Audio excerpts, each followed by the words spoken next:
The manga opens with a haunting scene of desolation. Countless monster corpses cover the ground. Their lifeless bodies stand as a testament to a brutal battle. In the midst of the carnage, a young woman stands, holding a dagger that pulses with a venomous, otherworldly aura. She addresses the protagonist, her voice laced with a mixture of admiration and malice, declaring that he is truly special. The exhausted and bleeding protagonist is slumped over the remains of a defeated monster. His body is drenched in blood. The girl, his younger sister, coldly remarks on his extraordinary feat. Despite having his lifespan limited to just 100 years, he managed to conquer the ruins of the ancient god and defeat the horde of monsters. However, she reveals her true intention. She's come to claim the artifact. She fought so hard to obtain the Eye of Judgment. Despite his grave injuries, the protagonist glares at her, his voice trembling with betrayal. He demands to know why his own younger sister would turn against him at this crucial moment. Her response is cold and dismissive. She reveals a truth that shatters him. He is not her blood brother, just an adopted child with a mark. She discards their family bond, declaring that he has no right to call himself her brother. As she speaks,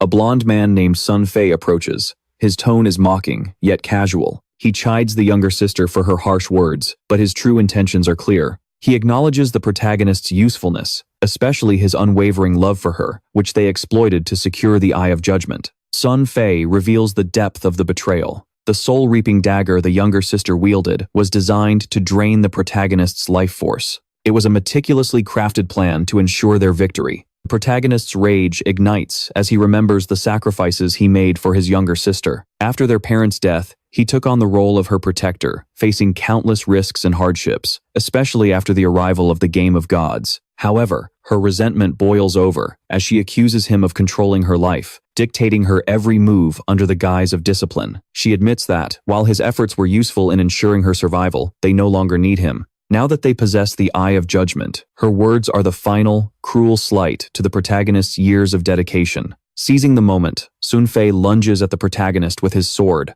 urging him to accept his fate with dignity. He promises to take good care of the younger sister, but the protagonist's fury reaches its peak. He swears that even in death, he will never forgive them. Before he can act, however, Sun Fei's blade strikes with lethal precision, slicing through the protagonist's neck in a single, merciless strike. As his consciousness fades, the protagonist reflects on the world he's leaving behind, the world forever altered by the Game of Gods. In 2025, the forgotten Game of Gods had decided to descend upon humanity, dragging unsuspecting individuals into a nightmarish realm while they slept. In this world, life itself became a currency. Dying cost fragments of one's own lifespan, while killing monsters could restore it. Players could extract skills from the game, consuming their life force to wield unimaginable powers. In reality, the strongest could crush tanks with their bare hands, slice airplanes in half with swords, and even withstand nuclear explosions. The world plunged into chaos as the disaster spread like wildfire.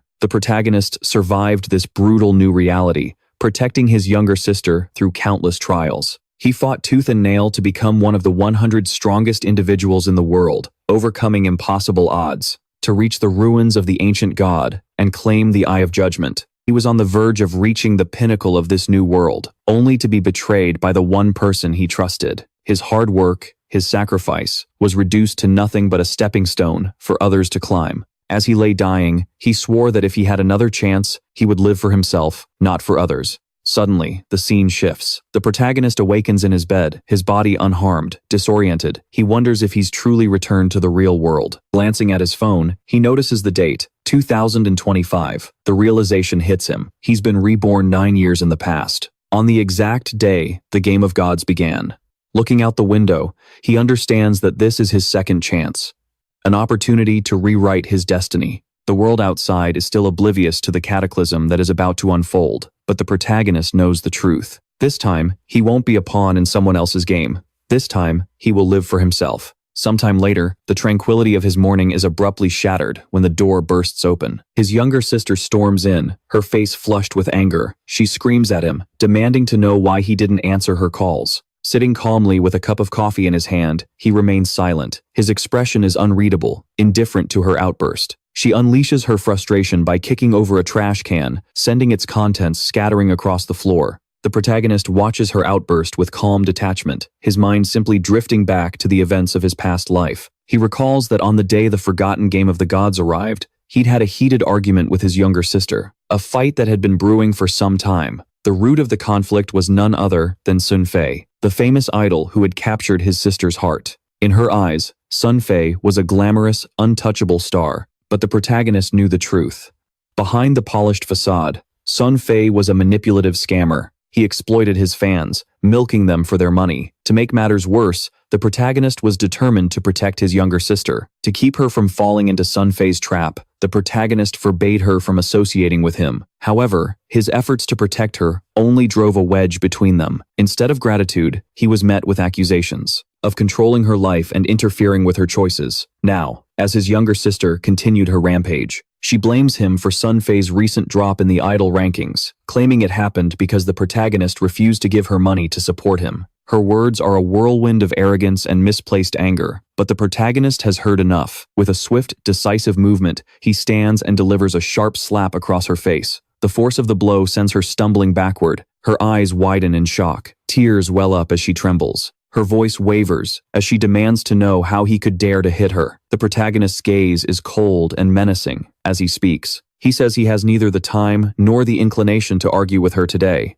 But if she continues to scream nonstop, he won't hesitate to silence her himself. Reaching into his pocket, he pulls out a gold credit card and throws it at her. He explains that this card holds all the money their parents left for him. Despite the hardships he's faced over the years, he has never touched a single cent of it. But today, he's decided to give her every last penny. As he turns to leave, he adds that out of respect for their parents, he won't argue with her, nor will he dictate how she should spend the money. However, she should listen carefully. From this day forward, he no longer considers her his sister. With that, he walks away, closing the door behind him, leaving her there, tears streaming down her face, all alone. In his room, the protagonist reflects on the weight of his decision. In his past life, he sacrificed too much, trying to protect his younger sister. There were countless secret locations and treasures within the game of the gods that he avoided exploring because they were too dangerous for her. He gave up opportunities for growth and power, all in the name of keeping her safe. Now,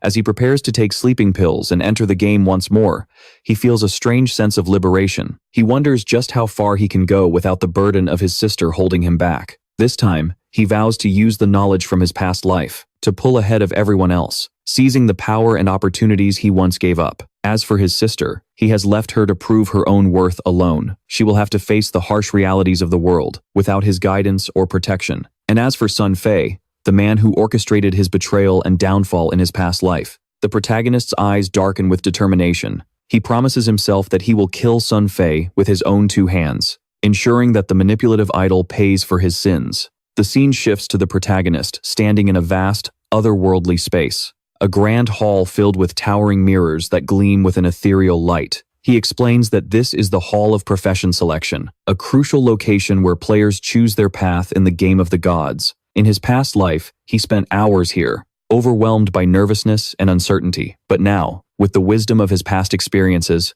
he moves with purpose and confidence. This time, he knows exactly what he needs. Reflecting on his past choices, he remembers choosing the warrior class to protect his younger sister. While the warrior class wasn't weak, it no longer suits his current goals.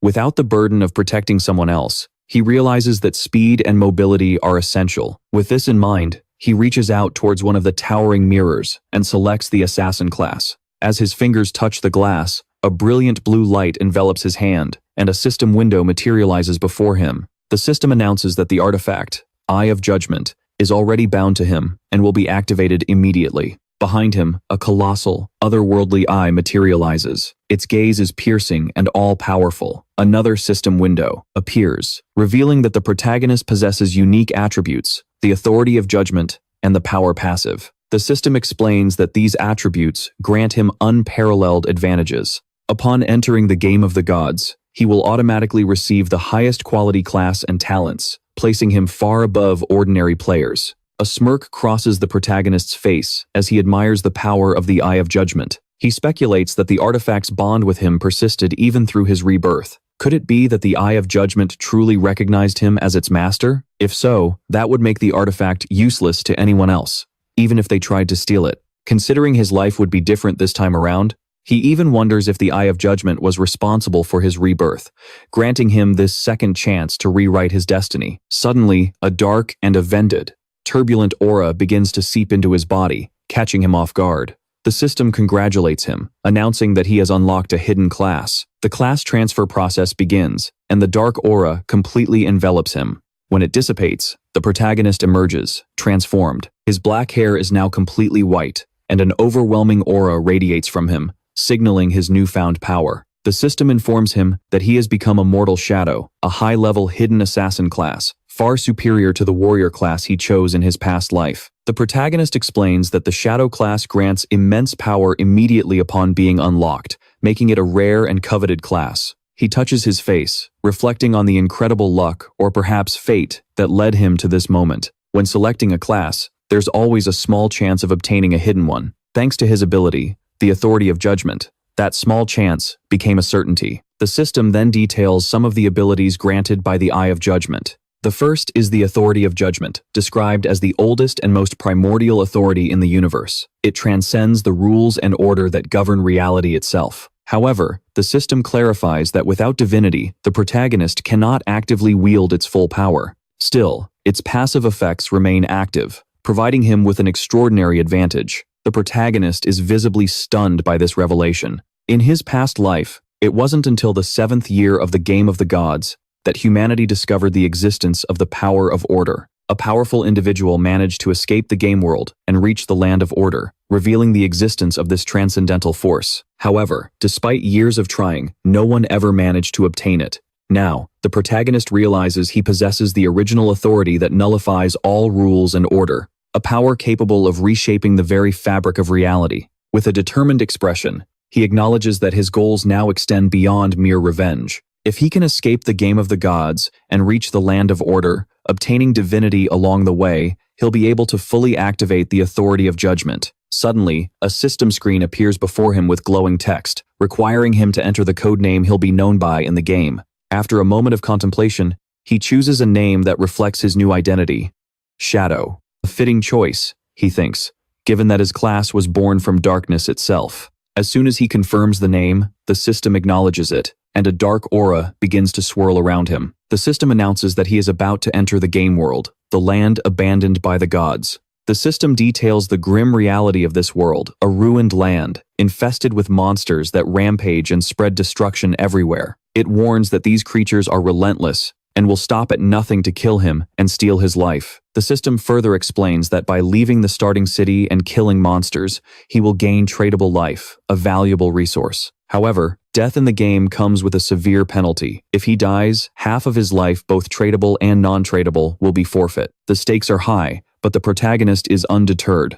The scene shifts to his arrival in the starting village, a place known as Kunch Town. The system informs him that this is a safe zone, a sanctuary where monsters cannot enter, and players are forbidden from attacking one another. Here, the life loss rate is minimal, set at 1x. The protagonist glances around, noticing the chaos as the other players, freshly dragged into the game, try to make sense of their situation. They mutter in confusion, wondering how they even got here. Many remember just falling asleep, only to wake up in the class selection room, completely unaware of the nightmare they've been thrown into. The protagonist, however, remains focused. He watches the crowd, aware of just how quickly the game has pulled in so many people. He knows that soon, powerful individuals from various countries will emerge, trying to shape the world in their own way. If he wants to stay ahead, he needs to move quickly as he walks through the city. His striking appearance draws attention. His custom-made clothes and the dark aura emanating from him set him apart from the other players. Whispers ripple through the crowd, speculating about his class. One player, also an assassin, recognizes the dagger at his waist but is baffled by the massive gap between them. While the other assassin has no distinct aura, the protagonist exudes an air of power and mystery. The contrast is stark, and it only piques the curiosity of the onlookers. As he approaches the exit of the starting city, a group of players appears before him, their faces pale and shaken. It seems that death in the game doesn't mean the end. Instead, players are transported back to the safety of Shell Town. The group consists of 3 men and 1 woman, clearly frustrated as they complain about a recent encounter with the level 1 tracker monster. One of the men laments that a single bite from the creature took out half his health, while another complains that their combined efforts barely managed to chip away 1/3 of the monster's health. The third man is visibly devastated, his confidence shattered after having his health cut in half. They turn to the woman, who seems to be the group's leader, looking for guidance on what to do next. Before she can answer, her eyes fall upon the protagonist. He, in turn, observes her carefully. Unlike the others, she wields a longbow instead of the standard short bow given to archers. This detail doesn't escape his notice, and he deduces that she must possess a hidden class, a rare and powerful advantage. Intrigued by the protagonist's imposing presence and unique appearance, the woman approaches him with a proposal. She suggests they team up, arguing that the monsters out there are too strong to be faced alone. Since her group has already had a run-in with a monster, albeit unsuccessfully, they have some experience to share. The protagonist, however, can't suppress a smirk at this justification. The only experience this group has, he thinks, is in dying. Politely, but firmly, he rejects the offer, stating that he prefers to work alone. His refusal leaves the woman surprised, and the men in the group begin to mutter among themselves. They question his arrogance, wondering how anyone could believe they can handle the monster alone when even 4 people together couldn't. Despite the group's skepticism, the woman feels there's more to the protagonist than meets the eye. Determined to uncover his secret, she decides to check his status window. Her eyes widen as she reads the codename Shadow, and she lets out a skeptical laugh, finding the name pretentious. But she can't shake the feeling that he's hiding something important. Turning to her group, she announces they're going to follow the protagonist and observe his skills. Perhaps, she speculates, he has discovered some valuable information about the monsters that he's keeping to himself. With a sly grin, she adds that she can't wait to see how he fares or how he falls. As the protagonist walks confidently toward the exit of Shell Town, the blonde girl and her companions stealthily tail him. Their movements are careful and calculated. They hide behind a tree, their eyes fixed on his retreating figure. The blonde girl, her voice tinged with frustration, mutters to her team about the strangeness and danger of this godforsaken world. She admits she still doesn't fully understand why they were dragged into this nightmare. But, as an experienced gamer, she quickly formed a team to face the challenges ahead. Yet, even with her experience, she didn't anticipate how brutally the game would humble them.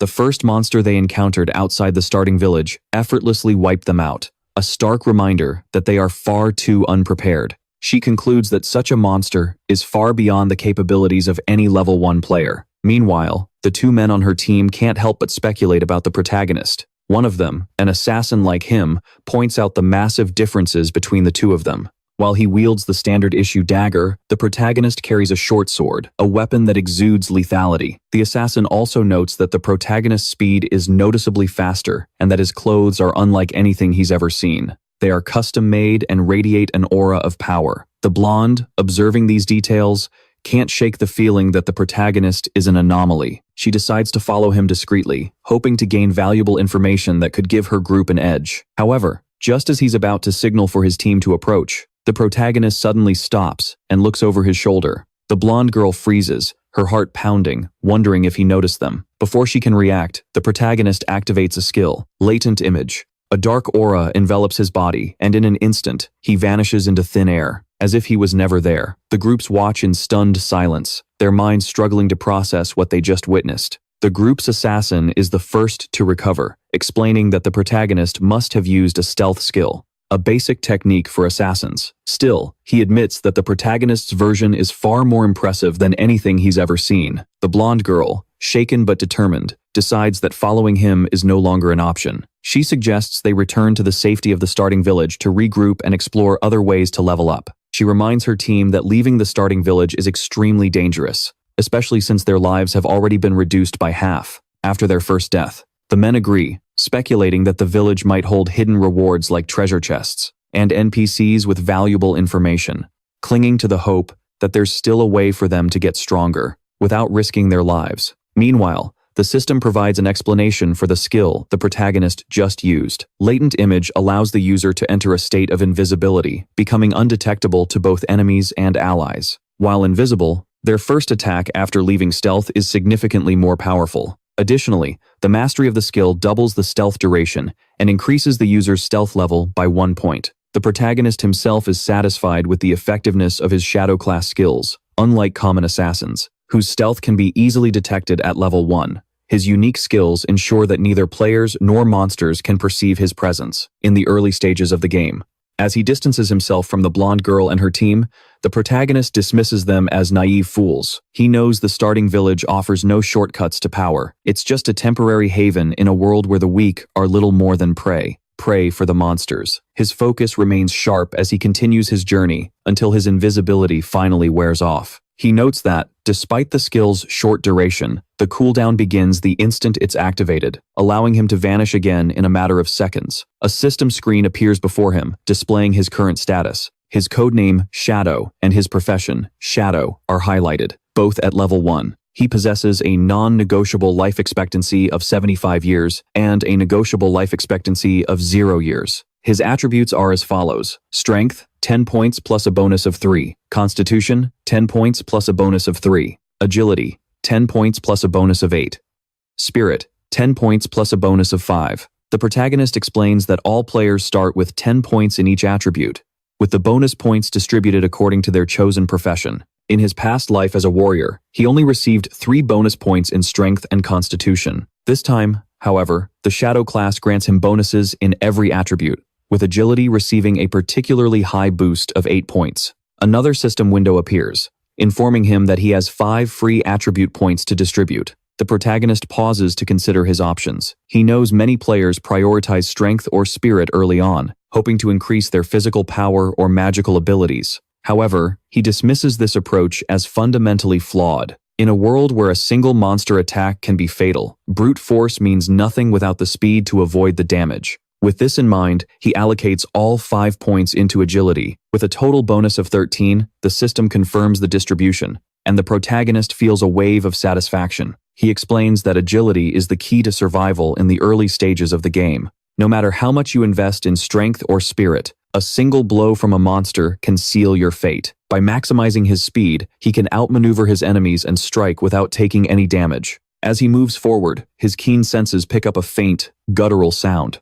He stops, narrowing his eyes as he scans the area ahead. Ahead of him, lurking in the shadows, is a grotesque creature, a level 1 creeper. Its classification is normal, according to the system. The monster's twisted form and the eerie sounds it makes cause the air to grow heavy. But the protagonist remains calm. He recognizes the creature as the same one that annihilated the blonde girl's group earlier. Its body bears the marks of their futile struggle, wounds that indicate they fought back, but failed. The protagonist remains calm. He recognizes the creature as the same one that annihilated the blonde girl's group earlier. Its body bears the marks of their futile struggle, wounds that indicate they fought back. They managed to deal some damage before they were decimated. The crawler, sensing the protagonist's presence, charges at him with a guttural snarl. However, the protagonist doesn't back down. He dodges the attack with grace and ease, his movements flowing with precision as he sidesteps. He explains that crawlers are known for their insatiable hunger for life force. When they kill a player, they absorb their lifespan, using it to grow stronger and evolve. The wounds on the crawler's body are proof that the blonde girl's party fought with everything they had, but their efforts only delayed the inevitable. With a flick of his wrist, the protagonist draws his short sword. A dark aura begins to emanate from his body. His eyes glow a menacing red as he activates his latent image skill. In an instant, he vanishes from sight, leaving the crawler confused and disoriented. The monster snarls, whipping its head from side to side as it searches for its elusive prey. Unbeknownst to it, the protagonist is already above it, poised to strike. He deactivates his stealth the moment he descends. His blade slices through the air with lethal precision. This technique, known as a stealth-breaking strike, capitalizes on and boosts the attack power granted by the latent image skill, delivering a devastating blow. The system immediately confirms the successful attack.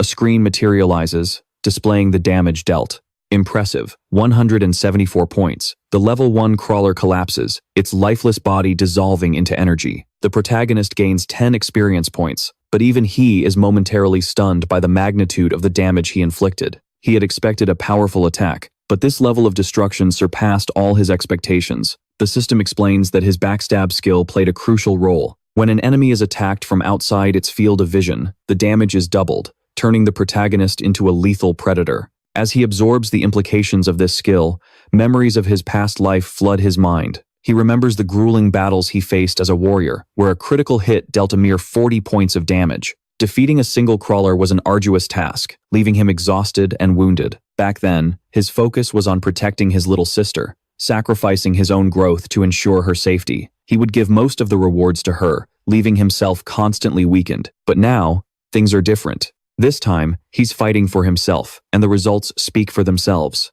The system informs him of his rewards: 3 days of tradable lifespan and an incredible 54 years and 155 days of non-tradable lifespan. The protagonist crushes the monster's energy in his hand, savoring the surge of power. But the reward doesn't end there. Another system window appears, announcing that the authority of judgment has been activated. The system congratulates him on obtaining the infinite evolution talent, a rare and powerful ability. This talent allows him to gain evolution points by killing monsters in solo mode, which can be used to enhance his skills. Furthermore, he will automatically receive 5 evolution points every 24 hours, with the chance to gain 100% of the evolution points upon defeating a solo boss. Currently, he has 5 evolution points. As he processes this information, a thought crosses his mind. Could the infinite evolution skill enhance his existing abilities? Such a concept was unthinkable. No matter the level of the item a monster dropped, whether it was equipment or a skill book, it always remained at its original level.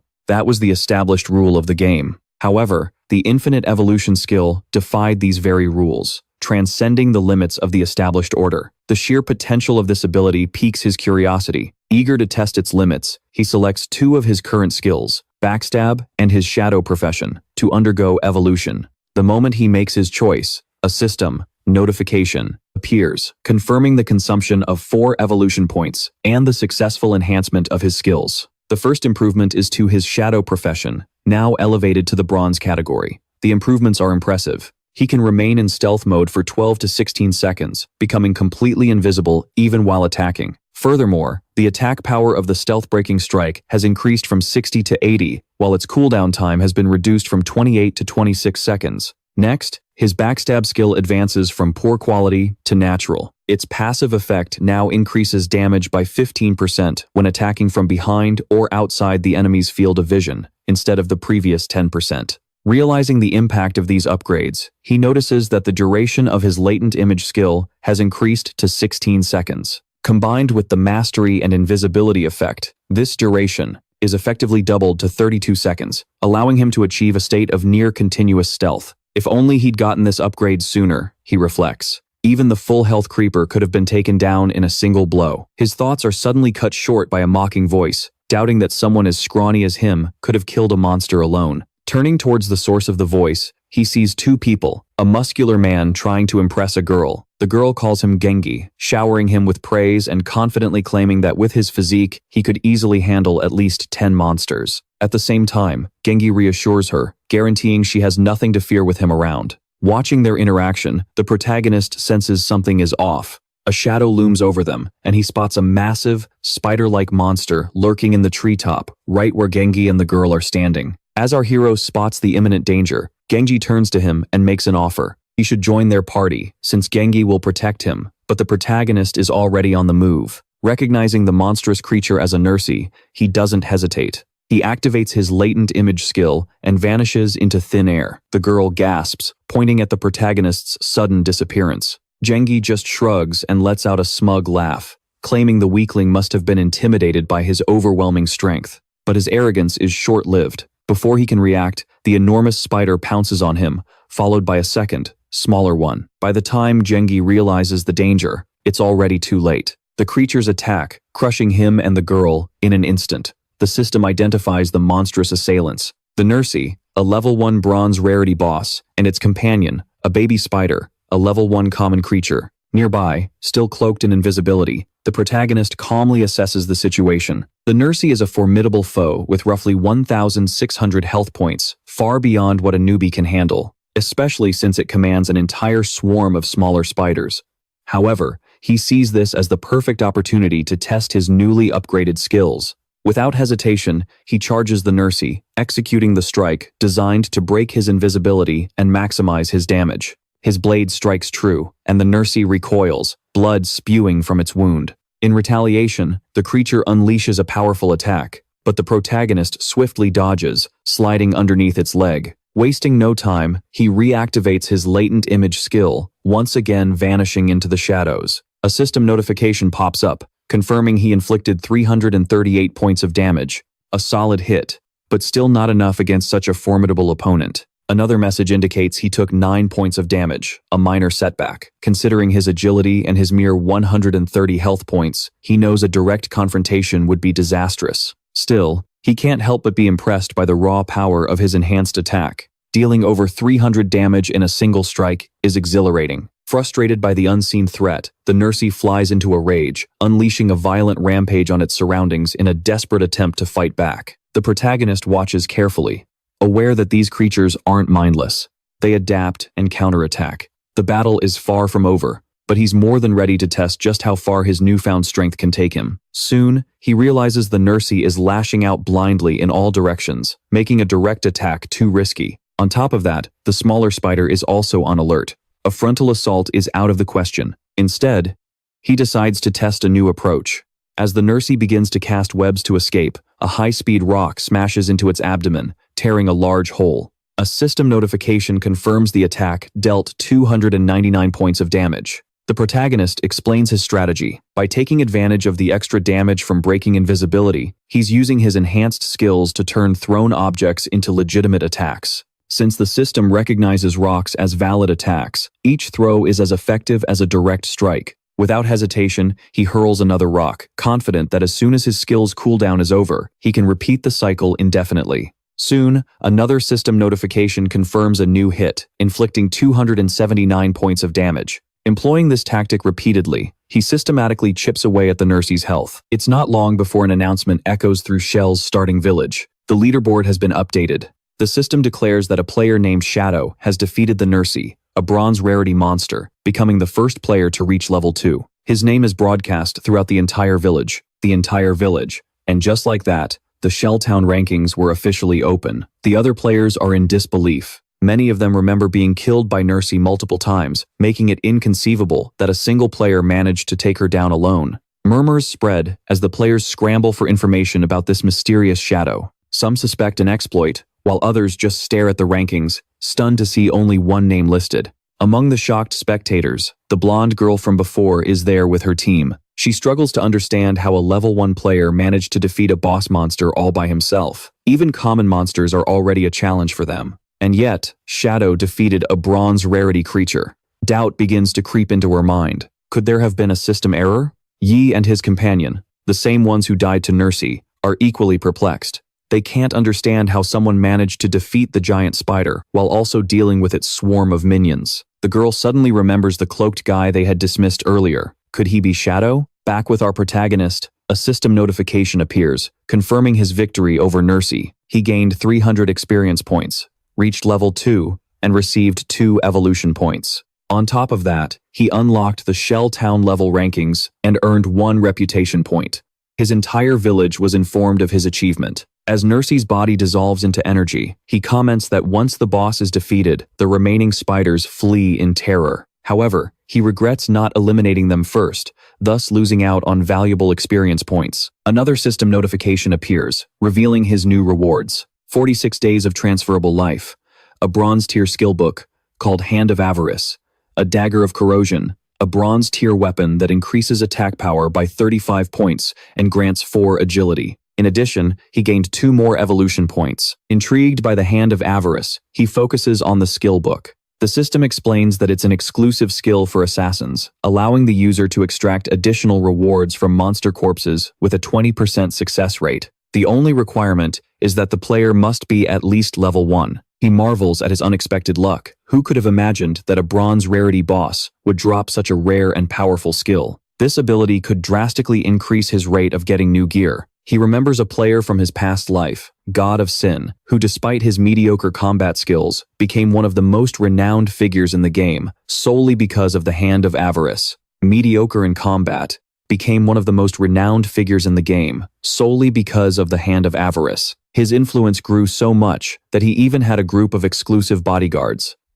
Suddenly, a realization hits the protagonist. If the Hand of Avarice has a 20% success rate, what would happen if he combined it with his infinite evolution talent? Theoretically, he could not only increase the chance of success, but also increase the amount of loot obtained. The thought fills him with anticipation. The scene shifts to the real world, where students are on their way to school. Among them are the protagonist's younger sister and her friend. As they walk together, the friend encourages her to call her brother and apologize. She reminds her that they skipped an important test the day before to secretly support Sun Fei, and that her brother must be furious. However, the younger sister dismisses the idea, insisting she did nothing wrong and sees no reason to apologize. In her view, if anyone was in the wrong, it was her brother, since his interference stopped them from seeing Sun Fei's entrance. If anyone has to apologize, it should be him. Her friend tries to make her understand, pointing out how her brother has always been good to her. She even admits to being jealous of her for having such a caring brother. But the younger sister coldly tells her to stop meddling, stating bluntly that he isn't even her real brother. She declares that she already has a brother, Sun Fei. Arriving at school, they notice a commotion in their classroom. A group of students has gathered around a desk, whispering anxiously and curiously. They approach only to witness a disturbing scene. One of their classmates, J.R. Hui, is slumped over the desk, his body slowly fading away. Panic spreads as an alarmed girl asks what is happening to J.R. Hai. Another student explains that moments ago, J.R. Hai just said he wanted to take a nap, then started to disappear. Murmurs ripple through the crowd, and some students reveal that J.R. Hu isn't the only one experiencing this phenomenon. Social media is flooded with similar cases from around the world. Reports indicate that when people fall asleep, they enter a translucent, illusory state, but no one knows the reason. Fear takes hold of the students as one girl hastily grabs her phone, determined to call her parents and warn them. She insists that the protagonist's sister do the same and inform her brother, but the younger sister, still resentful, stubbornly refuses. She angrily declares that she has no intention of looking for him and that she hates him, going so far as to say the world would be better off if he were dead. Meanwhile, back in the game world, the system confirms that the evolution of the Hand of Avarice skill has been completed. The skill has advanced from the bronze tier to the gold tier. The system explains that the success rate for obtaining extra loot has climbed from 20% to an impressive 70%. A new notification pops up, confirming the protagonist has successfully learned Hand of Avarice and gained 2 more evolution points, plus an impressive 46 days of transferable life. He can't help but marvel at his luck. Not only did he gain extra evolution points, but he's now just 1 point away from evolving the Hand of Avarice again. If he reaches 3 evolution points, he can take the skill to its peak, guaranteeing a 100% success rate for obtaining extra loot. The very thought fills him with excitement. His path to power is progressing faster than he ever imagined. Activating his latent image skill, the protagonist vanishes into invisibility, his thoughts racing. By now, every country in the world must have noticed the strange phenomenon of people falling asleep and never waking up again. It's only a matter of time before a massive influx of players enters the game, and he needs to stay ahead of the competition. His priority is to secure better equipment, giving him an edge before others can catch up. A system notification confirms he has successfully equipped the Corroded Dagger, a bronze-tier weapon that has increased his attack power by 34 points and his agility by 4. He reflects that soon, people will realize that skills and equipment from the game can be transferred to reality. When that happens, the world will plunge into chaos. He remembers that for extraction to be possible, 2 conditions must be met: reaching level 10 and accumulating enough transferable life. Checking his status window, he realizes that simply killing monsters won't be enough. The process is far too slow. If he truly wants to speed up his progress, he needs to hunt down more powerful boss monsters. His thoughts are interrupted by the distant sounds of combat. Following the noise, he moves to the edge of a cliff, peering over to assess the situation below, where a group of players are locked in battle against the runner, a level 2, bronze-class monster that seems to be overpowering them. A smile creeps across his face. An opportunity has just presented itself. His gaze sharpens as he recognizes one of the fighters, Wang Mang. He didn't expect to run into him here, but it seems the rumors about Wang Mang are true. According to speculation, when Wang Mang first played the Game of Gods, he assembled a team of 6 players, each of whom possessed a hidden class. As the fight unfolds, Wang Mang activates his Sacred Barrier skill, summoning a golden shield to protect him from the runner's relentless attacks. The protagonist watches silently, noting that Wang Mang's hidden class, Sacred Shield Warrior, grants him double the base stats of a regular warrior, along with an invincibility skill. The scene shifts as a red-haired maid steps forward, channeling a fireball spell. The projectile strikes the runner, but the damage dealt is a mere 70 points. The protagonist recognizes her as the Arcane Prophetess, a hidden class that doubles spell damage and grants access to the prophetic fireball skill. Next, his attention turns to an archer and a priest in the group. The archer, wielding a longbow, is a sharpshooter who possesses double the stats of a standard archer and the ability to fire continuous arrows. Meanwhile, the priest, an oracle priest, boasts double the healing abilities of a common priest, and starts with a powerful group healing skill. Despite the archer's relentless barrage and the prophetess's magical assault, the runner is simply too fast, easily dodging their attacks. The battle takes an unexpected turn when the monster lands a devastating blow on Wang Meng, shattering his sacred barrier and sending him flying backward. As Wang Meng struggles to recover, the archer voices his frustration. The runner's speed makes it nearly impossible to land a ranged attack. Receiving a heal from the Oracle Priest, Wang Meng remains resolute. If they stick to their strategy, attacking while he tanks and the priest provides support, they will eventually win. Watching from above, the protagonist smirks at Wang Meng's optimism. His strategy might work in theory, but this is a battlefield. The longer the fight drags on, the greater the chance of attracting unwanted attention. Then, as if it were an omen, shadowy figures emerge from the shadows. The protagonist narrows his eyes, sensing a new threat approaching. Contaminators, common level 2 monsters covered in a thick, dark brown slime, specializing in ranged attacks. Wang Meng's expression shifts to one of concern as a monster lunges forward. One of his companions rushed ahead, warning of the impending danger. The player swung a massive sword at the contaminators, but to everyone's shock, the attack barely left a scratch, dealing a mere 33 points of damage. Watching closely, the protagonist's interest was piqued. This team possessed hidden classes he had never encountered before. However, despite their unique abilities, even they seemed to struggle against these creatures. When the Contaminator launched its counterattack, it spewed a sticky, mud-like slime from its mouth, trapping players in place. Wang Meng's teammates fell back and began to complain about the unbearable stench, completely immobilized. Their movement speed dropped to 0. Meanwhile, another Contaminator relentlessly chased the red-haired mage, who was frantically screaming for help. In that instant, the protagonist decided to intervene. Without warning, he vanished from the hilltop. A moment later, a monster chasing the mage was decapitated in a single strike. Wang Meng and his team stood in stunned silence. They struggled to process what had just happened. A Contaminator had actually been defeated with a single blow. The monster's body dissolved into light as the hesitant mage asked if someone was helping them. Freed from the Contaminator's trap, the swordsman marveled at the impossible feat. Even a level 1 tracker monster would normally require a focused attack for over 10 seconds to be defeated. Yet here was a level 2 Contaminator, obliterated instantly. Before they could react, another Contaminator was struck down in a single blow, the attack dealing an astonishing 441 points of damage. In a panic, the swordsman turned to the mage and asked if she'd seen the attacker, but she just shook her head in confusion. Wang Meng quickly regained his composure and rallied his team. He instructed them to stay focused, recognizing that while their unseen ally was helping, they still needed to fight.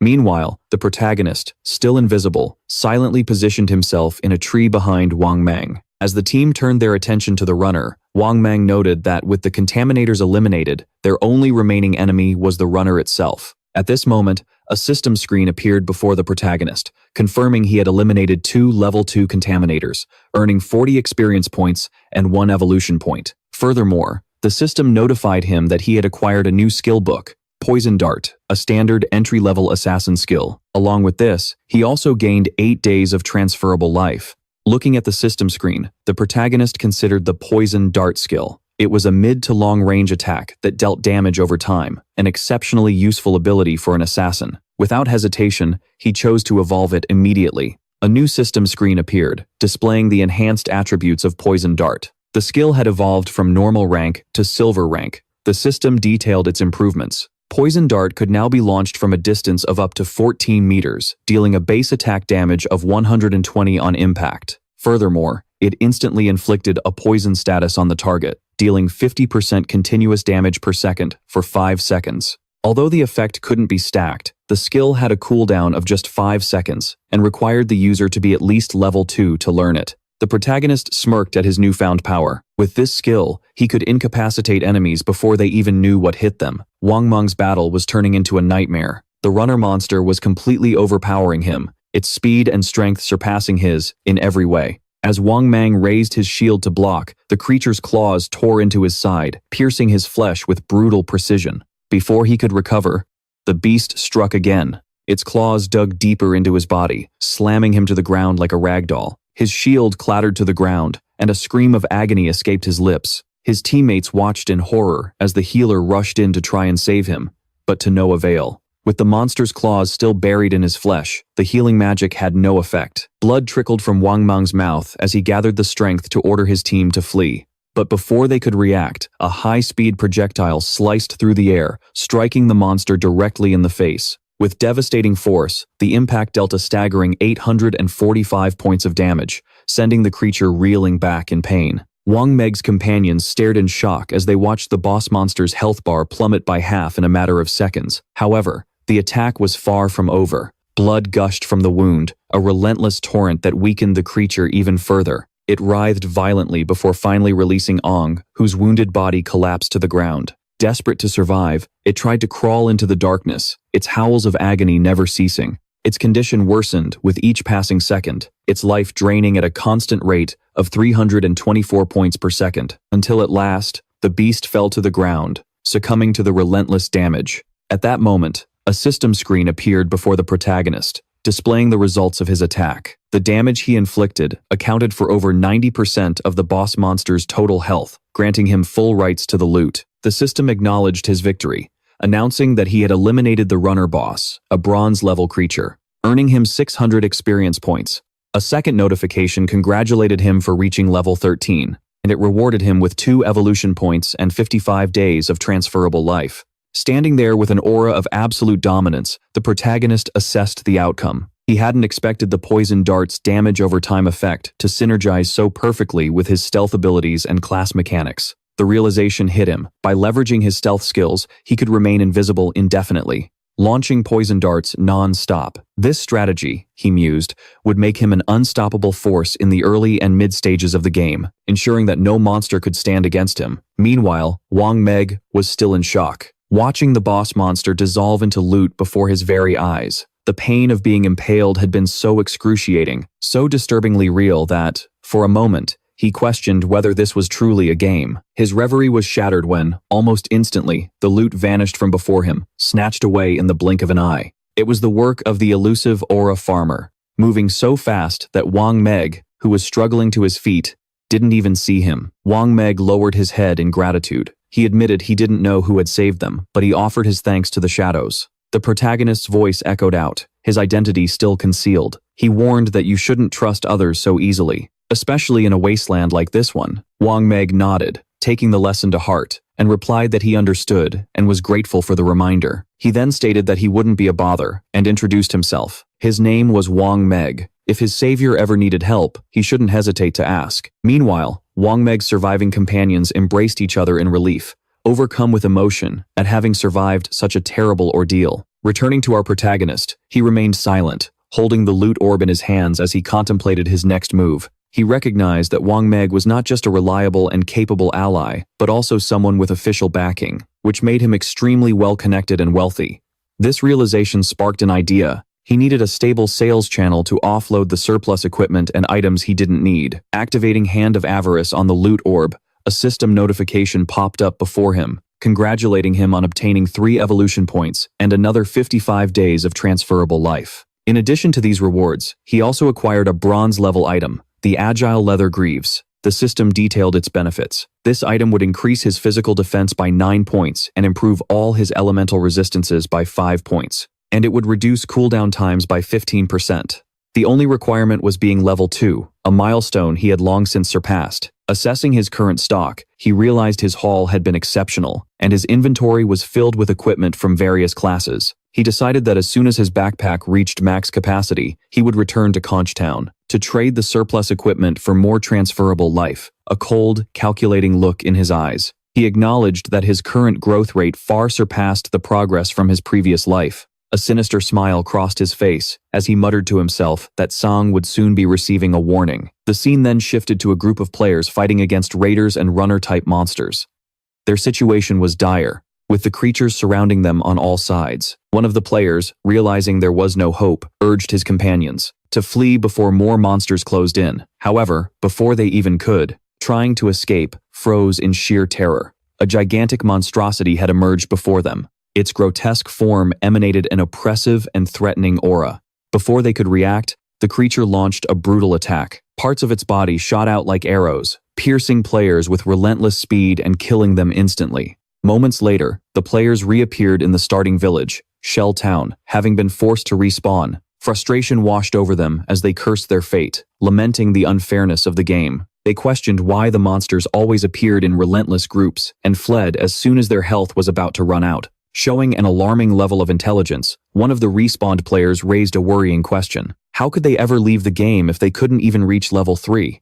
Another player explained the harsh reality. The only way to leave the game was to reach level 3. That meant they needed to level up quickly. One of them suggested forming a larger party, maybe 6 to 10 players, to make progress easier. However, another immediately shot the idea down, revealing he'd already witnessed a party of 10 get massacred by a massive horde of monsters. A third player chimed in, warning that a team that was too large would attract the attention of monster bosses. He told a terrifying story. He had just seen a group of 40 players accidentally summon a boss known as the Cursed One, which wiped out 30 of them with a single devastating skill.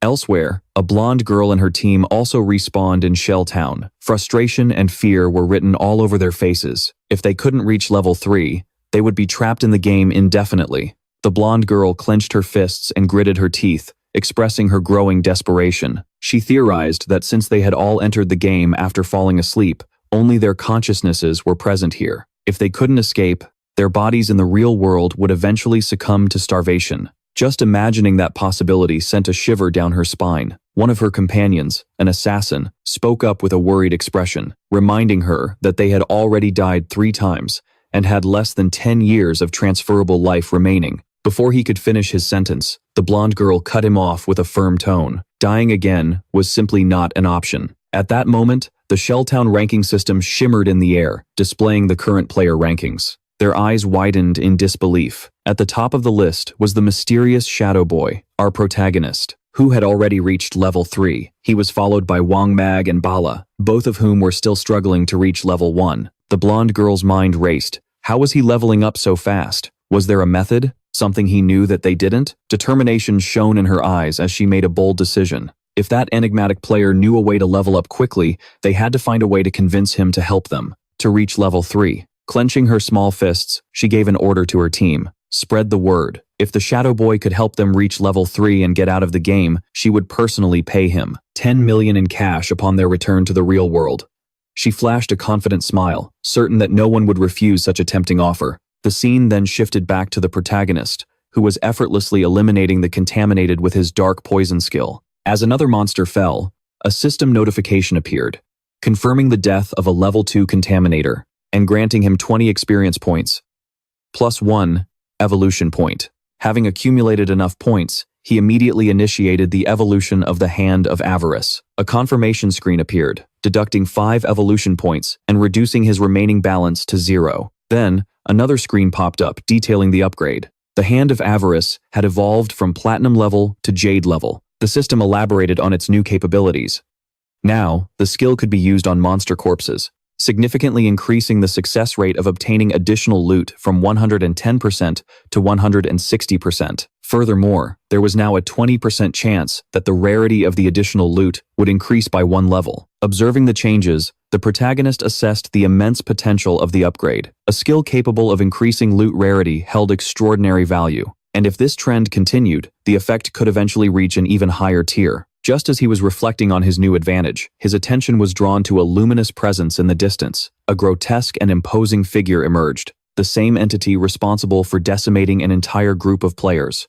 Recognition was immediate as the system identified it as a bronze-level boss, the Cursed One. The creature was hunched over, greedily absorbing something, clusters of bright blue energy, the remnants of fallen players. Analyzing the scene, the protagonist quickly deduces that the monster is in the process of evolving, feeding on vital energy to ascend into a silver-level boss. Judging by the number of glowing remnants, it must have annihilated at least 40 players. A quick glance at his inventory reveals a frustrating reality. His backpack is already full. Even if he manages to defeat the monster, there would be no space to collect any loot. This situation calls for a calculated approach. After weighing his options, he marks the location on his map. The monster's evolution will take time, providing a perfect opportunity to return to the starting town and get rid of unnecessary items before facing it again. With his decision made, he activates the elite skill Shadow and vanishes into the darkness. The scene shifts to Shellon, a starting village where a crowd of players stands stunned by a bold announcement. A blonde girl is offering a staggering 10 million in cash to the top-ranked player, hoping to find a way to level up. In the middle of the crowd, a desperate girl breaks down in tears, lamenting that ordinary people like her have no hope of escaping this game. Her sobs are abruptly cut short as she's dragged away, reinforcing the harsh reality everyone faces. Amid the murmurs, the atmosphere suddenly shifts. An overwhelming aura of dominance sweeps through the crowd, and all eyes turn to the newcomer. It's none other than our protagonist. His mere presence exudes a raw power, leaving everyone speechless. Without saying a single word, he opens the system window and navigates to the selling function. In an instant, a colossal system notification appears above him, announcing that he has set up a shop to sell equipment and skills. The message also states that the shop will only be active for 10 minutes, urging players to act fast. Sitting with a calm and composed posture, the protagonist displays a collection of glowing orbs, the spoils of countless battles. Panic spreads through the gathered players, their voices rising in confusion and amazement. Some wonder when he even arrived, while others are shocked to see him casually carrying 2 sets of bronze gear and still having more to sell. Then it clicks. When they check his username, he's Shadow, the legendary #1 player. However, despite his fame, no one can see his face. It's a mystery, explained by the player's face-hiding function. One player notes that since in-game appearances reflect their real-world selves, the protagonist must be deliberately hiding his identity. Cutting through the murmurs, a woman steps forward. From her attire and physique, she is undoubtedly a mage. Without hesitation, she asks for the price of the ice cone spell. The protagonist replies bluntly, "It costs 100 days of tradable life." Internally, he recognizes her as Grey Rose, currently ranked 11th in Showtown. He also notes that she has activated the face-hiding function. Grey Rose hesitates before trying to negotiate. She argues that 100 days is too steep a price and asks if he can lower it. However, the protagonist stands firm. He explains that Ice Cone is a core skill for mages, significantly increasing their mob-clearing efficiency in the early game.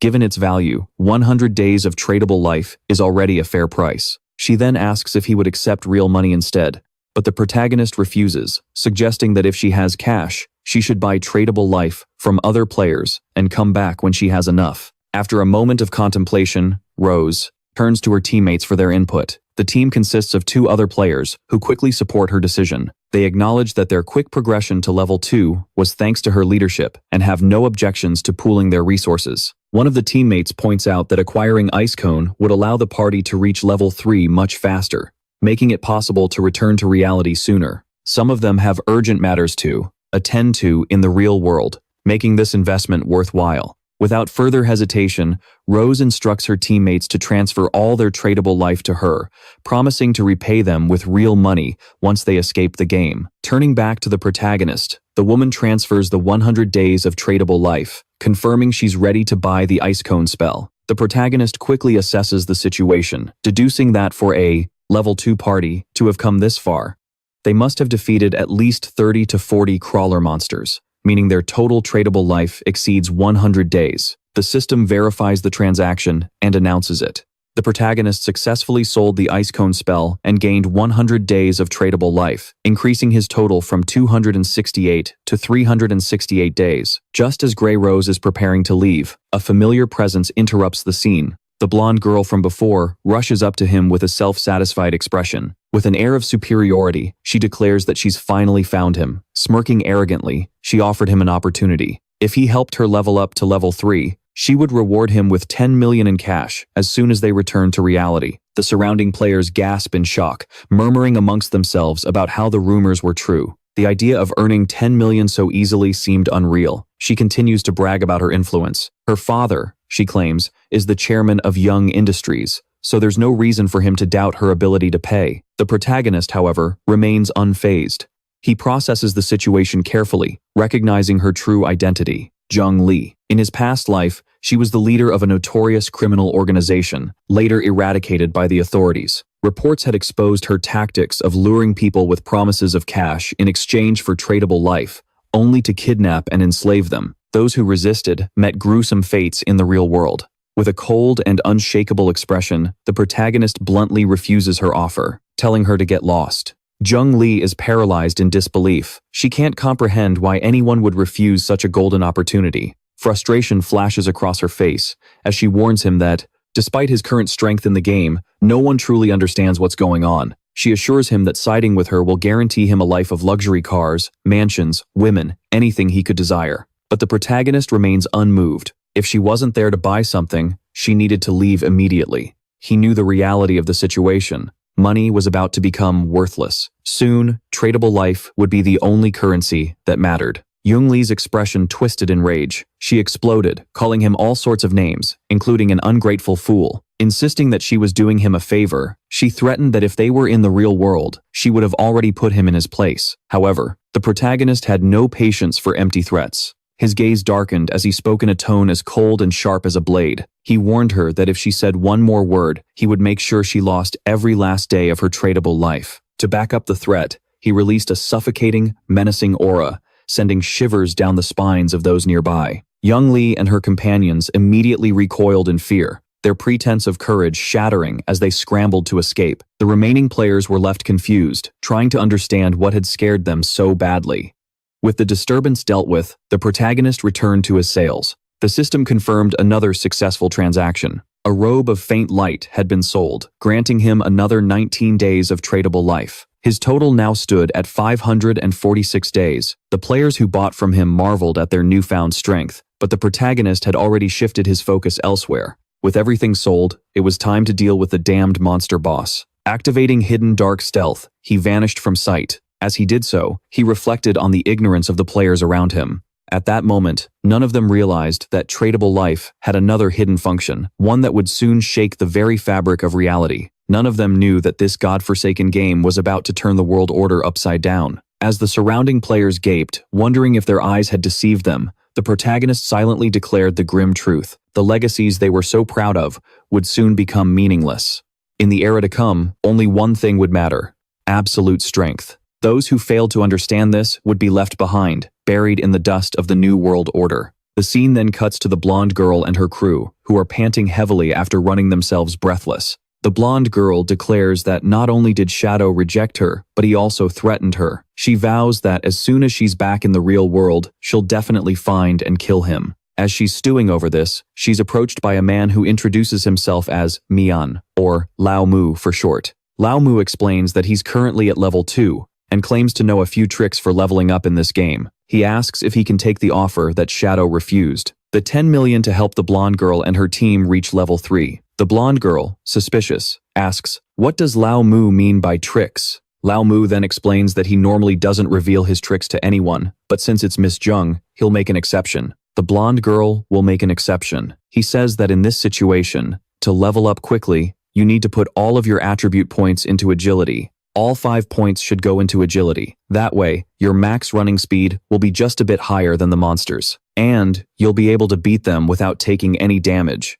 The blonde girl's eyes widened in shock. She thinks about how foolish she was for putting all of her attribute points into strength. She said, Elamal accepts his proposal, but since he's not as strong as Shadow, he states that he'll only pay him 5 million in cash. She asks if he accepts these terms, to which Elamal agrees, saying that even though Shadow is strong, he must have some sort of mental problem for refusing such a huge sum of money. The scene then cuts to our protagonist. He has just arrived at the map location he'd marked earlier. Still in stealth mode, he observes the monster. He notices that the damned monster has already advanced to the silver rank level, and judging by the gray mist surrounding its body, it means it's still evolving. The protagonist explains that the transition from silver to gold would take at least 7 or 8 hours. But since he wasn't willing to wait, he launched the poison dart at the monster. The first strike dealt a massive 659 points of damage, thanks to his stealth attack. The poison dart then began to deal continuous damage to the monster, reducing its health by 219 points per second. The protagonist immediately leaped towards the creature, activating his illusory image skill. He reasoned that the silver rank boss's health was about 2 to 3 times greater than a bronze rank's. Suddenly, the monster began to gather a massive amount of magical energy in its hands, causing it to grow larger and larger. The protagonist concluded that he needed to hit it with the poison dart 2 or 3 more times. But in an instant, the monster unleashed its attack, destroying the surrounding area. The protagonist explained that the damned monster was a magic-type boss, and most of its skills were area of effect attacks, dealing a huge amount of damage all at once. He added that he retreated immediately after throwing the poison dart, and he barely managed to get out of the attack's range. Still invisible, he acknowledged that with his current health and defense, he would have been dead if he had taken the monster's attack head-on. As the battle raged on, the monster began charging another devastating attack. Its enormous silhouette leaned in the protagonist's direction, but he remained calm, moving across the battlefield. He kept a close eye on his cooldown timer. His hidden shadow ability was still unavailable, and he knew he needed to buy time until the boss showed a moment of weakness. The plan was simple: wait for the perfect opening, strike with precision, and disappear before the monster could retaliate. Moments later, the creature faltered, momentarily distracted. It was the perfect opportunity. Without hesitation, he lunged forward, activating his poison dart skill. The attack hit dead on, dealing a solid 659 points of damage. Almost instantly, the poison effect kicked in, draining the monster's health at a steady rate of 219 points per second. Realizing it was in grave danger, the boss monster turned to flee, but the protagonist wasn't about to let it escape. He pursued it from behind, his gaze cold and calculating. The creature was on its last legs. Its desperate attempt to retreat proved futile. Compared to this pathetic struggle, giving up would have been much easier. In a blur of motion, the protagonist vanished and reappeared on top of the creature's head, violently slamming it into the ground. The system promptly confirmed his victory. He had defeated the Damned One, a formidable silver rank boss. A flood of notifications inundated his vision. 1,800 experience points gained, raising his level from 3 to 5 instantly. Additionally, he was rewarded with 4 evolution points and an impressive 124 days of tradable life. The protagonist couldn't help but smirk. Killing a single boss had boosted his progress by 2 levels and even granted an unexpected evolution point bonus. As the defeated monster's body dissolved into loot, he activated the evolved version of his Hand of Everest skill. The air trembled as a system screen appeared, confirming the successful looting process. The rewards were even greater than he expected. 4 more evolution points and an additional 124 days of tradable life. And this effectively doubled his initial earnings. The sheer generosity of the rewards made him grin. 2 extra bonuses right off the bat. Not bad. With a quick calculation, he realized the silver rank boss had granted him a total of 12 evolution points and 372 days of tradable life. But as he was processing his gains, another system notice popped up.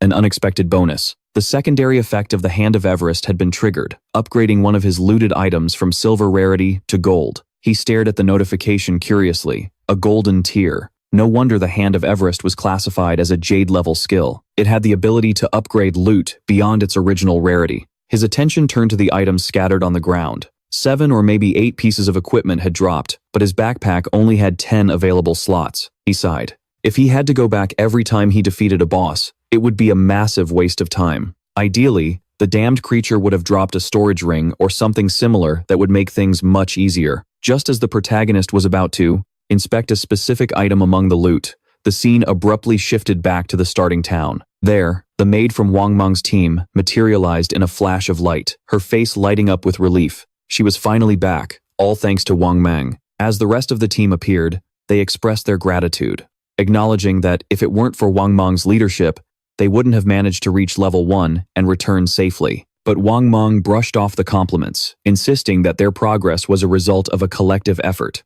The maid, however, couldn't shake a lingering regret. She sighed, lamenting that she hadn't been able to add that big guy as a friend in the dungeon. Perhaps, she mused, it was because she was covered in mud at the time. Her teammate reassured her with a playful smile, pointing out that, in her new, clean outfit, she looked great. Surely the mysterious player wouldn't reject her again. As they were talking, a sudden system announcement echoed throughout the entire city. The leaderboard had been updated. Shadow had reached level 5.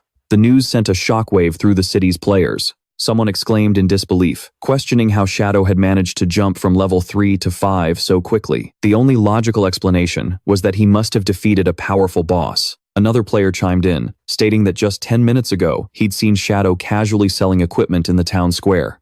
And now this? Meanwhile, in a moment of desperation, one guy declared, maybe joking, maybe not, that his younger sister had just turned 18. If Shadow took a liking to her, it would be a huge win for the family. After all, having Shadow help them level up would change everything. His friends immediately shot him down, reminding him that Shadow was someone who didn't even blink at an offer of 10 million in cash. There wasn't a chance in hell he'd be interested in a marriage proposal. Back at Wang Meng's camp, his team started to panic. They had just been celebrating reaching level 3, only to realize Shadow had already left them in the dust. But Wang Mang remained calm. He urged them to put their worries aside for now. They needed to log out, get back to reality, and warn their families and friends about this terrifying game. As their bodies began to fade, the system confirmed the logout process. Wang Mang's final words were grave. If the world was truly descending into chaos, the least they could do was prepare their loved ones for what was coming. The scene shifted again, this time to the real world. Wang Mang's eyes snapped open, and almost immediately a voice called out, alerting the captain. He wasn't just some ordinary player, he was a police officer. His fellow officers rushed to his side, visibly shaken. One of them confessed they had been deeply worried. His body had started to turn translucent while he was unconscious. The terrifying truth was now clear. If a player died in the game or lost all their health, they didn't just get logged out, they were erased from existence in the real world. But there was no time to process this. Wang Mang quickly got to his feet and yelled for everyone to assemble. Something serious had happened. The story continued inside a police station where a discussion was underway. An authoritative voice cut through the silence, questioning Mang about his report. According to him, his team had formed a group, and, surprisingly, every single member possessed a hidden profession, a significant advantage in the game. Yet, even with that advantage, they were nearly wiped out by a single monster. It was only thanks to an unknown player, Shadow, that they were saved at the last second. Wang confirmed that everything in his report was correct. He then detailed Shadow's staggering progress. When Shadow had intervened, he was only level 3. Yet by the time Mang and his team had managed to reach that same level, Shadow had already advanced to level 5, an unprecedented jump of 2 whole levels. This revelation sparked deep concern among the high-ranking officials. One of them raises the obvious question, does this mean Shadow is now the strongest player in the world? How did he manage to level up so quickly? The speculations began, and Wang Mang offers a possible explanation. Perhaps Shadow defeated a high-level boss monster or accomplished something equally extraordinary. Another officer, puzzled by the details, points out a peculiar inconsistency based on Wang Mang's report. Shadow was already at level 3 when he rescued them. If that were the case, why didn't he log out with the others? Could it be that Shadow had no family or close friends waiting for him in the real world? No reason to return. Wang Mang admits he has no concrete information on Shadow or his true identity. At this moment, a female officer chimes in with her bold theory. She suggests that Shadow might be a transmigrator, one of those rare individuals who seem to appear out of nowhere, rapidly gaining strength as if they were destined to become powerful. She points out that transmigrators are often orphans, which could explain why Shadow didn't return to reality. Her speculation silences the room, and realizing the weight of her words, she blushes with embarrassment. The high-ranking officer, unfazed, calls her by name and tells her to stop making jokes during such a serious discussion. He dismisses her theory, commenting that she's been reading too many novels. However, returning to the main topic, the officer shares some critical intel. According to top-secret reports, researchers have been investigating a disturbing pattern. Many older individuals have been mysteriously dying in their sleep. When this data was cross-referenced with the people who returned from the forgotten game of the gods, a terrifying conclusion emerged. Those who passed away in their sleep had also died multiple times inside the game. This revelation confirms the true reality. If a player's health bar hits 0 in the game, they don't just die there, they die in reality, too. One of the officers voices his concern, calling the forgotten game of the gods an anomaly, something far beyond their current understanding. The chief officer agrees, suggesting they're witnessing what could be an invasion by unknown beings from higher dimensions. The implication is alarming, and the room falls into a heavy silence as everyone processes this possibility. Without hesitation, the chief officer moves on to urgent matters. He informs everyone present that the higher-ups, likely the government, will be issuing an emergency directive. Each officer must form a vanguard team based on their location, enter the forgotten game of the gods, and gather as much information as possible. This is not just a police matter. The government itself is mobilizing to form a specialized professional force to handle the unprecedented crisis. He emphasizes the global scale of the situation. Every nation is racing to explore and understand this new reality, and falling behind in this endeavor means losing international influence. For the sake of national security, they must obtain information at all costs. With that, the chief officer announces his decision. Nu will be appointed captain of Team 1. Without hesitation, she accepts the position. Wang Mang is assigned as her vice captain, and the two are given the authority to choose their own teammates. Wang Mang nods, understanding the gravity of the mission. The chief officer then turns his attention back to Shadow, the mysterious player Wang Meng encountered. Based on Wang Meng's report, Shadow doesn't seem like a malicious person or someone with hostile objectives.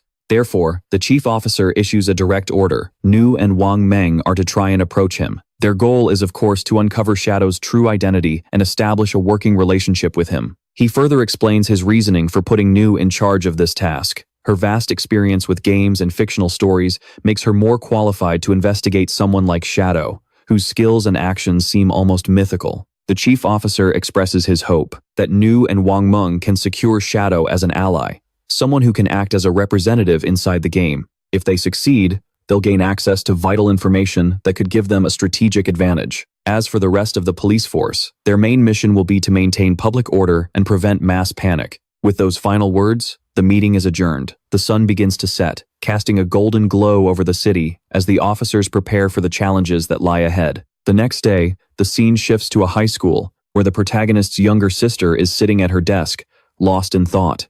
Around her, students are chattering excitedly about the recent events. A small group nearby is discussing a revelation. Surprisingly, Shanghai, the student whose body had started to disappear, managed to reach level 3 of the game and logged out safely. One of the girls explains that Rui shared a crucial detail. If several people from the same region fall asleep at the same time, they will all be transported to the same starting village inside the game. This news sparks a mix of excitement and worry among the students. Another girl, alarmed by this information, insists that this can't be allowed to happen. She needs to go back home and bring her parents into the game. They have no gaming experience whatsoever, and she's terrified at the thought of something happening to them if they enter this world unprepared. However, the other student disagrees, arguing that they shouldn't rush to get their parents involved just yet. Instead, they should focus on getting stronger first. Only then will they be able to protect their families when the time comes. Meanwhile, the protagonist's younger sister stares at her phone, lost in thought, as a nagging frustration bubbles up inside her. Why hasn't her brother contacted her yet? Considering something as monumental as the forgotten game of the gods is unfolding, she expected at least a single message from him, but there was nothing. Not only did he fail to check on her, but he didn't even apologize for hitting her earlier, and that was completely unlike him. In the past, whenever they fought, he'd always find a way to make it up to her, but today, silence. No apology, no attempt to make things right. Not even their parents would have ever laid a finger on her. And yet he, her own brother, had hit her. Still sulking, she tries to justify her actions. All she did was skip class to see Sun Fei's concert. Was that really such a big deal? She crosses her arms, deciding that, unless her brother calls her and apologizes at least 1,000 times, she'll never forgive him. Her irritation quickly melts into excitement as she starts thinking about Sun Fei. On second thought, it was a blessing she went to see him yesterday. Once the forgotten game of the gods completely takes over, she might not get many other chances to go to his concert. A dreamy expression washes over her face as she recalls the night before, reliving the moment she was so close to him during the performance. A mental image of Sun Fei on stage flashes in her mind, and she completely melts into fangirl mode, sighing over how amazing he was. But then a realization hits her. If everyone enters the game world while they sleep, that means music stars will enter too. Her face flushes red as she imagines meeting him inside the game. Could this be her chance? Fate was finally bringing them together. Her heart races at the thought, and as she eagerly gets ready for bed, she suddenly remembers something. Sun Fei had leveled up to level 13 at an incredibly fast pace, which meant he was probably already an expert. If she wanted to make the most of her time in the game, she needed some good advice to get a head start. She sent a message to Sun Fei, asking if he had any useful strategies to share before she entered the game world. The scene shifts to Sun Fei, who's surrounded by his classmates. Upon receiving the message, he glances at his phone, and a sly smirk spreads across his face. Inwardly, he marvels at the situation. Who would have thought that even a goddess like the protagonist's younger sister would come to him for advice? He sees this as a golden opportunity, a sign from the heavens. This was his chance, whatever that meant. Without wasting a moment, Sun Fei confidently replied, saying she came to the right person. He then reveals a crucial secret about the game. At the start, she must invest all her attribute points into agility. Otherwise, she won't be fast enough to escape the monsters and will end up dying quickly. Skeptical, she asks if that applies, even if she chooses a mage class. Sun Fei reassures her that it does. Agility isn't completely useless for mages. He explains that it actually increases casting speed, which is extremely important in the early stages. Still wary, she presses on. What if she can't win, even after boosting her agility? Sun Fei confidently reassures her, saying that as long as someone in their village reaches level 5, the village teleportation formation will activate, connecting all the starting villages. When that happens, all he'll have to do is form a random party to help her level up. And once the teleportation circle is active, he'll come find her. Seeing this, she's instantly beaming. Lying in bed, she smiles to herself.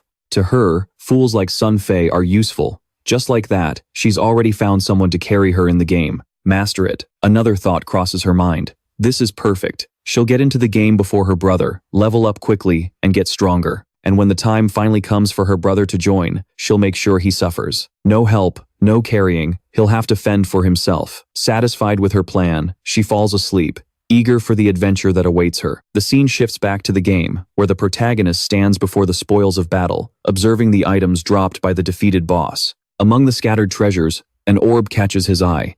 As he reaches for it, a system notification pops up, revealing that he has obtained the Cursed Ring, a gold-tier item. The system details its stats. It can be used by all classes. It grants a boost of 8 points to all attributes. It increases dark element resistance by 26 points and improves attacks on weak points by 1.5 times. However, the ring requires the user to be at least level 4 to equip it. Analyzing the item's benefits, the protagonist quickly realizes that the total stat boost adds up to 32 points, making it equivalent to leveling up 3 times. Furthermore, the dark element resistance will be extremely useful against various enemies, and the multiplier for weak point attacks adds a significant advantage. With this in mind, he acknowledges that the Cursed Ring is a valuable asset for his journey. Before he can reflect any further on his new item, another system notification appears, informing him that he's acquired a new skill, Instant Shadow Strike, a silver-tier assassin technique.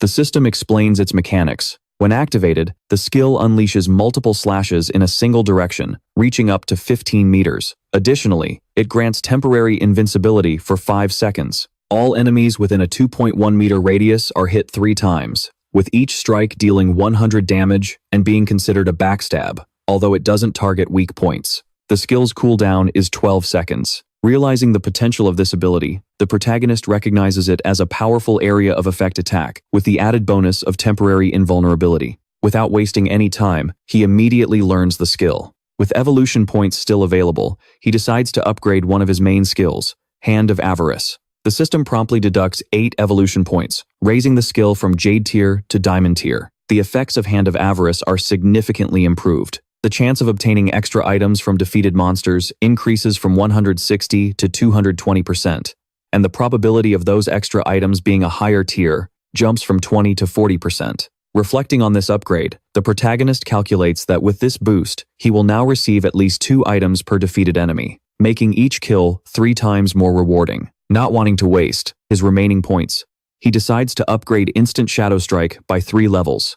The system deducts 3 evolution points, leaving him with only 1 point remaining. The skill evolves rapidly, climbing from Silver tier to Gold, and finally reaching Platinum tier. The single direction attack undergoes a major improvement. Its range increases from 15 to 21 meters, allowing for greater coverage. The invulnerability duration extends from 5 to 7 seconds, offering a longer period of immunity. Additionally, the number of slashes increases from 3 to 5, hitting all enemies in its path, which now expands to 3.1 meters wide. The cooldown is slightly reduced from 12 to 10.43 seconds, making the skill a bit more efficient, but still requiring strategic use. Most notably, each strike now deals 200 damage, doubling its previous power. Furthermore, all attacks are now guaranteed to be considered backstabs, activating the bonus damage from that mechanic, although it's still unable to hit weak points. Looking over these improvements, the protagonist recognizes that while the cooldown wasn't drastically reduced, the skill's ability to grant invincibility can still be exploited for a battlefield advantage. Shifting his focus to the rest of the loot, he quickly determines that most of the items are worthless junk. However, one item stands out, a Silver tier warrior skill book, Fleeing from Battle. Recognizing its value, he realizes that selling it will earn him additional, tradable, lifetime. Just as he finishes his assessment, a sudden movement catches his attention. As he turns, he sees 3 enormous creatures rushing toward him. Without hesitation, he identifies them as level 4 limb crawlers, grotesque and predatory monsters. Instead of feeling threatened, he sees this as a perfect opportunity to test his newly enhanced true power. Without losing a second, he activates Instant Shadow Strike. In an instant, his form blurs as he unleashes a rapid sequence of slashes. High-speed slashes, effortlessly tearing the creatures apart. The limb crawlers are torn to shreds before they even have a chance to react. As the dust settles, a system notification pops up, confirming their defeat. The system immediately registers his victory, granting him 80 experience points and another 5 days of tradable lifespan as a reward. Amidst the remnants of the battle, a dark and menacing aura emanates from the protagonist. He calmly reflects on his new power, realizing his efficiency in eliminating enemies has drastically increased. Once again, he considers a potential strategy, reasoning that if he combines his Poison Dart ability with Instant Shadow Strike, he can secure victory before the fight even begins. Checking his current tradable lifespan, he confirms he now possesses 618 days. However, to bring his skills and equipment from the game into reality, he needs at least 900 days, which is almost 2.5 years. With this in mind, he maps out his next plan of action. Step 1. Sell all the valuable items stored in his inventory. If everything goes as planned, he might reach the minimum required time sooner than he thought. Once he reaches level 10, he will finally bridge the gap between the virtual and the real. The scene shifts to the protagonist, heading back to the starting town. Concealed by the invisibility granted by his latent image skill, moving undetected, he suddenly overhears a nearby conversation. A man is congratulating a woman on reaching level 3, reminding her of a promise she made. As he observes them, it becomes clear that the people involved are the blonde girl from before and Lao. The conversation reveals a prior agreement. Lao promised to help the blonde girl reach level 3, allowing her to leave the game, in exchange for 5 million in cash. Now that she's reached her goal, Lao expects his payment. The blonde girl reassures him, asking if he truly doubts that her father's company, Dodge Young Industry, could spare such a small amount. She explains that she will log out and complete the transaction in the real world. Before leaving, she hands her phone number to Lao, instructing him to contact her as soon as he gets out of the game. Then, she makes an additional proposal. She wants to buy all of his tradable lifespan, offering 10,000 in cash for each day. Lao readily accepts, grinning at the lucrative opportunity. With a smug expression, he comments on how foolish the protagonist was for rejecting the blonde girl's proposal, adding that they can discuss the deal further when they meet in real life. Unbeknownst to them, the protagonist walks right between them, hiding in plain sight. Lao, oblivious to his presence, mentally scoffs at the concept of lifespan being a significant factor in the game. To him, there's little reason for concern. After all, he can farm lifespan as easily as in-game currency. For him, turning game achievements into real-world wealth is the ultimate strategy, and he considers himself a genius for realizing this. The scene then shifts to the starting town, where the protagonist stands before the teleportation portal. With a simple extension of his hand, the portal begins to pulse with radiant blue energy. As the light intensifies, a system window appears before him, congratulating him for successfully activating the teleportation formation in Shellon and granting him 1 reputation point. The system further explains the mechanics. He can use the teleportation portal for free once per day, but subsequent uses will consume tradable lifespan. However, at the moment, no other teleportation portal in the game has been activated, making it effectively useless for now. The protagonist reflects on the situation, understanding that the teleportation formation in the starting town is a two-way system. Activating only one side is pointless. A player from another starting town must advance, reach level 5, and activate their own teleportation portal for it to work properly. In his past life, he remembers that Sun Fei was in Firefly City. To get ahead of the game, he sets up an altar that will notify him the moment someone activates the Firefly City teleportation portal. He's not just waiting, he's preparing. The moment that portal lights up, he will be ready to face Sun Fei. As the protagonist moves through the city, his mind is already focused on his ultimate goal. While teleporting between cities might seem significant to most players, he knows the real challenge still lies ahead. His true objective is to reach level 10 and gain access to the God-forsaken realm, where he can finally activate his authority. Only then will the real cursed game begin. Shortly after, he sets up a shop, and a system notification appears above him, announcing to all nearby players that he's selling equipment and skills,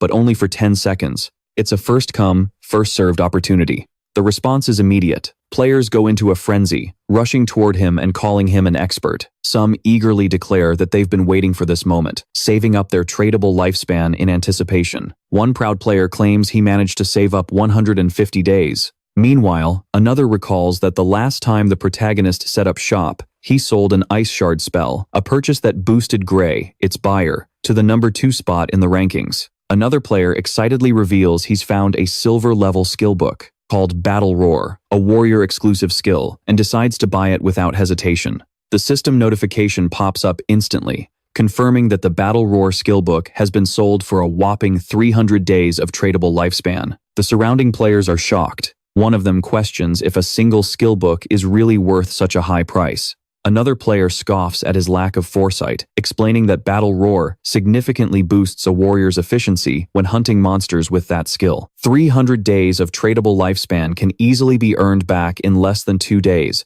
making it an extremely worthwhile investment. Realizing the protagonist's value, the rest of the players surge forward desperately, eager to buy anything before it's too late. In a matter of seconds, everything is sold out. Looking at his system window, the protagonist assesses his earnings. In just 1 minute, he's amassed 650 days of tradable lifespan, bringing his total to 2,174 days. However, he's still not satisfied. To actually bring his stats, skills, and equipment into reality, he'll need a lot more tradable lifespan. Meanwhile, some players grumble in frustration, lamenting that they didn't even get a chance to buy anything. They ask if he plans to open the shop there again, and he confirms that he will. Suddenly, a female player's voice catches his attention. She claims to have a treasure and asks if he'd be interested in making a deal. When the protagonist turns to look, he recognizes her. She's one of the members of WMC's team. The system immediately identifies the treasure in question, a spatial ring with 12 inventory slots. The system also explains that the ring doesn't occupy the protagonist's backpack or equipment slots. He is momentarily stunned. Internally, he recognizes the spatial ring's true value. It's a rare storage item that takes up neither a ring slot nor a backpack slot. Since players can carry a maximum of 3 storage backpacks, an item like this is priceless. The protagonist notes that while spatial rings can technically be dropped by any monster, their drop rate is extremely low. The fact that this girl, with her profit-oriented profession, managed to get one so early in the game is nothing short of extraordinary. Her luck is insane. Without hesitation, he asks for the ring's price, already calculating its true worth. In his past life, a 12-slot spatial ring like this one sold for a staggering 3,600 days of tradable lifespan. However, instead of demanding lifespan, the girl just smiles and makes an unexpected offer. She doesn't want his lifespan. Instead, she asks him to add her as a friend and party up with her to take down a boss monster. The protagonist agrees immediately, and a system notification appears, confirming that the player Big Blan has accepted his friend request. As they leave the starting town, the protagonist turns to her and asks about the boss monster she needs help with. Blan explains that it's a gold-level boss, but she couldn't see its name as it was too far away. However, she says she can describe its location, a weathered boat floating in the swamp. Upon hearing this, the protagonist's eyes widen in shock. Could it be the Golden Ghost Ship? He quickly remembers that the Golden Ghost Ship is a rare, special boss that can appear at any level. Its spawn rate is extremely low, but whenever it appeared in his past life, it would trigger fierce battles between major guilds, all competing for the powerful equipment it dropped. The mere sight of this monster was enough to start a bloodbath. However, based on Blonde's description, he deduces that this version of the Golden Ghost Ship must be around level 5, making it easier to kill. Still, he can't help but wonder how Bland found such a rare boss so close to the starting town. His mind starts connecting the dots, the spatial ring, her connection to the Wang Mag group, and a gold-level boss appearing seemingly by chance. Realization hits him. Could she be the legendary Pei Shui from his past life? He remembers the rumors from his previous incarnation. It was said that the One Mania group had a mysterious member, blessed with absurd luck, someone who could find rare chests, treasure vaults, underground palaces, and even ancient temples just by wandering the map. At the time, he dismissed these rumors as misinformation, a smokescreen to disguise the group's true source of intel. But now, looking at Plum, he knows the rumors were true, and she's standing right in front of him. Lost in thought, he stares at her, trying to process the implications of this. Plum, noticing his gaze, suddenly blushes and asks why he's staring at her like that. Snapping out of his daze, the protagonist reassures her it's nothing and turns his focus back to the journey. As they pass through the main gate of the starting city, Unbeknownst to them, a figure lurks nearby. A bald player hides behind a tree, watching their every move. The scene shifts to a group of rough-looking players, where a long-haired man stands out before several bald players. Speaking with authority, he boasts about his past achievements, recalling how he dealt with his brothers to conquer the overlord of Sand City. Confidently, he assures the bald players that, if they follow his lead, he'll ensure they prosper in the game. Before he can continue, the bald player, who was watching the protagonist, rushes back, reporting that their target has left the city with a girl. A wry smile forms on the leader's face. He scoffs at the information, convinced the protagonist is just another young fool, easily swayed by a pretty face. Without hesitation, he gathers his group and orders them to move out.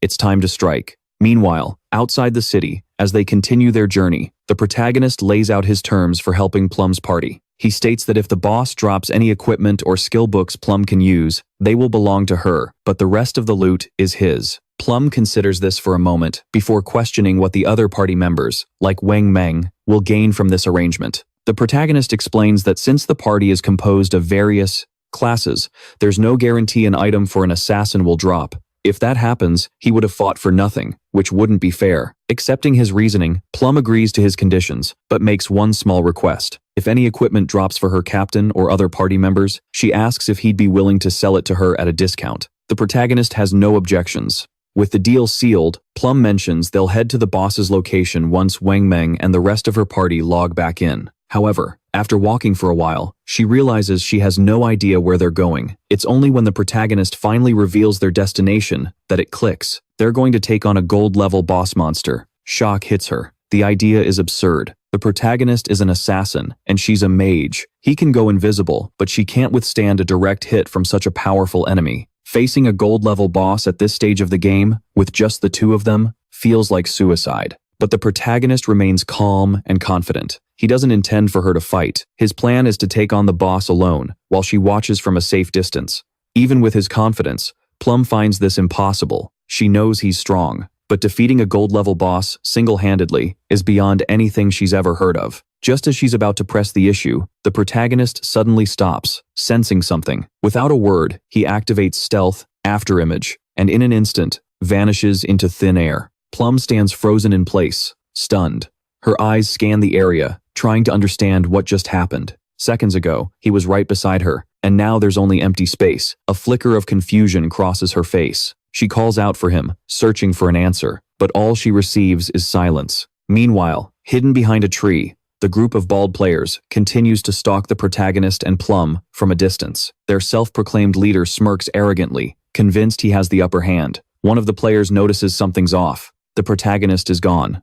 Confused, they look to their leader for guidance. Without a second thought, he dismisses the situation, assuming the protagonist tricked Plum and abandoned her in the middle of nowhere. With a wicked grin, he orders his men to move in, deciding to capture Plum first and have some fun with her before anything else. As he runs toward Plum, the leader reminds his men of his earlier proposition. Stick with him, and they'll have a good life. Now he claims that even women are coming their way. However, just as they get close, a shadowy figure materializes right in front of them, only to stop in his tracks, his smile vanishing as he stares at a dense, black aura swirling before him. Confusion flashes in his eyes. What is this?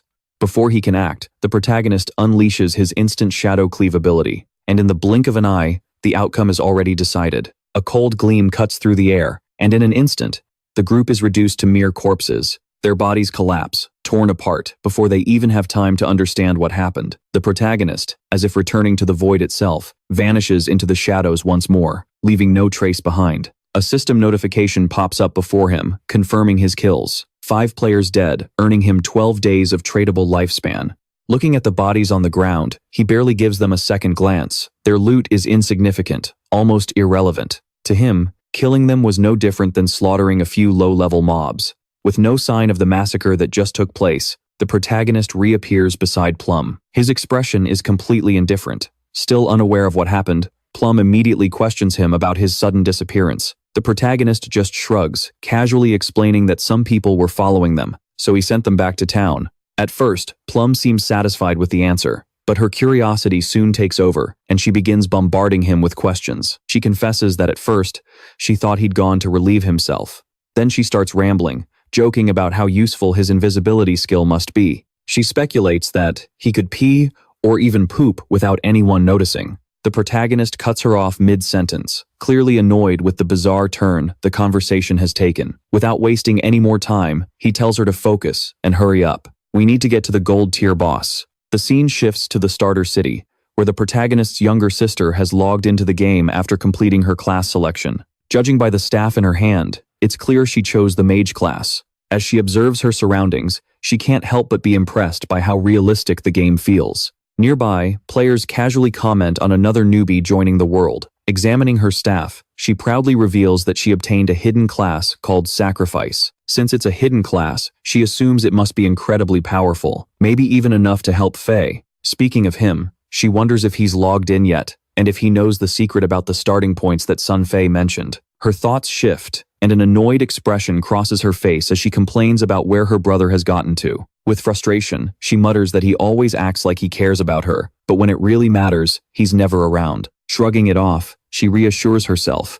telling herself that with her hidden class and Sun Fei's promise to help her level up, she doesn't need to depend on her brother. In fact, he can fend for himself. Then, her eyes fall upon the starter city's ranking board, revealing that the protagonist has already reached level 6. She immediately questions why Sun Fei was bragging about his strength in the real world when he's only level 3. Clearly, the real expert here is Shadow, the mysterious player at the top of the rankings. A spark of ambition ignites within her. If she can get close to Shadow, she could level up much faster than by relying on Sun Fei. The only question now is, where can she find him? Nearby, we see Wang Meng and his team discussing a problem. Wang Meng complains that one of their party members, rippling with the wind, has completely vanished, and he can't get in contact with him. Growing impatient, he tells the team he doesn't have all day to wait, and asks if anyone has a plan. One of the members points out that if they don't have a healer, taking on the monster will be tough, while another remarks that, unlike Shadow, they can't just hunt solo. Out of options, someone suggests recruiting another healer to fill the spot.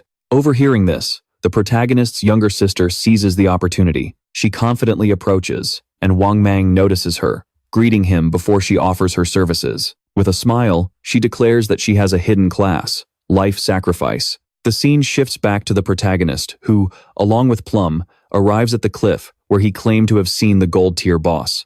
As expected, looking down into the misty depths, he confirms his suspicion. It is indeed the Golden Ghost ship boss. Without wasting a moment, he activates his latent image ability, turning completely invisible. He instructs Plum to hide and keep an eye out for potential ambushes from other players, while he goes to settle the score with this gold-tier monster. Plum agrees without hesitation, landing gracefully in the marsh below. A system notification immediately appears in front of him, the warning. It says that due to the presence of the Golden Ghost ship boss, the entire area has been classified as a violent domain. The crucial detail is that the lifespan loss rate in this domain is 100 times faster than normal. Processing this information, the protagonist quickly does the math. At this accelerated pace, staying there for just 15 minutes would cost him an entire day of his lifespan.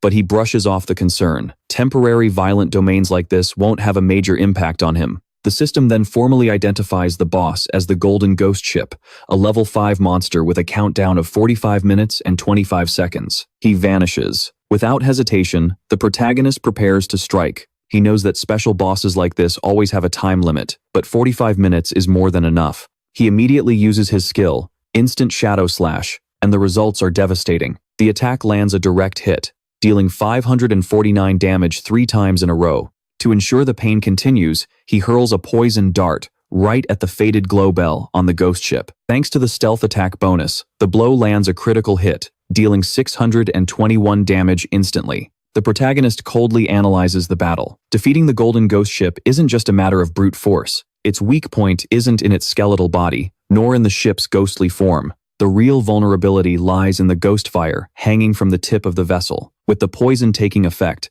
the system registers an additional 207 damage per second for the next 5 seconds. But the boss isn't going to take this punishment lying down. The Golden Ghost ship awakens with a roar, preparing a counterattack. The protagonist isn't surprised. He knows that whenever this monster's weak point is hit, it retaliates. It controls the surrounding water and launches a massive area of effect attack. And, as expected, gigantic pillars of water erupt in every direction. They come crashing down like devastating waves. He realizes these pillars aren't just for show. their damage is absurdly high. Even early-level warriors wearing silver-tier armor would struggle to survive a single hit. Fortunately, his Shadow class profession grants him exceptional agility right from the start. Without it, dodging this attack would be nearly impossible. With the battlefield now in chaos, the real fight begins. The Golden Ghost Ship boss begins to focus, and almost immediately, grotesque, decomposing hands start to emerge from the muddy swamp. Skeletal figures rise up,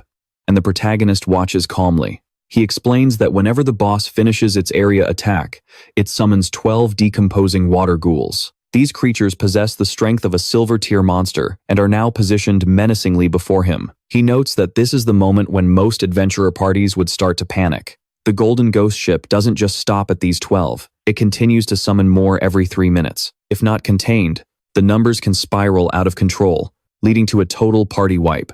The key to survival is to eliminate them before they overwhelm the battlefield. Fortunately, our protagonist has been invisible from the start. The summoned ghouls can't detect him, and therefore, they don't stand a chance. He positions himself at the perfect angle and instantly unleashes his instant shadow slash. A blur of deadly precision follows, and in the blink of an eye, every single decomposing water ghoul is effortlessly obliterated. Watching from a distance, Plum is completely stunned.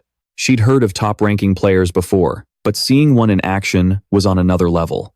As if to further reinforce her suspicion, the protagonist hurls another poison dart. He launches it directly at the Golden Ghost Ship's weak point, landing another critical hit for 621 damage. With the added effect of draining 207 health per second due to the poison, Plum can't help but be in awe. So, this is how the #1 player fights. His speed, his precision, his ability to appear and disappear like a ghost. It was simply unreal. In just a few moments, the gold-tier boss had already lost half of its health, and the monster still hadn't managed to properly counterattack. Then, out of nowhere, the protagonist calls out to Plum. He refers to her as Little Blackie. Confused, she wonders what he's talking about, especially when he goes on to say that he's about to die. She blinks. Die? Plum doesn't understand. He's completely dominating the fight, and from what she can see, he still has the upper hand. Why would he say something like that? Curious and a little worried, she asks for clarification, but the protagonist reassures her, saying there's nothing she needs to do. She just needs to wait for him to revive. Still confused, she finally questions something else that's been bothering her. Little Black? Where did that come from? She corrects him, saying her username is Black Plum or Big Plum, not Little Black. That sounds more like a dog's name than a player's. Annoyed, Plum snaps back, but it's no use. The protagonist keeps calling her Little Black. Anyway, the scene cuts to the same idiots who had the audacity to attack the protagonist earlier, only to be completely decimated. Having just revived, their leader looks furious and frustrated. He grumbles that he used to defeat legends back in the day, but now he's being humiliated by some little girl. Yep, these fools don't even realize it was the protagonist who destroyed them before. They actually believe Plum was responsible for the slaughter. Just then, one of the henchmen comes running up, practically breathless. He reports that he's found Plum. She's on the edge of a cliff, watching Shadow fight a boss alone down below. Hearing this, the leader's eyes gleam with excitement. He immediately gives orders, declaring that this time, he's gathered all his brothers, or rather, minions, and now they're definitely going to defeat Shadow. Back to the battle. The fight against the Golden Ghost Ship continues to rage. The protagonist continues to analyze the fight mechanics, revealing the fourth and most dangerous rule when facing this monster. When its HP drops to half, it unleashes a massive soul surge attack, and as expected, the Golden Ghost Ship does exactly that. The protagonist immediately gets a sense of the problem. Not only does this attack have an absurd range, but it also paralyzes him for 5 seconds. With his current stats, there's no way to dodge. The soul surge expands in a massive shockwave, spreading a terrifying energy across the battlefield. Even Plum, watching from above, is stunned by the scale of the attack. Then the impact hits. Direct damage, 1,059. A system notification appears, confirming what just occurred. The protagonist has died. Another notification pops up. Shen system. Player Shadow has died. Lost 26 years of non-negotiable life. Lost 1,087 days of negotiable life. Meanwhile, on top of the cliff, the idiots arrive just in time to witness the protagonist's death. They burst out laughing. So, this guy was an expert? They jeer. Some call him a top player, but look at him. Thought he could solo a gold-level boss. Another one scoffs. But then, something catches their attention. Their eyes widen as they spot the loot drop from Shadow's death. Judging by its size, they calculate it must contain at least 300 days of life.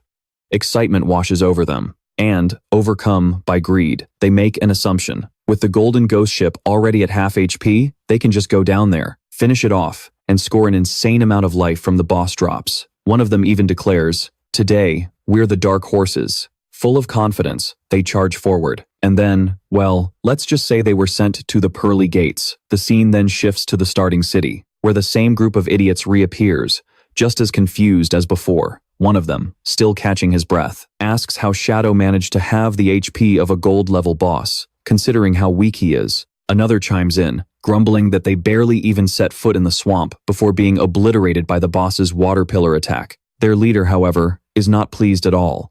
His face twisted in frustration, he growls that these losses are unacceptable. He refuses to let it end like this, and orders his group to head back for a rematch. Meanwhile, back at the swamp, the protagonist revives and lands gracefully, surveying the scene before him. Life orbs are scattered everywhere, a true jackpot. Without wasting a moment, he calls out to Plum, asking what happened and why there are so many life orbs around. Amused by how quickly he returned, Plum explains that a group of overconfident players stormed the place, thinking they could defeat the gold-level boss. Unfortunately for them, they were instantly exterminated by the monster's water pillar attacks. Hearing this, the protagonist lets out a chuckle. Typical. He comments that those idiots clearly overestimated their own abilities. He then recalls his past life, remembering how this very boss, the Golden Ghost ship, had once made him suffer. Turning his focus back to the fight, he analyzes the boss's attack patterns. The immobilizing skill was just a one-time trick. After that, the rest of the monster's health will be easy to handle. At least for him. Normally, when the boss's HP drops below half, there's a chance it will teleport away, frustrating most players. But for the protagonist, it's just a minor setback. Without hesitation, he activates his poison dart skill, aiming precisely at the ghost ship's weak point, its glowing bells hanging from the mast. The attack hits its mark, and the Golden Ghost ship immediately prepares to counterattack. A purple energy radiates ominously from its core, but the protagonist is unfazed. Still under the effect of his invincibility, he pushes forward. A smile forms on his face as he calmly says he's already memorized all the boss's movement patterns. Closing the distance in an instant, he unleashes a devastating instant shadow slash, cutting down the boss with lethal precision. Nearby, the same group of idiots from before finally reaches the cliff overlooking the battle. One of them quickly points, "Shadow's back. He's fighting a Golden Ghost ship boss again." Their leader, still seething with frustration, sees this as the perfect moment to strike. With Shadow and the boss locked in battle, an opportunity arises to take them both out and claim the rewards for themselves. Plum, noticing their arrival, isn't surprised. Trouble seems to follow these idiots wherever they go. Seeing that the battle is reaching its climax, she knows she can't let them interfere. Without hesitation, she activates a lightning-based spell, her body crackling with energy, before she launches a powerful strike against the group standing on the opposite cliff. The attack lands a direct hit, sending the leader and one unlucky henchman flying backward as electricity courses through their bodies. Stunned and scorched, the idiot leader struggles to his feet, scanning the battlefield for the source of the attack. One of his men, still trembling from the shock, quickly points to Plum's location, confirming it was the mage who was responsible. The leader's anger quickly turns into something darker, a cruel smile forming as he readies his weapon. Without wasting a moment, he signals for his men to attack. Realizing she's drawn all their attention, Plum immediately takes off running, calling for help as the idiots pursue her with blind determination. For them, taking her out has now become more important than anything else. Meanwhile, hidden behind the trees, several other players are silently watching the chaos unfold. Unlike the reckless fools chasing Plum, these players remain serious and patient, keeping their focus on the true prize. The battle between Shadow and the Golden Ghost ship monster boss. Circling the massive, ship-like entity, the protagonist maintains his composure. The fight is drawing to a close, just as he predicted. Despite the Golden Ghost ship being only a level 5 boss, it's still a formidable opponent, especially when faced alone. The battle has taken longer than expected, mainly due to the low damage he's dealing. Moreover, the prolonged fight has drawn a lot of attention, and he's well aware of the threats surrounding him. The group on the cliff is busy chasing Plum. The other group is positioned in the swamp, just waiting for the right moment. Their plan is obvious. Wait for him to land the final blow, and then ambush him before he can collect his rewards. Before any of them can act, the battle reaches its climax. With one final strike, the golden ghost ship collapses. Its colossal form shatters on impact. In the same instant, the system registers his victory. The protagonist has successfully defeated the gold-class monster boss, the golden ghost ship. The system rewards him with 4,800 experience points, raising him to level 8. Additionally, he receives 7 evolution points and a total of 216 days of tradable lifespan. As the boss begins to disintegrate into loot, the protagonist allows himself a brief moment of satisfaction. The monster fought well, but in the end, it made the mistake of thinking it could win. Unfortunately for it, that was nothing more than a miscalculation. Without wasting any more time, he activates Shadow Snake. His figure gradually vanishes into the darkness, just as the lurking looters prepare to make their move. Meanwhile, in the starter town, a system notification echoes across the server, announcing that Shadow has become the first player to defeat a gold-class boss. As a result, he has gained 3 reputation points. The announcement sends shockwaves through the player base. Discussions erupt through the crowd, with many wondering who this Shadow guy is and how he pulled off such a feat. Some speculate about his origins, questioning which city he belongs to and if he's from the Shelton starter town. After all, the first player to defeat a gold-class boss must be from their city, right? Among those reacting to the announcement is Wang Mag, who stares at the system message in shock. It wasn't long ago that Shadow was seen taking on a bronze-class boss all by himself. And now, in such a short time, he's already defeated a gold-class boss. The power gap between Shadow and the other players is absurd, leaving Wang Mag wondering how something like this is even possible. Meanwhile, the protagonist's younger sister has no doubts. This Shadow player is the strongest. If she can convince him to help her level up, she'll reach her goal much faster. To finally meet her crush, C, back in the swamp. The aftermath of the battle is evident. The Golden Ghost ship boss dropped an impressive amount of high-quality loot, far more than anyone expected. The players hiding nearby can't contain their comments about the absurd value of the items. Greed is written all over their faces. Their leader quickly assesses the situation. He notices that Shadow hasn't collected the loot yet, which means he's still nearby, probably using his invisibility skill to hide. Cautious but determined, he gives an immediate order, and one of his men, a player named Guang, is tasked with revealing Shadow's location and taking him down before he can claim his rewards. Guang doesn't hesitate. Drawing his bow, he channels energy into the arrowhead, which begins to glow with an intense hue. Upon releasing it, the arrow transforms in mid-air, taking the form of a horned ghost eagle, a tracking skill designed to locate hidden targets. The spectral bird soars over the battlefield, scanning the area where Shadow disappeared. In just a few moments, it locks onto a target ahead. The protagonist, still hidden, immediately recognizes the skill, the horned ghost eagle, a specialized anti-invisibility detection technique, something he didn't expect to see so early in the game. Now it all makes sense. This group is so confident because they have a way to track him. However, it's a futile effort. Although the detection skill is impressive, it's still only at level 1. What they don't realize is that his assassin class naturally grants a +1 bonus to his invisibility level. This small but crucial advantage makes their detection attempt completely useless. The horned ghost eagle won't be able to break his stealth. For now, the hunt continues. Shadow remains one step ahead. Back with the group, Guang, after scanning the battlefield with his ghost eagle and finding nothing, turns to his companions and concludes that Shadow must have fled upon seeing their numbers, since there's no other explanation for the eagle not detecting him. The leader lets out a short laugh, amused by his supposed escape. It seems Shadow knows when he's outmatched a smart move. With that assumption, he leads his men to the scattered spoils. His confidence growing, he nevertheless doesn't completely lower his guard. As they surround the area, he reminds his team to stay alert. The ownership timer on the boss loot is 5 minutes. If no one collects the items within this period, they'll become available for anyone to take. All they have to do is wait, and the treasure will be theirs. But just as they're smiling in anticipation, completely absorbed in their victory, a dark silhouette moves through the shadows. Before they can react, Shadow is already on top of them with a single instant shadow slash, as a wave of dark energy engulfs them, annihilating the entire group in the blink of an eye. Their bodies dissolve into loot. Their ambitions are crushed before they even realize what happened. Amidst the silence, Shadow casually remarks how much quieter it is now.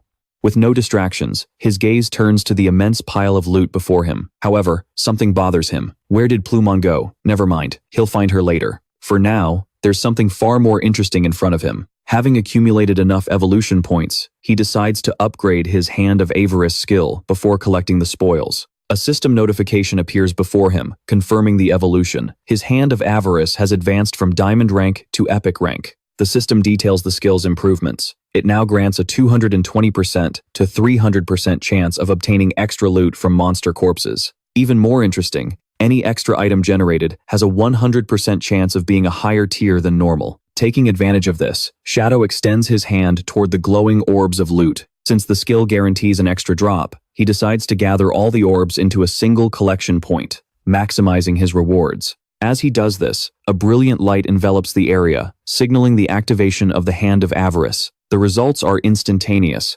A flood of system notifications appears before him. 7 evolution points gained.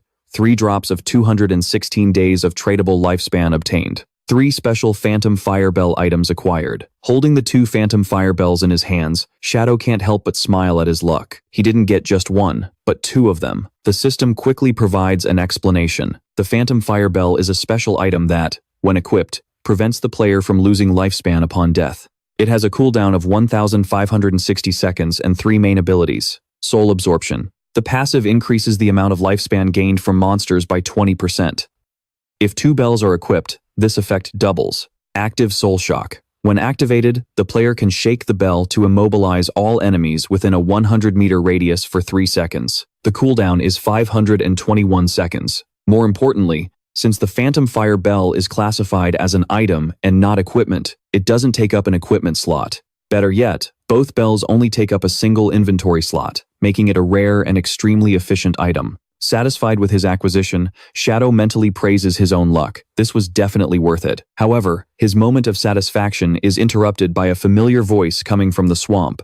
It's Plum. Her frantic screams call for help and demand her pursuers back off. It's clear the idiots from before have caught up to her. Judging by their laughter, they're planning on having some fun with their new prisoner. Unfortunately for them, that fun is about to end. The scene then cuts to Plum, who has found herself cornered on the edge of a cliff with the foolish leader and his goons closing in. The leader commented on how Plum managed to evade them for a while, but now she had nowhere left to run. One of the lackeys suggested she surrender peacefully, promising they'd make her feel good as she ascended to the heavens. However, Plum glanced down, staring at the steep drop, and considered her situation. In a bold move, she decided to jump from the cliff, leaving the group in stunned silence. The fall was significant, and as she closed her eyes, Plum braced herself for impact. She landed so hard that her head started bleeding, and upon dying, her body turned into loot. The leader couldn't help but acknowledge her determination. Throwing herself to her death wasn't something just anyone could do. Meanwhile, back to our protagonist, Plum sent a message letting him know she no longer needed rescuing, as she had already died and respawned in the starting town. She also mentioned that her death was extremely painful, but luckily, her tradable lifespan was managed by Captain Wang. In response, the protagonist told Plum to wait for him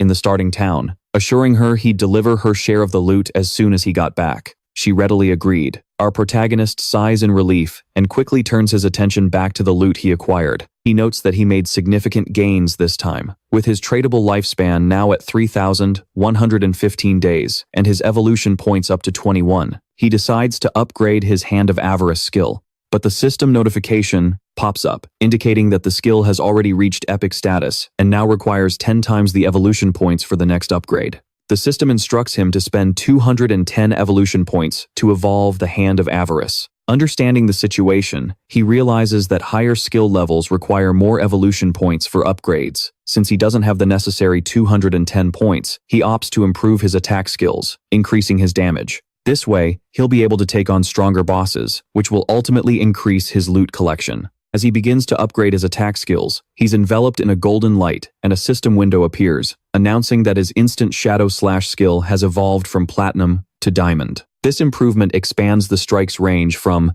21 to 24 and then to 27 meters. Additionally, the duration of the invisibility state increased from 7 to 8 and then to 9 seconds, allowing him to execute 5 to 7 strikes on all enemies in front of him. The total skill duration has extended to 10.43 seconds. The length of each strike also increased from 3.1 to 4.1 meters, and each slash now deals 300 extreme damage. Another notification appears, indicating he spent a total of 10 evolution points, leaving only 3. His initial skill, Backstab Enhancement, has also advanced to the gold level, increasing the damage from 15% to 30% when performing a backstab.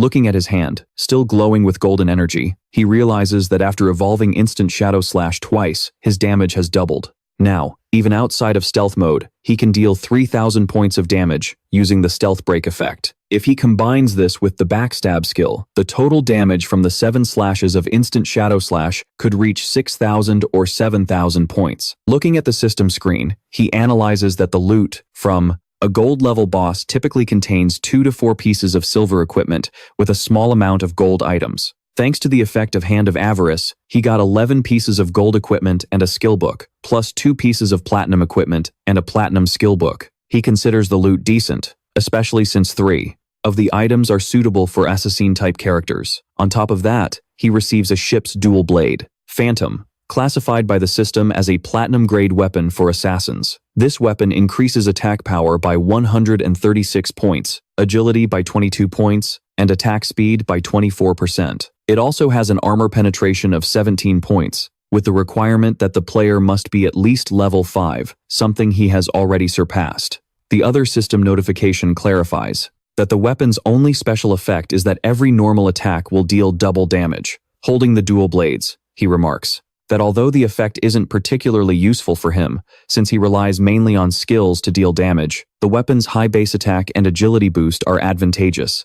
Its higher attack speed will also improve his skill casting speed and reduce cooldowns, making it useful, especially with the armor penetration.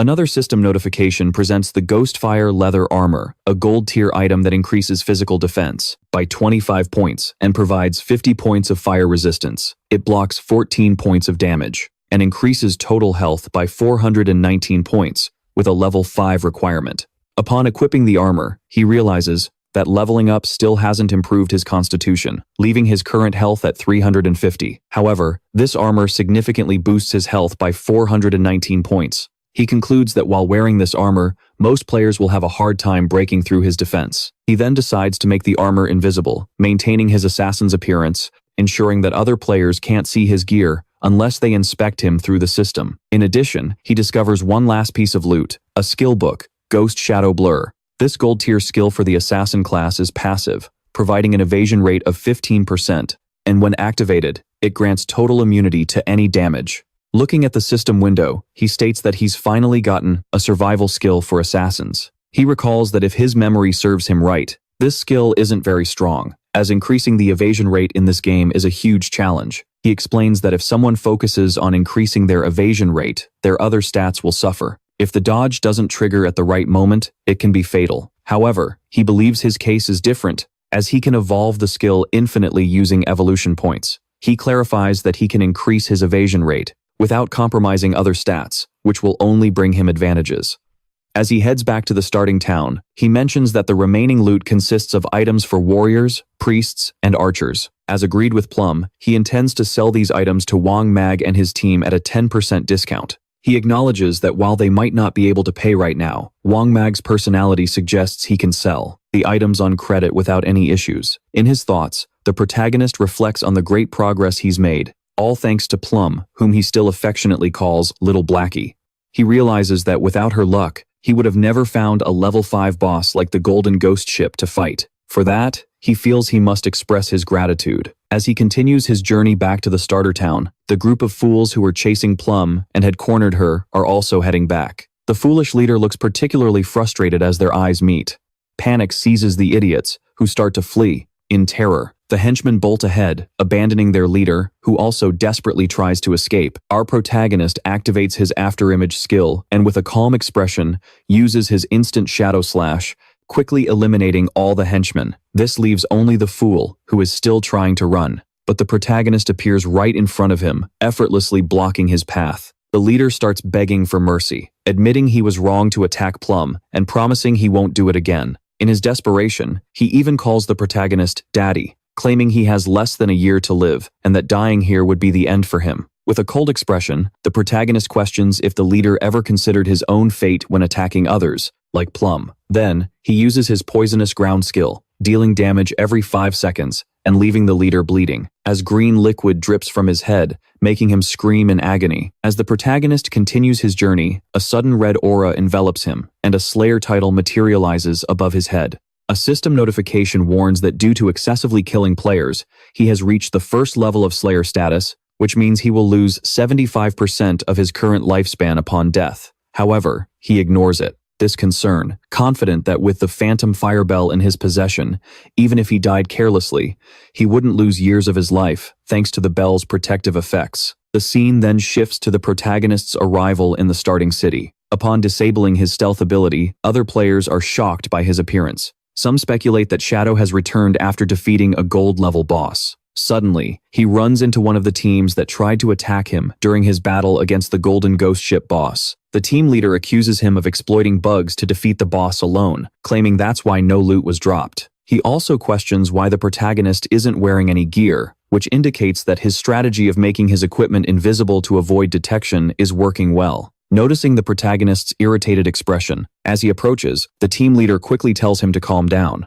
He then offers up an assassin skill book, admitting it was a mistake to attack him. They used part of their own life expectancy to buy this book, suggesting the protagonist just take it and move on. The protagonist takes the book, and the system notification pops up, revealing the skill is called Impale. It's a common assassin class skill that deals a single strike to the target, adding 20 points of damage and applying a 2-second stun effect with a 22-second cooldown. Recognizing it as a control skill, the protagonist accepts it and walks away. One of the angry team members turns to his leader, whom he calls Shu Chao. He voices his frustration that they were defeated by the protagonist, yet still had to appease him with a skill book. Isn't that a sign of cowardice? Another teammate agrees, questioning since when they've been treated this way. The first member insists they should use their connections to gather other players, since a small effort from everyone could easily overwhelm Shadow. He questions why they should even fear him. However, the leader cuts him off, pointing out that this figure called Shadow is leveling up rapidly, which indicates he must possess some huge secret.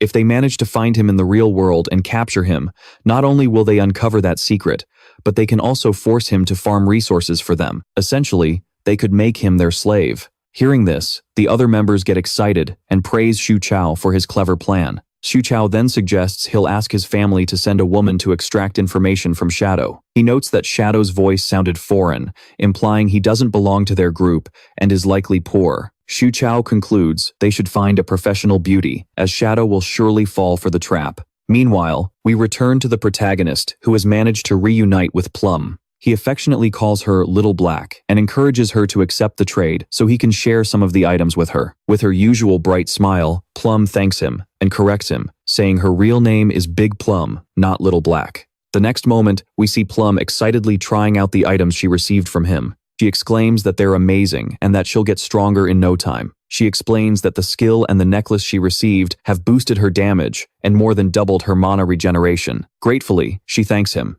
and he replies that it's no problem, reminding her that he's just fulfilling their agreement. The protagonist then asks for the spatial ring Plum promised, and she happily hands it over. Plum then shares that while she was fleeing through the forest, she found an underground cave that seems to be the entrance to a ruin. She asks if he's interested, and he's momentarily stunned, pondering this girl's insane luck. First it was the Golden Ghost Ship, and now the entrance to a ruin. He realizes it would be advantageous to befriend her and wonders if Plum would have shared this information if he hadn't helped her out. He notes that his inventory has finally expanded to 27 slots and decides to go with her. The protagonist asks Plum about Wang Meng's whereabouts. He plans on visiting the ruins she mentioned after he sells some items to her and the rest of her group. Plum agrees, but informs him that Captain Wang Meng and the others might be busy training their new priest and won't be back anytime soon. Checking her system window, Plum points out that she's already marked the ruins entrance on the map. She also mentions there are stone slabs hidden behind some bushes, explaining that she moved one to hide while she was on the run. Plum recounts that she had only taken a few steps inside when she heard screams, which scared her so much that she fled. Otherwise, she wouldn't have been captured in the first place. Obviously, the protagonist quickly activates his latent image skill, turning invisible. He reassures Plum, saying he understands and will head to the ruins immediately, planning to negotiate with Egem when he returns. Plum is surprised by how quickly he vanishes.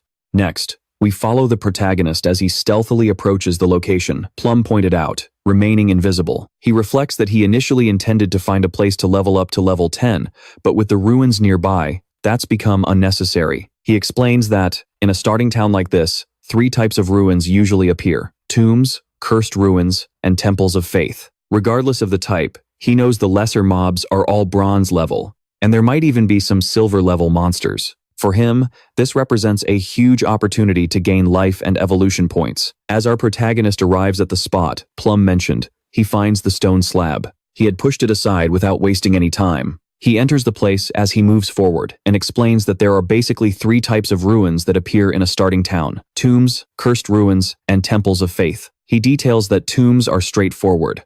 They're inhabited by hordes of monsters, making them difficult to clear completely. Most of the time, a gold-level boss is hiding at the end. As for the monsters in cursed ruins, they are under the curse of ancient, evil gods. Some were once human, but went mad or turned into ghosts after death. As for temples, their inhabitants are devout followers of these ancient, evil gods, and their structures are usually intricate and labyrinthine. Successfully completing the latter 2 types of ruins rewards the player with a special item or a skill book. Observing the murals on the walls, the protagonist confirms that this is indeed a temple of faith. Looking closer, he recognizes the images and deduces that this temple belongs to the ancient god of judgment. It's essentially the same origin as his Eye of Judgment. From the depths, he hears faint screams echoing through the temple. The scene shifts to a dense forest, where Wang Meg is in a fierce battle, blocking relentless attacks with his sacred shield, struggling to stay on his feet. Suddenly, a monster lets out a deafening roar and sends him flying with a powerful blow. Despite his defense, the force of the attack makes him take damage.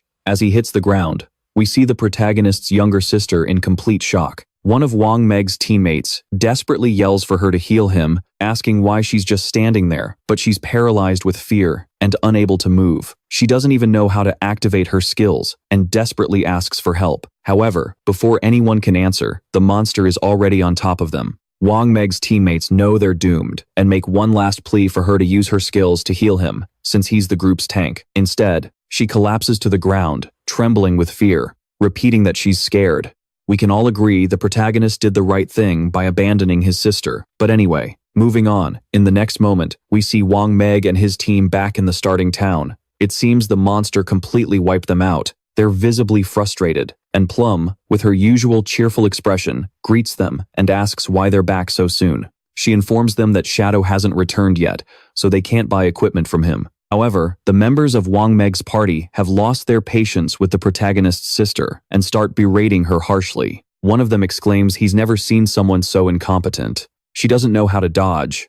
She doesn't know how to use skills. So what can she even do? This reaction catches Plum by surprise, as it's the first time she's seen her colleagues so angry. Plum quickly steps in, protecting the protagonist's sister, who is on the verge of tears. She asks the group why they're being so harsh. Of course, the girl's a complete beginner, and dying at least once is normal at the start. But the party member, still furious, tells Plum to get out of the way because he's going to chew her out. Another teammate comes over and clarifies that they didn't just die once. They died 3 times in less than an hour, leaving Plum momentarily speechless. However, being the kind person she is, she suggests they let the girl join their team. She reveals that she recently received 2 valuable items from Shadow and guarantees that with her on the team, no one will die. Wang Meg, trying to de-escalate the argument, agrees that Plum's suggestion isn't a bad one. With her in the party, things should go more smoothly, and hopefully, they might run into Shadow when they get back. Next, we see the protagonist's sister apologizing and saying she'll try harder, but inside, her true emotions surface. She believes that Wang Meg and his group are losers who can't handle their own problems, and yet have the audacity to blame her. If it weren't for their connection to the expert Shadow, she wouldn't even bother hanging around them. She goes as far as calling Meg and her group a bunch of trash. Back to our protagonist, he ventures deeper, observing the worn-down walls. As he listens to the sounds from before, he spots 2 figures kneeling in the center of what looks like a temple. The system identifies them as devout followers of the ancient god known as Judged, Level 10, Silver-grade monsters. Without wasting a moment, the protagonist activates his latent image skill, turning invisible. In an instant, he uses instant shadow to attack the Judged at high speed. Although the attack is a direct hit, the monsters only lose a small portion of their health. He realizes that even by maximizing the damage with the broken invisibility and backstab effects, their health barely drops, as expected from a level 10 silver-grade boss. The combined health of these devout followers surpasses even that of the golden ghost monster he previously faced. He also notices that the devout followers kneel again, this time in his direction, as if they were worshipping him. Even though he's still in stealth mode, he wonders if they can sense the eye of judgment on him. Could that be why they aren't attacking, but offering worship instead? To test his theory, he asks if they can guide him, but there's no response. He concludes that they were corrupted long ago and are now decomposed and driven mad. Now they're nothing more than wild beasts that exist only to steal the lifespan of humans. Suddenly, the two followers become agitated as if they sense something. Without hesitation, they rush towards the temple entrance. With their hands glowing with poisonous energy, a group of players has just entered the temple, and upon seeing the approaching threat, they warn each other to be careful. Watching the fight, the protagonist sees the players enter a panic as they realize they can barely handle a single silver-grade boss, let alone two. They try to flee, but before they can even start running, they are completely annihilated, leaving behind a large amount of lifespan. The protagonist recognizes the players who were defeated. They are the same ones who previously bought a snow cone spell from him, known as Grey Rose. He didn't expect them to find this ruin. Judging by their gear, they weren't ready to explore this deep. Kneeling to collect the items, he remarks in surprise that they dropped over 100 days of tradable lifespan. He never imagined they were so rich. Meanwhile, the two devout followers remain with their heads bowed in reverence, as if they are still worshipping him. After thoroughly searching the temple, the protagonist finds nothing. No traps, no treasure. Annoyed, he wonders if these two silver-grade mini-bosses are the only valuable things here and decides to eliminate them. He summons his poison dart skill and lands a perfect shot on their heads. A system window appears, confirming the kills. The protagonist has killed two devout followers of the ancient god. The system also informs him that he has received 4,000 XP. The system congratulates him on reaching level 9 and obtaining 4 evolution points. Additionally, he gains 188 days of tradable lifespan using his Hand of Avarice skill. As for the items, he's completely shocked. He's impressed by how powerful an epic grade skill like this is. His evolution points increase to 32, and he now possesses 1,504 days of tradable lifespan. Furthermore, he acquires several gold-grade items and 10 silver-grade items. Among the items, he receives a gold-grade item specific to assassins, the Devotee's Pendant, an accessory for the assassin class. The system explains that it increases agility by 15 points and reduces skill cooldowns by 20%. It requires level 8 to equip, and it has a unique effect. Summon a silver-grade devout follower to fight by his side. With a cooldown of 600 seconds, the protagonist examines the necklace and notes that the stats are impressive. The 20% cooldown reduction significantly improves his combat efficiency. The stealth skill's cooldown drops from 22.65 to 19.25 seconds. Poison Dart decreases from 4.35 to 3.75 seconds, and Instant Shadow Strike reduces from 10.45 to 8.85 seconds. He concludes that the task of grinding has become much more efficient. Since all the rest of his gear also requires level 8 and no one else can use it yet, he decides to save them to sell later. Suddenly, he notices something. As the protagonist approaches the temple's mechanism, the entire structure begins to move.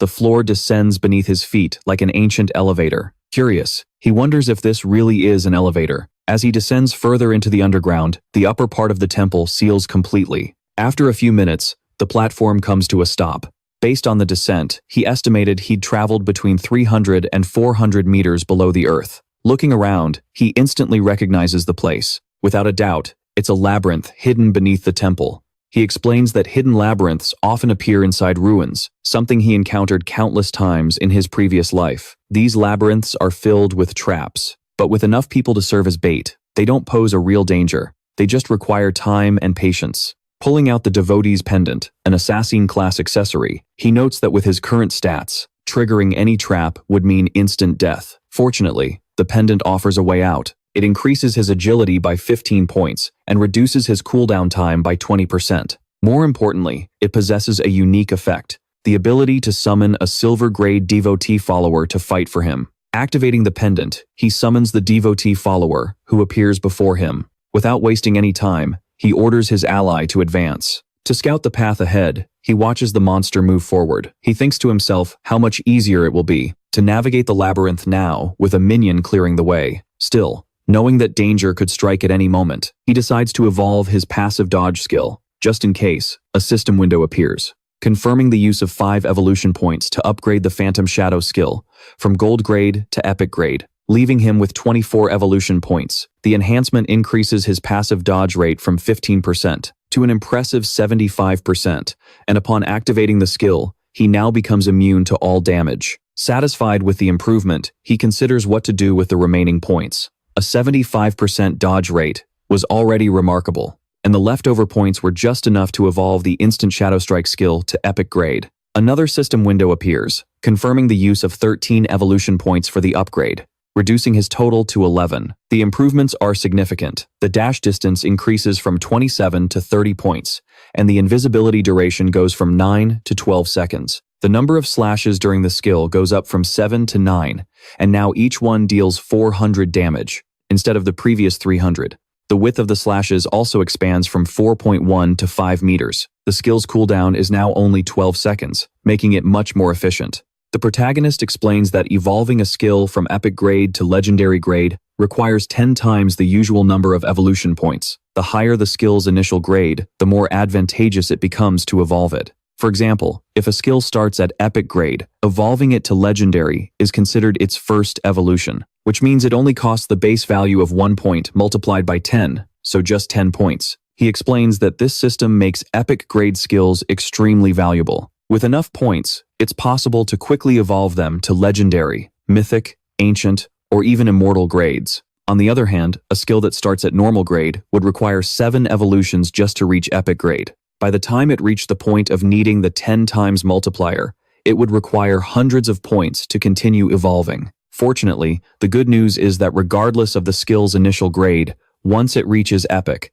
the subsequent enhancements become more efficient. In other words, from now on, all of his skills will be at least epic grade. Looking at his own hand, he notes that, with 11 evolution points remaining, he has enough to evolve one more skill. He chooses Afterimage, his initial skill. Immediately, a system window appears, confirming that he spent 7 evolution points to evolve it from silver grade to gold grade, and finally, to platinum grade. The system updates the information. The stealth duration has increased from 16 to 24 seconds. Additionally, the first strike that breaks invisibility now deals 90 more damage, and the cooldown has been reduced from 26 to 22 seconds. Our protagonist adds that thanks to his 35% cooldown reduction stat, the final cooldown time for Afterimage is now only 16.3 seconds. Still, he considers this too long for a skill with relatively low burst damage and thinks about replacing it in the future. Suddenly, his attention snaps back to the labyrinth. The devotee follower he had summoned triggered a trap without warning. A massive round boulder drops with force, crushing the follower instantly. The body disintegrates into loot. Calmly, the protagonist notes that he'll need to wait for the cooldown to summon another one. Considering how complex and deadly this labyrinth is, he can only rely on his devotee follower to explore it cautiously, little by little. Still, he holds on to the hope that the rewards at the end will be worth the effort. Meanwhile, on the temple's upper floor, a group of players is seen sneaking through the entrance. It's the same group that had been wiped out earlier. One of them whispers to their captain that the 2 monsters responsible for their defeat have vanished. The captain, confused, tries to understand what could have happened. They also notice that the loot they dropped when they died is missing. It doesn't take them long to figure out that someone must have defeated the 2 monsters and taken the loot. As they speculate about who could have done it, the captain speaks up. There's only one player capable of defeating 2 silver rank bosses this easily at this stage of the game, none other than Shadow, our protagonist. As the team absorbs this revelation, one of the members sighs in relief, commenting that at least they won't have to die again. The captain, however, has more to say. She adds that when they first arrived, they saw someone who appeared to be communicating with the 2 bosses. She wonders if that person was Shadow, and if so, whether he possesses some skill that allows him to ally with monsters. If that's the case, she thinks, then that ability must be something truly terrifying and incomprehensible. Meanwhile, back with our protagonist, his devout follower is instantly killed by another hidden trap. He explains that he's been cautiously exploring the labyrinth for about 3 hours now. Judging by the path and its structure, he believes he's finally nearing the end. Based on his past life experience, he knows that using human lives to navigate a deadly labyrinth like this one would result in hundreds of casualties. Without hesitation, he summons his devout follower once more, and together they press forward into what seems to be the final section of the labyrinth. The follower leads the way until they reach a massive, imposing door. The protagonist orders his follower to open it. Despite using all its strength, the door won't budge. This puzzles the protagonist. His devout follower is a silver rank boss, far from weak. Curious, he approaches to examine the door himself. The moment he touches it, it opens without any resistance. He's momentarily surprised, unsure of what awaits him on the other side. Both he and his follower take a defensive stance. But although he was tense at first, he soon notices something unusual. A mysterious altar awaits him on the other side. In the center is a treasure chest wrapped in menacing thorns, and next to it stands a mysterious female NPC. Not even the system can identify her. Noticing this, the protagonist muses that this is the first time he's encountered an NPC so enigmatic that the system can't recognize her. The NPC greets him with a slight bow, but her words are incomprehensible. It's as if his level is too low to understand her language. Then, without warning, she kneels and begins to dissolve into loot. The protagonist, still processing what just happened, watches in silence as the NPC vanishes. The thorns around the chest disappear as well. Though confused, he theorizes that the mysterious NPC might be connected to his Eye of Judgment. Turning his attention to the now accessible chest, he notes its golden glow, a clear sign that it's epic grade. Still, he remains cautious. It could be a trap, or, worse, a mimic. To be safe, he orders his devout follower to open the chest. The follower obeys immediately, and as it lifts the lid, a radiant golden light escapes. Inside is a skill book, but not just any skill book. It's a divine-level skill, made for assassins with both passive and active effects. A system notification pops up, informing the protagonist that he's received the Gift of Mercy, an epic-grade skill book for assassins. Its passive effects are impressive. A 100% weak point hit rate and a doubled weak point damage multiplier. Another system window appears, detailing the new active skill, Throat Slit.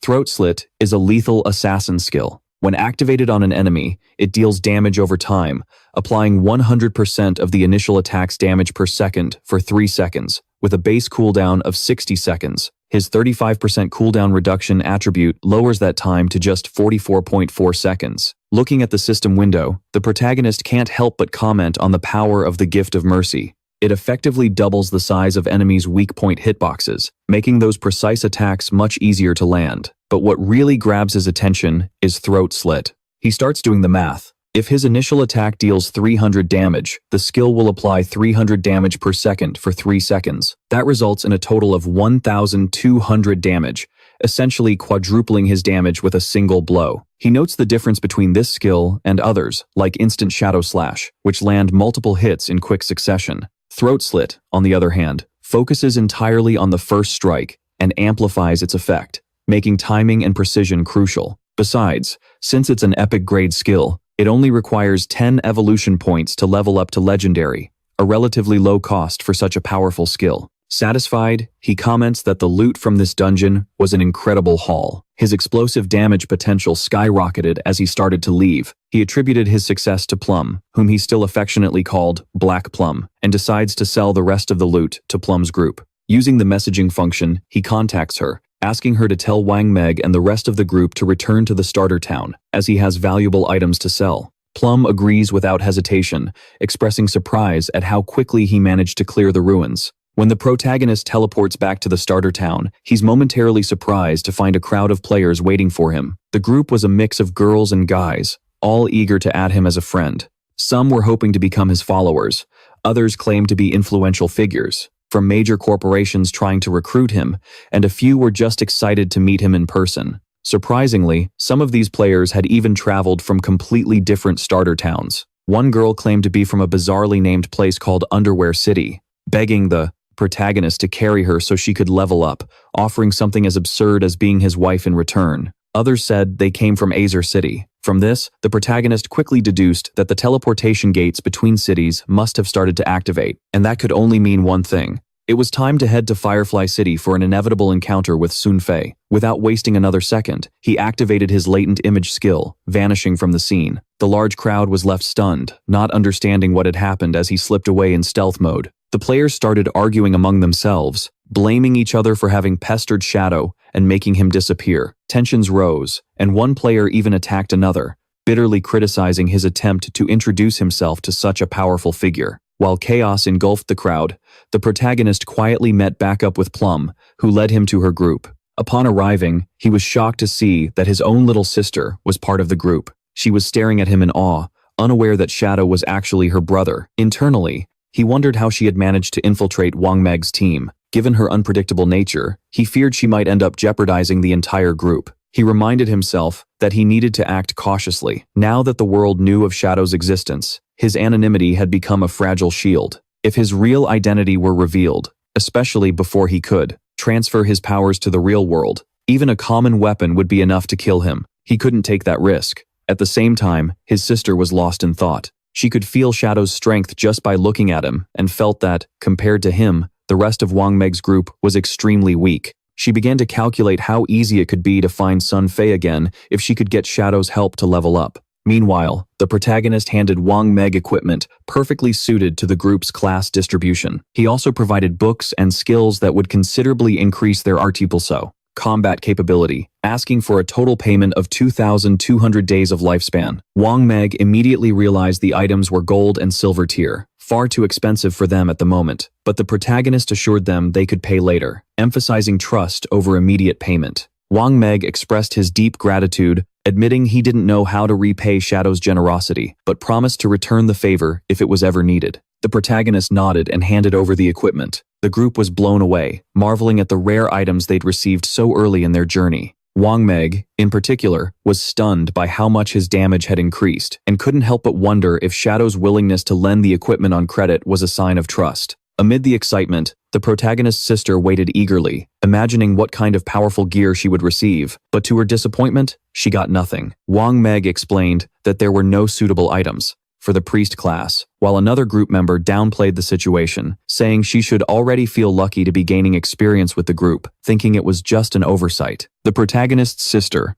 the girl, stepped forward, announcing she was the priest in Wang Meg's party. She approached Shadow, hoping to receive some equipment, and even tried to add him as a friend, but Shadow just stared at her coldly. He vanished before her very eyes like a ghost. Stunned, she just stood there, unable to process what had just happened. She asked out loud where Shadow had gone, and 1M tried to console her, suggesting that maybe he simply didn't have any priest equipment. This time, another party member wasn't so kind, stating flatly that it looked like Shadow had completely ignored her. Plum, on the other hand, was impressed, casually commenting on how effortlessly cool Shadow looked, appearing and disappearing like a dragon. Meanwhile, Shadow reappeared near the teleportation portal, with no one else around. He muttered to himself that he actually had a gold-level priest staff stored in his inventory, along with a gold-level priest skill book, but he wasn't willing to hand over such rare items to someone like his sister. Not only was she reckless, but her presence could jeopardize his collaboration with Wang Meg's party. He concluded that, in the future, he would have a steady stream of high-level equipment and skill books. Selling everything individually would take too much time, but with Wang Meg's influence and the government's backing, since Wang Meg was a police officer, Shadow saw the perfect opportunity for bulk sales. However,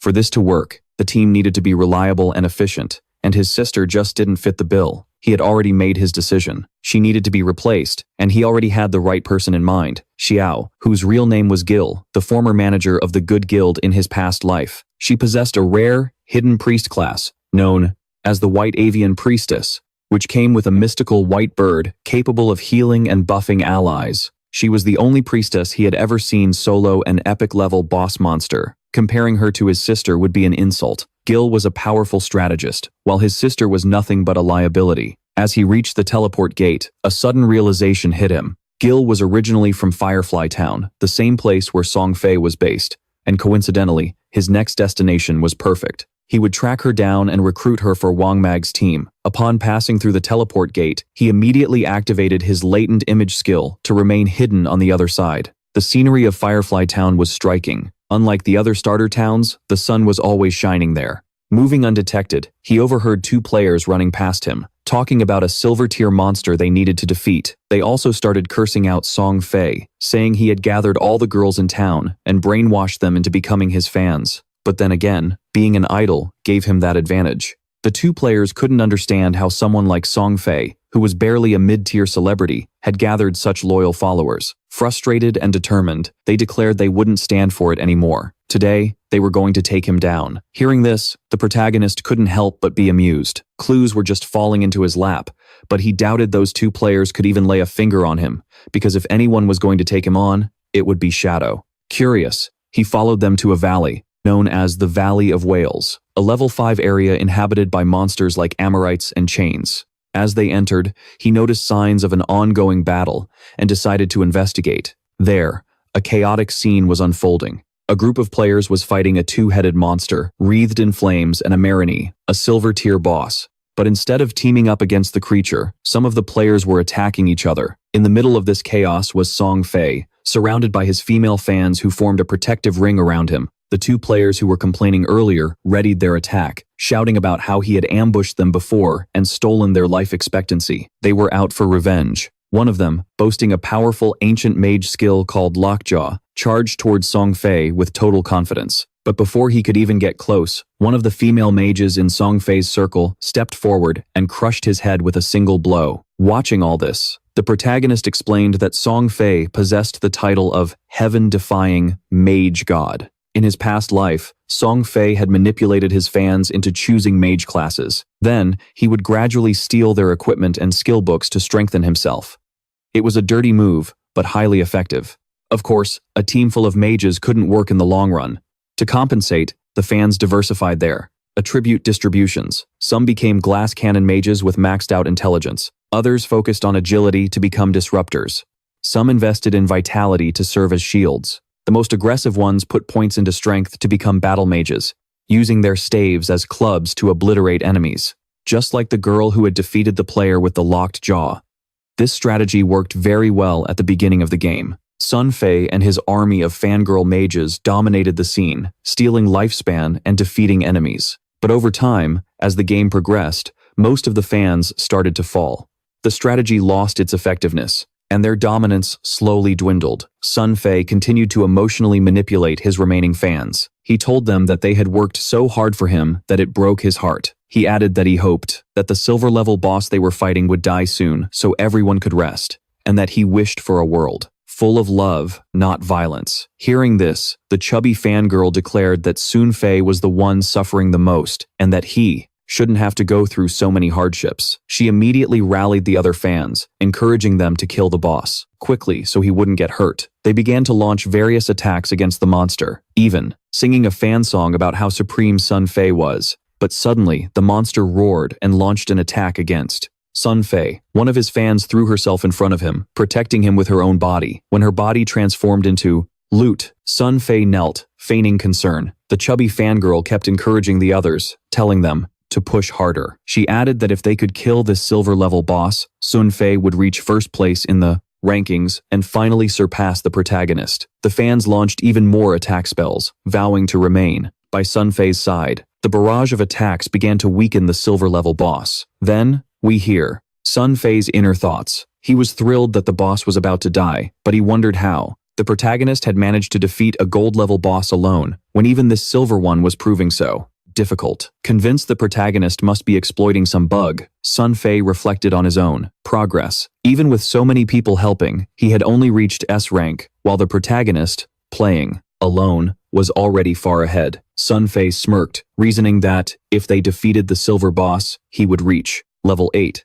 Since the protagonist had been stuck at level 9 for some time, he was confident that soon he would surpass him, becoming the #1 player in this miserable game. But in an instant, the protagonist attacked. He grabbed Sun Fei by the face, ripping his head from his body so fast it wasn't even clear if he'd sliced it or torn it clean off. Before Sun Fei's body even hit the ground, the protagonist activated sobriety and instantaneous dark slash, cutting down all enemies in range and shattering Sun Fei's body, including his head, into tiny pieces. Sun Fei's fans were frozen in shock, but before they could react, the protagonist's fury fell upon them. He cut down everyone around him, including the silver-level boss. A system notification informed him that he had killed the two-headed monster, Rebirth, gaining 1,500 experience points. He had also eliminated the challenging maiden goddess of the heavens and Sun Fei's fans, whose usernames were still so bizarre he could hardly believe them. Things like Sun Fei Meow Meow Forever Loyal Follower and Little Fei C. As the body of the two-headed Rebirth dissolved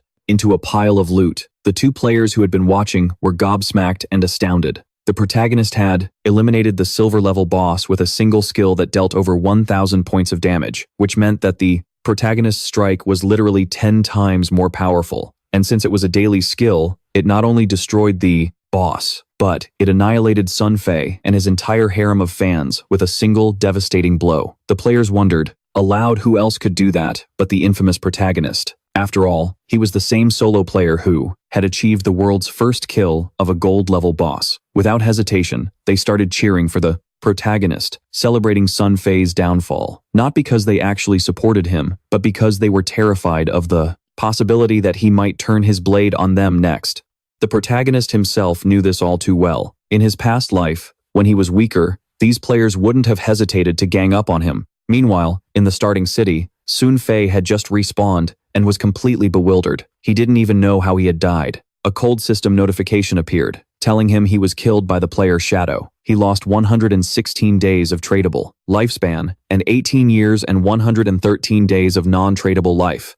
Sun Fei clenched his fists, enraged that Shadow had appeared right in Firefly Town, one of the hundreds of starting cities scattered throughout the region. His reborn fans crowded around him. They complained and asked why Shadow had attacked them. Sun Fei quickly came up with an excuse. He said that Shadow obviously wanted the silver-level boss they were fighting and had ambushed them while they were distracted. The fans started cursing out the protagonist with every insult they could think of. But just then, a girl shyly approached Sun Fei. She asked if she could join his party. She introduced herself as an archer with the rare skill, Eagle Eye. The skill allowed her to detect stealth. The fans immediately got annoyed, mocking her. They said they only accepted mages, and that her low damage could hurt Sun Fei's placement in the rankings. But Sun Fei, ever the manipulator, quickly intervened, approaching her with a charming smile. He told the girl that while they normally only accepted mages, he believed that love could overcome anything. He claimed he could feel her passion, and that even as an archer, she was welcome in his family.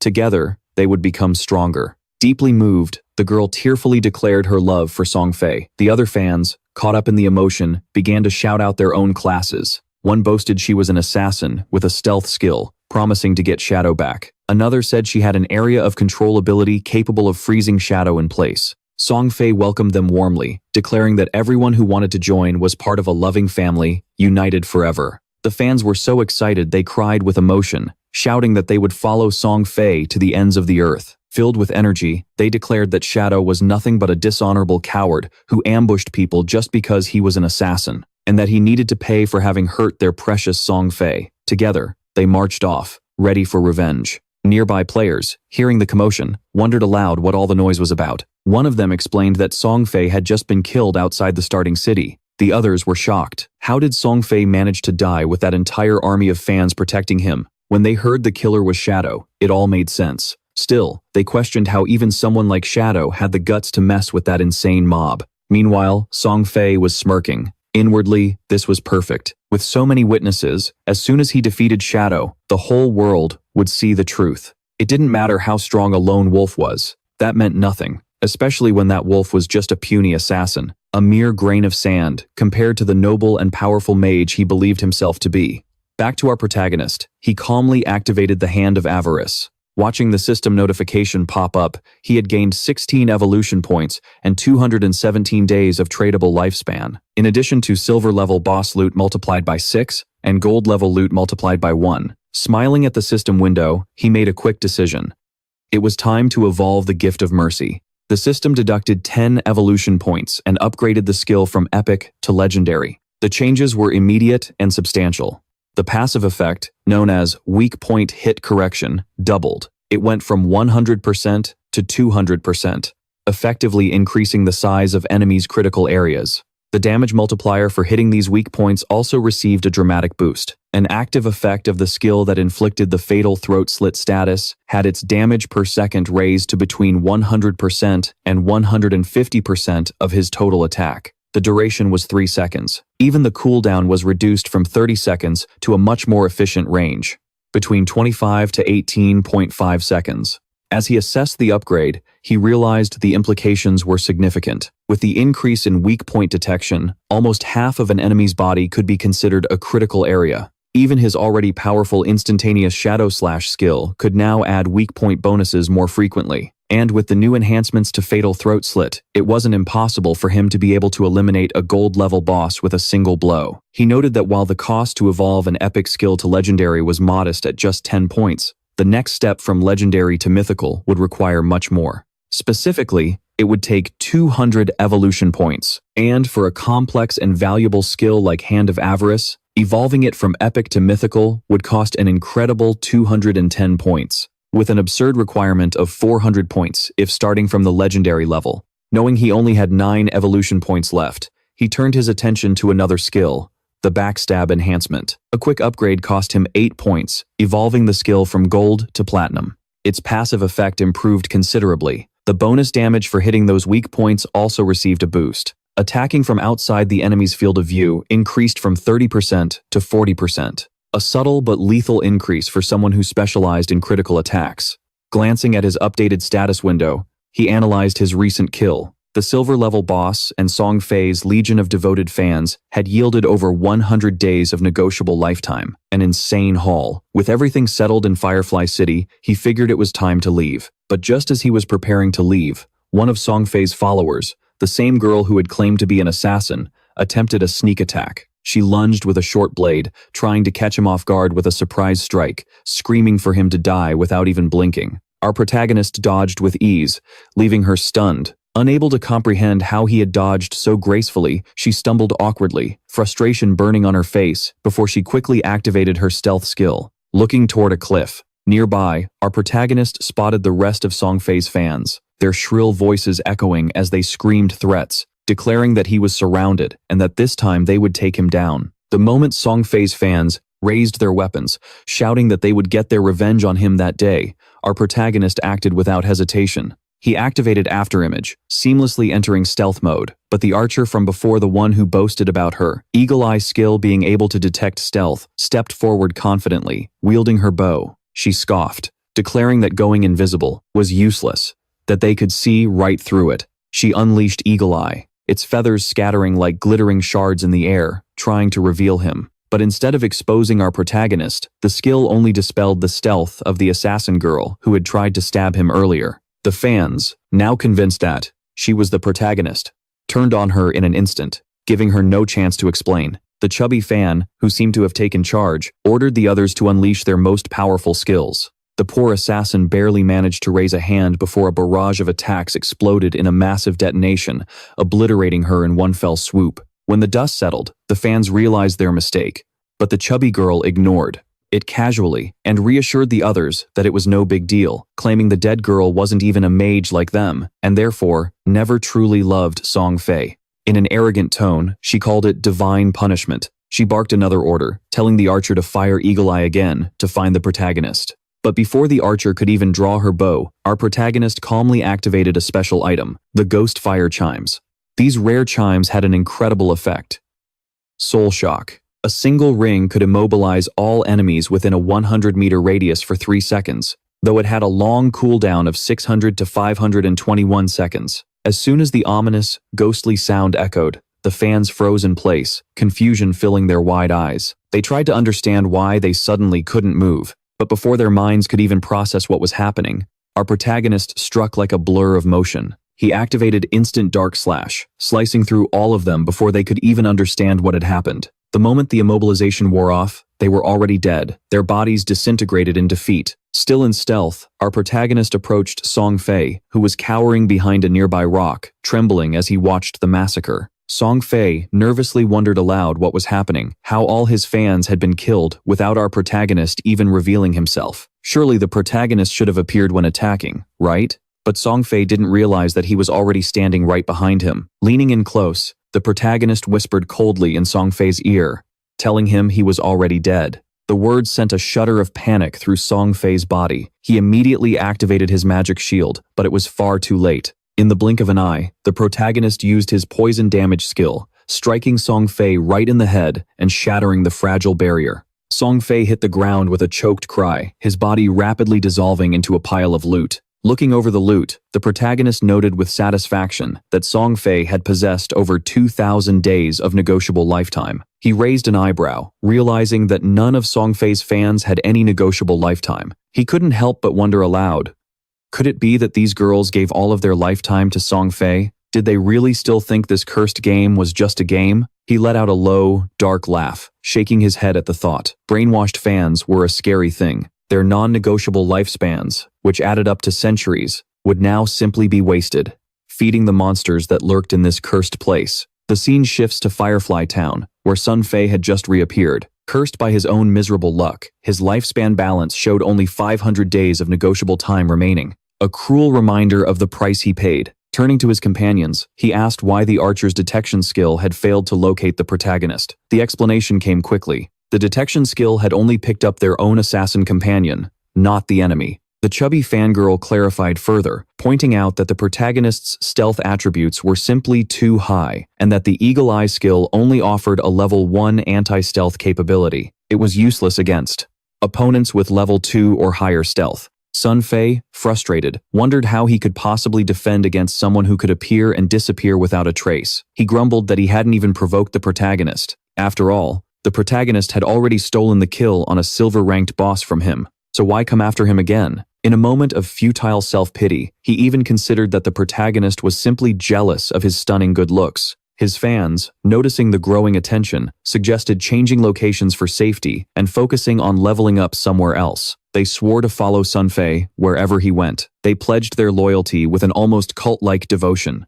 Sometime later, the protagonist arrived at the now silent hometown. Noticing that Sun Fei and his group were no longer there, he wondered if they had moved to another starting area or relocated entirely. Spotting a lone player nearby, he approached to ask for information. The player, startled by the protagonist's sudden appearance, pointed in the direction Sun Fei had gone. He spoke nervously, almost desperately. The player made a strange request, asking the protagonist to spare his girlfriend when he went after Sun Fei. The girl in question, named Feel Kitty, was a hunter, almost certainly the archer who had tried to detect the protagonist's presence earlier. Internally, the protagonist dismissed the request, thinking it would probably be easier for the guy to find another girlfriend. Activating his afterimage skill, without another word, the protagonist vanished, leaving the man behind, still pleading for the salvation of his relationship. As he headed towards Sun Fei's last known location, the protagonist pondered the challenge ahead. Although he knew the general direction they had taken, their exact destination was still a mystery. Searching blindly would waste precious time, if only he could find Gui Chui. And that thought came at the perfect moment, as if fate had heard his wish. A familiar figure walked past him, and the protagonist recognized her immediately. Gui Chui. The protagonist went straight to Gui Chui, asking if she could lend him a hand. The moment she saw him, her heart skipped a beat. She recognized him instantly. Shadow. She could hardly believe she was meeting the infamous Shadow in person. Wasting no time, Shadow said he'd heard her class, had the ability to search for specific targets over a wide area, and instructed her to locate Sun Fei for him. As payment, he offered to sell her a gold-level mage staff for a friendly price. Gui Chui's eyes instantly lit up with excitement. Curious, she asked how he knew she could perform an area search. After all, she had never told anyone. Shadow dismissed the question with a casual wave, telling her not to worry about the details. "Do you want the gold-level staff or not?" he pressed. Gui Chui quickly agreed, though she hesitated. She wasn't sure she could afford it. Shadow explained that he was offering it for just 500 days of negotiable lifespan. A bargain, considering the original price was at least 700 to 800 days. Thrilled, Gui Chui confirmed she had that amount.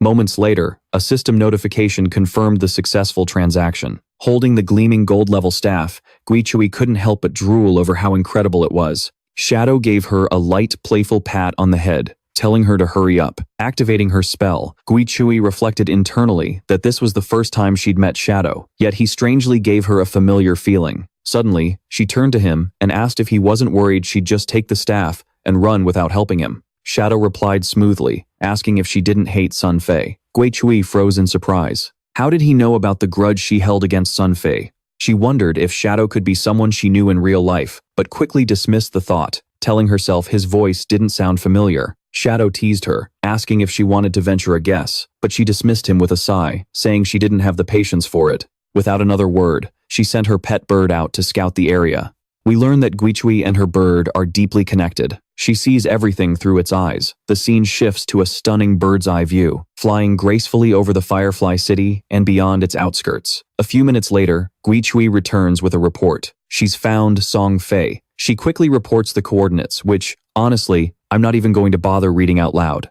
since no one's going to remember them anyway. She adds a warning. She can't guarantee that Sun Fei and his team will still be in the same spot when Shadow arrives. Hearing this, Shadow immediately takes off. He heads in Sun Fei's direction, asking her to add him as a friend so she can keep him updated if they start moving. Isui shouts after him, asking how long she should keep watch. After all, She can't maintain her surveillance skill forever, but our protagonist reassures her, saying it won't take long. As he traverses the terrain, he soon slows his pace near a cluster of trees. His keen senses pick up on something unusual, stopping beside a particular tree. He studies its bark carefully, noticing a mysterious symbol carved into its surface. From her vantage point, Gui Chui, confused by his sudden stop, asks what's caught his eye.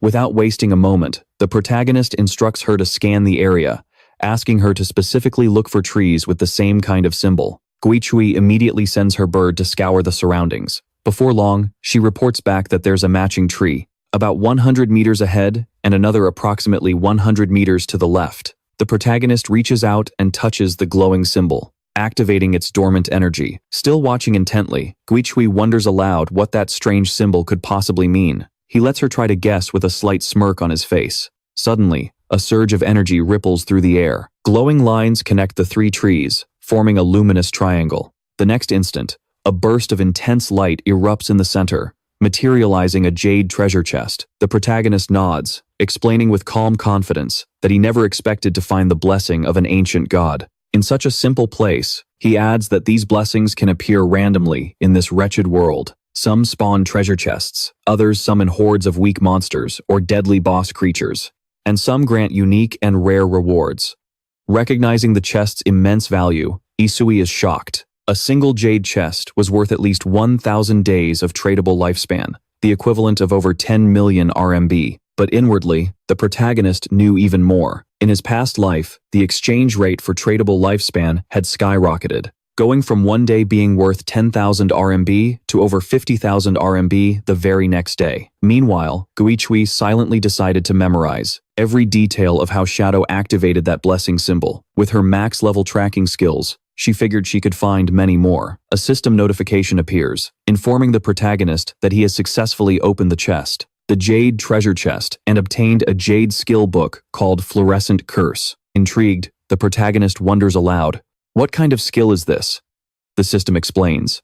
Fluorescent Curse is a Jade-level universal skill that, when used on a player's corpse, as long as they've been dead for less than 15 seconds, causes a cursed flower to bloom on their body, continuously draining their tradable lifespan until it hits 0. Better yet, it has no cooldown. Without hesitation, the protagonist simply learns the skill, marveling inwardly at how absurd it is. In his past life, he had heard of this infamous skill, though he never knew it was called Fluorescent Curse. With a smirk, he remarks that the name fits perfectly. Now, every time he kills a player, all he needs to do is watch over the body and let the cursed flower suck away every last drop of their remaining lifespan. Turning his thoughts to his target, the protagonist smiles grimly. Sun Fei's good days are officially over. This time, he plans to hunt Sun Fei until the guy is forced to log out of the game, and as soon as he hits level 10, he'll be able to extract his game abilities into the real world. And when that happens, the protagonist intends to finish Sun Fei for good. Meanwhile, the scene shifts to Sun Fei and his fangirls. They're busy attacking the monster with a flurry of blows. Leading the charge is none other than Sun Fei himself. Inwardly, he thinks that they've run far enough, and there's no chance of Shadow catching up to them now. He reflects bitterly on how the protagonist already stole his achievement for a silver-level boss and he managed to kill him twice. That should be enough. There's no way that bastard can show up again, right? With a wry smile, Sun Fei swears that when he levels up, he'll get his real revenge. Suddenly, the chubby fangirl points ahead, letting Sun Fei know that a group of players was fighting a boss just up ahead. Being the deceitful opportunist that he is, Sun Fei immediately cooks up a lie, saying that the players up ahead looked familiar, and that they were probably fans of Nildak, his rival. The moment she heard this name, the chubby fan flew into a rage, and the rest of the group followed suit, labeling Nildak's fans as pests, trying to sabotage Sun Fei's ranking. Without hesitation, the chubby fan ordered everyone to charge forward and eliminate them all. Meanwhile, the three unsuspecting players ahead, who looked like ordinary adventurers, were taking on the boss. Seeing Sun Fei and his fans approaching, they thought they'd gotten reinforcements. They thanked them for the help, saying the boss was almost defeated, and they could finish it off together. But the next moment, the group's leader is struck in the head with a mage's staff. Shockingly, it was the chubby fan who dealt the fatal blow, killing him with a single attack. The two remaining players were in shock. A girl asked in disbelief what Sun Fei's fans were doing, but the fans coldly replied that this was the fate of Nildak's supporters. Confused, the girl tried to explain that neither she nor her group knew Nildak. But before she could finish, her head was riddled with arrows. The devastated last player screamed for her, calling her Misha, but Sun Fei's fans gave him no time to grieve, shouting that all of Nildak's fans deserved to die. They unleashed a barrage of spells at both him and the boss, with the monster rambling nonsensically about the vastness of the cosmos and hearts like islands, whatever that was supposed to mean. None of it made any sense, but it didn't matter. The last player was killed instantly, overwhelmed by the attacks. Sun Fei then casually stepped forward to grab the loot, praising his fans and calling them his family. He dramatically claimed that he had almost been ambushed by Nildak's ruthless fans. Lies spilled from his lips yet again. The fans started to cry, saying there was no need for thanks. As they basked in their false victory, our protagonist arrived silently, watching from a cliff above. His presence was menacing, without a single word spoken. He activated his latent image skill and vanished like a ghost. The next instant, Sun Fei and his fans were frozen in terror, as the protagonist's voice echoed out, declaring that Sun Fei was already dead, cold as ice. The protagonist appeared behind him and with a single motion decapitated Sun Fei, leaving his fans in complete shock. The chubby fan, in particular, was paralyzed with astonishment as the protagonist gently caught Sun Fei's body before it could fall to the ground. Then, activating his fluorescent curse skill, he made a massive crimson flower sprout from Sun Fei's corpse, leaving the others even more stunned and horrified. The scene shifted to the starting city, where Sun Fei reappeared in the center of a glowing magic circle. Furious, he started shouting, asking if Shadow, the protagonist, had lost his mind, questioning why Shadow was so obsessed with hunting him. Was it jealousy over his many fans? Or maybe Shadow had feelings for one of them. Still, he couldn't understand why it mattered. Just then, a system notification appeared, warning him that his tradable lifespan was rapidly decreasing, dropping from 400 days to 390, then 380, 370, and it kept on falling, leaving him alarmed. Sun Fei wondered if this was some kind of penalty for dying too often. His fans soon reappeared beside him. The chubby one immediately reported that something was wrong. She explained that Shadow had used a strange skill on Sun Fei's corpse, making a blood flower bloom, and apparently it absorbed something from the body. Hearing this, Sun Fei was even more shaken, wondering if Shadow was actually trying to kill him permanently. A new system window popped up, showing his remaining lifespan plummeting. In a panic, Sun Fei decided to log out of the game, reasoning that if he stayed, Shadow would eventually kill him for good. He instructed his fans to log out as well, promising to buy more lifespan in the real world, convert it into in-game equipment, and come back stronger to face Shadow. The fans loyally agreed, declaring they would follow him no matter what. Inwardly, Sun Fei cursed Shadow, vowing revenge. He remembered the years he'd spent grinding, 2.5 years of hard work, and swore he wouldn't lose to someone just because they were a free-to-play player. Back on the battlefield, we see the protagonist also used his fluorescent curse on Sun Fei's fans. A system notification informed him that due to the huge number of player kills, he had reached level 4 of the assassin class. This meant that if he died, he would lose 96% of his current life.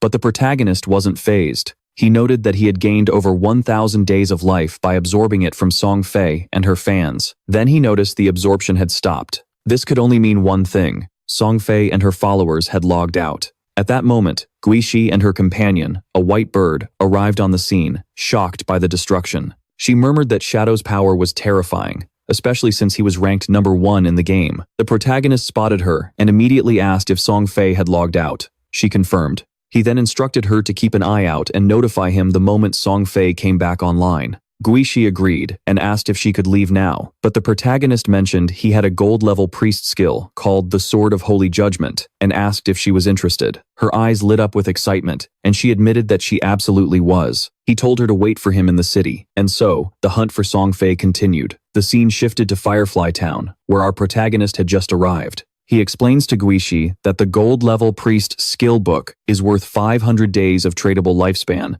but that he's willing to sell it for half the price, on one condition. Hearing this, Guishi's thoughts immediately ran wild, and she blurted out that she's not the kind of girl who sells herself. This leaves the protagonist momentarily stunned, wondering what kind of nonsense she was thinking. He clarifies that all he wants is for her to join a specific team as their permanent healer. Upon hearing this, Guishi agrees without hesitation, though she warns that if the party members are weak, she won't hesitate to complain. The protagonist assures her there's no reason to worry. The team she would be serving is quite competent. He decides to contact them immediately. The scene then cuts to a battlefield where Wang Meng and his teammates have just defeated a monster boss. However, Wang Meng was poisoned in the process and urgently calls for the protagonist's younger sister to purify him. But, being a newbie, she has no idea what a purification skill is. Wang Meng quickly explains that every priest class has a purification skill and tells her to hurry up. Determined to prove her worth, she begins to channel the skill, proudly telling everyone to watch.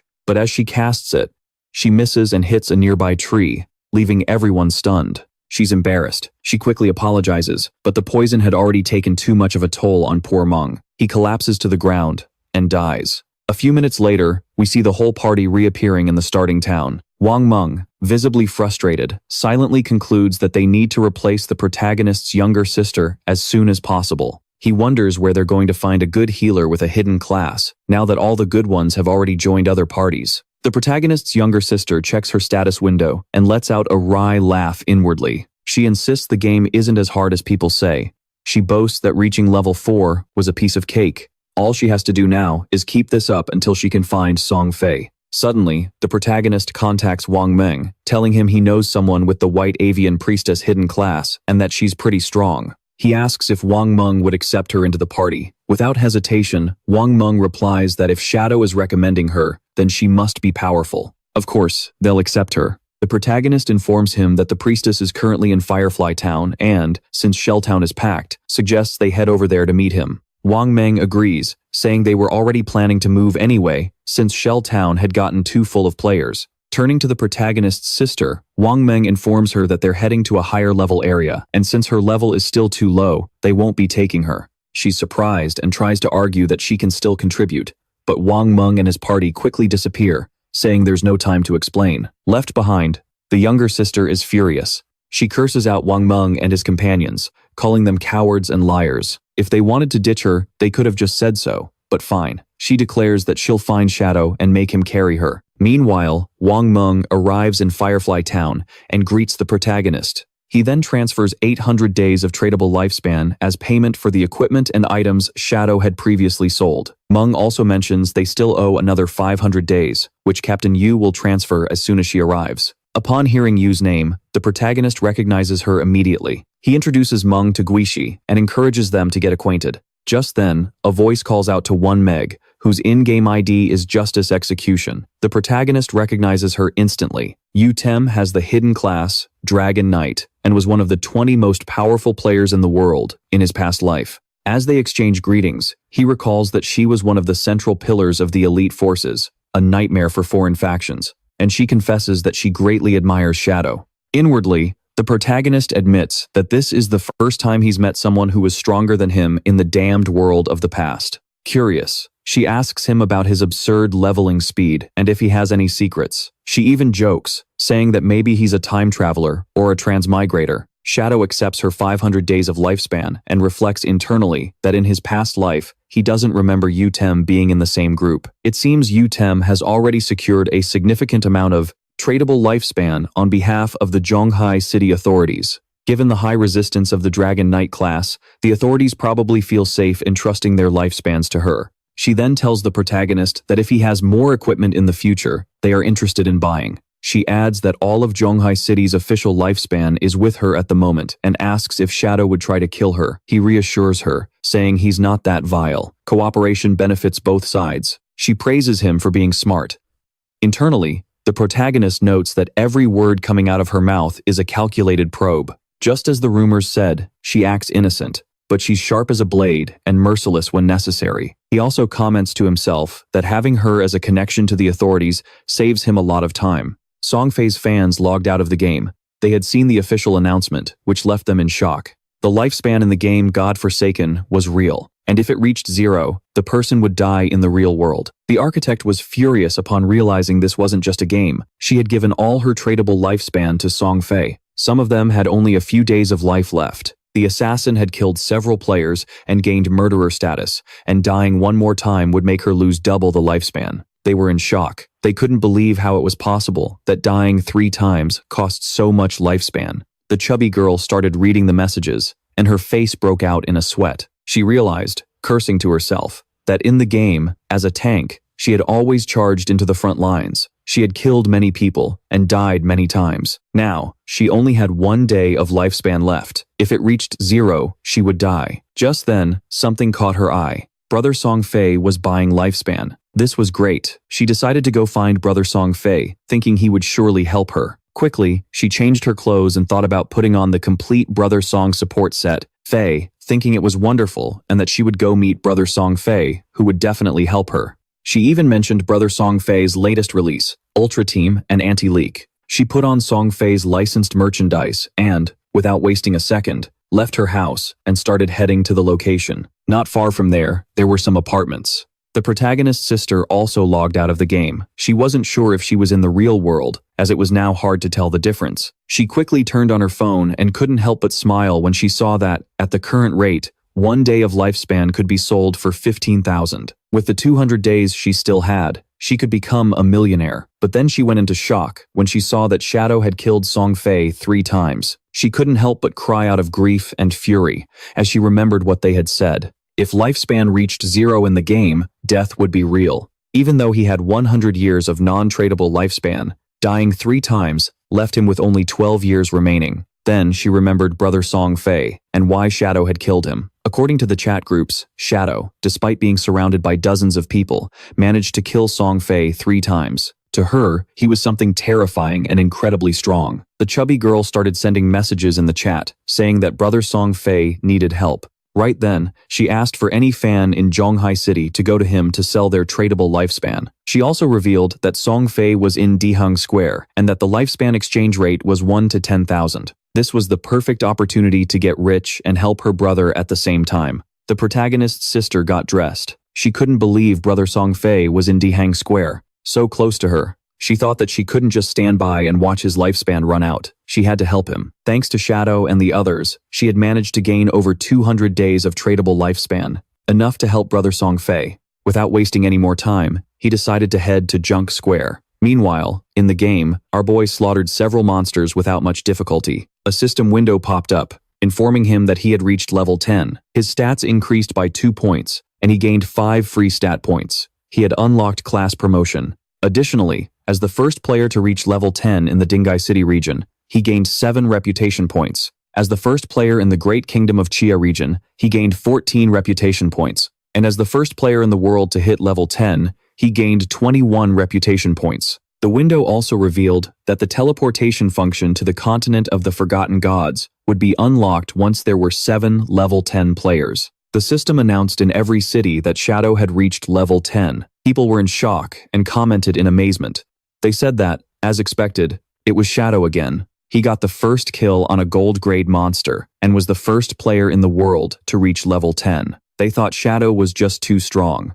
They had also heard that Big Shot had even killed a minor celebrity several times recently. According to them, Sun Fei deserved it. Other players were frustrated. They were surprised that Shadow was from Dingai and compared their own progress, saying their secret blacksmith class was still only at level 8. As they wondered what was going on with Shadow, no one knew if among the 1.5 billion inhabitants of Tianzu, there really wouldn't be someone capable of catching up to him. The protagonist was near the sea and decided to use the points he had obtained. He consumed 13 evolution points, leaving him with 0. His initial skill, Enhancement of the Backstab, evolved from Platinum to Emerald. The passive effect increased from 40 to 50%.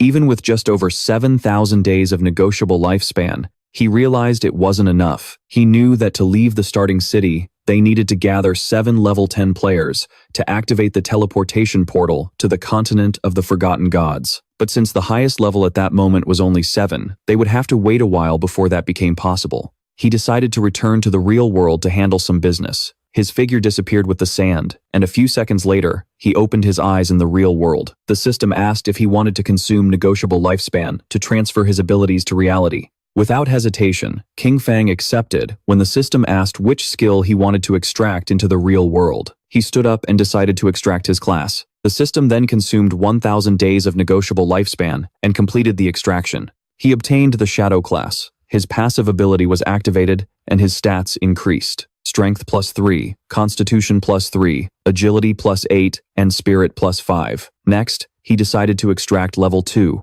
The system informed him that he had successfully extracted level 2, consuming 2,000 days of negotiable lifespan. In the process, his level in reality immediately increased to level 3, and his stats received a boost. Strength +4, Constitution +4, Agility +14, and Spirit +4. The system informed him that he had consumed 900 days of negotiable lifespan and extracted the platinum grade skill, Shadow Step. It also informed him that he had consumed 2,262 days of negotiable lifespan and extracted the silver grade Poison Dagger. He was happy, as he still had 1,292 days of lifespan left, and for now, he couldn't extract any other skills. He had paid the price to extract a low-level skill, but he obtained the platinum grade Shadow Step. A good deal. He couldn't help but clench his fist and feel the rage as he thought of Sun Fei. Now, his base stats were double that of a common person, and his agility had reached 32 points, surpassing the human limit.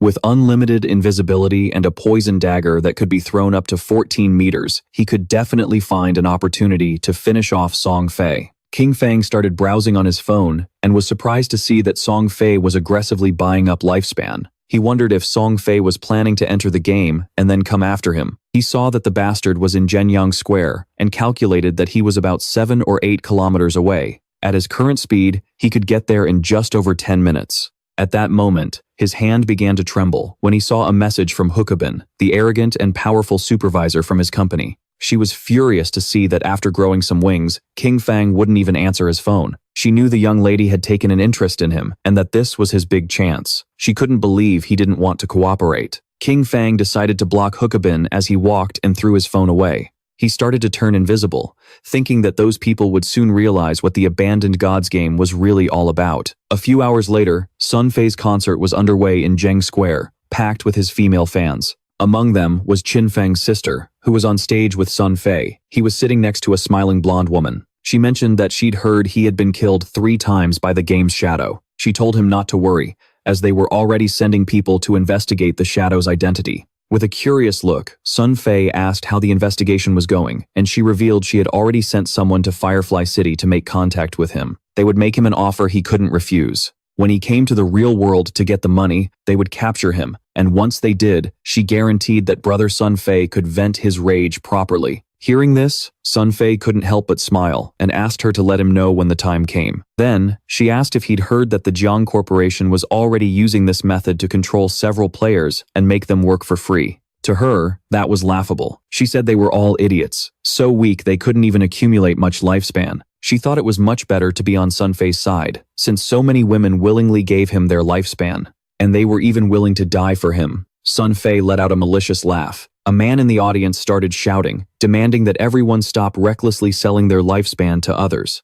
Turning to Sun Fei, he added that he knew very well that lifespan was tied to life and death, and yet, he continued to brainwash his fans and aggressively buy up their lifespan. He accused him of putting lives at risk and declared that they would report him. Sun Fei couldn't help but smirk, thinking that some fool always showed up to cause a scene. He stood up and made a public statement, saying he had taken note of some of the recent debates. He stated that his actions in acquiring lifespan had taken up certain public resources and caused inconvenience to the general population, and for that reason, he felt deeply regretful and offered his most sincere apologies. His fans told him he didn't need to apologize because he hadn't done anything wrong. With a sincere smile, Sun Fei admitted that he was truly grateful for all the support and affection from his fans. At the same time, he sincerely encouraged everyone to remember that all love should be positive and uplifting. He hoped that everyone could follow their idols rationally during this special time in the game. Besides ensuring their own personal safety, they also needed to work together more positively to contribute to society and bring positive energy. With tears streaming down his face, he explained that while the entire nation was being affected by the game, he had been actively cooperating with the authorities and doing his best inside the game. That was the reason he was using his personal wealth to acquire lifespan, hoping to become a worthy idol inside the game, someone worthy of admiration. He had done it all to give back to his fans. He hoped they could all achieve something outside the game and live happy, peaceful, and safe lives, working together for a better tomorrow. But he never expected it would cause so much trouble for everyone. His words made all of his fans burst into tears. He apologized to everyone for causing them trouble, which made them all feel heartbroken. They started screaming that he hadn't done anything wrong. They became furious with the man, calling him a savage and telling him to get out of there. They said they were helping their idol voluntarily and told the man not to insult their genuine intentions. The chubby girl got up on stage and told everyone not to listen to those ridiculous rumors from outsiders. She couldn't believe they had the nerve to question their idol, saying only pig-brained fools would believe such things. She asked how lifespan in the game could possibly affect the real world. She placed a hand over her heart and declared that she was the one willing to die for her idol. She said that when she left the game, she was told she had less than a day of lifespan left,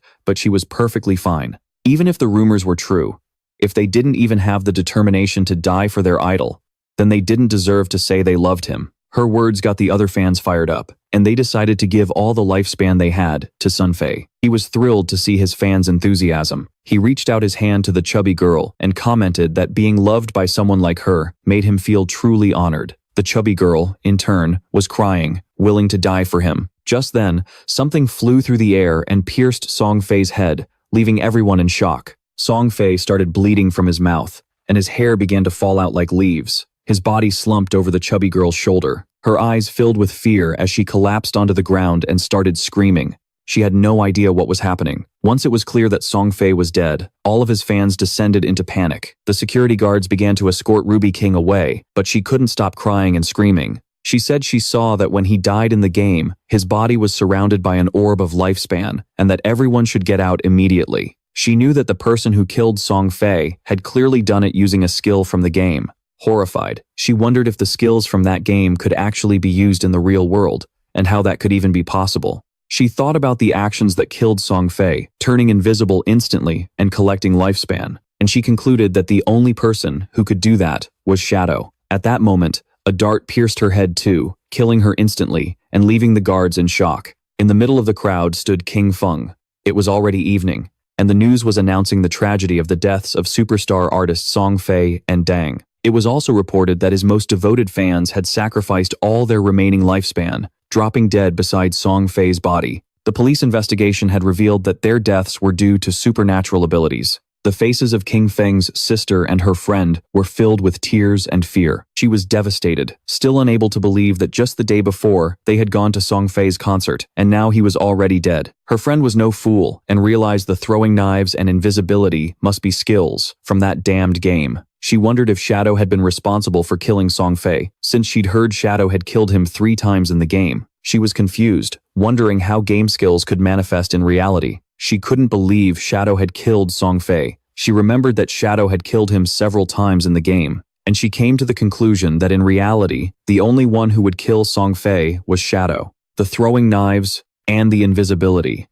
Those were the assassin's skills.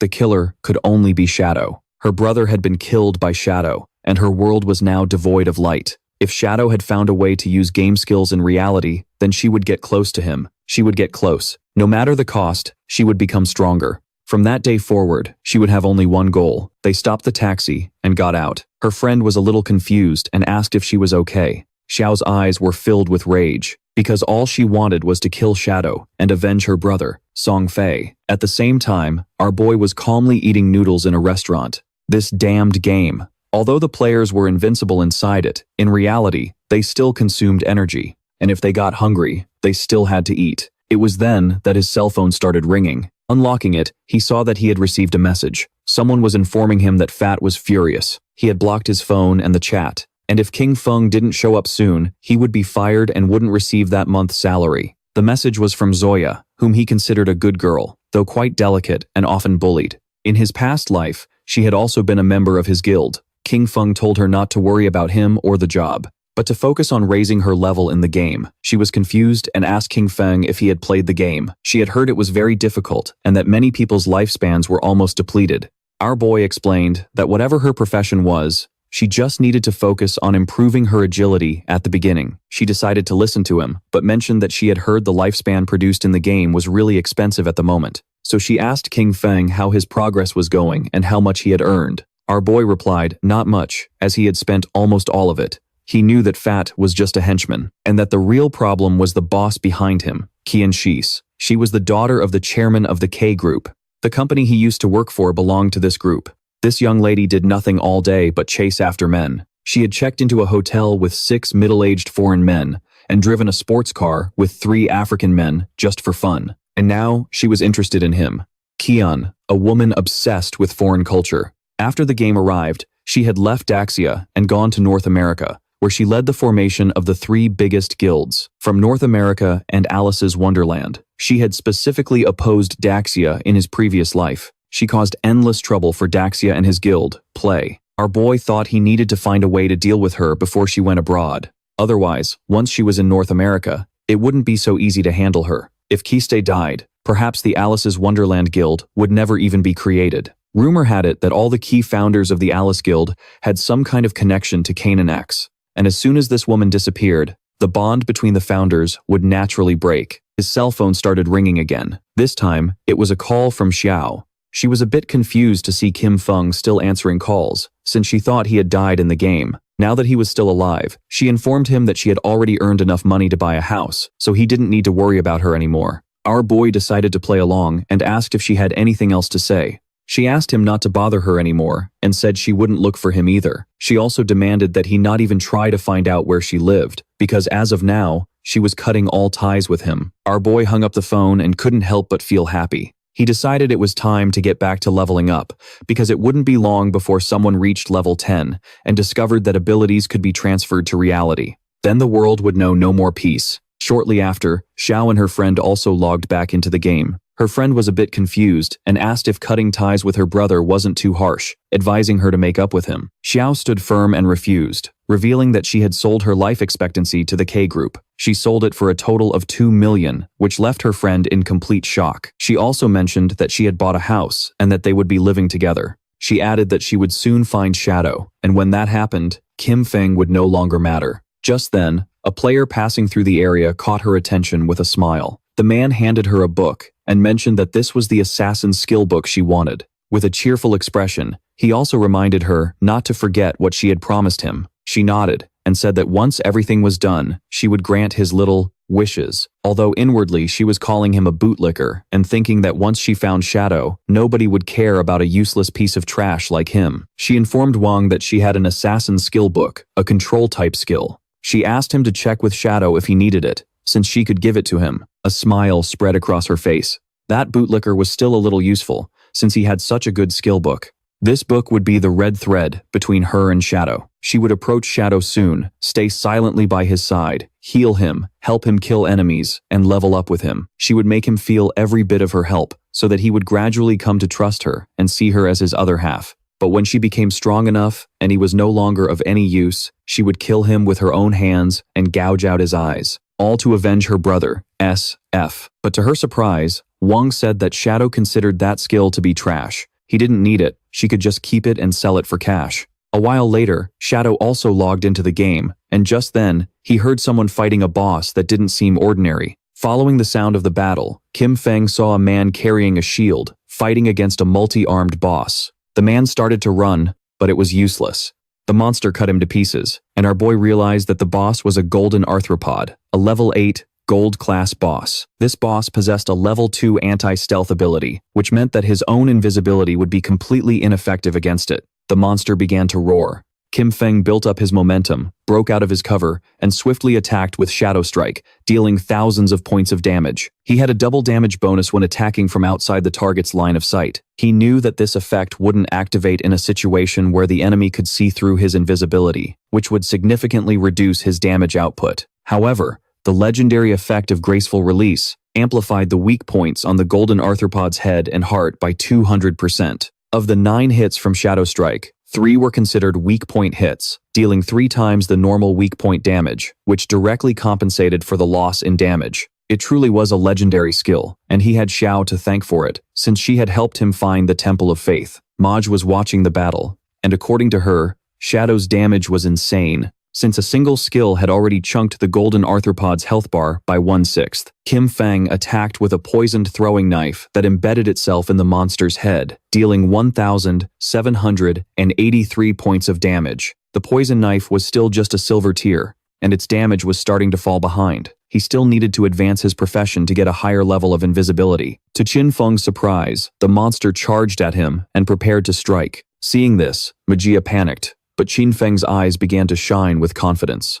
The monster attacked, but he dodged its strikes without much effort. Magia and her friend were shocked, wondering what kind of speed that was. They noticed that it wasn't just his speed. His reaction time was incredibly fast, and he seemed to know the boss's attack patterns too. Well, in terms of speed, he was almost on the same level as the boss. He dodged every single one of its attacks as if he had faced this boss before. Countless times, in his past life, he had gone up against this boss, and she couldn't even protect herself, let alone heal him.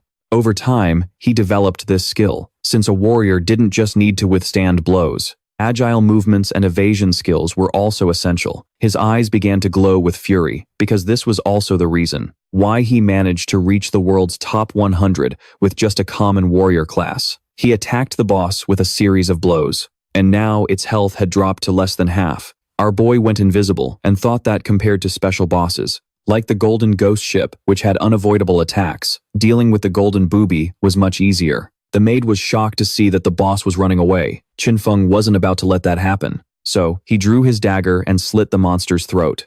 A system window popped up, informing him that he had killed the boss, a level 8 gold tier, and obtained 64,000 experience points, 7 evolution points, and 497 days of tradable lifespan. Qin Feng used greed and obtained 21 evolution points and 497 days of tradable lifespan. He was happy to see that the gold tier boss had given him 28 evolution points and almost 2,000 days of tradable lifespan. To his surprise, another system window appeared, granting him the Dark Light Shield, an assassin skill. Its active effect converted all of his dodge rate into a damage reduction shield for 8 seconds. With a 60-second cooldown, it required level 8.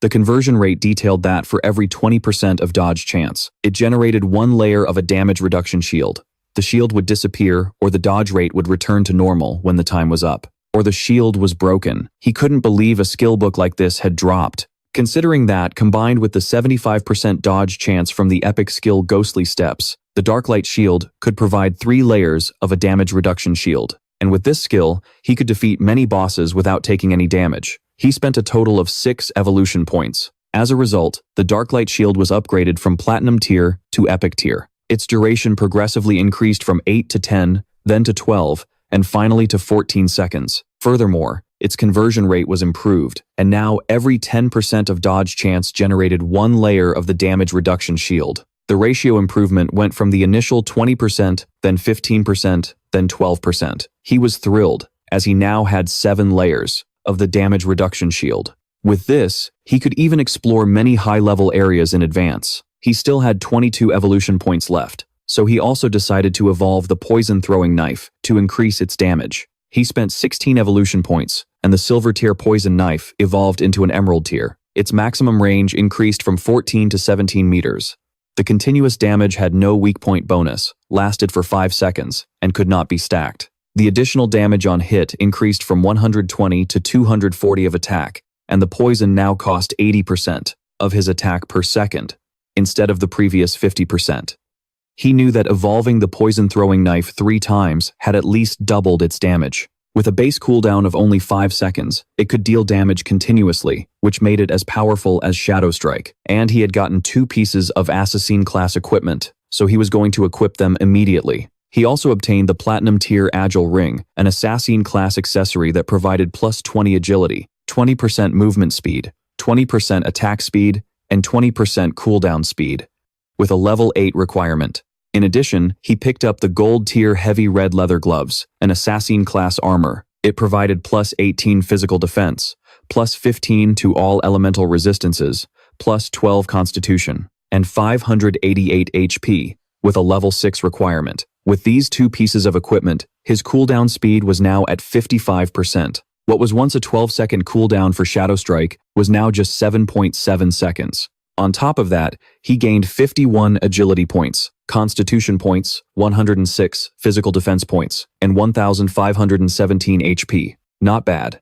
Now, his stats allowed him to withstand 3 attacks from a golden arachnid without dying. Combined with the black light shield, his survivability had greatly improved. The mage and the others started praising Shadow, saying the boss was nothing to him. They couldn't believe he had defeated it all by himself. Then the mage asked if he had any equipment or skills she could use, adding that she would buy them. Our boy revealed that for a mage, he had a gold-level skill book, Ice Ball Ricochet, an AoE skill that fired ice balls which would ricochet up to 10 times, priced at 800 days for a one-time purchase. The mage thought that 800 days was a bit expensive, as she had seen someone sell a level 5, also gold level, skill book for only 400 days before. With a serious look, he made it clear that this ice ball ricochet was a level 7 skill book with over 40% more damage than the level 5 one. So, 800 days wasn't expensive at all. The mage didn't hesitate and made a deal with King Feng, deciding to buy it for 800 days. The system window then confirmed that the transaction was complete. The so-called big bads were starting to become invisible to him. At this point, there wasn't a single early-stage boss that could threaten him. He decided to head back to the city to post a message gathering information on the locations of silver and gold level bosses. That way,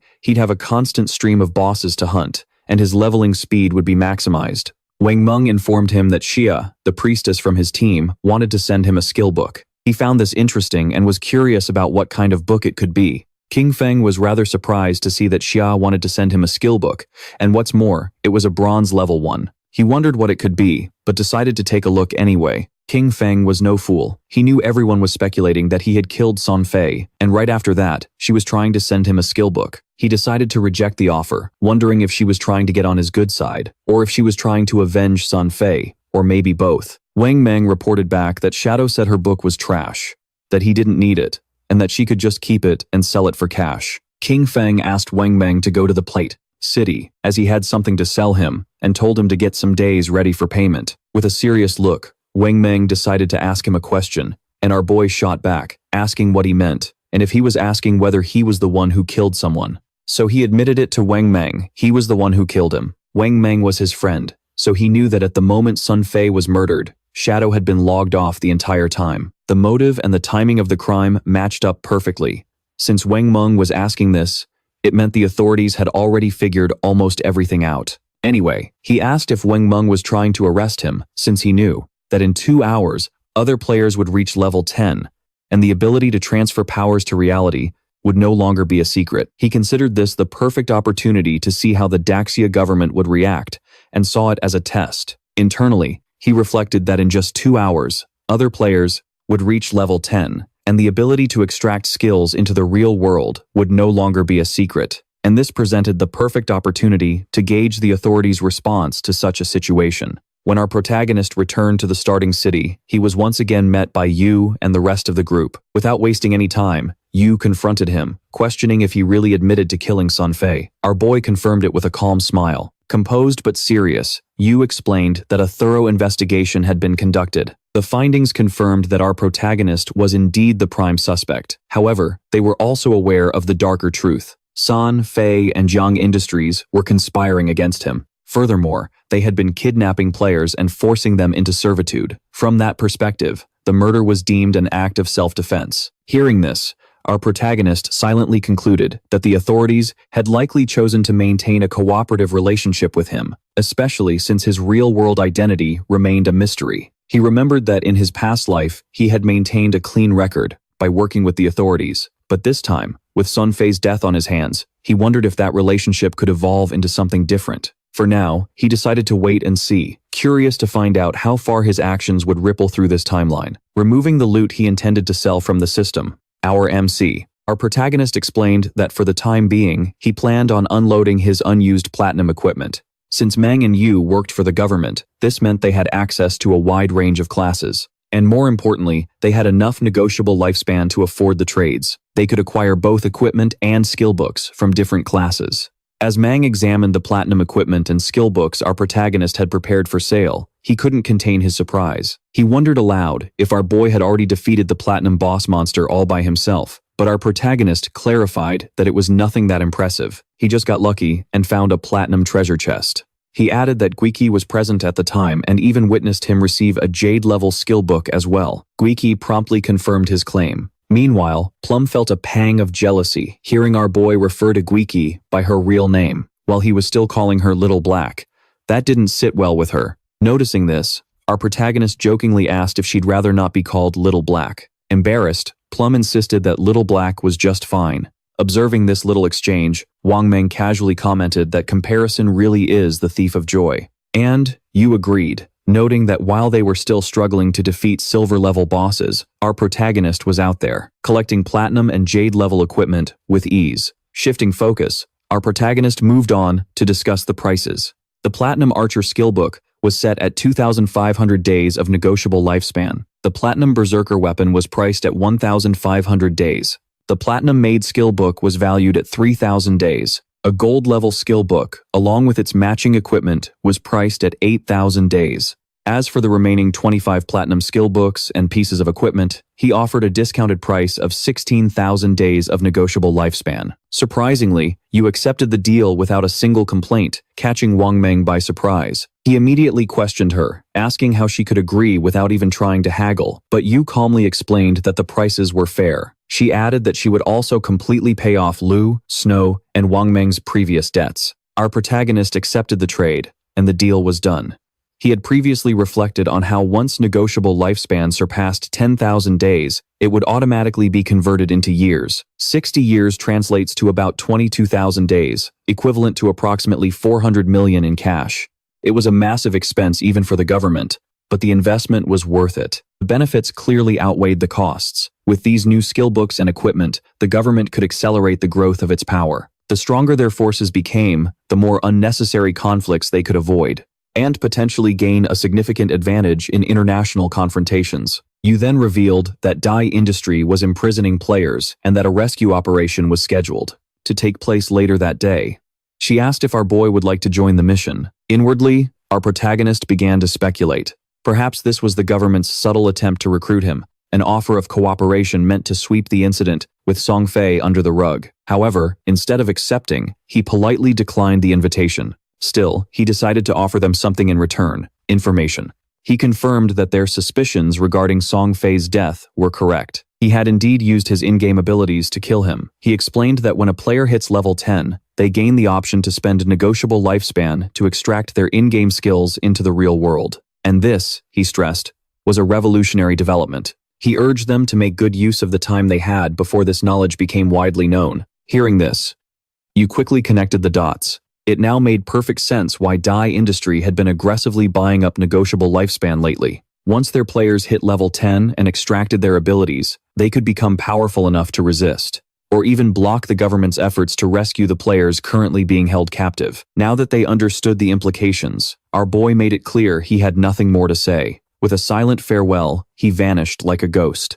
Armed with this new information, you made a swift decision. Her team and Wang Meng's group would part ways for now and focus on leveling up independently. She observed that the team's current lineup had become too strong as a whole. Fighting together would just result in one-shotting monsters, making their experience gain inefficient and wasteful. By splitting into smaller squads, they could significantly improve their overall leveling speed. Wang immediately agreed, acknowledging that getting everyone to level 10 had now become the top priority. Elsewhere, some players noticed our protagonist had set up shop once again, but this time, he wasn't selling, he was buying. Specifically, he was looking for the coordinates of boss monsters scattered throughout the game world. For a silver-level boss, he would offer 30 days of tradable lifespan. For a gold-level boss, the price jumped to 100 days. Suddenly, a player approached, commenting with a smug tone about how he was still here, acting like some merchant. As usual, the player went on about how the matriarch of the Jiang industry had made a lucrative offer 300 million in cash,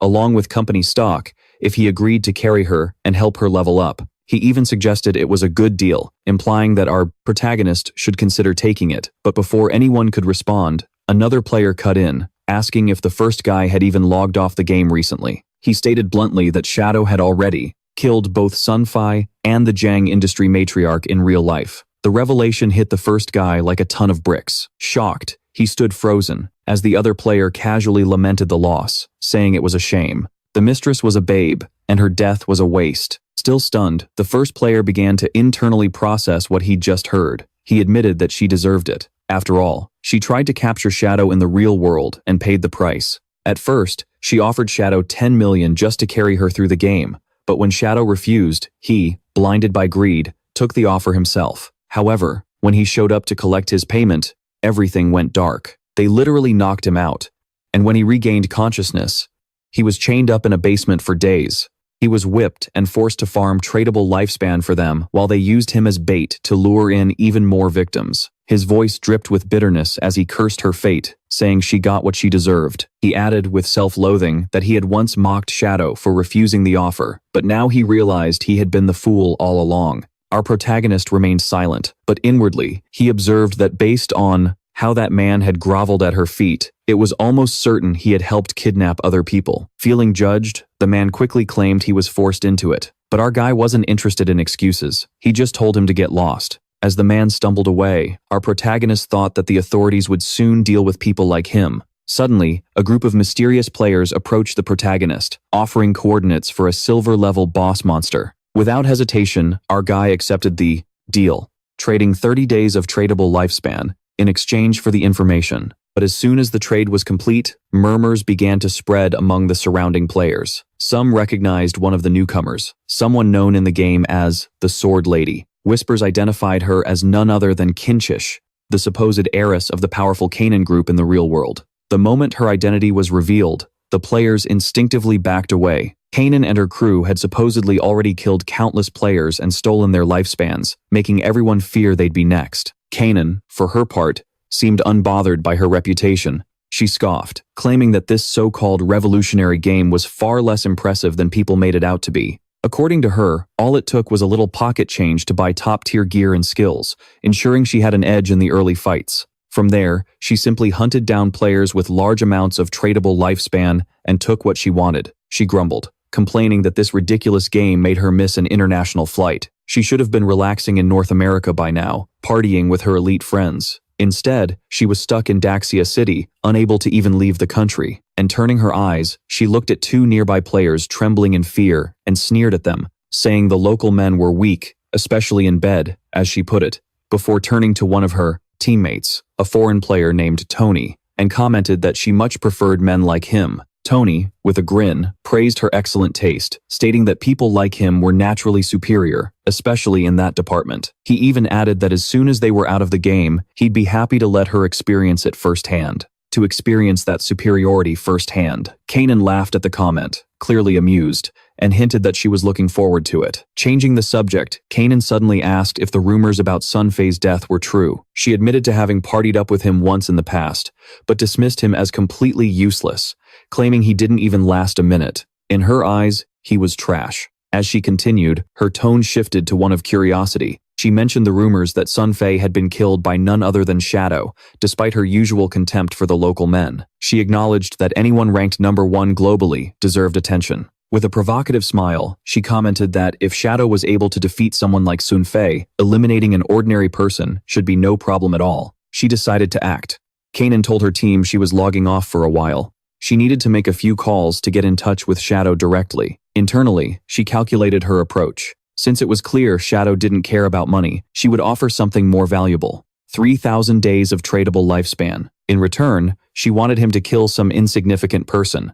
What she didn't know, however, was that the person she intended to kill, Feng, was none other than Shadow himself. The scene shifts to a battlefield where a lone player was struggling to take down a monster. After a tense fight, he barely manages to defeat it, surviving only thanks to a well-timed healing spell cast by our protagonist's younger sister. Gasping for air, he complains that she should have healed him sooner. He was one hit away from meeting his ancestors, but true to her spoiled nature, our boy's younger sister ignores his complaint and tells him not to shout, since he didn't even die. He tries to explain that he wasn't shouting, just pointing it out, but she couldn't care less. Instead, she announces that her hunger level has reached 90% and that she's going to log out to grab a bite. She calls her friend to join her, and the two of them log off, leaving the poor guy all alone in the middle of the forest. The furious player grumbles, remembering how sweet she was when she first started the game. But ever since she met Shadow, she's gotten a huge ego. He swears that one day he'll shatter that attitude of hers. Back in the real world, the protagonist's younger sister logs off safely. Her new apartment is a complete mess and totally disorganized. She stares at the clutter and complains about being hungry. She tries to order food, but finds out that all delivery services are suspended. There are no delivery drivers available.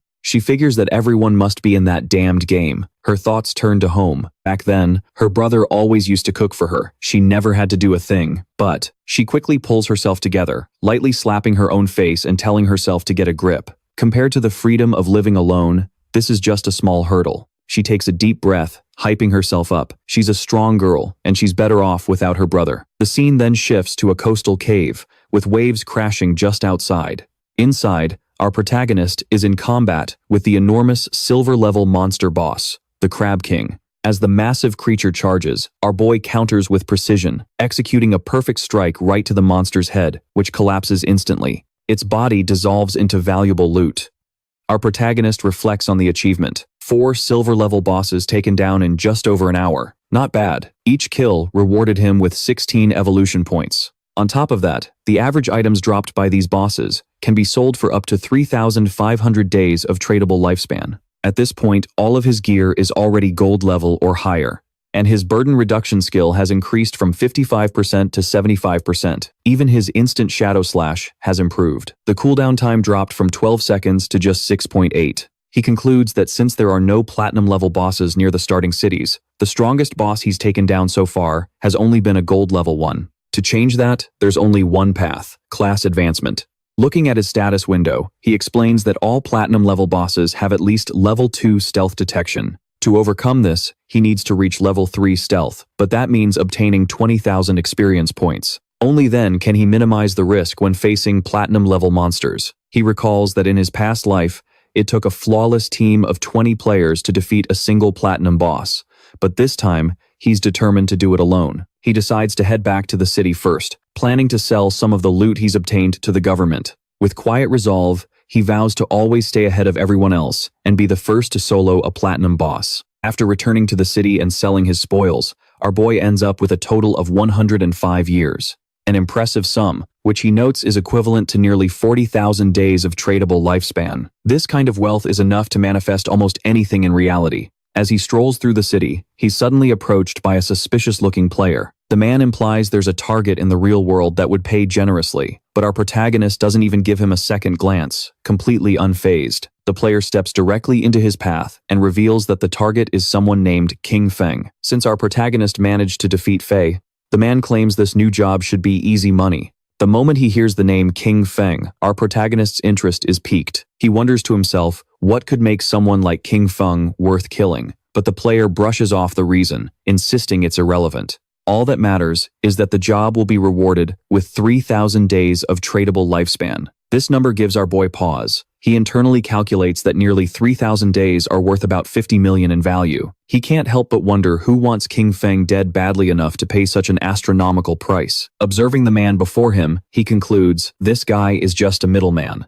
He doesn't remember meeting him in his past life, which means whoever is pulling the strings must be someone else entirely. Reflecting on his past life, our protagonist recalls that people holding a grudge against him only started to appear in the middle to late stages of the cursed game. It's far too early for enemies to start making their move. The only person who fits both the profile and has the budget to hire a hitman right now is none other than Kanan. She's the only one who has both the motive and the means to target King Feng. However, he also notes that if she really wanted King Feng dead before the game even started, she could have made her move a long time ago. This suggests this assassination has a completely different motive. He deduces that Kanan's real goal might be to form a connection with Shadow, and getting rid of King Feng is just a convenient bonus. Perhaps because he rejected her, this twist amuses our protagonist. He had been planning to find Kanan and deal with her, but it seems she's the one making the first move. Seeing his opportunity, he agrees to take the job on one condition. He wants half the payment up front, and the timing of the execution will be his to decide. The player seems momentarily surprised. He didn't expect someone like Shadow to take the job so easily. After consulting with his superior, the player eventually transfers 1,500 days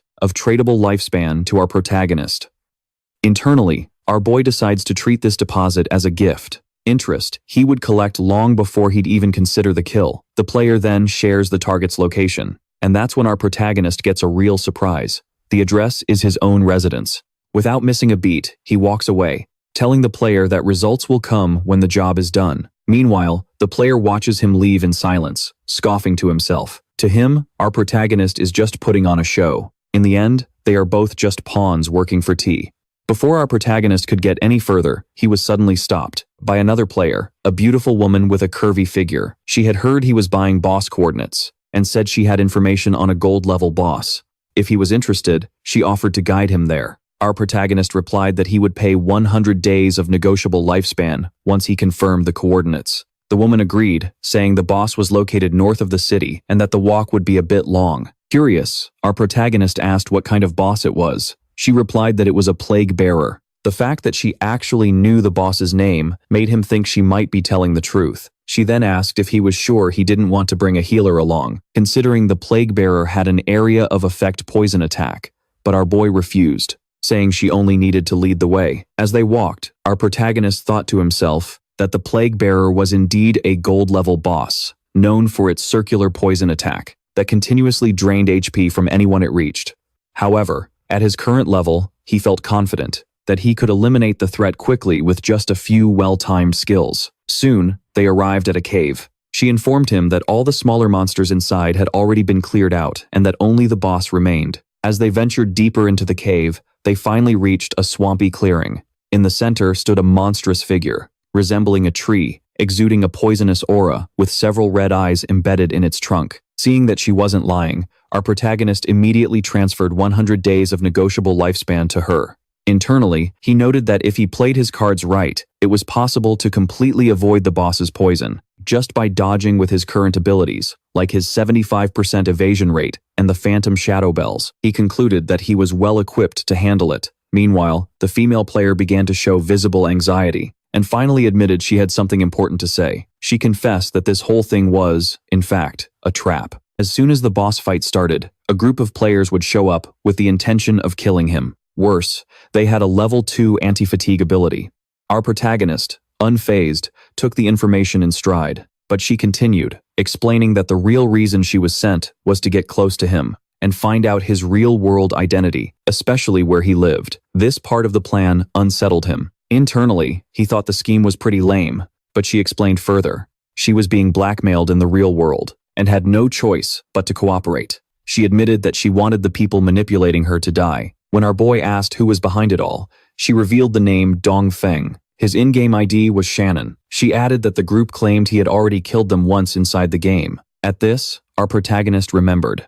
It was the same guy who tried to steal the golden ghost ship boss, and even offered him a skill book as an apology. The girl, growing desperate, pointed out that our protagonist managed to kill Sun Fei. So, dealing with this Dong Feng would be a piece of cake for him. She begged him to do something soon, or she would be completely lost. Internally, our protagonist dismissed the entire scheme as childish. He also noted that he didn't even remember this Dong Feng from his past life, which meant he was probably a nobody. For now, he decided to focus on killing the boss monster and then hunt down Dong Feng and crush him like an annoying dog. Activating his stealth ability, our protagonist leaped towards the plague bearer, deciding to turn Dong Feng's plan against him, instructing the girl to let the invading players proceed with the ambush. As planned, he would take care of the rest. The girl tried to stop him, shouting with urgency. She revealed that Dong Feng had already brought 3 full teams of 18 players to face this same boss, but they were all wiped out in less than 30 seconds. The continuous poison damage dished out by the plague bearer was extremely high. Even though Shadow was strong,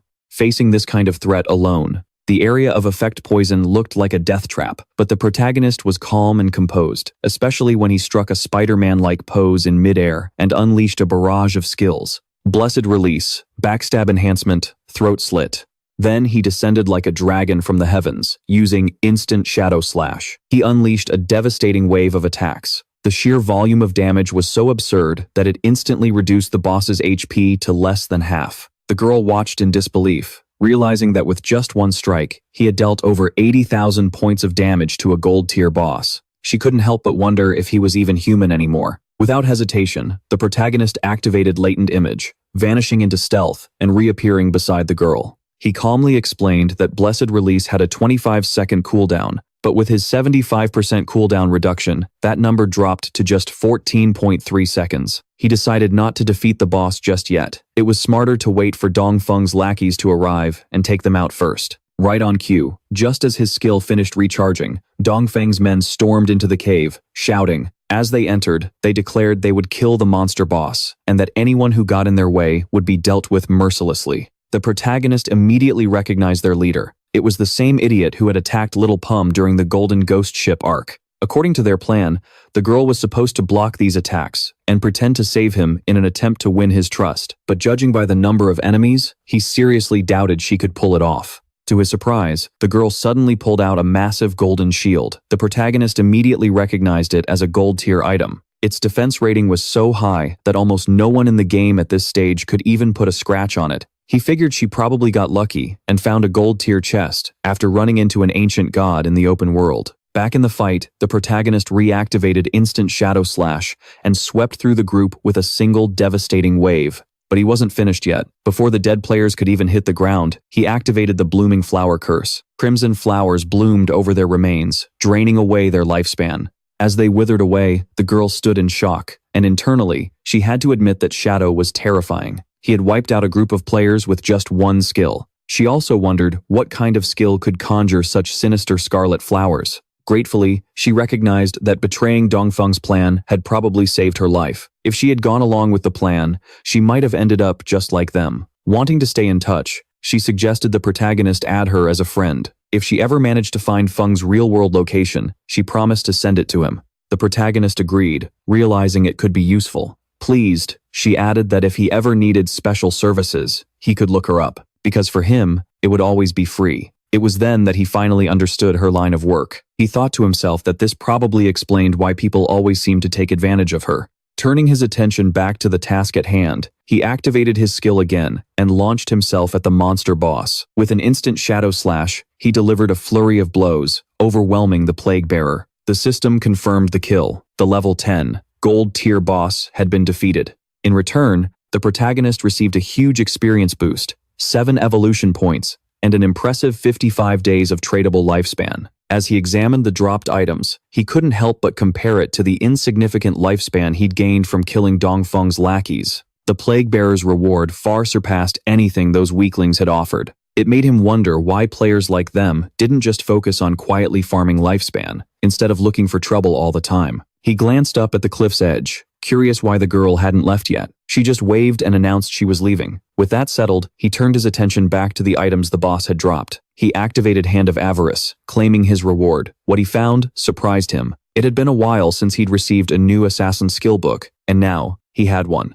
The system revealed the details. A platinum-tier assassin skill called Darkest Moment. When activated, his blade would erupt in a dark light, blinding all enemies within a specific area. The base cooldown was 60 seconds, but thanks to his 75% reduction, it was now only 34.3 seconds. The skill required the player to be at least level 10 and had an effective range of 20 meters. Its base duration was 10 seconds, although the higher the target's spirit attribute, the shorter the duration. After learning the skill, the protagonist reflected on its potential. If he could blind enemies without relying on stealth, he'd be free to activate his double damage abilities. And that meant that regardless of how powerful an enemy's anti-stealth capabilities were, his efficiency at exploiting attacks from outside their line of sight would remain intact. The boy also received a dagger called the Blade of the Blade, Plate, an assassin-type weapon that increased attack power by 216 points, agility by 42 points, and added a 0.3 multiplier to attacks on weak points. The weapon requires a level 10 player to equip and has a unique effect. All of the wielder's attacks carry toxins. These toxins detonate 3 seconds after impact, dealing 50% of the initial attack's damage. Realizing he was only 10,000 experience points away from his next class progression, the protagonist decided to farm by killing smaller monsters in the area, using the instant shadow slash. He effortlessly massacred the entire cast of SpongeBob SquarePants. Even those who tried to flee, like Mr. Krabs, were mercilessly cut down. With that, he finally met the requirements for the class progression. When the process began, a golden energy enveloped him. The system confirmed that his profession was successfully promoted from Tier 0 to Tier 1. The system announced that he received profession attribute bonus points, significantly boosting his stats. His strength rose to 3, constitution from 3 to 9, agility from 8 to 24, and spirit from 5 to 15. The system informed him that his profession's passive skills had been enhanced. His stealth duration doubled, and now he could activate stealth-based abilities even while already in stealth mode. Furthermore, his stealth level increased by 2, and any attack launched from outside the enemy's field of vision would now deal triple the normal damage. Before, it was double. The protagonist reflects on how his progression to the first profession tier tripled the original bonus from his base attributes. Even more impressively, the ability to activate stealth while already stealthed meant that as long as he managed his cooldowns well, he could essentially maintain permanent stealth. And now, with triple damage on attacks from outside the Black's enemy's line of sight, he realizes just how absurd this profession has become, even at its first stage. The shadow profession is already incredibly powerful, more than worthy of being called the strongest hidden class in the game. Suddenly, a system notification appears, alerting the protagonist that the number of players who have reached level 10 in the Shanghai City area has hit 7. Shortly after, the system announces that the teleportation portal to the Forsaken Continent of the Gods will officially open in 10 minutes. Only players who meet specific conditions will be able to travel there. A system ranking appears on his interface. At the top of the leaderboard is the protagonist, firmly in first place. He is followed by a player named Grey Rose in second, with Winemag and his party in third. The fourth position is held by a few random players.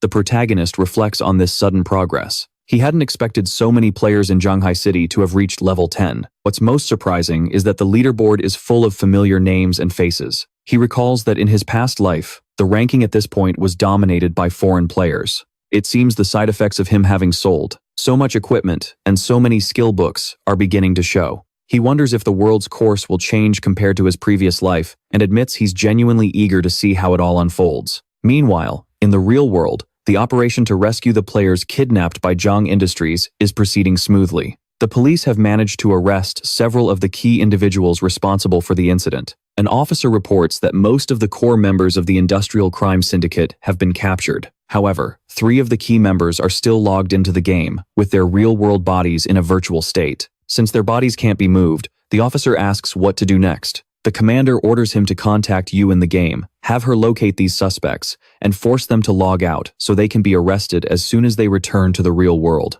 He explains that this is an effective strategy, because even if the criminals hide in safe zones where they can't be attacked or forced to log out, their real bodies will eventually need food. The moment they log out to eat, they'll be captured.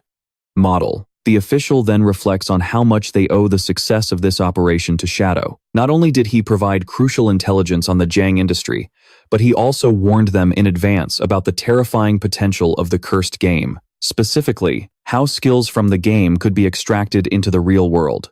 If they had acted just a little later, the leader of the Zhang industry and his cronies might have reached level 10 and started transferring those skills, causing countless deaths. There are already reports of several countries breaking out into small-scale wars and riots, with thousands dead.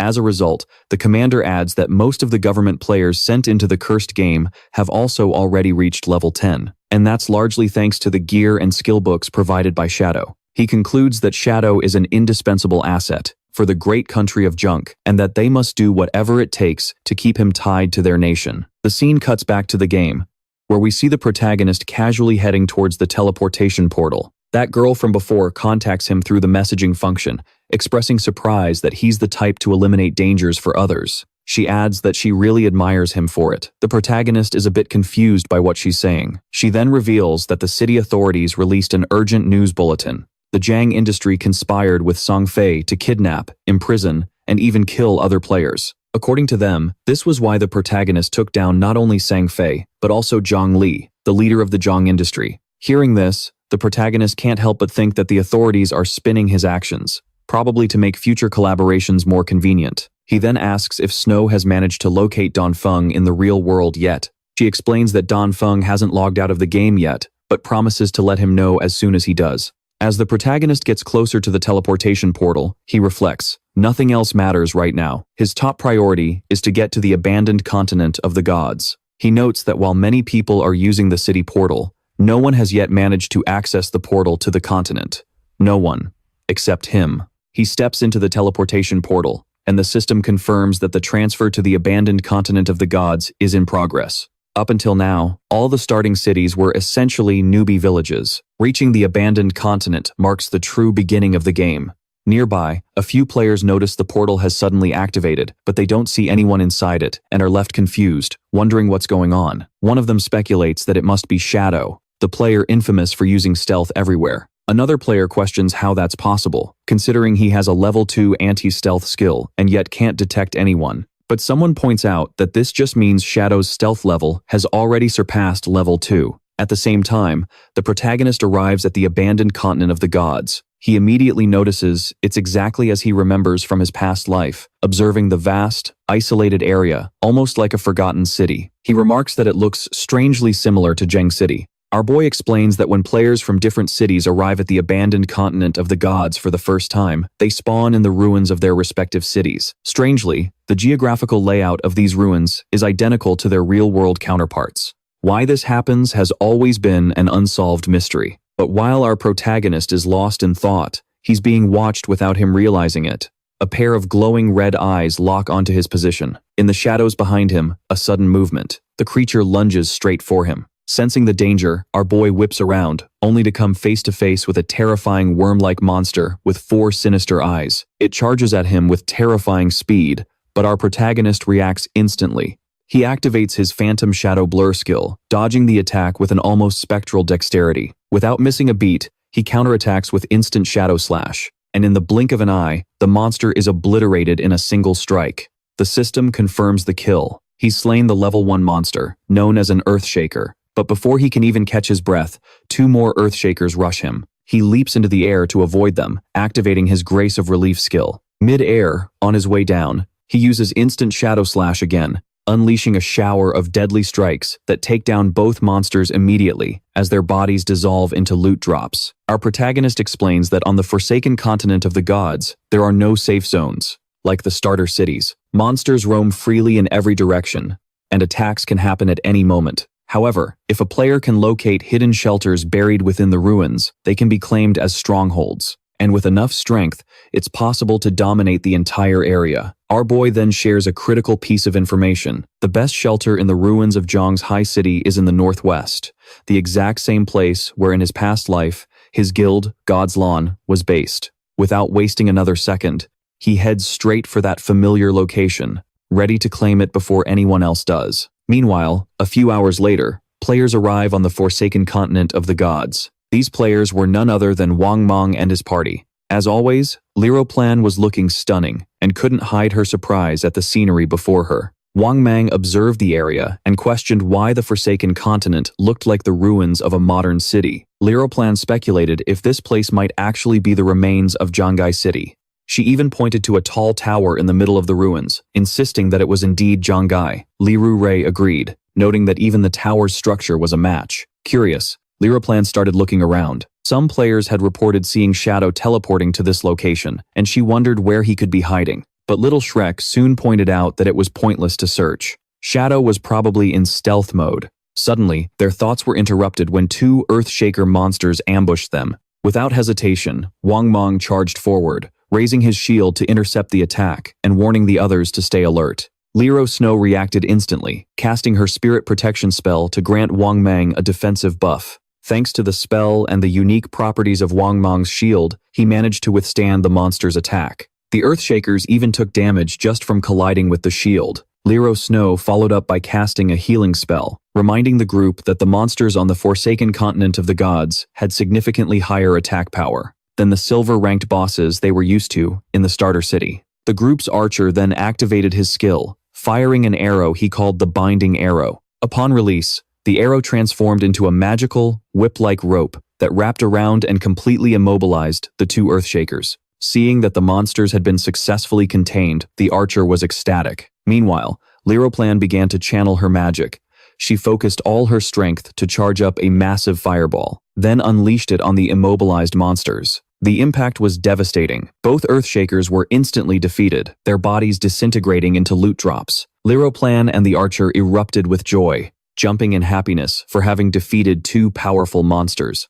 Wang Mang then instructed Liro Snow to use her owl to scout the area for any monsters. Without hesitation, she agreed and began channeling her magic, connecting her consciousness to the owl's eyes. As the bird flew over the ruined city, she quickly gave her report. There were monsters scattered everywhere, and the recent battle had drawn even more attention. She added that a horde of monsters was heading straight for them, but what worried her the most was that she couldn't find any safe zones nearby. Hearing this, Wang Mang was taken aback. The archer, clearly frustrated, grumbled that this whole continent seemed to be broken, as if it had turned. suddenly into an extreme survival game. Trying to think of a plan, Lero Plan suggested that Lero Snow try to locate Shadow with the owl. Since he had arrived just a few minutes earlier, he couldn't have gone far. If they could find him, they would probably be safe. Lero Snow scanned the area again, but couldn't detect any sign of another player when all seemed lost. Something unusual caught her eye. To the northwest, a large cluster of glowing orbs shimmered in the distance.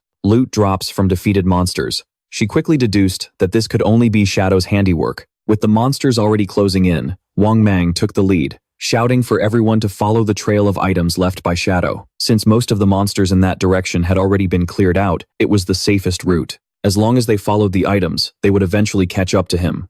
Wang Mang immediately rallied the party, reminding everyone to stay sharp and keep their formation. They would have to fight while retreating at the same time. Amidst the ruins, a group of Earthshaker monsters surrounded the area, but this someone was none other than our protagonist. Without wasting a second, he activated his instant Shadow Slash skill, completely annihilating monsters in a single move, even without the active effect of the Gracious Blessing.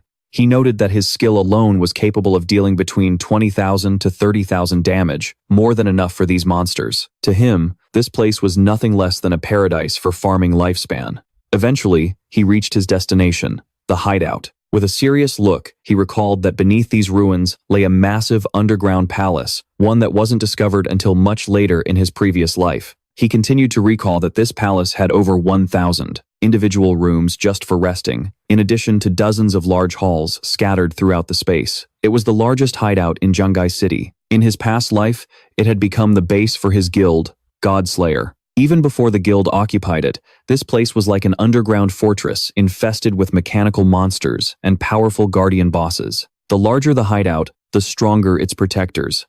As he entered the hideout, the protagonist reflected on his past life. After founding the Godslayer Guild, he had assembled 3 elite squads with 18 fully armed members, all of them already at level 15. Even with all that firepower, they had barely managed to capture this location. But this time, it would be different. He descended much deeper into the sprawling ruins, and the system confirmed his arrival at the hideout. The corridors were filled with strange and varied monsters. The system immediately notified him that he had entered the land of pure souls. The protagonist's expression turned serious. He was going to reclaim this place all by himself. The system explained that if he could defeat the area's guardian, the territory would become his. Without warning, the monsters began to attack him. Each one emanated a different aura as they rushed towards him. Without hesitation, he drew his plague blade and identified the creatures as level 12. Golden tier, elemental spirits, small monsters, but not to be underestimated. He immediately activated his unique skill, Darkest Moment, plunging the entire area into darkness. With the monsters unable to see, he unleashed instant Shadow Slash, tearing through the enemy ranks with swift and relentless attacks. Strike after strike, the blinded monsters dissolved into rewards. Since they couldn't see him, the bonus for attacking from outside their line of sight activated in full force. Even his normal attacks were enough to eliminate these low-level enemies in a single blow. Soon, the hall was filled with loot.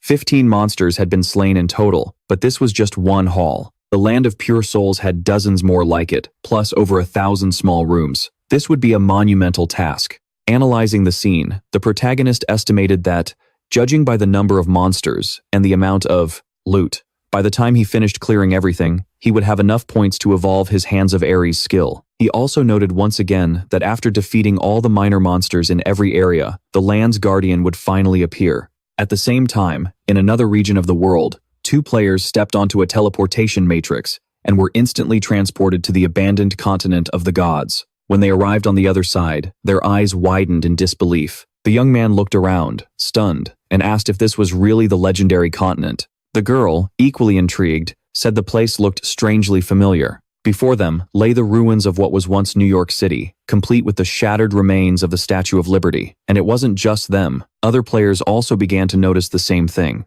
The ruins where they were arriving mirrored real-world cities, the destroyed skyline of Mountain City, the decaying remains of London. Everything matched perfectly. The young man began to wonder if each group of players was being sent to the ruins of their own cities. Meanwhile, the girl took her reasoning a step further. Could it be that the geographical layout of these ruins corresponded exactly to the real-world locations? As they were trying to make sense of it all, a massive shadow suddenly loomed over them. They turned and froze. Giant earth-shaker monsters stared down at them with cold, menacing eyes. Panic was instantaneous. The young man screamed for them to run, but it was too late. The monsters descended without mercy, and in one brutal instant, the two were eliminated on the spot. Back in Zhenghai City, the aftermath of a fierce battle was littered with loot, with countless items scattered across the streets and ruins. Wang Meng and his team were hiding nearby, catching their breath. He told everyone to rest while they could, since there were no monsters nearby. Still in shock, Yu couldn't contain her admiration for Shadow. She admitted that,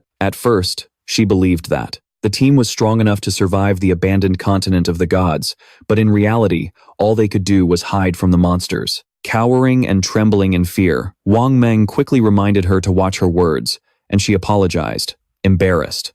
Plan, on the other hand, was focused on the loot drops scattered everywhere. Her eyes sparkled with joy as she pointed out how lucky they had been. If Shadow hadn't cleared that area, they would have definitely been wiped out. Still, a question lingered in her mind. What would happen if they died here, with no safe zones anywhere on the continent? Where would they respawn? Gia was still observing the area through his owl's eyes when Meng suggested to Yu that they postpone exploring the continent for now. At the moment, the group only had 6 members. He explained that it would be smarter to wait until everyone reached level 10 to take on the place together. Yu agreed with a nod, recognizing the wisdom in his words. Meanwhile, Guxui kept following the trail of loot left by Shadow, but something felt off. She suddenly realized that the loot trail had ended abruptly. It was as if Shadow had simply vanished into thin air. She also noticed that many of the items were incredibly valuable. Some were even golden tier, and she really wanted to grab them. Curious, Wang decided to send Shadow a message, asking if he was interested in the items left behind. From his point of view, it made more sense for them to collect the items and compensate him with lifetime points based on the equipment's value. At that moment, our protagonist was still deep inside the hideout, slaughtering elemental spirits with ease. Surrounded by a sea of loot, he calmly declared that he had just cleared another small room. In that room alone, he had defeated over 400 monsters, including 4 bronze bosses and 2 silver bosses. Together, they yielded him over 80,000 experience points and raised his evolution points to an impressive 205. He was just 5 points away from being able to evolve his Hand of ES skill again. It was then that Wang Meng's message came in. He explained that they had found a lot of items left behind, and asked if they could collect them in exchange for lifetime points. Hearing this, the protagonist was a bit surprised to learn that Wang Meng and his team had already reached the abandoned continent of the gods. He told Wang to wait for now. He would get in touch later, and also mentioned he had a batch of equipment and planned to sell it. Wang Meng agreed and said they would be waiting inside a nearby ruined bunker, giving the coordinates 8, 9, 5, 5, 4. Back to the action. Our protagonist had already eliminated all the monsters in the room. The area's guardian finally began to manifest. A crackling blue energy shot through the air, converging in the center of the hall. He quickly realized the guardian was beginning to take form. Before him stood an imposing figure, radiating electricity. Its entire body was wreathed in arcs of blue lightning. The system identified the creature as the Solitary Purifier, a level 15, platinum-grade monster. The system also informed him that if our boy could defeat this creature, he would officially become the master of that place, the land of pure souls. As he approached the Soul Purifier, he recalled some crucial information.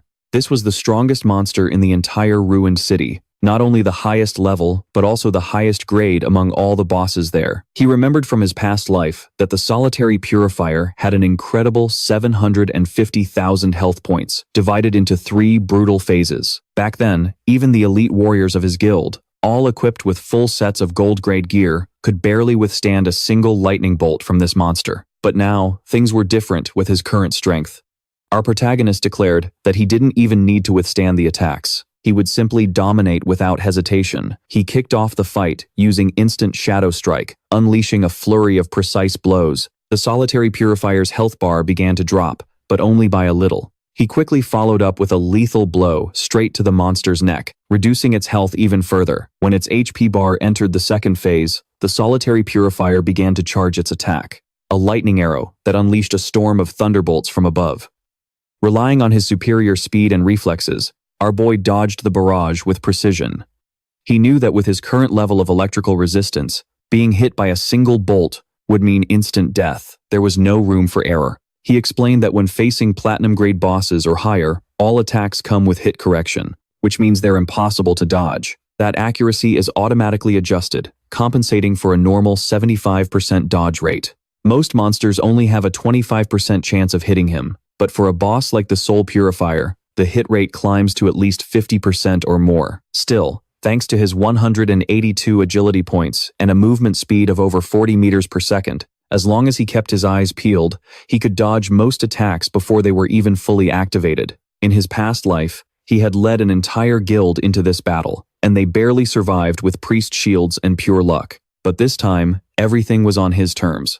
He unleashed a powerful and devastating blow, vowing not to give the Soul Purifier a single second to counterattack. The combined effect of his Gift of Liberation, Instant Dark Strike, and the Plague-Bearer Blade tore through the monster's life, shaving off 250,000 HP. With that, the Guardian entered its second phase. As expected, the Soul Purifier activated its invincibility state, glowing with raw, uncontrolled energy. 3 massive lightning spheres materialized around its body, crackling and vibrating with dangerous power. Our boy knew this phase well, and he explained that at this stage, it's crucial to destroy the 3 spheres as quickly as possible. Otherwise, the Guardian would enter full rage mode, and not even he would be able to contain the chaos. Our boy recalled a painful memory from his past life, the time his entire team was wiped out. It was during the Soul Purifier's rage phase.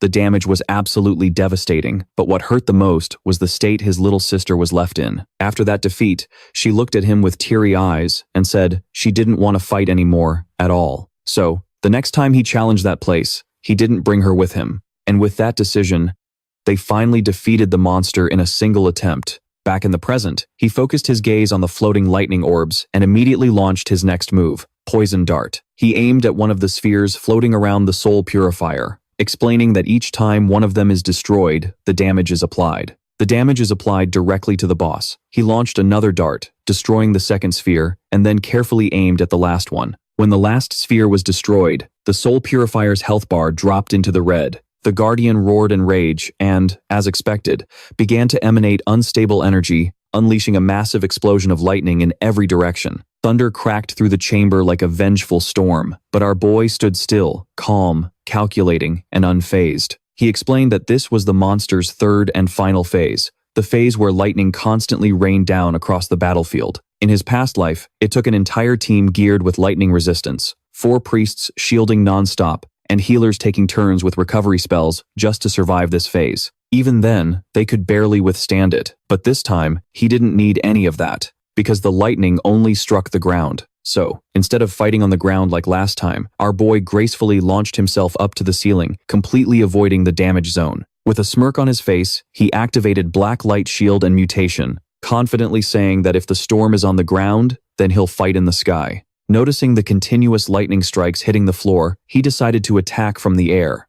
Kim Feng used Graceful Release on the Black Light Shield. Then, his eyes began to glow with determination. Using Dark Slash, our boy lunged forward, decapitating the boss. After defeating it, Kim Feng landed on the ground. A system window notified him that he had killed Suris, the Platinum rank Soul Purifier. As a reward, he reached level 11. His 4 main stats increased by 4 points, and he obtained 10 free attribute points.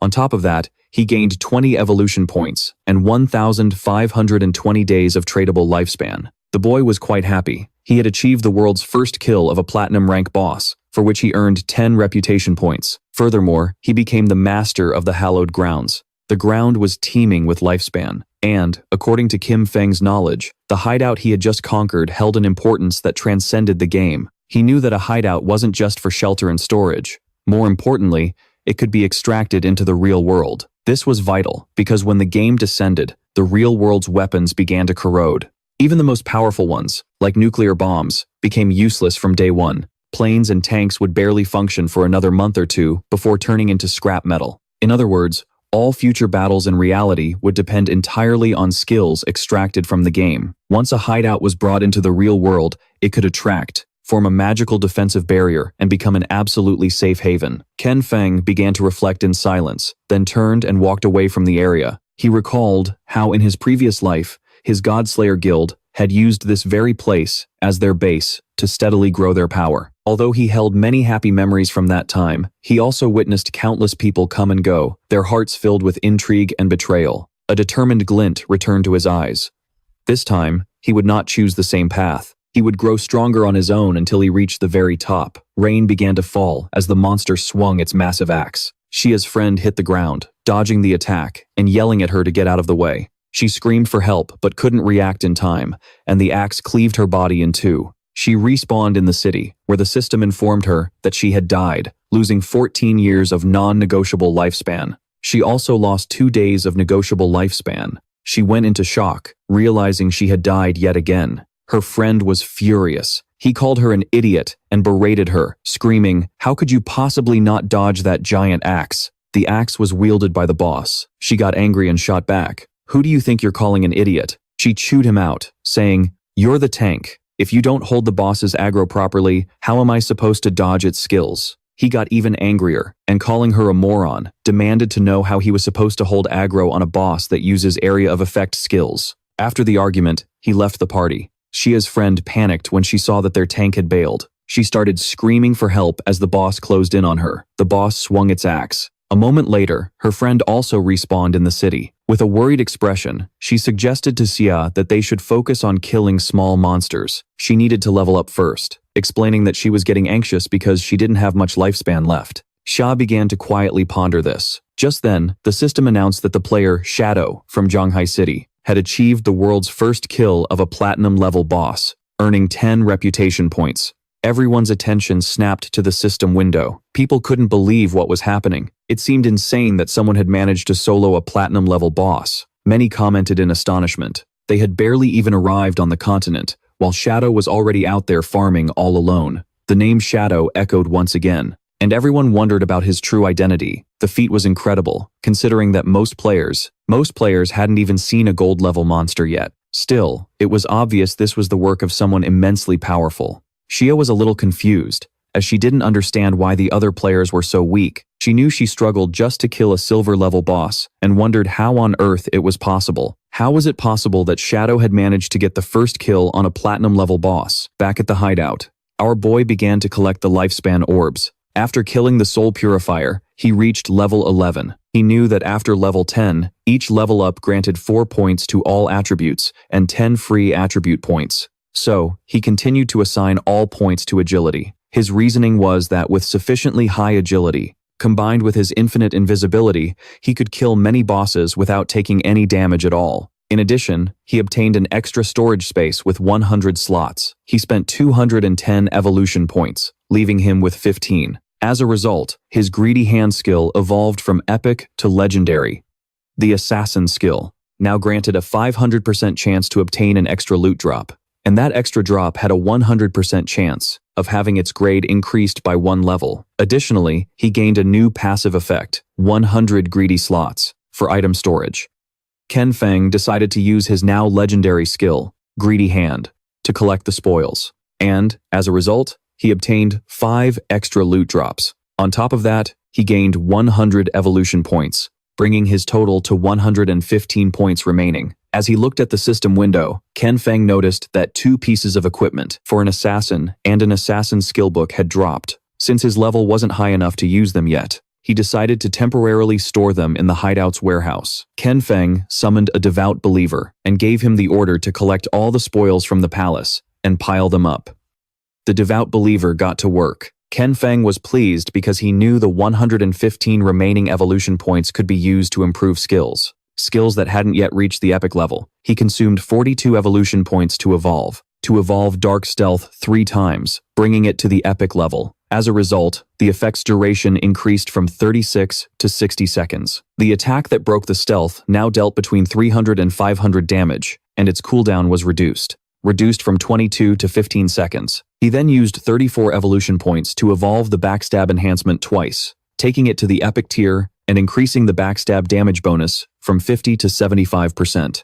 After that, he consumed 6 evolution points to evolve Darkest Moment through the Platinum, Emerald, and Diamond tiers until it reached the Epic tier. The skill now released a burst of dark light that blinded all enemies within an expanded range of 50 meters. Its base duration increased to 16 seconds, though it was shorter against targets with a high spirit attribute. Finally, he spent 33 evolution points to evolve the Curse of Flourishing 3 times to the legendary tier. The skill could now be used on player bodies within 60 seconds of death, gaining new effects. It could simultaneously absorb 50% of the target's remaining non-tradable lifespan, in addition to absorbing scattered non-tradable lifespan. Light, spheres. Any body drained by the Curse of Flourishing would cease to exist. His eyes widened in surprise as he realized he could absorb the orbs of non-tradable lifespan. He recalled that in many high-level areas and in the rage zones of special bosses, lifespan was consumed at a rate hundreds or thousands of times faster. And this consumption affected the non-tradable lifespan first.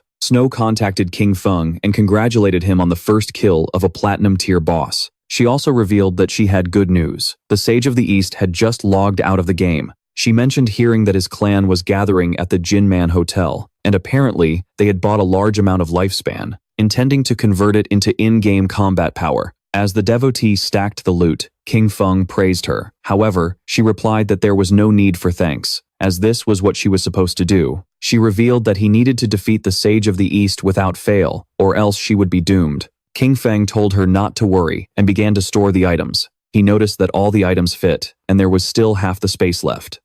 Thinking about how useful the 100-slot backpack really was, he decided to find Mang and sell everything to them. Upon seeing that Shadow had returned, Little Black's eyes lit up with joy, and she got excited, running towards him. But before she could hug him, King Feng stopped her with his hand and got straight to the point. He made it clear that, as always, he set the price, and if they didn't accept, they could refuse. He explained that over 30 items were common or bronze tier, so he would offer a discount, a single price of 950 days of lifespan. Smiling, Yu said she agreed. They had already calculated the value of the previously collected items, which was approximately 1,000 days. So, to simplify things, they would give 2,000 days for the whole lot. King Feng was a little confused. He mentioned that this batch consisted of silver, gold, or platinum tier items, with a total value reaching 18,000 days of tradable lifespan. She opened the system window and, upon seeing the contents, was visibly surprised. She couldn't believe there was platinum tier equipment.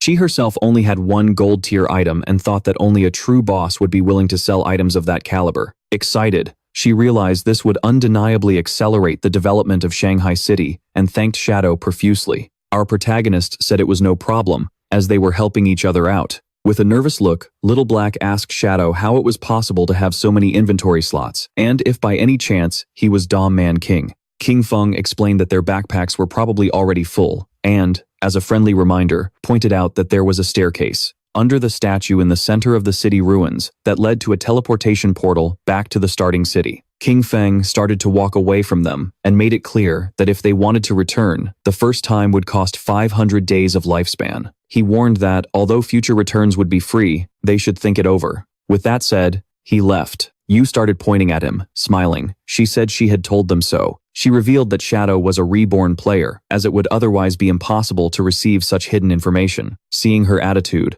Wang got a little confused and asked the captain not to act that way, because she was scaring him. She started to blush and asked what they would think if she tried to flirt with Shadow. Once King Feng left the area, the system asked if he wanted to consume tradable lifespan to extract a skill for the real world. He decided to activate level synchronization and class advancement synchronization. The system informed him that he had consumed 27,000 days of lifespan and that both synchronizations were complete. King Feng was thrilled, as the next step was skill extraction. He remembered that he had already performed a dark stealth extraction, but only to level 1. This time, he not only planned to raise the level of dark stealth in reality, but also to extract even more skills. He consumed 1,946 days to raise dark stealth to level 10. Next, he extracted a series of skills.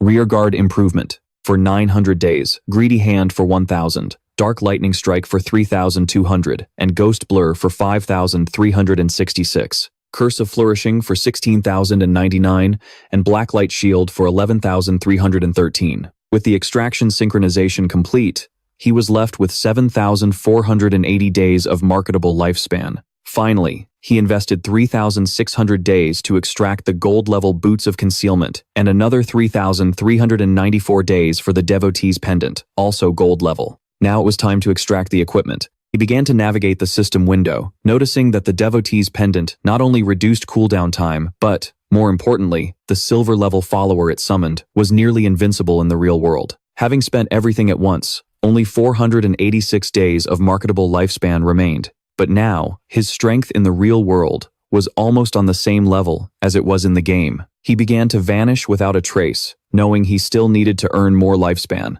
He had to ensure that on his next logout, he could achieve full synchronization. Several minutes later, with his body releasing shadows, Qin Feng woke up in the real world. He began to think silently. Now that Kingish knew his address, he considered that for safety, it was best to leave that place for now. He knew that extracting the soul purification sanctuary required more than 13 years of lifespan. So, for now, he would have to find a temporary place to stay. With his eyes shining with seriousness, Qin Feng decided to use Greedy Hand and absorbed everything in his room. Everything disappeared without a trace. He was satisfied, as the storage space of Greedy Hand was really useful, and all his things fit perfectly inside. With a leap, he climbed out the window. Then he picked up his phone and realized that Don Fengxian was at the Jianan Hotel, about 15 kilometers from his neighborhood. He started to look down at the ground and then, turning invisible, descended from his apartment to the ground. He calculated that, at his current speed, he could get there in 10 minutes.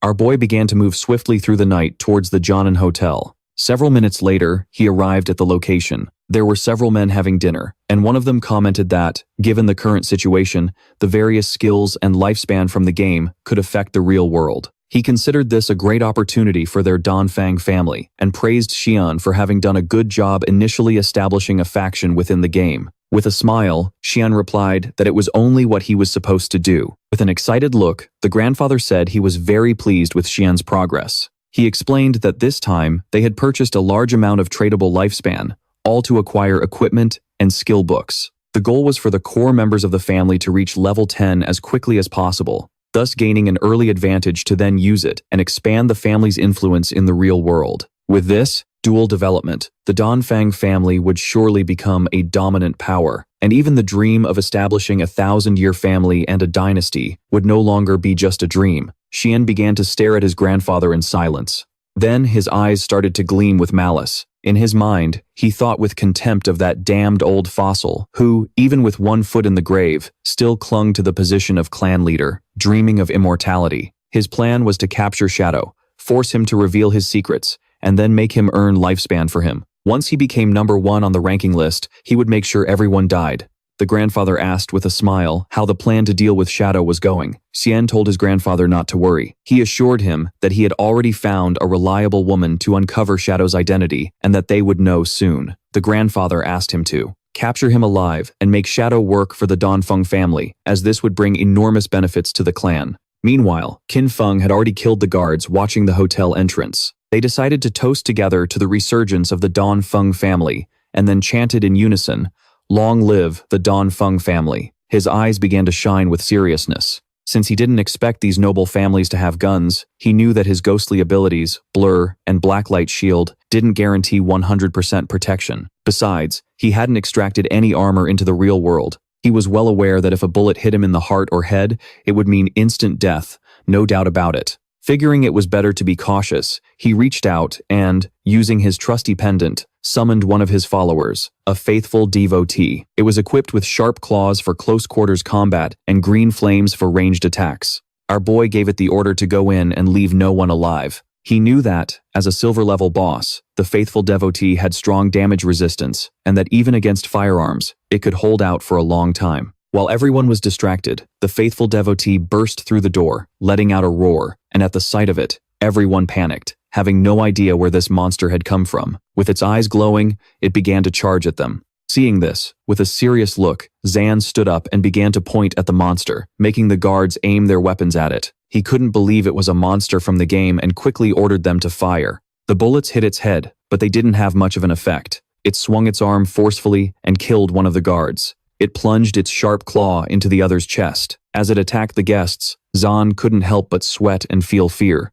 The monster started to attack his grandfather, who panicked and began screaming for help without a second's delay. Instead of helping, Zan started running without looking back, knowing he had to get out of there quickly, because as long as he could escape and get into the game, he'd be safe. His eyes were filled with fear, and he thought that as long as he could reach level 10 in the game, extract his skills to the real world, and then return, nothing could threaten him. At this moment, he saw Qin Feng standing at the hotel entrance, and just before he could take another breath, our boy struck quickly, sending Zan's head flying through the air as blood gushed from his neck. Qin Feng turned his back and began to walk away. Zan's eyes were filled with confusion.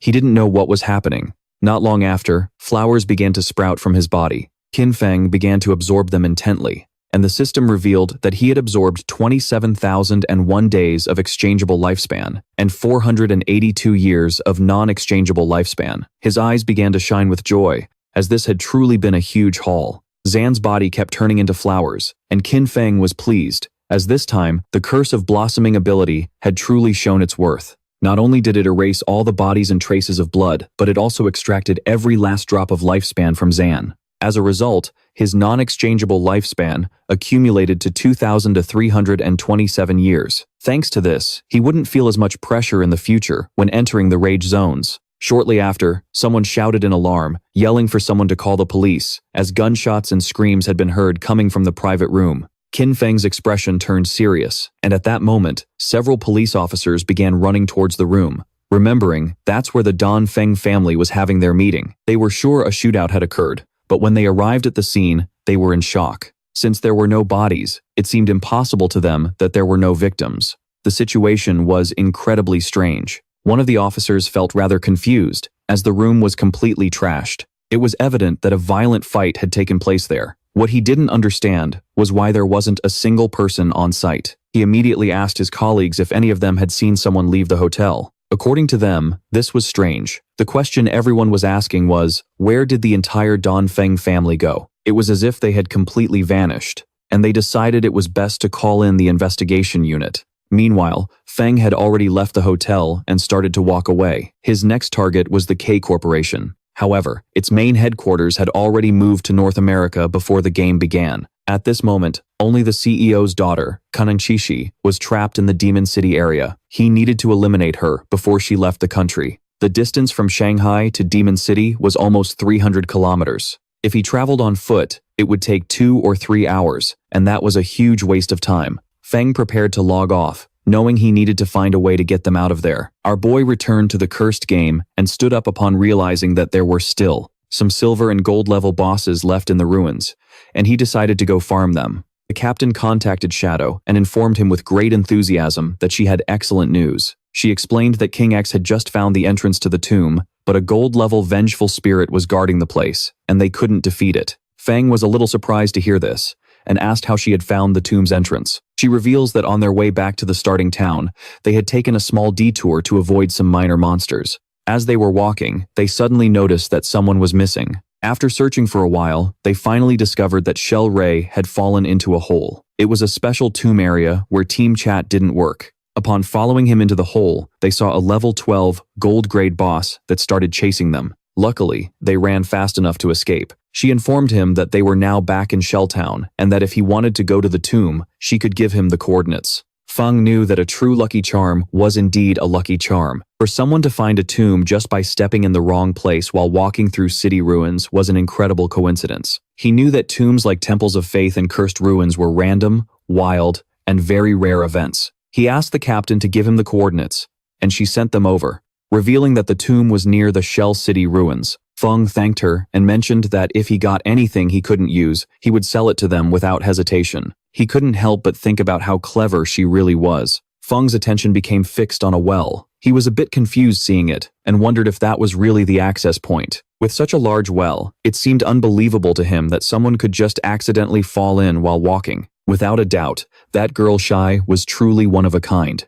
Without hesitating for a second, Feng jumped into the well, and a system window greeted him, announcing his arrival at the Tomb of Resentment, and notifying him that his long-distance communication would be blocked. Feng landed at the bottom, and began to walk down the corridor. Just then, a giant monster appeared before him, the Wailing Spirit, a level 12, gold-grade creature. Feng began to observe the boss in silence. He had never encountered this Wailing Spirit in his past life, but judging by its form, he deduced it must have extremely high attack power and a large attack area. It was definitely a physical damage type, which explained why the others had fled in a panic. The equipment and skill books he had sold them didn't boost their defense by much. He estimated that WM, being a holy shield warrior with about 5,000 HP at that moment, would probably lose at least half his health from a single hit from this boss. Feng began to observe the boss silently, aware that if he were hit by its axe, death would be inevitable. Combining the skills Blessed Release and Instant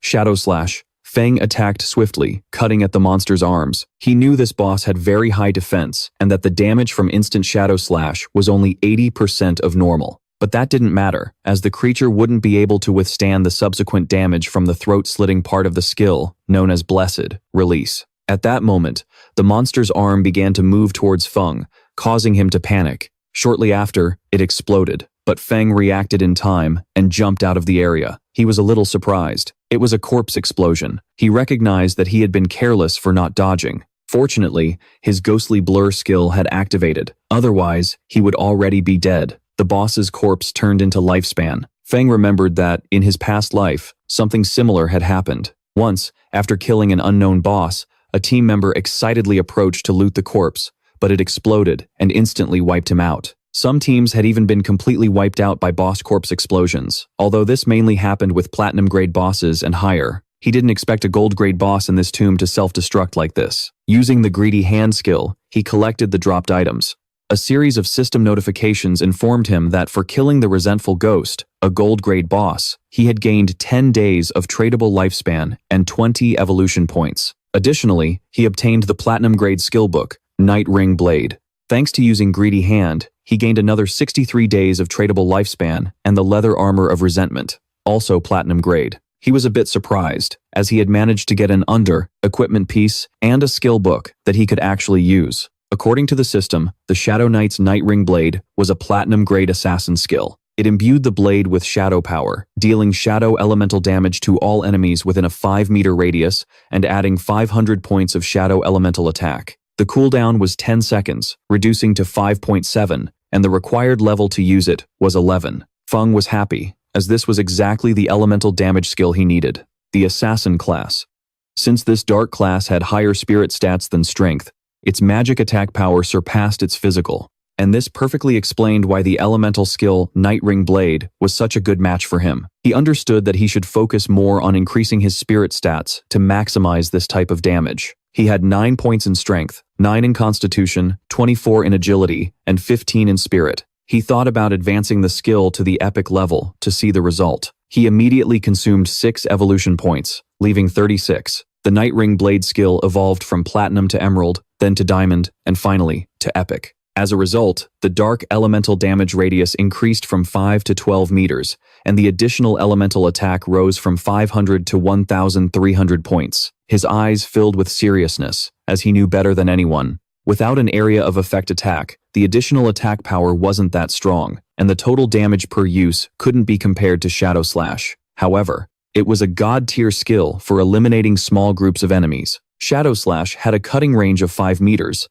but in the end, it was a linear skill. In contrast, Night Ring Blade was an area of effect skill, so its effectiveness was much greater when surrounded. The system informed him that the platinum-level Resentment Leather Armor granted 55 physical defense and 45 in all elemental resistances, and 42 damage block and 777 health points. The level requirement to equip it was 11. On top of that, it possessed the Resentment effect, which granted him 30 points of base attack power after being attacked. Qin Feng started advancing towards a giant door. He knew the Resentment effect didn't have much of an impact. However, the base defense and block resistances of this leather armor were very high. So, he could replace the Golden Phantom Fire leather armor. In total, he was wearing the rest of his LT equipment, which added up to about 20 items. Selling them all would give him more than 10,000 days of life expectancy. Now that he could enter the tomb, he hoped to find good materials inside, and if he could get a mount, that would be ideal. At the same time, a goblin.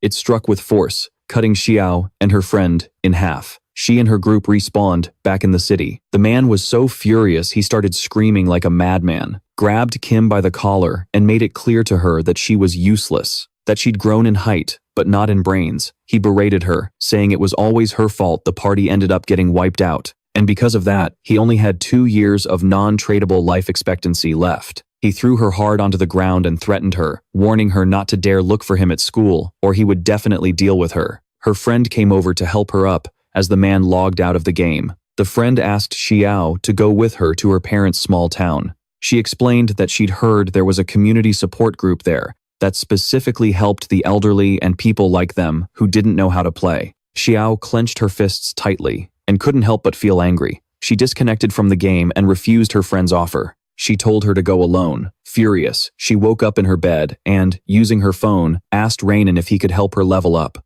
With a smile, Ronan didn't refuse, but he imposed a condition in exchange for power leveling her. She would have to spend a night with him, as he wanted to see how the school's popular goddess behaved in bed. She was furious and called him an ugly monster. She scolded him for thinking he was good enough to try and take advantage of her and told him to get lost. Then a smile spread across her face. She told Harim that she had actually always liked him too, but she hadn't accepted his confession before because her brother, Qin Feng, was controlling her. Now that she had cut ties with him, they could finally be together openly and without any worries. He didn't fall for her trap, called her an idiot, and asked if she was trying to make him die from laughter. He pointed out that if she had already cut ties with her own brother, who knows what she might do to him later. Finally, he ordered her to leave. She started contacting everyone. First, she sought out young Master Reichel, inviting him to her house to keep her company, and, while he was at it, help her level up. However, he recognized her immediately and mocked her. He bragged that he was now a platinum-level talent and had plenty of women before telling her to get lost. Then, she tried her luck with Brother Ma, saying she was bored and waiting for him in the city. The response was just as harsh. He reminded her that everyone knew how she had tricked Zhang Wei and threatened to hit her with his new skill. She was sad and desperate. She cursed those men, thinking that none of them could be trusted when it really mattered. In her despair, she lamented that she only had 2.5 years of life expectancy left, unsellable, and didn't know what to do. Her eyes were filled with tears. She felt so alone. She thought of Kim Feng, then remembered that he definitely wouldn't ignore her. He must have a way to solve this, and she needed to go find him again and confirm it.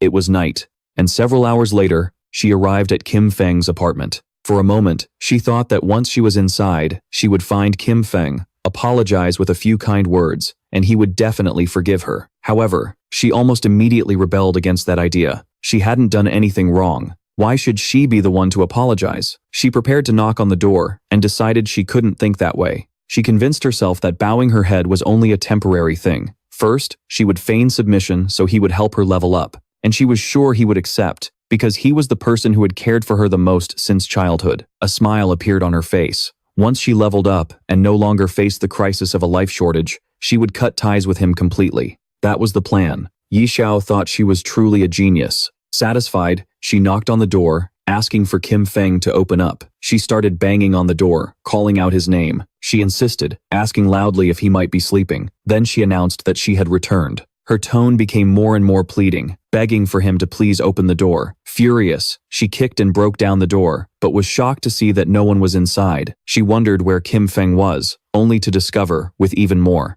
astonishment, that the bed, the table, the clothes, everything was gone.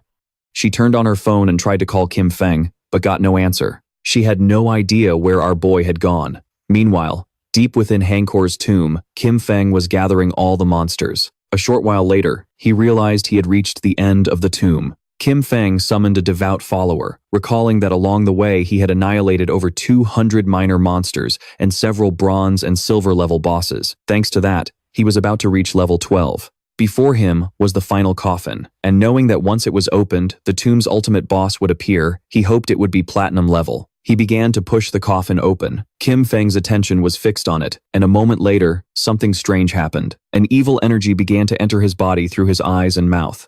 The system informed our boy that his devout follower had been annihilated. Kim Feng realized that this was a death miasma, a gold-level boss. He cursed his luck for encountering this disgusting thing, as he knew this boss had no physical form, making it completely immune to physical attacks. He remembered that in his past life, someone had released this boss, and it ended up spreading through a nearby base. Countless unsuspecting civilians were killed or injured. Being possessed by it was practically a death sentence, unless a companion helped to dispel it, or unless the person belonged to one of the few classes that could use special invincibility skills to survive. Our boy's eyes began to glow with seriousness, and he decided to use the skill, Blade of the Dark Night Ring. Shadows swirled around his body. Thanks to this, he was able to see the creature's true body, which was hidden inside the toxic fog. Using his dagger, Kim Feng attacked the true body, and a system window appeared, informing him that he had killed the Golden Tier, the boss of the toxic fog. Kim Feng knew that this boss's strength was clearly above platinum level, even though it was classified as gold grade and only gave gold level rewards. Fortunately, the skill he had recently learned, Blade of the Dark Night Ring, dealt magic damage.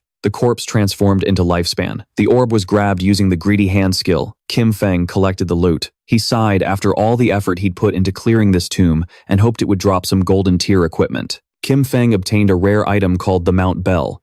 He was shocked to see it. Our boy was happy, since the boss had actually dropped a mount. This showed him that the famous Luck of Leanie's spiral wasn't just a simple rumor, it was a completely real fact. According to the system description, the Ghost Knight Wolf Mount Bell was for summoning an 11th level Ghost Knight Wolf. This creature could assist in combat, and also be ridden, requiring the user to be at least level 11. As he used it, Kim Feng remembered that the Ghost Knight Wolf was one of the fastest mounts that could be obtained in the early stages of the game. The wolf was level 11 and gold grade. It possessed 148 strength, 155 constitution, 135 spirit, and an impressive 191 agility. The mount would gain experience along with its owner, getting stronger over time. However, if the bell was traded, the creature's level would be reset. Our model, to its initial state. Its skills were also remarkable. Charge, when mounted, increased movement speed by 245%. Night Walk.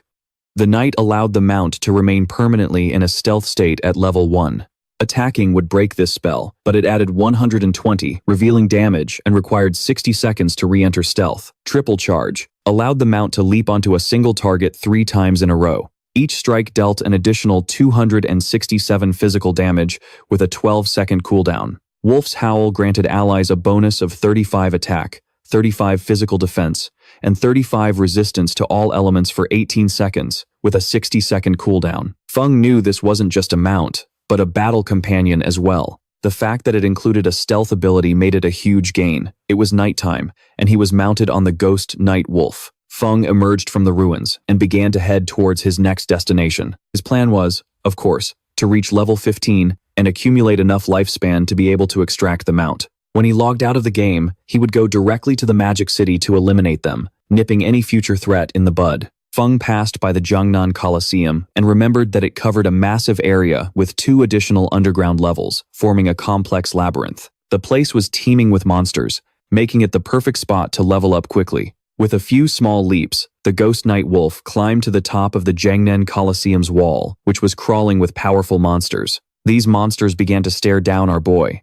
The Ghost Knight Wolf leaped. Feng and his beast began to descend from the sky towards the monsters. Feng's eyes began to glow with determination. Using the instant shadow slash, our boy began to slaughter the monsters. At the same time, elsewhere in the ruins, was Yu, who was using her sword to kill one of the area's monsters. The monster's body transformed into lifespan, and she felt relieved. Her companion, Ian, son of a department head in Jiangnan City, began to applaud. He mentioned that, as expected of the captain, her damage was insane. He commented on how powerful the hidden class dragon swordsman was, stating that Yu was undoubtedly the woman he had set his sights on. She commented that the gold boss was only level 8, and yet they had fought it for over 10 minutes. That's why she really didn't understand how Shadow had managed to kill a platinum boss all by himself. Monin praised her, but dismissed Shadow's achievement, saying he was just a stealthy assassin who took advantage of stealth to slowly wear down the boss. According to him, someone with that playstyle would never become truly great. He was pleased, as he knew that fortunately, Yu didn't have any influential backing. With his status as an official's son, subjugating her would be easy.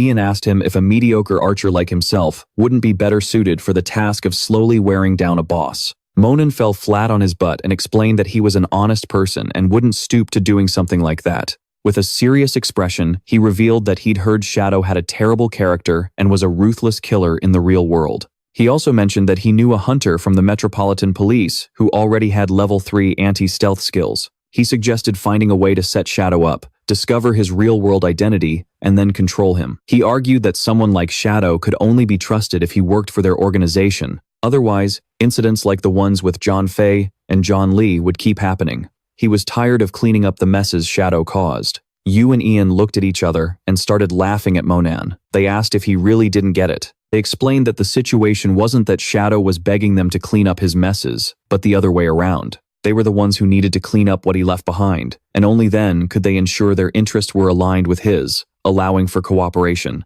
They brought up Shadow's achievements, the world's first kill of a gold boss and the first kill of a platinum boss, both done solo. With a furious expression, Monan made it clear that to him, Shadow was nothing more than a fragile assassin. He asked rhetorically how they couldn't control him, as long as their anti-stealth level was on par, calling them a bunch of useless fools. He scolded them for daring to rebuke him. Then, he turned to Yu, declaring that she should watch closely, because he would ruin Shadow's reputation and capture him. He claimed that when that happened, she would be on her knees before him, apologizing, begging for forgiveness. Monan asked Yu what loot the boss had dropped. She replied that the boss dropped a gold tier grade piece of equipment for priests, a silver tier grade piece of equipment, and a skill book, the silver tier model. She started to touch her chin and remembered that Shadow used to sell them various gold and even platinum grade equipment. This made her wonder how many bosses he had actually killed, or if his talent was treasure hunting, and all these items came from open chests. With a serious look, Wen Man revealed that he was a bit worried and confused, and he voiced his concern by mentioning the Jianan restaurant case, an incident in which the entire Dongfang family was murdered during a meeting. Then, he raised a disturbing hypothesis. If Shadow was responsible for this, should they still clean up his mess? Wenman admitted he still didn't understand Shadow's personality and expressed his fear that he might be a ruthless serial killer in real life. He knew about that case. The higher-ups were taking it very seriously, and everyone was speculating whether it was related to Shadow. With a confident smile, she explained that, even if this case had truly been Shadow's doing, she would still choose to cooperate with him. She stated that although the higher-ups refused to clean up his messes, she would personally support him. When Man was somewhat confused, and when he asked why, she simply replied that the real question was, who wouldn't support Shadow? A subordinate appeared and reported that in the area ahead, they had found a place similar to an arena, but all the monsters inside were already dead. With a serious look, he revealed that there were bodies everywhere. He didn't know which group had been strong enough to eliminate all the monsters in the arena. Then she got happy and decided to go to the arena. Seeing her behavior, Wenman became even more confused. They arrived at the Shanghai Coliseum and saw several lifespan units scattered on the ground. They were shocked to realize the incredible amount of loot. There must have been hundreds of lesser creatures there, which led them to wonder what group was strong enough to pull off such a feat. The captain was confident that Shadow had been there. With that in mind, she suggested they look around, as they might find him. When Man questioned why she was so sure it had been Shadow, the captain replied that the reason was simple. He was in first place on the leaderboard. Their group was right behind, and since they couldn't do something on that level, it could only have been Shadow. When Man was furious and revealed that he also had invisibility and could do the same thing. It would just take more time. With a smile, the captain contacted Shadow and, noting that he had defeated so many monsters, she thought he would surely have a lot of gear and skill books he didn't need, so she proposed that he sell them to her team. At this moment, Wenman's eyes widened in surprise. Qin Feng, riding his wolf, appeared behind him. He fell flat on the ground upon seeing the wolf, while on the other side, the captain got excited and asked where Qin Feng had gotten a mount. Qin Feng revealed that thanks to the coordinates given by Little Black, he had obtained the mount. Hearing this, Little Black couldn't help but blush and said there was no need to mention it. Qin Feng decided to make a deal with the captain. He proposed that she take all those items from the ground as part of a package, clarifying that the conditions would be the usual. She mentioned that she understood and that if she wasn't satisfied, she didn't have to cooperate. She already knew this, as Shadow's prices were always fair. While they talked, Wenman couldn't contain his fury. His eyes widened with rage. He felt humiliated by Shadow and immediately swore that he would make them all pay for this. Riding the wolf, Qin Feng began to advance through the ruins. According to the system, he had already reached level 13. Below him, at level 10, were Relentless Justice, Wenman, Black Goblin, and Big Lies. He also appeared at level 10. Our protagonist had 245 years of tradable lifespan and 255 evolution points. Qin Feng was happy because this time, after clearing the arena ruins, he had obtained a high-quality, gold-grade skill book. The skill book was called Silent Camouflage. It was gold grade and allowed the user to enter stealth mode without moving. As long as he didn't attack or move, he would remain permanently invisible. Attacking from this state added 300 points of penetration damage with detection. It had a 120-second cooldown and required level 13 to be used. Qin Feng realized that this skill not only strengthened his stealth, but that its true power lay in the fact that if he used it in real life and combined it with the invincibility state in the game, he could completely disappear in the real world. He decided to evolve this skill book to the epic level, for which he consumed 11 evolution points. The skill was upgraded, going from gold to platinum, then to emerald, diamond, and finally to epic. With this, the additional damage for his stealth attack increased from 300 to 800. In turn, the cooldown was reduced from 120 to 60 seconds. He decided to evolve other skills as well. First, he consumed 34 evolution points to raise Poison Dart to the epic level. The skill progressed from emerald to diamond, and finally to epic, improving its stats. Its maximum range increased to 20 meters. Its damage per hit rose to 400 and applied a poison effect. This status now dealt 100% damage per second for 5 seconds, with no weakness, bonus, and no possibility of stacking. Next, he invested an impressive 200 evolution points to raise Graceful Release to the mythic level. Evolving from legendary to mythic, its weak point attack bonus rose to 300%, and its weakness attack multiplier was doubled. Although its level remained at 5, its active use now applied the throat slit effect, dealing 200% of attack damage per second for 3 seconds, and its cooldown dropped to just 15 seconds, or 9.7 seconds with his bonus. Qin Feng was satisfied, as mythic level skills were truly powerful. Now, except for a few special monsters, every one of his attacks hit a weak point. He picked up the necklace and began to observe it carefully, deciding it was time to evolve it. It was the platinum-grade Pendant of Deceit, an accessory for assassins that granted 45 points of physical attack, 20 of strength, and 20 of constitution. The equipment requirement was to be level 13, and it also had a unique effect that added 1 point to his stealth level. Combining his skills and equipment, he realized he now possessed level 4 stealth, and he was convinced that at this stage, no one could detect him. In addition, there was the Veil of Shadows item. Thanks to it, his evasion rate had directly reached an impressive 83%. It was the Veil of Shadows. From the golden tier, an assassin-type piece of equipment. It granted 5 points of constitution and 5 of spirit, and 32% evasion. At this moment, a small explosion occurred. Qin Feng decided to stop to find out what was happening, and as he turned around, something began to emerge. It was a giant boss, whose chained arms ended in 2 sharp blades. Qin Feng realized it was the Saint of Steel, and wondered who would be crazy enough to have released this boss. Qin Feng remembered that in his previous life, it had appeared in the ruins of Shanghai City, where more than 1,000 people tried to hunt it, resulting in over 4,000 deaths in total. In fact, it was the guardian of the sanctuary, called the Sanctuary Church, the second largest refuge in the Shanghai ruins. Their original plan was to deal with the Kananishi first before facing this boss, but since it appeared here, he decided to face it, leaping onto a building. The boss began to spin its arms and slaughter nearby players. It killed one of the players, and seeing this, the others realized how strong it was, but it was too late to react. It swung its blade arms with force and began to kill the remaining players. Qin Feng, upon seeing the players, who wanted to stay and fight the Saint of Steel, knew they were greatly underestimating its abilities. A player mounted on a tiger began to fight the boss, and Qin Feng noticed it was Dong Yang, also known as Shang, possessor of the Hidden Paladin class. He was an old friend of Qin Feng, with whom he had fought for 9 years in his past life, without a winner. Of course, this man was cunning and treacherous. Whenever he was about to lose, he managed to escape with some dirty trick. Qin Feng remembered that in his past life, the Saint of Steel was defeated by Shen Wang's guild, the Sanctuary of Knights. This gave rise to the saying, God of the West, Sanctuary of the East, since each one controlled the western and eastern regions, respectively, of the Shanghai City ruins.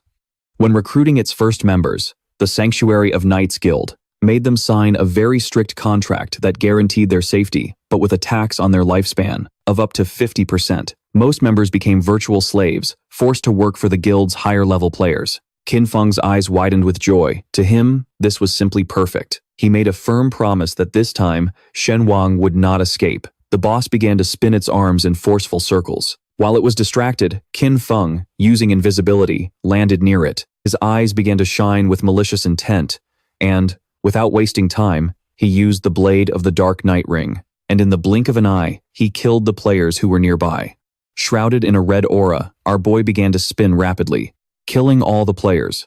Seeing this, Shang was in shock when he realized it was Shadow, asked why he was killing his own comrades, saying that he held no grudge against him. Kim Feng appeared behind him and with a murderous glare, replied that it was because he didn't eat meat. Upon hearing this, Shen Wang's eyes widened in fear, while Kim Feng, with a cold and arrogant expression, used instant shadow slash and killed Shen Wang. Next, he held out his hand and used the skill Curse of the Withering Flower. A short time later, the players reappeared in their city. Shen Wang was furious, as he didn't understand why Shadow disliked him for not eating meat and what that had to do with them. His subordinate panicked, as his lifespan had hit 0. Shen Wang knew this had to be the work of one of Shadow's skills. He decided they would gather their members for a counterattack, but first, they would go somewhere else to level up and recover their lost lifespan. Among them was also Xiao. She couldn't hold back her tears, wondering why Shadow was attacking them directly. Her lifespan was about to run out completely. The system informed Kim Feng that his skill, Curse of the Withering Flower, had absorbed 4 days of tradable life and 1 year of non-tradable life from Xiao. Kim Feng couldn't help but feel happy upon realizing that she was also part of Shen Wang's group.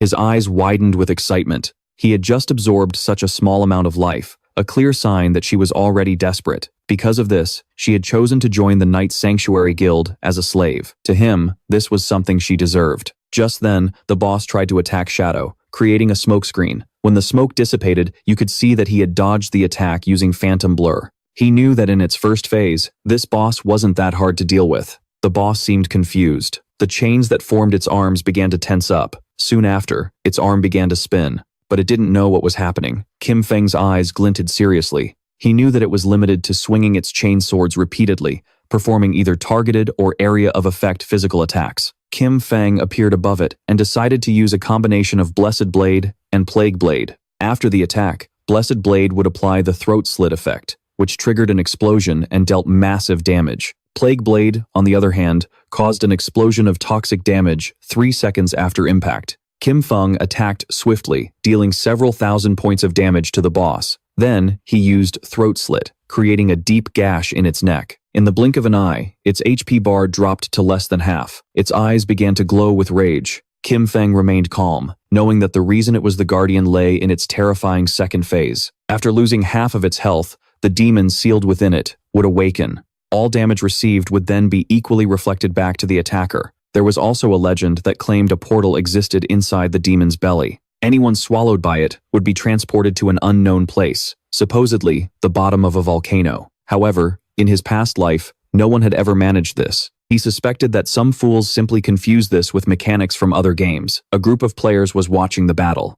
According to them, Shadow was ruthless. The tier of Platinum boss had been summoned by the Night Sanctuary Guild, but Shadow suddenly appeared and wiped them all out. After that, he used a skill that took out half the boss's health and instantly pushed it straight into its second phase. As they were talking, Kim Feng, who was using invisibility, turned his attention toward them. His eyes glinted with serious intent. He knew that the tier of Platinum had a weakness in her second phase. When she launched an attack, the damage reflection effect would momentarily disappear, and that meant if he attacked at the exact moment she attacked, he could avoid taking the reflected damage. However, the problem was his skills, like Shadow Slash, Throat Slit, Plague Blade, and Poison Dagger. Since they all inflicted damage over time, if he used any of them, he would still take the reflected damage, and at his current level of development, that would kill him instantly. Thinking about this, he considered the players who were spying on him from the cliff. He decided to use them.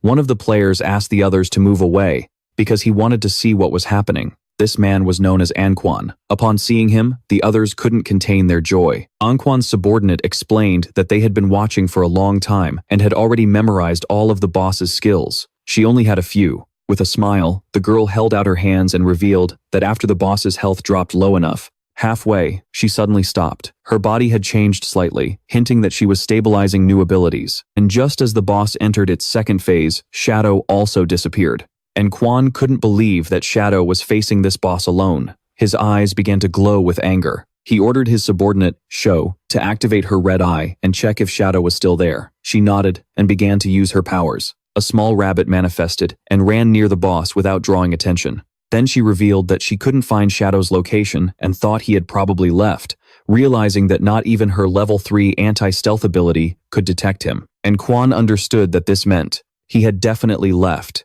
as he considered it impossible for anyone to have level 4 invisibility. Anon leaped and descended from the building, leaving Sho a bit confused.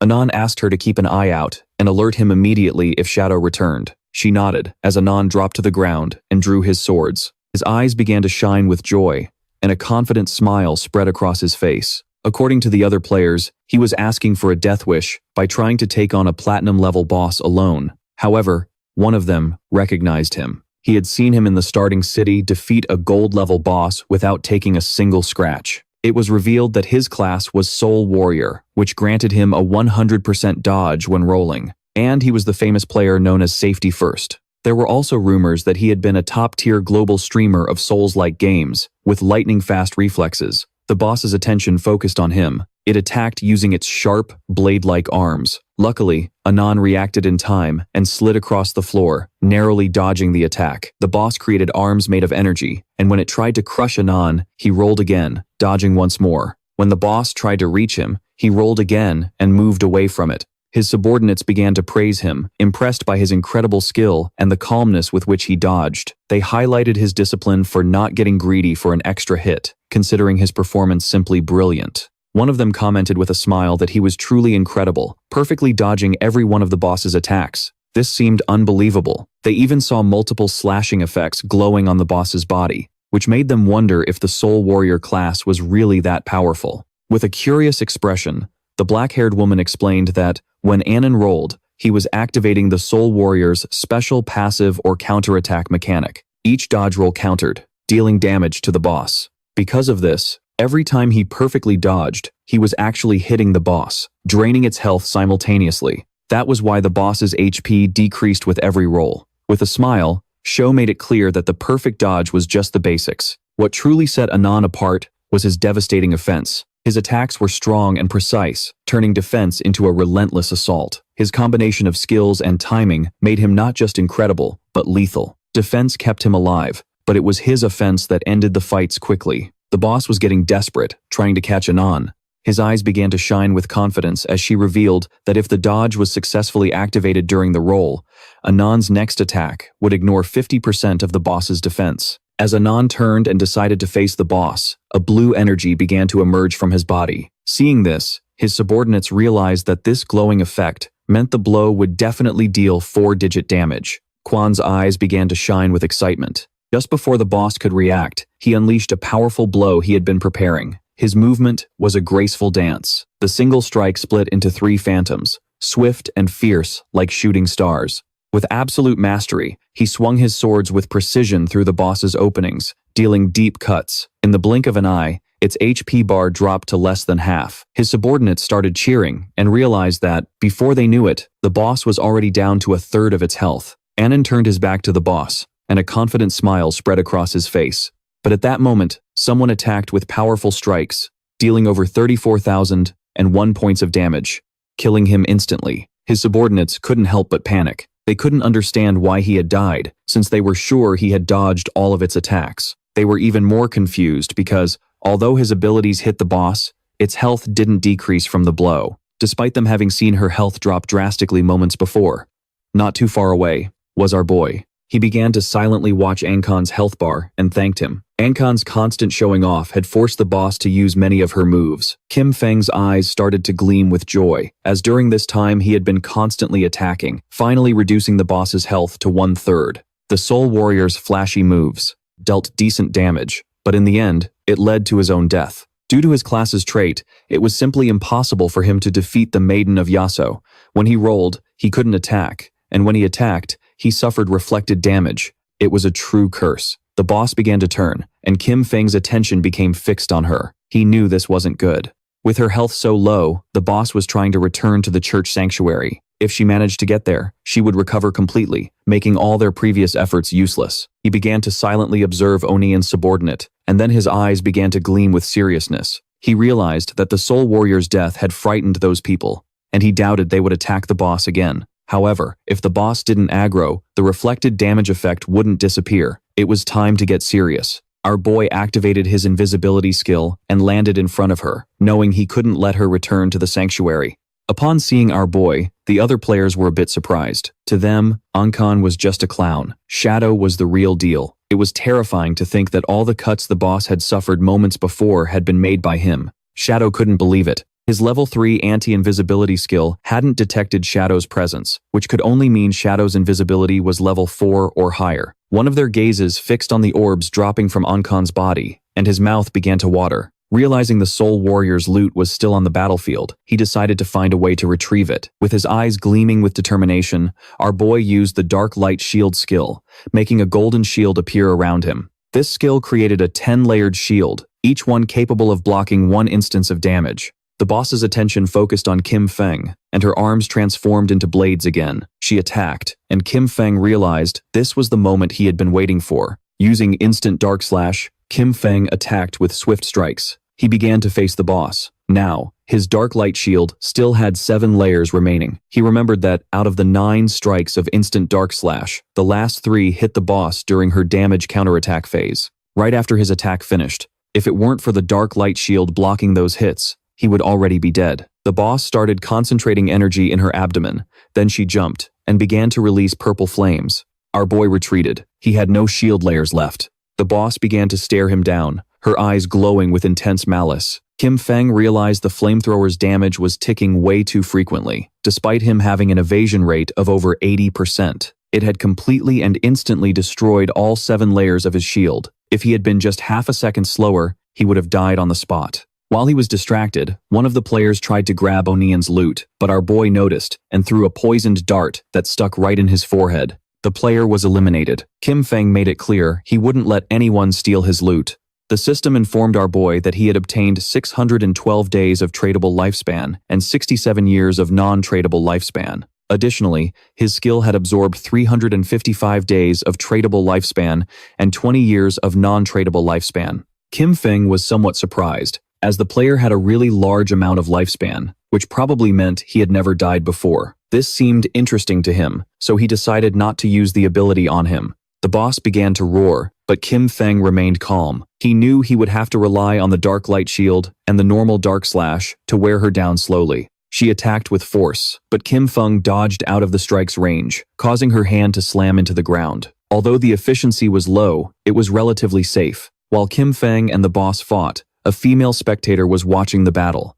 She was a bit surprised by Shadow's incredible speed. She wondered what kind of skills he possessed. Before, she didn't understand how he had gotten the first kills, but now, seeing him in action, she was completely convinced of his power. Our boy's eyes began to shine with determination, and he decided to deliver the final blow. Kim Feng. He moved swiftly, slicing the boss's body to pieces as if it were nothing. The system confirmed he had slain the Steel Maiden, granting him 48,000 experience points, 120 evolution points, and the key to the church sanctuary. The other players were in shock. They couldn't believe Kim Feng had actually defeated the boss all by himself. This was precisely why he was number 1 on the rankings. Kim Feng collected the loot while using Greedy Hand. He obtained an emerald-grade assassin-type piece of leather armor, Gift of the Black Flames, piercing leather armor. It granted 95 points of physical defense, 120 points of all-element resistance, 77 points of damage reduction, and 77 points of constitution. Its special effect, Gift of the Black Flames, applied a stack of the Black Flame status when attacking or being attacked, up to a maximum of 5. Each stack reduced the target's defense and elemental resistance by 7%. Although a note clarified that the debuff effect was weaker against emerald-grade bosses or higher, our boy was happy, since this single piece of emerald-grade equipment offered better defense than what others could get with a full set. On top of that, it came with the Gift of the Black Flames effect, which weakened the target's defense and resistance. This made it far more useful than what had been dropped by the Purifier earlier. He also got the emerald-grade skill, Assassin's Instinct. It gave him the ability to partially perceive the silhouettes of invisible units and granted 2 points of anti-invisibility level. Kim Feng decided to evolve the skill. The process consumed a total of 33 evolution points, leaving him with 97. As a result, his Assassin's Instinct skill evolved, passing through Emerald, Diamond, and Epic grades until it reached the Legendary grade. With this, the anti-invisibility level bonus progressively increased from 2 to 5 points. Furthermore, the Legendary effect added the ability to more sensitively detect the target's weak points, granting a 50% modifier to critical hit damage. It was an anti-invisibility skill, evolved to the Legendary grade. With a level 5 anti-invisibility, and a 50% boost to critical damage, combined with the Lethal Grace passive. And that totaled a 350% bonus. Now, he could hit enemies' weak points even with his eyes closed. Qin Feng had 97 evolution points left, and decided to evolve his Ghostly Blur skill to Legendary grade first. This consumed 80 points, leaving him with 17. As a result, Ghostly Blur evolved from Epic to Legendary, increasing its passive evasion rate from 75% to 85%, granting total damage immunity each time the evasion was triggered. At this moment, Captain Yu and the others showed up. She started to greet our boy and asked if he had gotten any good loot. Qin Feng was confused, unsure what was going on with Captain Yu. Smiling, Captain Yu mentioned that she hadn't checked the rankings before and didn't expect him to have reached level 13 in a single night. According to her, that was insane.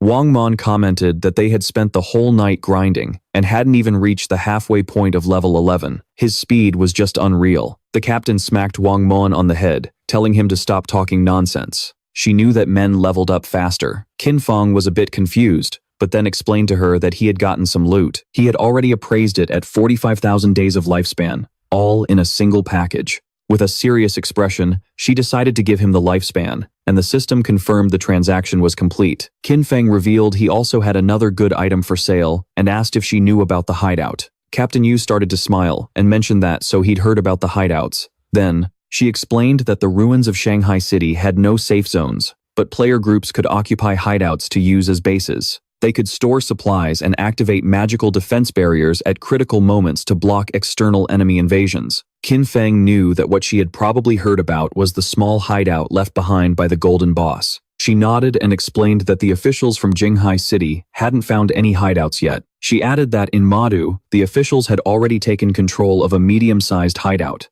and that's how they found out about the existence of these places. Qin Feng took a golden key from his inventory, now that she understood the value of a hideout. He revealed that this was the key to the sanctuary hideout that had been dropped by the boss he just defeated. He informed her that this hideout covered more than 800,000 square meters of land and proposed that they go back to discuss the price they were willing to offer. After that, he would consider it, whether to sell it or not. Captain Yu and Wang Man were stunned, as they knew that the larger the hideout, the stronger its defensive capabilities and the more solid its internal infrastructure. A hideout of 800 mu was more than enough for every member of the Shanghai City official forces to have their own private room. She reached out and, with a curious look, asked how much he planned on selling such a massive hideout for. Lin Feng decided he'd go back and discuss it first, to see what kind of price he could offer. He knew that in his past life, this hideout could be sold for 2,000 years of lifespan if he managed to sell it to the government. Combined with the lifespan he already possessed, that would be enough to bring all of his equipment, skills, and levels into the real world. With an anxious expression, Captain Yu agreed to his proposal and assured him she would report to her superiors immediately. She then said there was one more thing and asked for his help. They had just received word that 7 gold-level bosses had appeared together in Black Moon City, where many people had already died. Because of this, they were willing to offer 10 years of lifespan if Shadow would intervene and eliminate them. Upon hearing this, our protagonist remarked that 7 gold-level bosses didn't sound like that big of a deal. He figured that even if they were grouped together, the official forces should be able to eliminate them given enough time. So, he deduced that if they were coming to him for help, there must be something especially problematic about them. She nodded. Impressed by his insight, she confirmed that he was correct. She explained that they had managed to isolate and kill one of the 7 bosses. But it came back to life. And not only that, the stats of all 7 bosses suddenly skyrocketed, instantly wiping out their entire team. His eyes widened in surprise. He remembered the existence of group bosses that could resurrect, which led him to suspect they might be puppets created by the cursed slate, one of the slates of the ancient gods. If it really was a slate of the ancient gods, then it was something he couldn't let slip by. He decided to set out immediately and told her to send him the coordinates. She wished him good luck. Our protagonist thought she was being quite genuine. The loot from 7 gold-level bosses could be sold for 40 to 50 years of lifespan, and yet she'd still offered an additional 10 years as a reward. Honestly, that was very generous. Riding atop the Phantom Night Wolf King, Lin Feng made his way through the ruins. As he passed a statue, his eyes suddenly widened in surprise. Not far away, a group of female players was beating up a girl. It was Wang Meg, Lin Feng's sister. With a smirk, one of the women slapped her hard across the face, calling her a slut for trying to seduce the guild leader right after joining. Wang Meg, her face already covered in bruises, began to cry, her eyes filled with fury. The woman made it clear this was a warning. She told her to stay away from the guild leader, or they would destroy that pretty little face of hers. They continued to beat Meg. Lin Feng, watching from a rooftop, realized his sister had gotten caught up in some internal guild drama. After joining the Night Sanctuary, these petty power plays were nothing new to him, but in his past life, he was always the one who had to solve these things for her. He jumped down to the ground and decided to leave her on her own. Wang Meg broke down crying, begging them to stop hitting her, pleading that it hurt too much and she thought she was going to die. But the women didn't stop. They swore they would kill her, calling her a wretched bitch. They sneered that they couldn't even count how many men she'd already seduced. Lin Feng walked into the statue, remembering that beneath this massive statue in the center of the Shanghai city ruins, there was a secret chamber that allowed you to return to the starting city. This was a fact that very few people knew. A magic circle appeared before him. He knew this teleport wasn't free. The first trip cost 500 days of life, the second 1,000, and the third 2,000, doubling with each use. In time, the starting city would evolve into a higher level zone, where common monsters would become bosses, and hidden treasures would begin to appear. An example of this was the Slate of the Ancient God, an item he couldn't afford to miss. The system asked if he wished to teleport back to the forsaken land of the gods, Black Moon Village. Lin Feng recalled that Black Moon Village was a location that only appeared in the later stages of the game, one he had never even heard of in his past life. Without hesitation, he chose to teleport. The system consumed 500 days of Lin Feng's lifespan, and he was transported to Black Moon Village. The village was full of elders, chatting among themselves. Lin Feng was a bit surprised. He hadn't expected the place to be so busy, and wondered why most of the people there were elderly. Nearby, there were several players. One of them helped an elderly woman to her feet. She was relieved to be back in the safe zone. The players reminded her that, as promised, they had leveled her up to level 3. In the process, she had received 72 days of life, and now she needed to hand over the agreed-upon share. The old woman got angry and refused, asking why they were demanding money, when they were a charity organization that had helped her level up with a kind smile. One of them explained that they weren't asking for her money when they were in the party. A portion of the life dropped by the defeated monsters had been shared with her. Another player mentioned that she just needed to return that portion, as they had agreed from the beginning. The old woman became even more furious, shouting that she knew nothing about any agreement and that it was absurd for young people to demand money from an old woman. The players tried to calm her down, telling her she was mistaken. They had helped her level up for free and only wanted the life dropped by the monsters, explaining that unless she was partied with them, that life wouldn't be shared with her and she wouldn't gain the same experience. The old woman told them not to touch her and started screaming for help, accusing members of the Stain River Guild of harassing her. Just then, someone grabbed her from behind and slammed her to the ground, leaving everyone a bit confused. It was King Feng. He grabbed her by the neck and, with a murderous glare, drew his dagger. Without a second of hesitation, he killed her. Seeing this, the two players were confused and in shock. Life orbs appeared on the ground. Our boy said that her life was right there, and now they could take it. The players started to celebrate and wanted to know who this expert was that had helped them. King Feng said he was just doing a small favor, turned his back, and started to walk away. The players collected the life orbs, happy to have gotten their 72 days, and shouted their thanks. For King Feng, it was deeply inconvenient that fighting wasn't allowed inside the city. He started to think about the Stain River Guild, realizing its origin was in Black Moon Village. He remembered that this guild was founded on charity work, helping the elderly survive in the gods' forsaken land for free. It later gained official recognition and strong support. In terms of sheer numbers, Stain River was considered the largest guild in Ruya. King Feng's eyes began to glow. In his opinion, in this chaotic apocalypse, the world needed exactly more people, like times that asterisk. It was night, and somewhere in the forest, a group was fighting a slime monster. There were two female mages. One of them asked her mother to use her lightning spell. Her mother obeyed and began to charge her magic staff. A moment later, a bolt of lightning crashed down from the sky and struck the monster. The party's swordsman seized the opportunity and sliced the monster in half. Its body dissolved into life orbs. He let out a sigh of relief that they had won. The girl praised them, saying they were the best. Her mother commented that if they just listened carefully to other players' tutorials, they too could defeat low-level monsters. They started walking through the forest, and the boy asked Yan if her friend Meg had really joined the Night Sanctuary Guild, since he heard the entry fee was very high. She nodded and added that she had invited Zoyu to join the Stain River Guild with them. With a sincere look, she explained that she told her Stain River was a charity guild, where many people like them, who weren't great at games, helped each other out, and even experienced players guided the others. But she refused to join. The other player reminded them that Zoyu was already level 10, as she'd been power leveled by people from the Night Sanctuary. She added that she'd heard that guild's membership contract locked its members in for 3 years. Once signed, they became slaves for that entire time. The boy knew that even though they'd gotten her to level 10, they were just treating her like a tool. Nothing more than that. According to the player, if you didn't have skills, the best thing to do was to quietly grind on weak monsters and slowly accumulate experience and lifespan, just like they were doing, sticking to weak monsters and falling back for help upon finding a boss.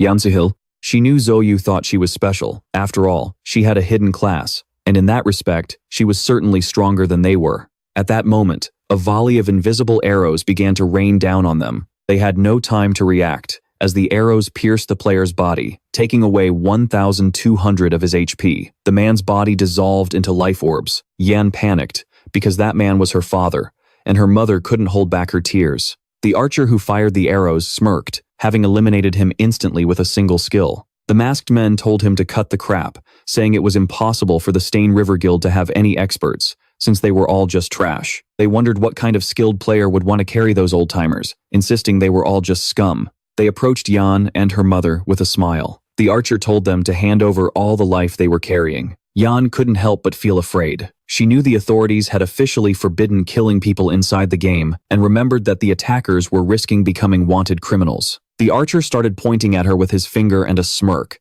making it clear he didn't give a damn about the authorities. He decided to stop talking and gave them 3 seconds to hand over the life. The player named Mother complied. However, Yan stood her ground, telling her mother not to even think about it. She urged her to quickly ask for help through the guild channel while she tried to hold them off. Seeing this, the archer gave the order for his men to attack. They were to kill the older one and keep the young one alive for their own fun. The masked men rushed towards her, but at that moment, a wolf appeared and bit into them. Yan was confused, not knowing what was happening.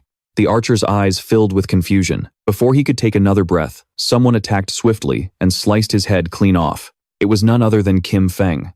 While the wolf devoured the minions, our boy silently observed the archer's head. He soon realized it was Shadow. The archer and his underlings respawned in the city. They were furious, and so were his men. They wondered if it was caused by their killer status, but even so, there was no explanation for why all their life had been drained. They were in shock, not understanding how all their life had vanished and why such a huge amount had been dropped on death. They started running towards the forest, knowing that if this continued, they would die. They needed to kill monsters quickly to get some life back. At that moment, a strange energy appeared. Shortly after, a sword made of energy descended upon them. The energy left them unable to move. Someone approached. They knew they had finally been caught for roaming around and attacking other players. It was 2 priests. The man holding the skill book revealed that they were official bounty hunters and that, according to the law, they were going to arrest them. Therefore, he asked them to provide their real-world information. The other man stared at them with a serious look and made it clear that if they resisted, their lives would be ended immediately. Back in the forest, flowers began to sprout from the archer's corpse. Yan felt happy and thanked our boy. She knew that without his help,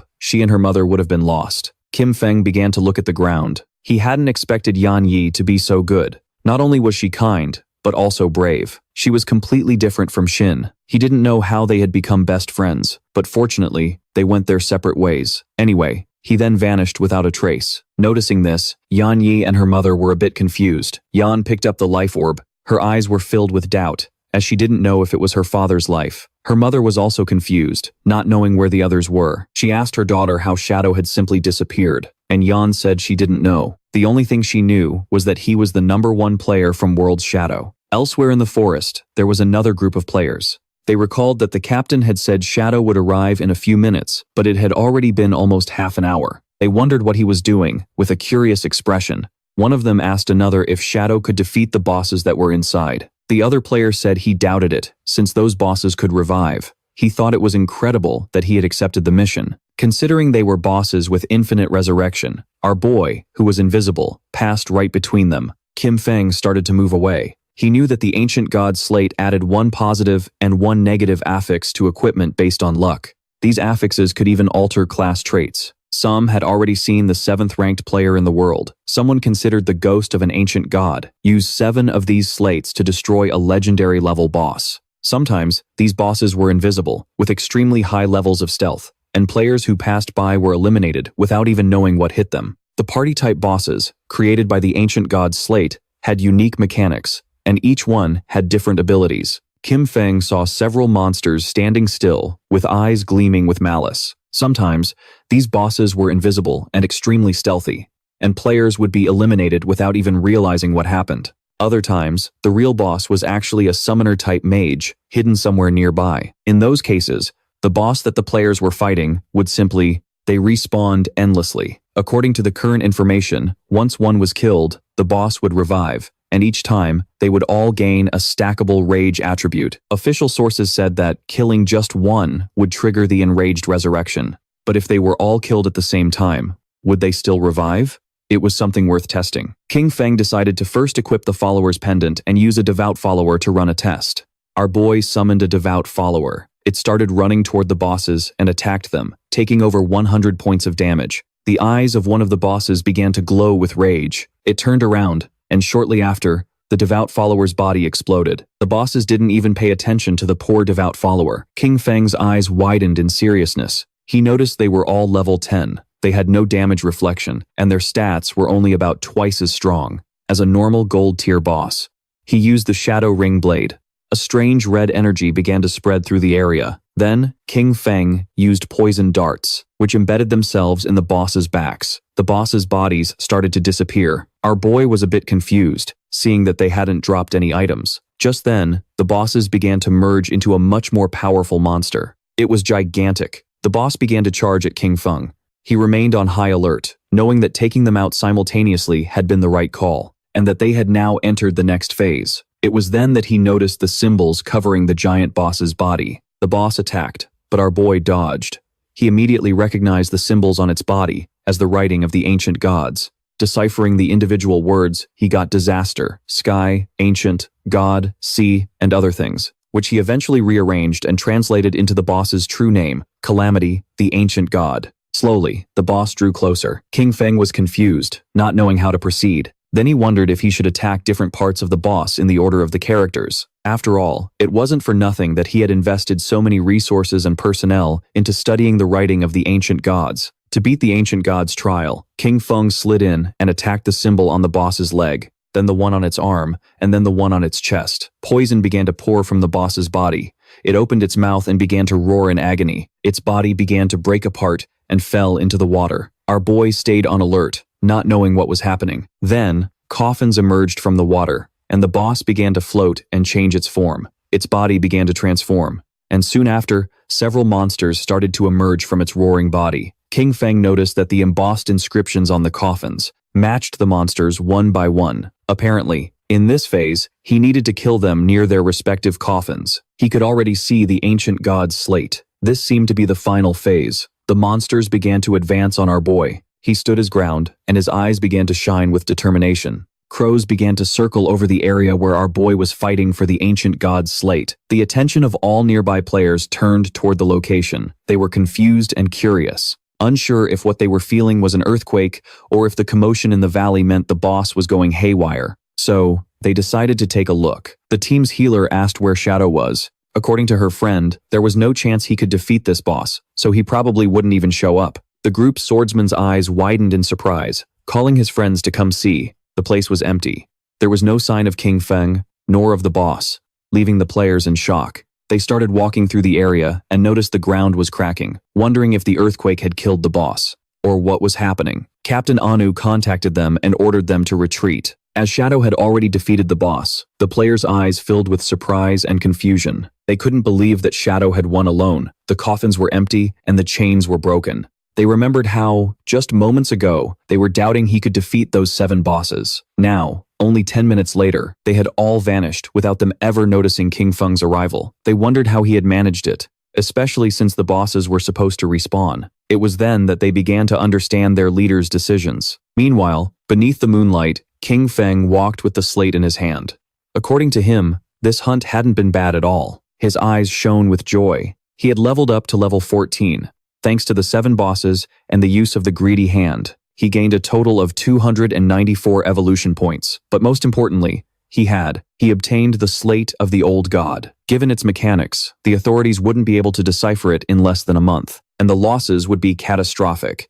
He spent 210 evolution points, leaving him with 115. His Shadow Lightning Slash skill evolved from epic to legendary. The improvements were substantial. The teleport range increased to 40 meters, the stealth duration to 15 seconds, and the cooldown was reduced to 8.8 seconds. The skill now dealt 9 slashes in a wider 6-meter area, with each hit adding 700 attack power. However, the most impactful change was a brand new effect. Each slash now granted him a shield equal to 100% of his maximum health, stackable up to 9 times and lasting for 60 seconds. Our boy was confident and couldn't help but feel excited. From now on, if all 9 slashes landed, his effective health would become 10 times greater. His margin for error had skyrocketed. He turned invisible and started walking through the area, knowing that at his current pace, he would reach level 15 in another 5 hours, at which point it would be time to head to the Magic City. Several hours later, he arrived at the ruins where the women were still beating up one Meg.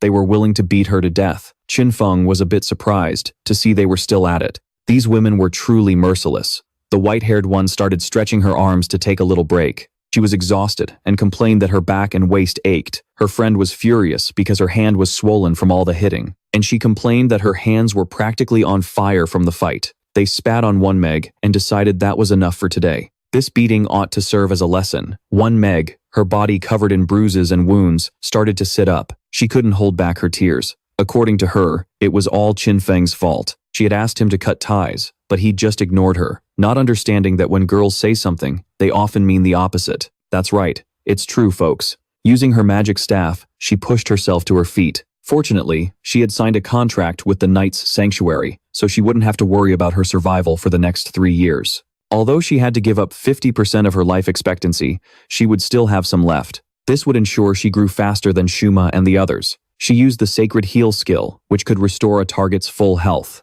She was certain that when she got stronger, she'd make sure that everyone who looked down on her wouldn't get away so easily. Neither Qin Feng nor those crazy women were going to get away with it. To everyone's surprise, the spell began to heal Qin Feng, who, being invisible, received the healing, while poor one Meg dropped to her knees on the ground. She thought her magic had failed once again and wondered in confusion where the heal had gone. Meanwhile, in the ruins of the Magic City, several players were facing a boss made of stone. The boss attacked, but the group's tank blocked the blow with his shield. Not far away, 3 players were hiding and watching. Among them was Kananishi. According to her, the men of Xia were truly pathetic, sending 18 people against a single boss, and they were still afraid to fight. Her friend winked at her, telling her not to say that, since they were working hard for their benefit, and they should be grateful to them.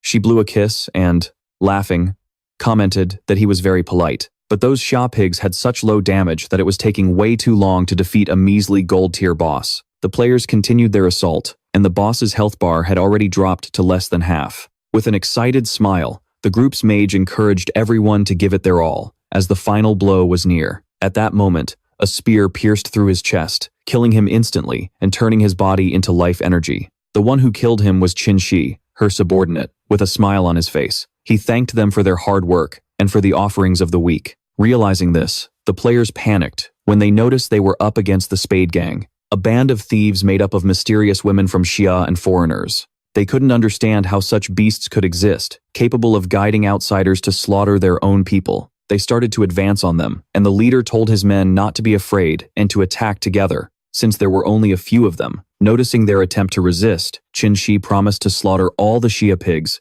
and told them to prepare to die. Her subordinate drew his dual hammers and used the Thunder Tremor skill, creating a small earthquake that pinned the players to the ground. She drew her daggers, moving like lightning, and in the blink of an eye, she killed the players. She couldn't help but mock them. To her, the men of Xia were nothing but a bunch of useless trash. Her eyes began to glint with malice as she realized the Xia authorities had already reported her information. However, that was useless in her eyes.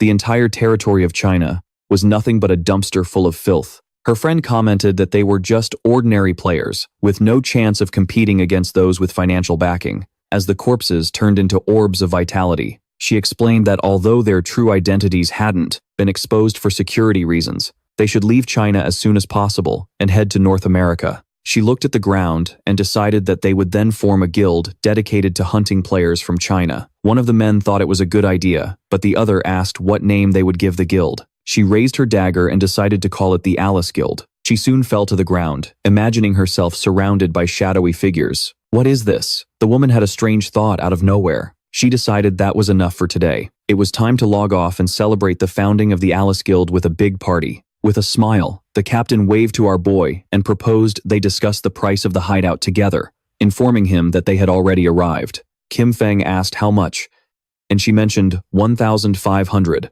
According to him, that was far too low. The captain admitted she knew the value was 15,000.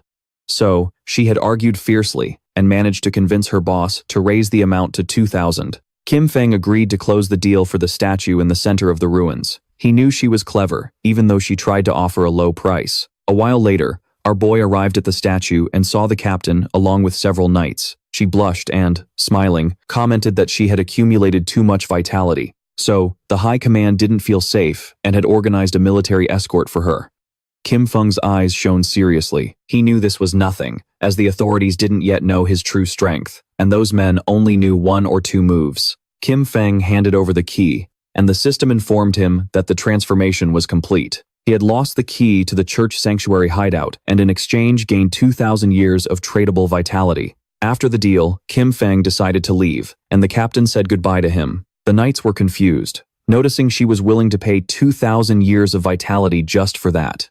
She explained that they didn't understand. That was a hideout that could shelter hundreds or even thousands of people, and no one but Shadow would be generous enough to give it up. The timely gift of vitality was perfect, and it meant he could fully equip himself before heading to the Magic City. Kim Feng immediately invested the tradable vitality he had obtained. He consumed 71.2 years to reach level 15. Then he acquired a series of new skills. The mythic Blessed Release for 161.7 years, the legendary Assassin's Instinct for 71.12 years, and 3 epics.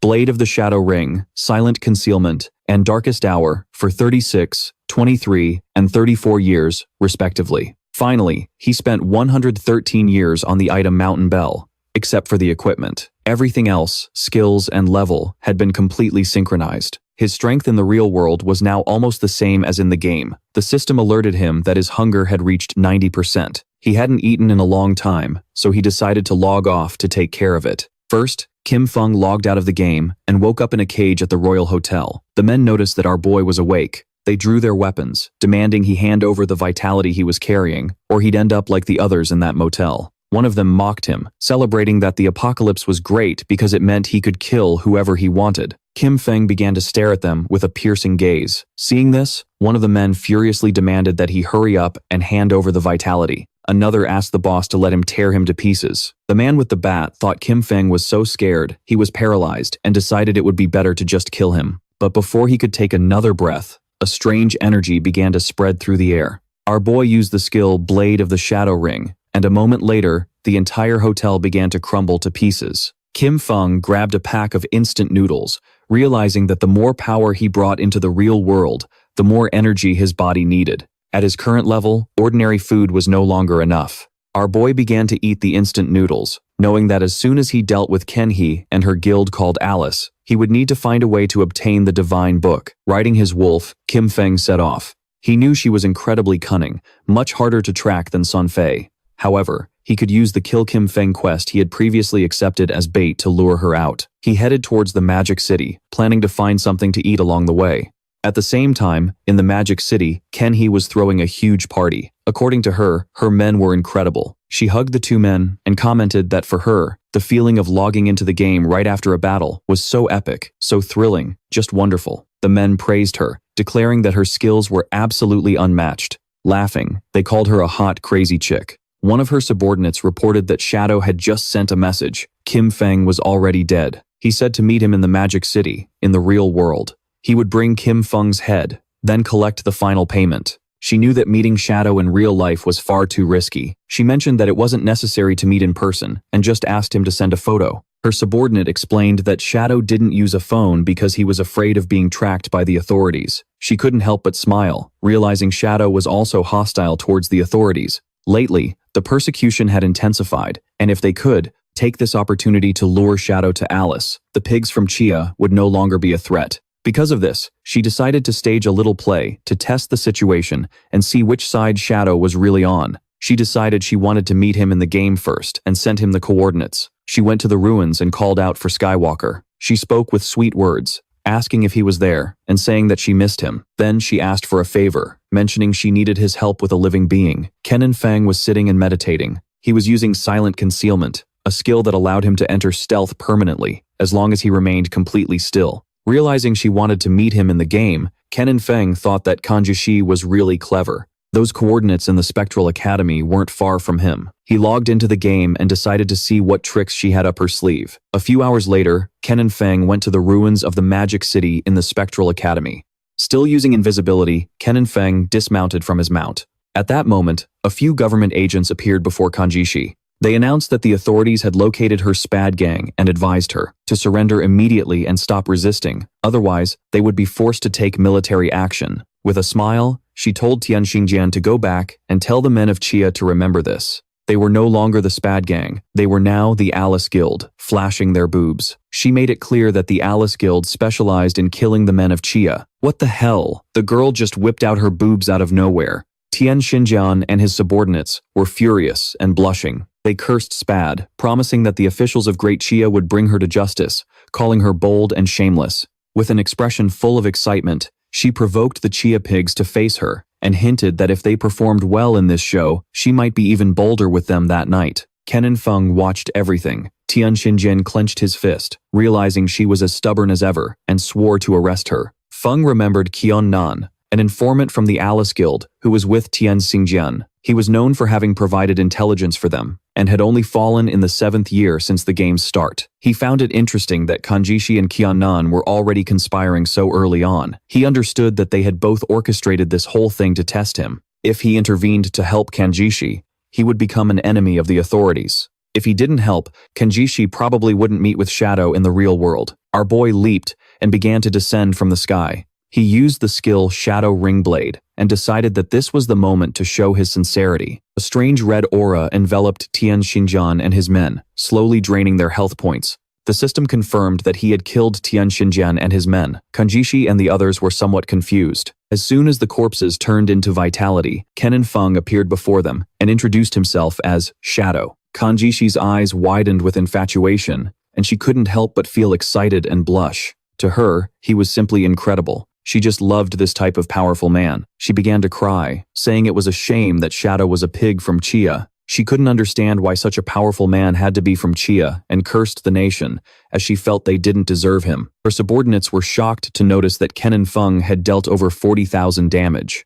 They recognized that this was the power of the world's #1 and quickly greeted him. Our boy moved like lightning, killing the two men in an instant and turning their bodies into orbs of vitality. With a cold expression, he made up an excuse, saying he didn't understand what they were talking about, but he assumed they were definitely insulting him. Whoa, what an aggressive guy. Kanjishi was in shock. She clarified that they weren't insulting him, but just greeting him. Qin Feng feigned ignorance and apologized, suggesting that to avoid misunderstandings in the future, it was best to speak the local language. Our boy decided it was time to start negotiating, but before that, he ordered her to get dressed. With a smile, she covered her chest and asked about King Feng's head. My God, this Shadow guy is a real buzzkill, isn't he? Why tell the girl to get dressed? Deep down, she thought Shadow was a weirdo, but now she really liked him. Shadow revealed that he had King Feng's head with him. He explained that he couldn't bring it into the game, but he could show it to her in real life if she was willing. Qin Shishi opened her system window and, with a confident expression, decided to trust him. She had already witnessed Shadow's strength and believed he wouldn't lie. Shadow obtained 1,500 days of marketable vitality. Our boy decided it was time to leave, but she asked him to wait. With a smile, she proposed a long-term collaboration. She argued that he had the skills, and she had the money. She then informed him that she had a new assassination target. If he was interested, she invited him to her place that very night, sticking her tongue out and blushing like a tomato. She promised she would satisfy his every need.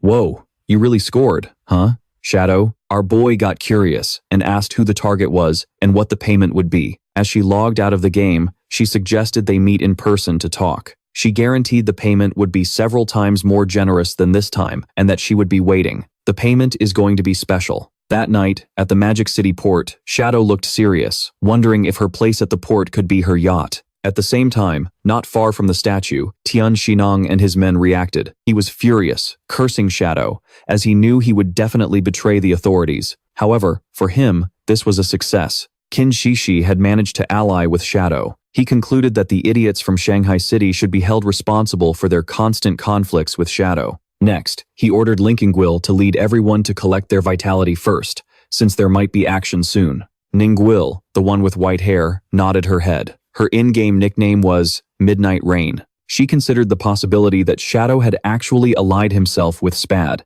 If that were true, they would need to find a way to eliminate him, even if it cost them their own lives. She began to look at her own hand and became lost in thought. She was aware that the gap in power between her and Shadow was enormous. She hadn't even managed to see his silhouette before it was all over. A few hours later, in the middle of the night, a hooded man arrived at Qin Zishi's yacht. He introduced himself as Shadow and said he had come looking for Spad. Realizing that Shadow had arrived, the guards recognized him. They informed him they were waiting for him and were ready to set sail. Inviting him to come aboard, Shadow remained silent. It was night, and the yacht was sailing on the high seas, far from the cities. While he was distracted, Qin Zishi appeared with a glass of wine. She was wearing an elegant red dress and offered him a glass, commenting that they were finally meeting. She hadn't expected him to be so mysterious even in real life. Shadow got straight to the point and asked who she wanted to kill. She approached Shadow and, with a mischievous smile, said there was no fun in getting straight to business. She suggested that with such a beautiful night and such pleasant company, he should leave the boring stuff for later. Instead, she invited him to drink and toast to the beautiful night they were sharing. Shadow took the wine glass and,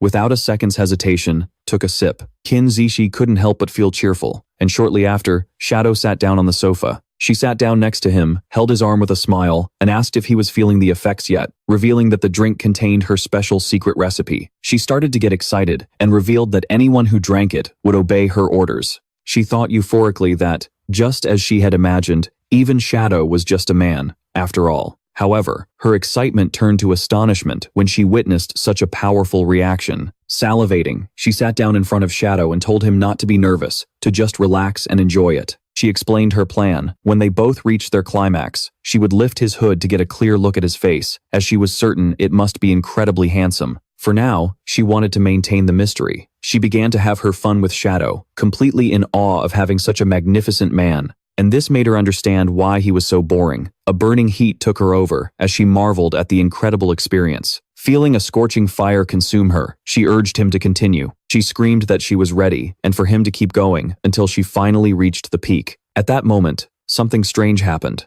It happened. Green flames erupted from Shadow's body, burning Quan Zishi. She went into shock, feeling the scorching heat and wondering if this was even fire. Someone appeared beside her and ripped the protective crystal pendant from her neck. He didn't expect her to have such a powerful item, one that had just saved her life. It was the gold-level protective crystal pendant, a universal accessory whose unique effect granted the wearer a layer of damage immunity every 300 seconds. It was none other than Qin Feng. With his body emitting a suffocating aura and a piercing gaze, he stared down at her. Quan Shishi was in shock, wondering why he was here since she remembered Shadow had killed him. Our boy decided to reveal the truth. There was only one reason. He was Shadow. She backed away from the supposed Shadow sitting on the couch, her eyes widening in fear. The hooded man was nothing more than a devout follower that Qin Feng had summoned to impersonate him. The devotee was thrilled, as he'd had a great time with Quan Zishi. "Hey Shadow, if you need another devotee for a little side job, just hit me up, okay?" The once arrogant Quan Shishi was now kneeling before Qin Feng, slamming her head against the floor. She begged for her life, admitting she was wrong. She offered him all her vitality and promised to be his slave, saying he could do whatever he wanted with her. Qin Feng asked about the 5 foreigners who were with her. With tear-filled eyes, she started whimpering like a little dog, calling him daddy and asking if he'd let her live in exchange for the information. Before she could even finish her sentence, Qin Feng snapped her neck, and as she lay dying, he took her cell phone, realizing the 5 men weren't on the yacht. Qin Feng obtained 659 years of tradable vitality. He wanted to capture them all at once, but it was a shame. He decided the first thing to do was use Quan Shishi's cell phone to call the authorities. Not far from Quan Sishi's luxury yacht, police boats began to speed towards it. A large-scale murder case had been reported on the yacht, where one of the victims was the heiress to the chairman of the Quan Group. According to the informant, the skills used by the killer almost perfectly matched Shadow's in the game, making his identity all but certain. The investigation team was immediately dispatched to the crime scene. Among those on the boat was Tian Xinjian. He knew that Shadow respected no laws. He considered such a gratuitous murder a direct provocation against the laws of his country. As soon as he got on the boat, he would use his tracking ability on the corpses, and then, once Shadow's location was confirmed, he would open fire with full force to ensure the target's elimination. He would surely avenge his Quan Shishi. The police boats surrounded the yacht. Within seconds, they began investigating Quan Shishi. The preliminary autopsy showed the cause of death was a fractured cervical spine. Unidentified DNA samples were found in her mouth along with burn marks. Tian Xinjian cursed Shadow, for not only had he killed, but he had also insulted the dead. He touched the corpse and used the ability called Last Words of the Deceased, which worked by touching the body. The ability allowed him to obtain the killer's location for 5 minutes. He, Tian, swore he would ensure the culprit was brought to justice. His eyes widened in surprise. He went on high alert, drew his pistol, and warned his men to be careful, as Shadow was right there. He started to order an all-out attack in the 6 o'clock direction, but before he could turn, a powerful poisoned dart pierced through his head, leaving the others in shock. His body fell next to Quan Shishi's. Captain Lin didn't lose her composure. With a determined expression, she summoned a group shield and began to open fire, accusing Shadow of killing the investigator and asking if he was trying to make an enemy of the authorities. Qin Feng told them not to worry. He explained that the reason he killed Tian Xinjian was because he was a traitor, leaking official information to Shishi in exchange for benefits. As for proof, he pointed out it should be on his phone. They were free to investigate thoroughly. One of the officers turned on Tian Xinjian's cell phone and informed Captain Lin that they had indeed found communication records between him and Quan Shishi. It was then revealed that Quan Sisi was the player known in the game as Black Pick. Captain Lin didn't believe it and decided to check for herself. She reached for the phone, but the officer panicked, asking her to wait a moment. She was confused, not understanding why she couldn't see. Her eyes widened in surprise when she saw a photograph of Tian Xinjian next to Quan Zishi, kissing her. She couldn't help but blush like a tomato. When she opened the gallery and saw all the intimate photos of the two, the officer got nervous, saying that was enough. He had warned. She realized that every word Shadow had spoken was true. She finally understood that the last time Shadow killed them in the game, it had just been a ruse to make Kananchis believe him. Shadow had earned his trust only to find her later and take care of her in the real world. He then informed the authorities, luring and killing Kei Ronan in a single move. He had helped the officers solve 2 major problems. The policeman asked why she kept staring at the photos. She realized how terrifying Shadow was, and understood that if he were hostile to the authorities, the consequences would be unimaginable. She remembered that moments before, she had shot him, although he probably didn't care or hold a grudge. Worried that this might cause problems between him and the authorities, with a grateful expression, she thanked him for his help. And she apologized for shooting him. Without hesitating for a second, she shot her own leg, causing the officers to panic, but she asked them not to worry, her eyes full of tears. She told Shadow that she had returned the favor and begged him to please continue cooperating with the authorities. One of the officers decided to help her up and said there was no need for such caution. She mentioned that they didn't know Shadow's personality and that it was better to be safe than sorry. Anyway, Lin Feng was using his invisibility skill and watching everything. He recognized Midnight Rain, whose real name was Linkingi. She had shot herself to avoid becoming his enemy. This was to be expected from the future leader of the Magic City's official forces. At the same time, in the game, not far from the ruins, several monsters appeared. The player carrying the shield started to fight them and asked one Meg to heal him. She raised her staff and activated a healing skill, but she was so clumsy that she ended up healing one of the monsters instead of her own ally. The monster bit the player, who was in shock when he realized she had healed the wrong target. He once again called her useless, as always. Her skill kept healing the monster, while another one devoured his friend.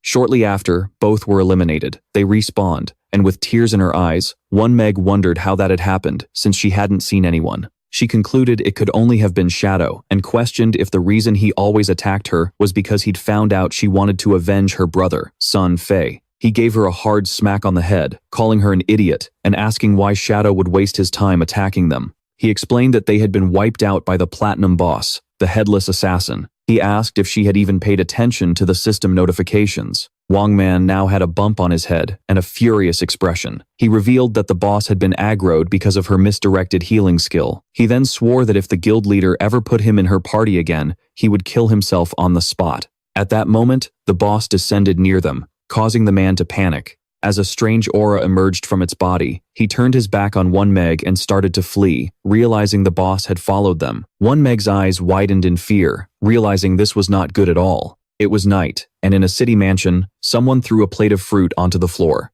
It was a red-haired woman on the phone. She was furious. She declared that the officials on the other end of the line were useless. This was a golden opportunity to kill Shadow, and they were just giving up. She didn't care about their excuses. Shadow had slaughtered the entire Dongfeng clan, and their blood could not be shed in vain. After years of infiltrating the government, they had proven completely useless at the critical moment. She demanded that the job get done, no matter the cost. Behind her stood a boy, holding a whip. She reminded the boy that Shadow had killed his grandfather, asking why he was hesitating. Behind the boy was an injured woman, her eyes gleaming with malice and confidence. The boy revealed to his mother that he had a plan to kill Shadow. His mother grew curious and asked her son, Nanti, what the plan was, reminding him that the damned game was only accessible to adults over 18, and he couldn't enter yet. Nanti's eyes gleamed with confidence as he explained to his mother. Although he couldn't enter the game, he could still use his head. Since Shadow liked to kill people, his plan was to send a few grunts to provoke him and lure him to his father's firework factory. They would prepare everything in advance, and when Shadow showed up to kill them, they would detonate the entire factory. That way, tens of thousands of fireworks would become his funeral pyre, allowing the entire world to witness his death. Even if the plan failed, there would be no way for Shadow to track them. A smile spread across his mother's face, realizing her son wasn't so useless after all. What's with that look, Mom? Then, turning to Nan, she blurted out that even her son was more useful than him. Nan agreed and mentioned that the matter should be kept a secret. The official position regarding Shadow was still to try and win him over, and besides, his older brothers wouldn't support them in something like this. Hearing this, the mother ended the call and decided she would take care of it personally. She approached her son, began observing the bound woman, and asked the boy why he kept refusing to hand over his vitality. Nan apologized, and blushing, he admitted that he'd lost control for a moment and had accidentally killed her. Meanwhile, in the game, more precisely, in the ruins of the Magic City, the boss that had been chasing Oneg and her friend attacked swiftly. Just before they could escape, it moved like a bolt of lightning, cutting them to pieces and killing them. Instantly, Weg was in shock, unable to believe how fast that boss was. Shortly after, their bodies turned into orbs of vitality. The players nearby reacted immediately, pointing out how they had died so suddenly. They realized that someone invisible had killed them instantly and concluded it could only be Shadow. Before they could even catch their breath, the boss attacked again, killing them and turning their bodies into orbs of vitality. Realizing this, the remaining players started to flee, thinking that Shadow had gone crazy and was slaughtering innocent people everywhere. At the same time, Kenan Feng was standing on the sea, whistling and enjoying the scenery. He was far from the city and figured this was a good place to extract a hideout. The system asked our boy if he wished to consume 1,315 years of vitality to extract the purified Soul Earth underground hideout into reality. This hideout was an underground structure, and Feng needed to mark the location on the map. Before proceeding, he was warned that all materials overlapping with the hideout would be obliterated and was asked to confirm the action. Kenan Feng looked at the bottom of the sea and confirmed. Not long after, a magic circle appeared on the water. The sea parted down the middle, and the purified Soul Earth was successfully extracted into reality. With a serene expression, Feng decided it was now time to search for the divine book. Our boy logged into the game, and One Meg informed him that someone had reported him for indiscriminately killing players. However, One Meg knew it wasn't him, since he wasn't even online.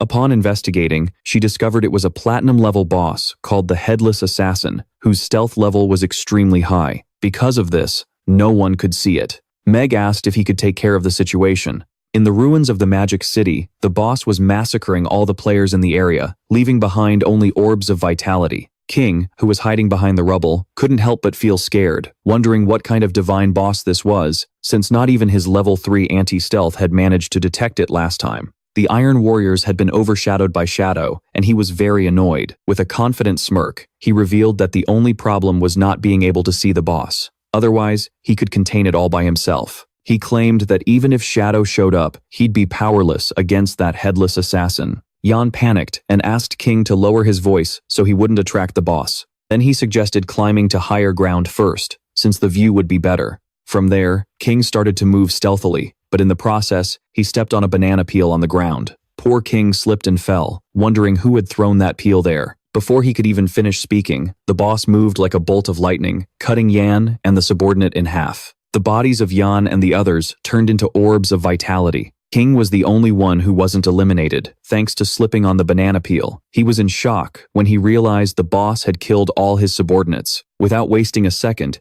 he grabbed an orb of vitality, and as he turned around, he saw the boss. She raised her arm and prepared to eliminate him. Far from being scared, he challenged her, yelling that he wasn't afraid of her. As the boss prepared her attack, he rolled, but panicked when he realized he had rolled too early. Without wasting any time, he kept rolling non-stop. His eyes widened in confusion, wondering why she wasn't attacking him yet. He started rolling endlessly around the boss, and in the process, got dizzy from all the rolling. When he stopped, he couldn't help but feel confused as he noticed the boss was disappearing. He was so dizzy he could barely see clearly. After charging her attack, she used the anti-stealth strike technique and hit the dizzy man. King, who didn't have time to roll away, took the blow directly. In an instant, his body dissolved into vitality. While the boss was distracted, Shadow began to emerge from the shadows. Qin Feng appeared above her, and, using his skill, true anti-stealth strike, he drove his dagger hard into her back, dealing over 28,000 points of damage and killing her instantly. He was so fast that she didn't even have time to turn around or sense his presence. He couldn't help but be surprised to notice that the boss's name was Xiaolu. A few minutes before Qin Feng appeared, all the guild members in the city ruins began pointing at One Meg, blaming her for miscasting a spell that had activated the headless boss. They claimed the boss had noticed her and followed her all the way to the revival point. One Meg's eyes were filled with tears and sadness. She explained that it hadn't been her intention. Two players became furious and told the guild leader that their teams wouldn't accept someone like her, since they die without even knowing what hit them. The guild leader told them to lower their voices, giving them a serious look and asking if they weren't afraid of attracting the boss. The leader realized One Meg wasn't cut out for combat, so he informed her that from now on, she would be responsible for gathering information on hideouts. He offered a reward of 3 years of vitality if she found a gold-level hideout, and 10 years if she found a platinum level one. He remembered how when they realized she had a hidden class, they thought they'd hit the jackpot. Pointing at One Meg, the guild leader decided that from now on, he would give her 1 year's worth of vitality per day. Since her constant deaths were a huge waste, a system window appeared, informing One Meg that she had received 2 days of marketable vitality. Her remaining marketable vitality was now 2 days, 13 hours, and 32 minutes. With a grateful expression, she thanked him from the bottom of her heart. Seeing this, the other girls in the guild couldn't contain their fury. They were convinced One Meg had just gotten lucky and that this whole thing was a scheme from the start, just so she could see the guild leader every day. Cursing little One Meg, they declared they would do the same thing. At that moment, vitality began to surge from the area, and someone noticed the boss was named Xiaolu. Hearing this, the guild leader and his men grew curious and confused. Shortly after, the boss's corpse appeared on the ground, and then Qin Feng emerged, silently staring at the guild leader. The leader's eyes widened in surprise and his men's jaws dropped in shock. Without hesitating for a second, with a furious expression, he slammed his fist into the head of one of his own men. At that moment, a strange energy appeared around One Meg, and the space around her began to distort, leaving her confused. Her eyes widened in fear and surprise. Neither she nor the other players knew what was happening. Without wasting a second, the guild leader kicked One Meg, sending her flying. Her body began to float in the air. She couldn't help but scream and cry for help. At that moment, 3 headless bosses appeared around her. Seeing this, Qin Feng's attention fixed on her, while Qin and the others watching from a corner began to panic. When they noticed the 3 bosses, they soon realized there were actually 4, and then 5, as one of them had been instantly eliminated by Shadow. That's when they understood why it seemed like they were everywhere. There were too many clones. With eyes full of tears and a desperate expression, One Meg began to beg for help. Then she saw Shadow and thought she was saved. She reached out her hand to Qin Feng and pleaded for him to save her, calling him Brother Shadow. Hearing the word brother come from the mouth of the one who betrayed him, Qin Feng's eyes flashed with rage. Just before the bosses could attack, Qin Feng used a new shadow dash, moving swiftly, and in the blink of an eye, he slashed through the bosses and cut one Meg to pieces. One Meg went into shock, not understanding why Shadow had killed her. The system informed our boy that he had killed the headless assassin, Xiaolu, obtaining 48,000 experience points, 20 evolution points, and 1,520 days of marketable vitality, as orbs of vitality rained down from the sky. Qin Feng turned his back on one Meg and said coldly that she was out of luck. Qin Feng used greedy hand to collect the loot. He realized that besides the 1,520 days of vitality from the boss herself, several orbs of light had also dropped. This was non-marketable vitality that the boss had absorbed from other players but hadn't digested yet. Captain Yu and one Meg appeared with a smile. She greeted our boy, offering to buy the items if he didn't need them. Qin Feng was a little surprised to note that Captain Yu and one Meg were everywhere. With a serene look, our boy mentioned that they had arrived, just in time, as he knew another place with good loot. If the price was right, he could take them, telling Weg and the others to come with him. But Captain Uia was furious and confused, asking why she couldn't accompany them. Shadow pointed a finger at one Meg and clarified that, to be precise, women couldn't go. A chauvinist pig? She started to blush and, showing off her sensual body, asked their leader for the reason, accusing him of being discriminatory. Feigning sadness, she admitted she had even planned on seducing him, but she didn't expect him to actually be into men. What the hell? She even called the guy gay. Qin Feng gave her a light flick on the head and then revealed the reason. Outside the ruins, at the city's north gate, there was a tower of divine authority. He explained that after completing the challenge, valuable rewards could be obtained. However, the NPCs inside despised women. If there were women in the party, the difficulty would increase tenfold. Little Blackie said goodbye to Qin Feng with a smile and wished him good luck. Meanwhile, her friends started to flash a smile full of admiration. Furious, the captain turned her back on them, declaring that the NPCs were sexist trash and vowing she would kill them as soon as she leveled up. She then told Shellhei that they should explore the nearby mountain to kill some monsters and blow off some steam. Qin Feng told one Meg and his men to follow him, and the system informed him that Shadow had sent a party invitation. One of one Meg's subordinates was nervous, since it was his first time teaming up with the big boss. However, one Meg scolded him for his nervousness, reminding him that this was an opportunity to learn from the big boss's moves. The very next instant, Qin Feng had already pulled far ahead of them. Realizing this, they panicked, not understanding what was happening. Shadow seemed to be walking slowly, but his speed was greater than theirs even when they were running. They wondered how they could possibly learn anything like that, concluding that his agility was just too high. Checking his system inventory, Qin Feng noticed that over 20 items had dropped, and 2 of them were usable by assassins. The first item was an emerald-grade forest bone blade, an assassin weapon. It offered an attack power of 388,000 with armor penetration, on top of increasing strength by 39 and agility by 48. The requirement to equip it was level 15. Its unique effect doubled movement speed for 5 seconds upon dealing damage. While this effect was active, it granted a 30% evasion rate. Qin Feng unsheathed his new forest bone blade, and his eyes widened with joy. He noted that its attack power was almost 80% higher than the 216 points of the Plague Blade. On top of that, it added armor penetration, strength, and agility. This weapon wasn't bad at all. It was definitely worth equipping. The second item was the Platinum-grade Shadow Blade skill. It launched a condensed Shadow Blade made from dark elements. It inflicted dark elemental damage to a single target within a 20-meter range, with an additional 600 points of dark elemental attack. On impact, it would trigger a random buff of up to Platinum grade. Its cooldown was 12 seconds, reduced to 6.4, and it required level 14. Our boy decided to evolve this skill and raise it to the legendary grade. Although the single target dark element damage was relatively low, he considered the buff triggering effect to be very useful. The evolution consumed 56 evolution points, leaving him with 219 remaining. The Shadow Blade skill went through the Platinum, Emerald, Diamond, and Epic grades until it finally became legendary. This increased its additional dark elemental attack to 1,500 points and allowed it to dispel a random buff of up to legendary grade. Its cooldown was reduced to 7 seconds.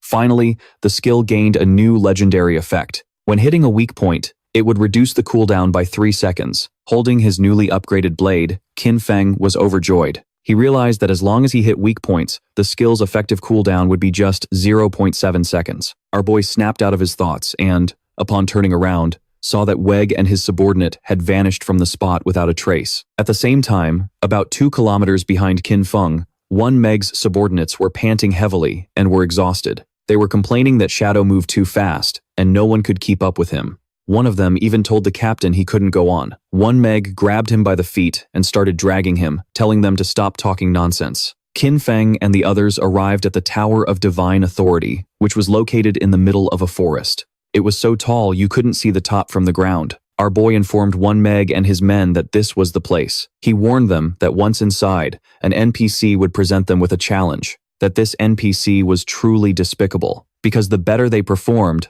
the more expensive its items would become. With a serene expression, he advised them to use only 1% of their strength. He told them to give it their all, since they only needed to defeat a gold-tier boss.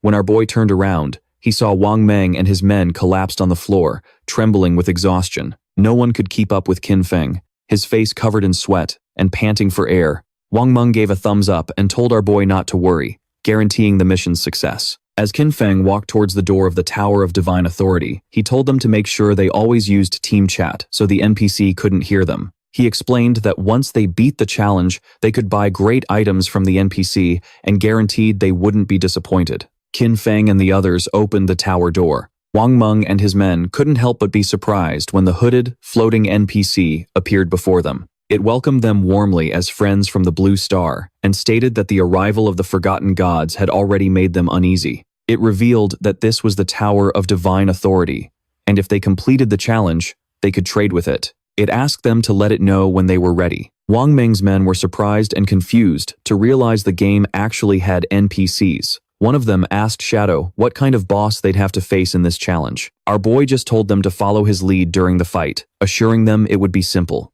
The swordsman in the group grew even more confused and asked him to be more specific. He wanted to know the duration of the battle, how many phases the boss had, what skills it used, and whether the combat focused more on mechanics or raw stats. He just kept asking. He wanted to know if the boss had any movement skills, if there were any instant kill attacks, if it targeted specific players with its abilities, where its weak points were, and how long the fight would last. Wang Meng told Qin Feng not to pay any attention to this guy. He explained that the kid was nicknamed Steady as an Old Dog, and ever since an accident on a mission where 2 party members died, he had become super cautious about everything he did. Without wasting any more time, Qin Feng informed the NPC that they were ready to begin. The swordsman panicked, saying that he wasn't ready yet. The NPC lowered its head before them, announcing that it was time for the fun to begin. Shortly after, a portal appeared, and from it emerged a powerful boss, the level 20, gold-tier skull-crusher puppet. The swordsman's eyes widened in shock and fear, realizing that the boss was level 20, while the highest level among them was only 11. Calm as always, Qin Feng assured them it was no problem and signaled for Wang Meng to go first. Following his orders, Wang Meng wielded his shield and pulled his sword from his inventory. Using his shield charge skill, Wang Meng launched himself head-on at the boss, landing a powerful shield bash on its teeth. The boss became enraged and attacked Wang Meng. Fortunately, he was quick and managed to block part of the attack with his shield, but in the process, his body was sent flying. Qin Feng moved like lightning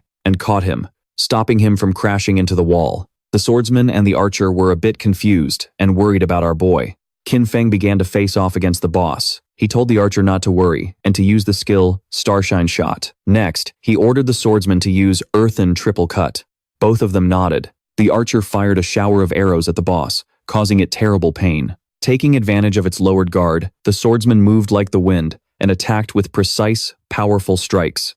The boss's mouth opened as it began to bleed. It then became enraged and slammed the ground hard. A powerful aura erupted around its body, and a strange black energy began to form around the swordsman. Noticing this, Qin Feng saw that the boss had entered berserk mode. He warned them that he would handle the situation and that everyone should get away from the black energy. The swordsman began to crawl away from the energy, while on the other side, the archer was almost hit by an attack. Qin Feng leaped into the air and launched a shadow blade at the monster. The attack was so fast that the boss had no time to react, and the blade struck it right in the face, dealing over 4,500 points of damage. Far from calming down, it began to roar, but Qin Feng used a skill to dispel its berserk state. Wang Meng couldn't help but smile, commenting that the damage dealt didn't match his stats. It was as if the boss had taken off its own gear. With a joyful expression, the swordsman mentioned that Shadow was really good at acting, having stayed in the corner the whole time. The NPC must have thought he was a complete newbie. The archer got curious and asked our boy how he had figured out that the NPC's items got more expensive the stronger the players were. He grew even more curious to know how Jin Feng had discovered this. Jin Feng took a moment to reflect. He then explained that the game hid many secrets, with information buried deep within the ruins. He said they should always ask themselves if they'd put in the effort to explore, and if their knowledge base had grown.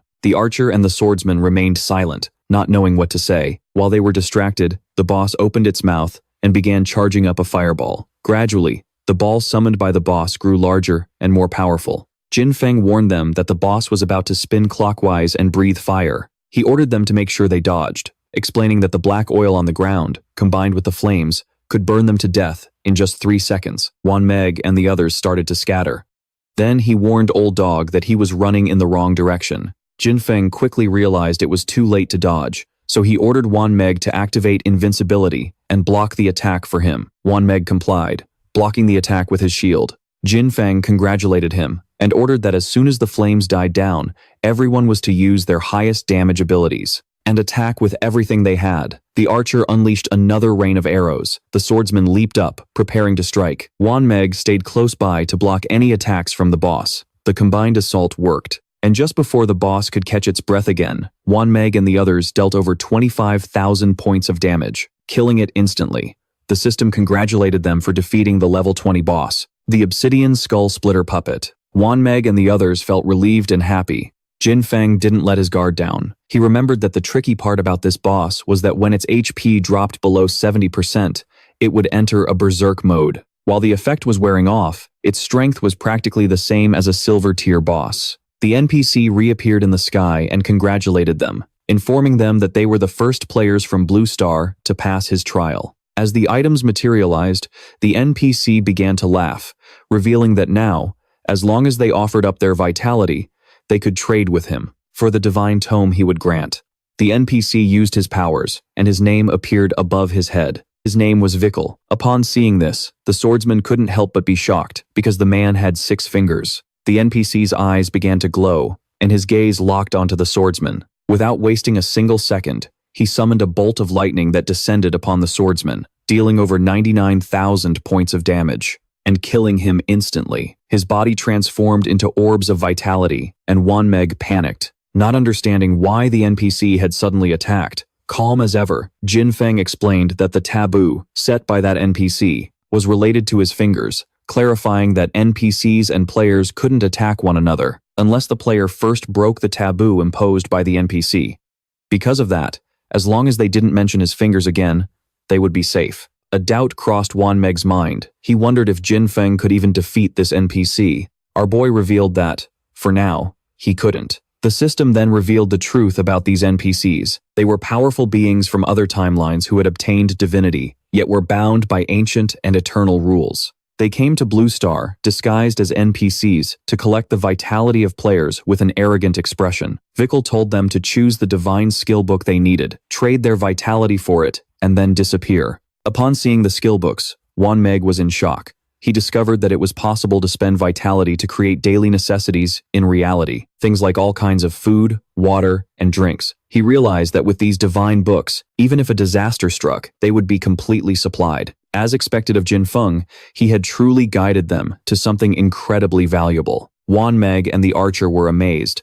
They were certain that Jin Feng would never disappoint them. Their astonishment grew even more when the archer discovered the existence of the Mechanical Origin Divine Book and immediately wanted to buy it. Jin Feng spent 9,000 days of tradable lifespan, and in exchange, he obtained the complete set of the 9 divine books, the ones from Shanghai City. These divine books would supply their daily needs. But there was another reason. The Divine Authority Tower offered an achievement that granted reputation rewards, and he was determined to get it. Jin Feng informed the NPC that he wanted to challenge the highest difficulty level by himself. Vikal was somewhat confused, and made it clear that with the performance he had just displayed, Jin Feng wouldn't even be able to clear the first one.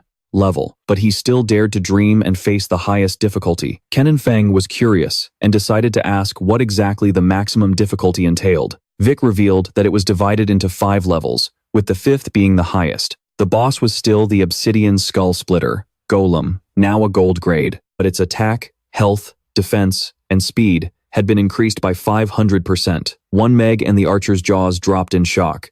A 500% increase?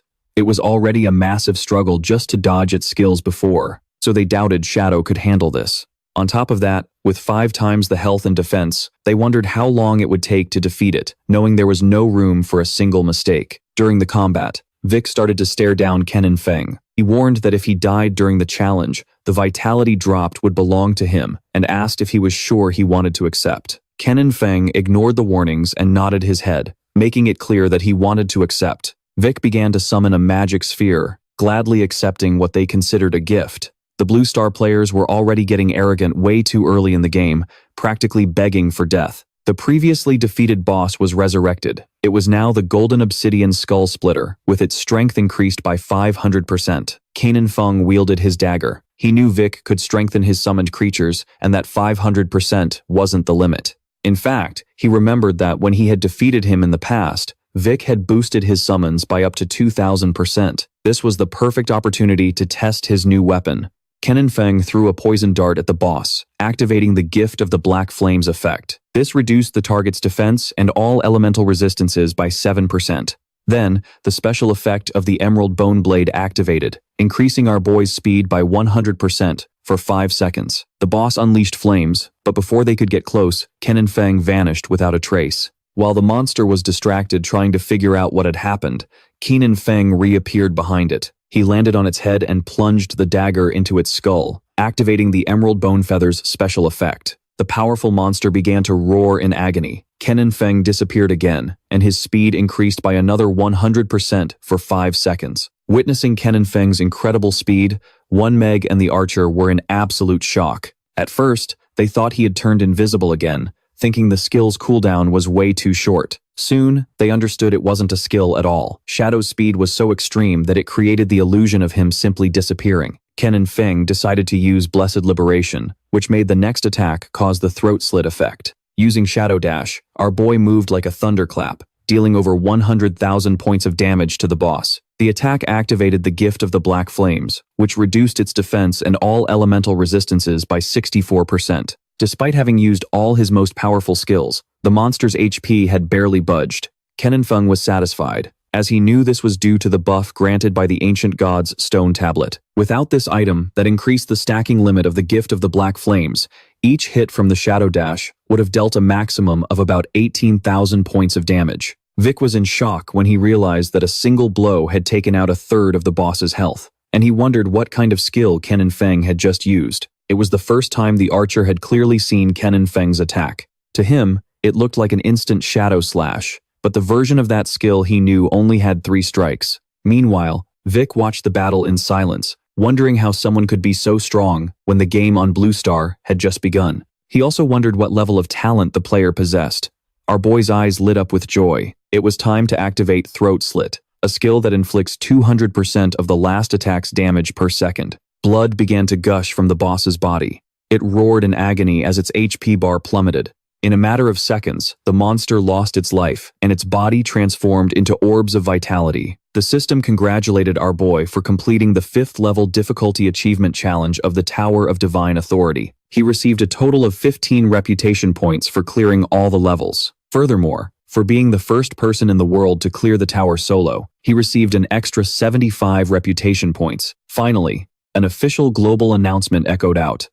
The player Ken Feng had completed the maximum difficulty challenge of the Tower of Divine Authority for the first time in history. Far from being surprised, the players were just confused. They didn't know what the Tower of Divine Authority was, since in the ruins of the cities they were in, they had never seen any tower-like structure. Once again, they realized that Shadow was ahead of everyone. Vic was furious. To him, this was all a sham. He cursed the cunning of the Blue Star people, regretting that he hadn't charged 10,000 or even 100,000 days of life expectancy for each book of divine authority. Vic summoned a powerful, glowing sphere of magic and screamed for them to get out.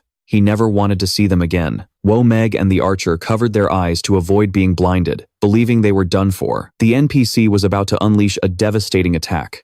Vic's attack descended upon them as Meg and the archer shielded their heads.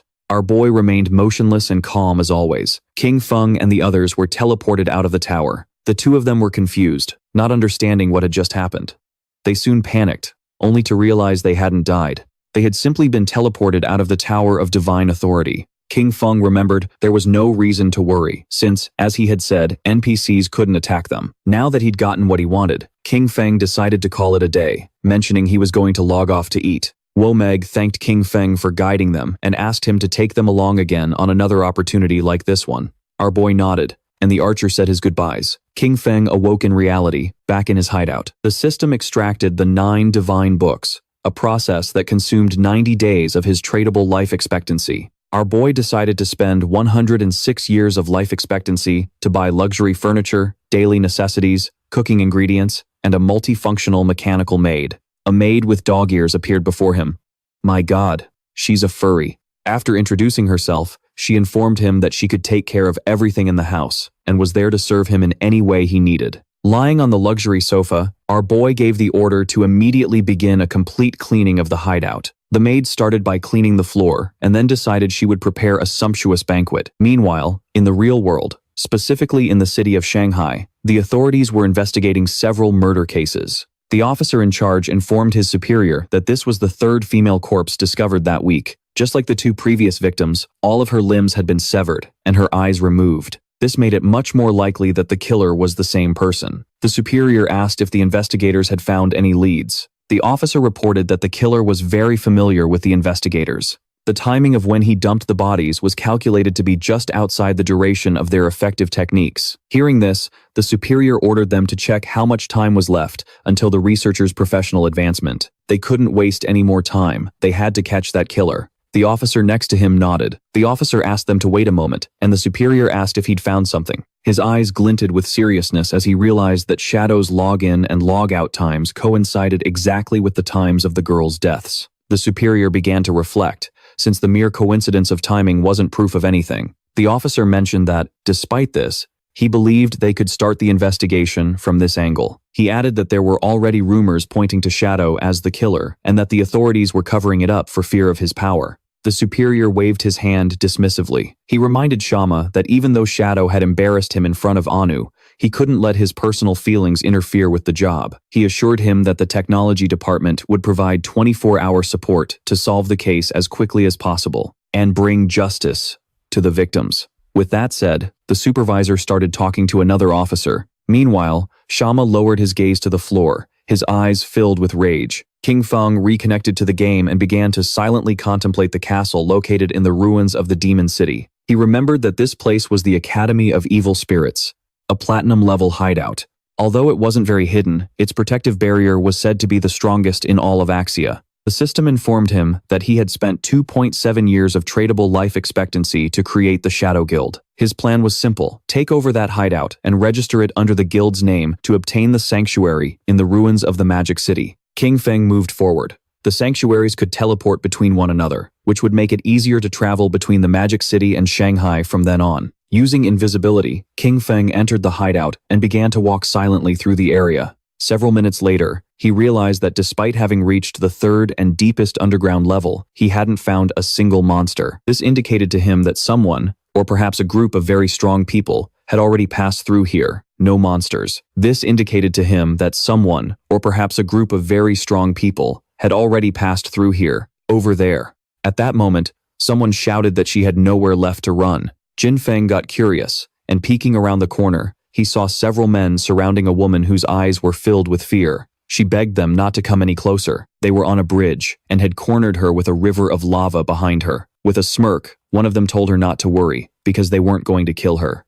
For now. He explained that Madame Dongfeng wanted them to bring her, so her son could give her a little affection. He demanded that she reveal her location in the real world, warning that otherwise they would kill her over and over until her lifespan ran out. Besides, he made it clear that suicide would be useless, since monsters from the Sural Guild were waiting for her at the respawn point. With a grin, the orange-haired man suggested they make a deal. He recalled that she had killed Madame Dongfeng twice in the game, and calculated that she must have taken at least 30 years of lifespan from her. The woman remained silent, lost in thought. He advised her to hand over those 30 years of life and then play with the three of them for a while, promising they would let her go in return. With eyes full of fearful tears, she asked what exactly they wanted to do. They started smiling, and then one of them lowered his pants, making the poor woman panic at his malicious grin. The orange-haired man revealed that this was how they had fun. The woman began to reflect silently, then looked away and, blushing, asked them to promise to let her go after they were done playing.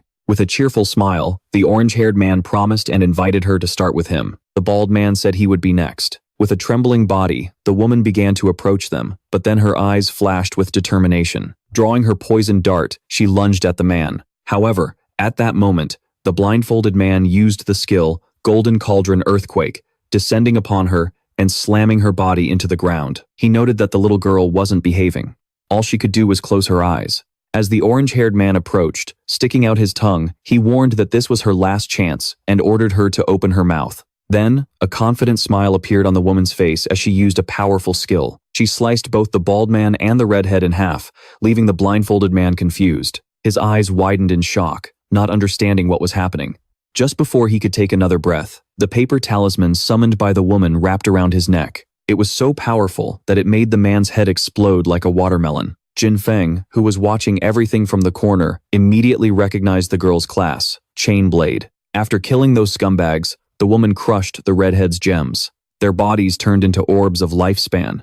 With an expression full of hatred, she scoffed. And then our boy realized she possessed the underworld blade. With a look full of determination, she swore she would definitely kill Dongfeng. The girl had the underworld blade class and the nickname Ghost Spirit. Our boy came out of his hiding spot and started walking toward her. Her class, just like Shadow's, was one of the only hidden classes in the assassin line. He remembered that in his past life, she had become one of the top 10 powerhouses in the world. But after becoming an enemy of the true family of Demon City, her identity was revealed and she was surrounded by various forces. Even so, she slaughtered thousands of enemies before finally dying of exhaustion. He recalled the deep pain his guild members felt when they received the news. He never expected to meet her here. However, there was something he didn't understand. Who was this Dongfeng she mentioned? He was supposed to have annihilated the entire Dongfeng family himself. Jin Feng deactivated his invisibility skill and got her attention. Her reaction was not friendly. She prepared to attack, thinking our boy was a friend of the scumbags she just killed. Jin Feng denied knowing those men. She didn't believe him and charged at him, telling him to prepare to die. As always, Jin Feng remained calm as a furious ghost spirit used her underworld chain skill. The paper talisman began to wrap around Jin Feng's body, but then he turned into a shadow and disappeared without a trace, leaving Ghost Spirit confused. Our boy appeared behind her and decided to play along. Hearing this, her eyes widened with surprise and fear, realizing she was in danger. She leaped away from him and activated Dark Stealth, turning her body into shadow and vanishing without a trace. Jin Feng was surprised to notice that she had also become invisible, so he also decided to use Dark Stealth and disappeared from the spot. Several minutes passed with nothing happening. Seeing this, Ghost Spirit was confused. She couldn't see him. Even though her underworld blade class had a built-in level 4 anti-stealth system, it was impossible to detect him. This led her to wonder if this man could be Shadow himself. Shortly after, Kennen Feng deactivated his stealth and appeared sneakily behind her, getting her attention. Hearing Shadow's voice, she panicked. Realizing he could see her despite her level 4 stealth, she decided it was time to get serious and used her most powerful skill, called Evil Ghost Soul Chase. The paper ribbon began to glow, and a small pink flame appeared above Kennen Feng's head, activating the chase. Once again, Kennen Feng didn't let his guard down, and where 7HU mark, he backed away, but to his surprise, the blade started following him, leaving him confused. Looking closer, he realized that this tracking blade could pinpoint his location. Ghost Spirit's eyes shone with determination. Even without being able to see, no one marked by the evil ghost soul chase could escape.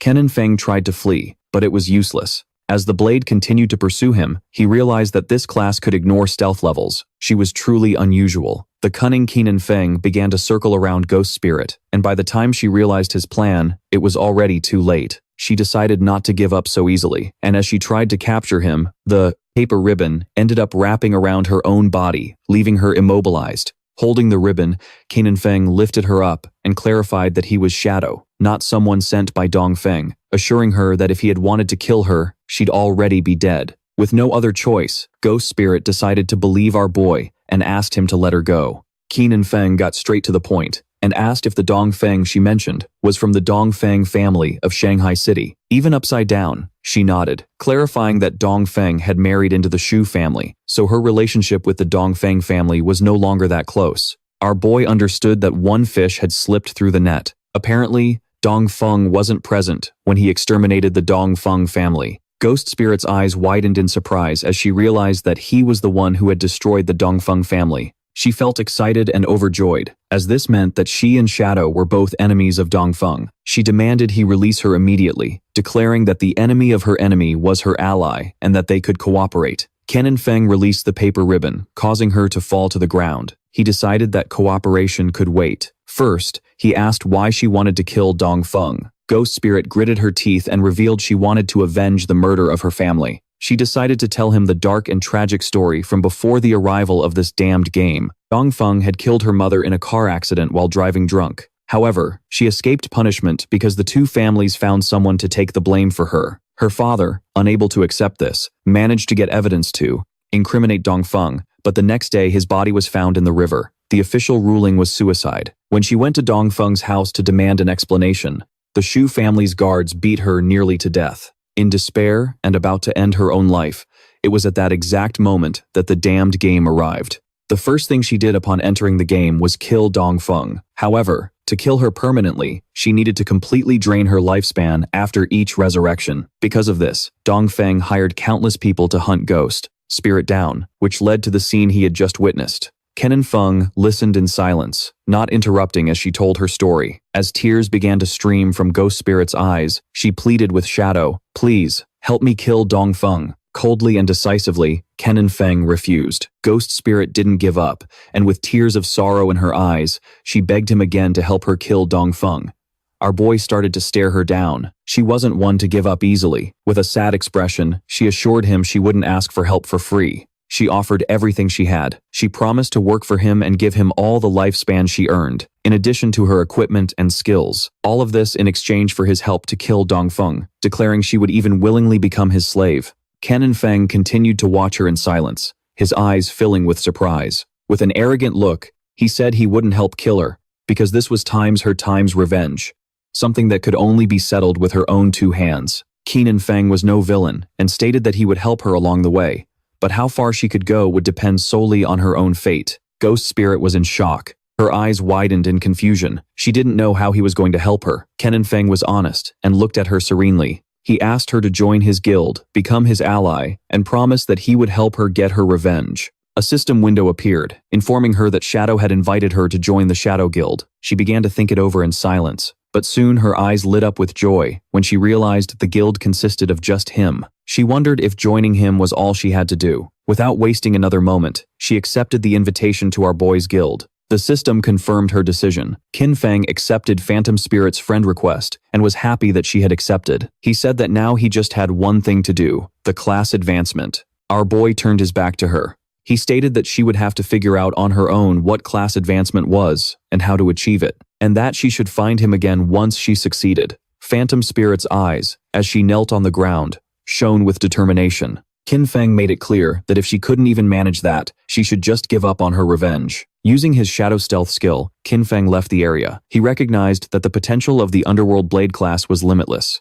and with just a little guidance, she could advance much further in the future. He arrived in the depths of the Evil Spirit Academy. Before him stood a level 15 boss, a woman with several spiritual heads. The aberrant witch Tana, a platinum-grade boss. Observing her up close, he quickly realized she was the guardian of the Evil Spirit Academy. In the blink of an eye, Ken Feng leaped forward and used his Dark Knight Ring blade skill against the boss, dealing 26,000 points of damage and triggering a weak point strike. He remembered that in the first phase, only one of the boss's 4 heads would activate, and that she was immune to physical damage. Because of this, he could only use his elemental skills, which dealt slightly less damage. He summoned his Shadow Blade, and his eyes gleamed with confidence, because he was wielding the Pale Bone Blade, which increased his movement speed, and his Shadow Blade skill also reset its cooldown upon hitting a target. Ken Feng began to summon hundreds of Shadow Blades. Then he attacked the boss, piercing one of her spiritual heads, dealing over 200,000 points of damage.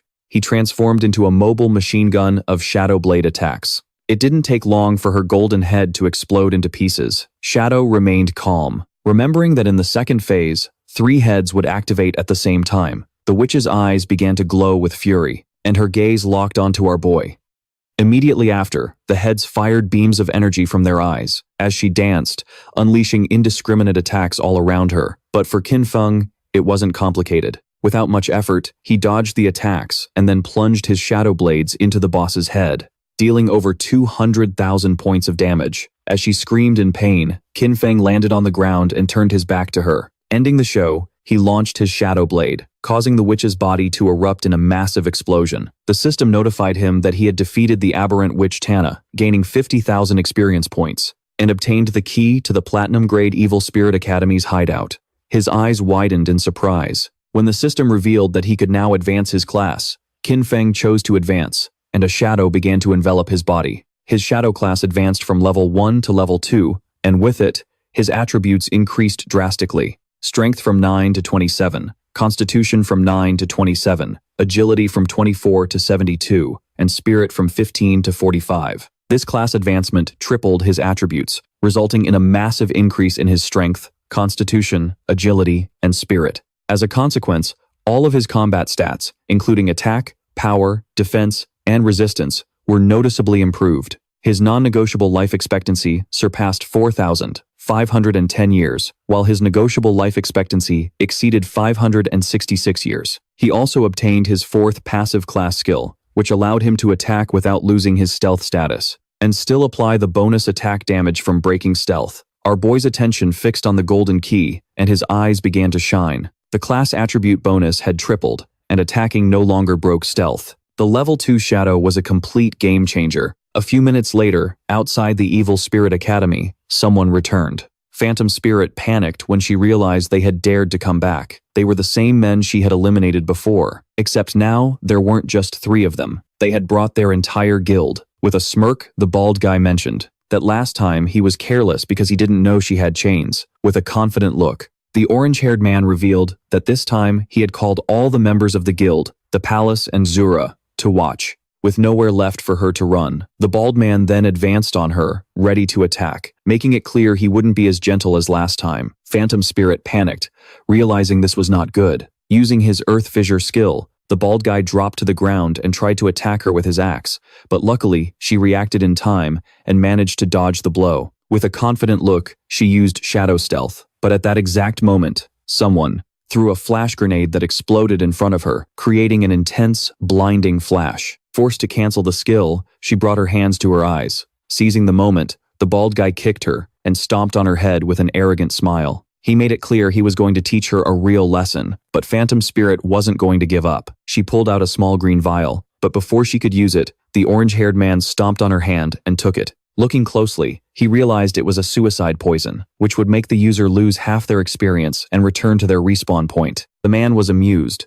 noticing she had such a fierce personality. He started to stick out his tongue and couldn't help but feel a thrill, since he loved that kind of personality. Phantom Spirit's eyes widened in fear, then he began to lick her cheek. But the man's eyes widened in surprise when a system window appeared, informing him that the Platinum-grade Sanctuary, the Evil Spirit Academy, now belonged to the Shadow Guild. The barrier was active, and anyone who didn't belong to the guild would be treated as an intruder. The system began to eliminate the intruders from the area, causing a powerful bolt of lightning to strike the men. In the blink of an eye, they were eliminated. Phantom Spirit's eyes widened in surprise as she realized the Evil Spirit Academy was a sanctuary, and it now belonged to her guild. This meant that in a matter of minutes, Shadow had killed the Guardian and obtained the key. Qin Feng had also obtained the Jade-grade Ring of Aberrant Witches. This ring, usable by all classes from level 14, increased all stats by 22 and cooldown speed by 30%. Its unique effect increased the area of effect of skills by 25%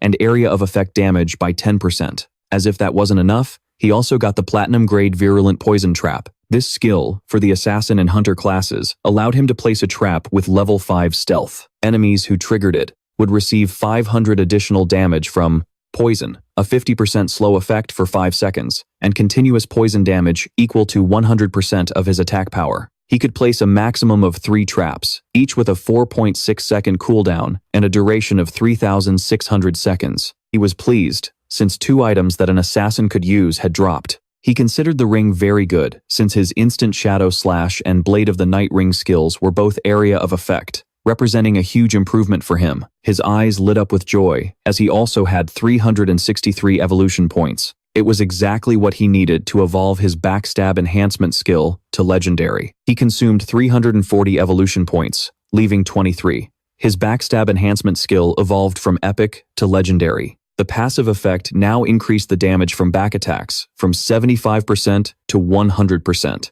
On top of that, the legendary effect made it so that while he was in stealth, all of his damage would be considered a back attack. Kim Feng was satisfied, as the combination of the constant bonus damage from back attacks and the permanent stealth of his advanced class greatly increased both his damage and his survivability. At that moment, Xia contacted him, informing him that she had found other ruins and asking if he wanted to go take a look. When Kim Feng asked where she was, she replied that she was in the ruins of the city of Shanghai, and explained that on the stones around the temple entrance, there were murals very similar to those in the ruins of the starting village. Shadow was a little confused and asked why they hadn't explored it themselves, since with the progress they had made, they should be able to take on a platinum-grade boss. She was honest, admitting that they wanted to do it, but after clearing out all the enemies to the end, a teleportation orb appeared. When they tried to touch it, nothing happened. A system message indicated that only a predestined person could enter, so she figured her boss might be that person, and Kim Feng decided to go check it out. He told her to wait and prepare her hit points, as he would bring the new equipment he had obtained. Besides, teleporting between the 2 sanctuaries made the trip from the Magic City ruins to the Shanghai ones much more convenient. Xiao Racy also reported that the officers on the Shanghai side didn't have enough hit points, so he could step in to sell directly to those from the Magic City. At the same time, she was on the outskirts of the Shanghai City ruins, riding a grazing white llama. A short time later, Kim Feng appeared behind her, asking where the ruins were. Hearing his voice, she and the llama were suddenly startled, and Shui Li told him not to scare her like that. He had done it on purpose, but he lied and promised to be more careful next time. Peeking over the cliff, she revealed that the entrance to the ruins was at the bottom. When he asked how she had discovered it, she replied that it was a long story. Shui Li turned to the llama and explained that she had gotten a mount in that place, a little sheep. While she was playing with it, a silver-grade boss suddenly appeared, scaring them. In a panic, she fell off the cliff, but luckily, she got stuck in a tree at the bottom.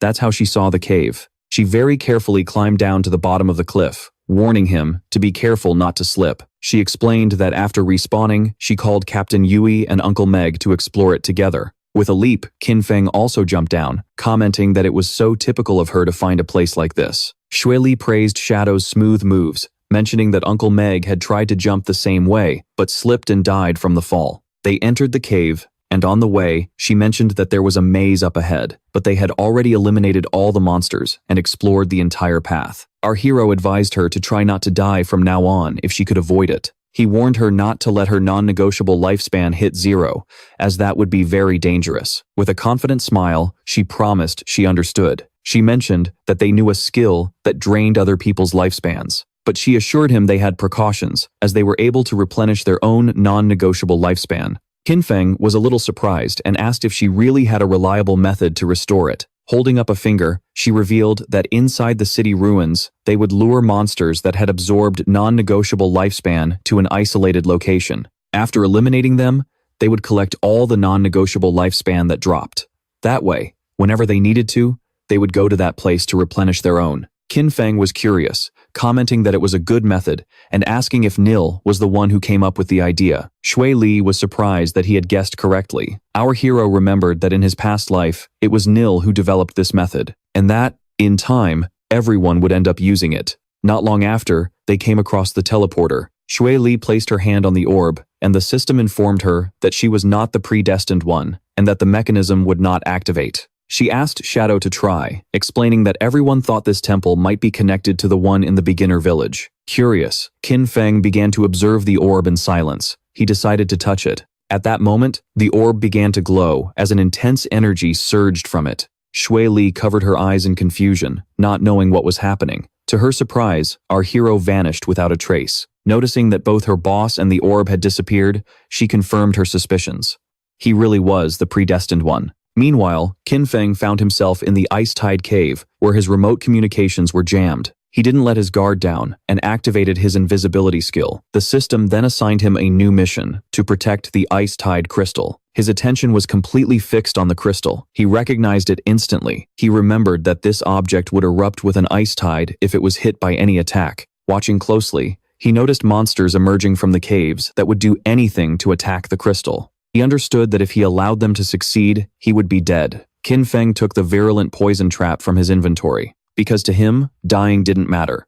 The crucial thing was that the mission could fail. If that happened, he would never be able to return to this place or get the reward. He knew better than anyone that his only option was to evolve the virulent poison trap.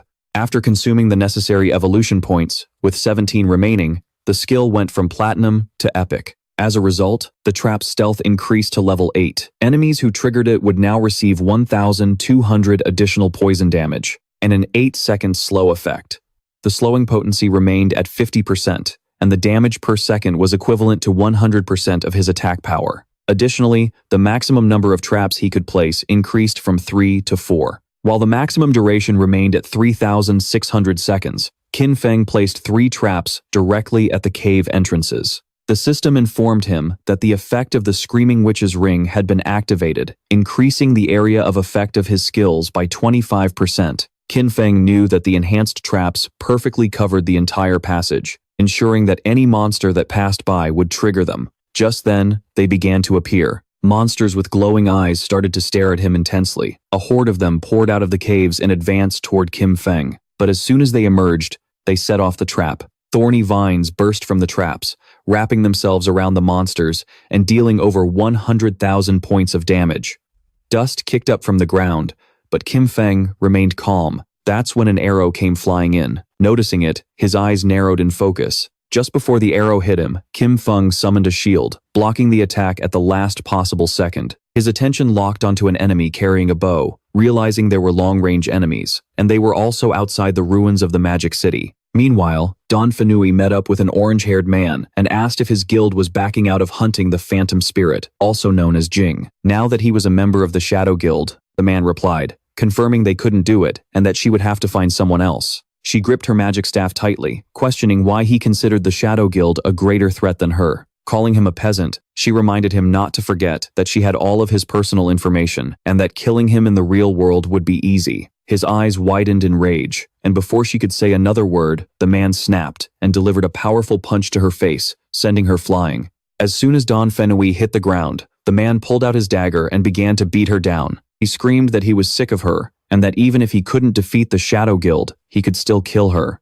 Furious, he insulted her for calling him a peasant over and over, and as he struck her, he screamed, "Die," repeatedly. In a matter of moments, she died, and her body began to transform into orbs of life. She awoke in the real world, at the Dongfeng family residence, with her golden cell phone in hand. She was furious, unable to stop herself from clenching her fists, outraged that those peasants from Jura Palace had dared to kill her. Don Fenui immediately demanded that her husband send people to capture them. Her husband was a bit confused and asked if she meant Zura Palace, the group she had hired to capture the phantom spirit. With a furious expression, she explained that the phantom spirit had now joined the Shadow Guild, and those people didn't dare continue for fear of retaliation. Her husband explained that they would deal with those peasants. After they eliminated the Shadow Guild, he informed her that he'd already arranged for men from the Black Dragon Hall of the Magic City to hunt him down, assuring her the plan was already in motion, and she could soon have her revenge. Her eyes widened with rage, a fury directed at both the Shadow Guild and those peasants. With her mind full of excitement and a confident expression, she vowed that she would watch Qin Feng's family and exterminate every last one of them. Back in the ice-tide cave, Qin Feng threw his short blade, which embedded itself in the archer monster's eye, killing it instantly. To him, it didn't matter who the long-range enemies were, because his skill, Shadow Blade, would reset its cooldown upon hitting a weak point, making it simple to kill one with every strike. The ice-tide crystal was covered in cracks and about to shatter when the system announced that the guard quest was complete and that he should claim his reward. This caught him by surprise, making him wonder if it was already over. The crystal shattered into pieces, and then a golden chest appeared. Kim Feng's attention was fixed on it, realizing it was an epic-grade treasure chest. He reached his hand toward the chest.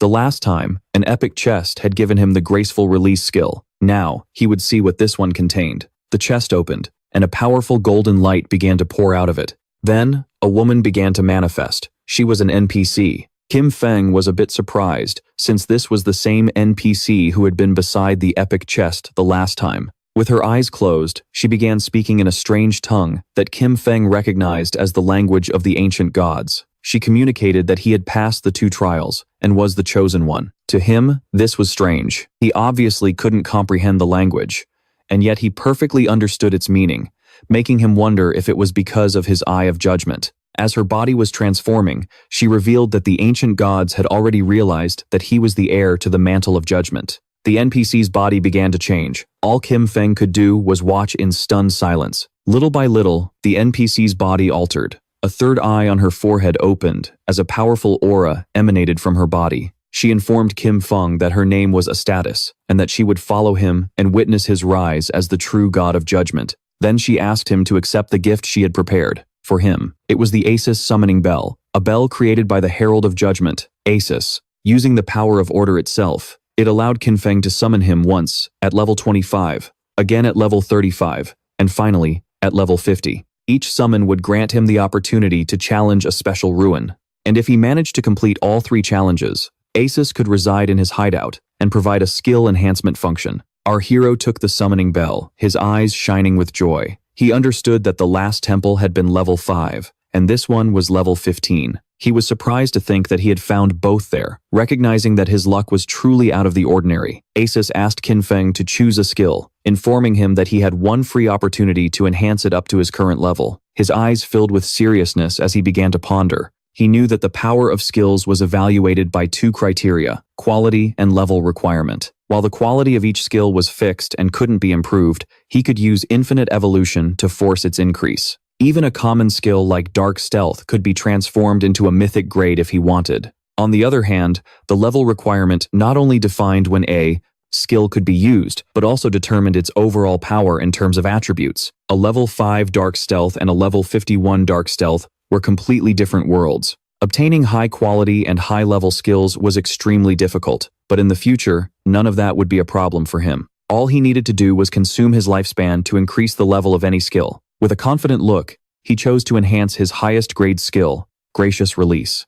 Asus kissed Kim Feng's hand, fulfilling his wish. As a result, his mythic skill, Gracious Release, was enhanced from level 10 to level 16. The weak point attack correction increased from 300% to 410%, and the attack multiplier on those points was doubled. Furthermore, its active use now applied a throat-slitting effect, dealing 310% of the initial attack damage per second for 3 seconds. With a cooldown of 6.9 seconds, Asus began to fade away, saying he eagerly awaited seeing him again. Then, a blue portal appeared before our hero.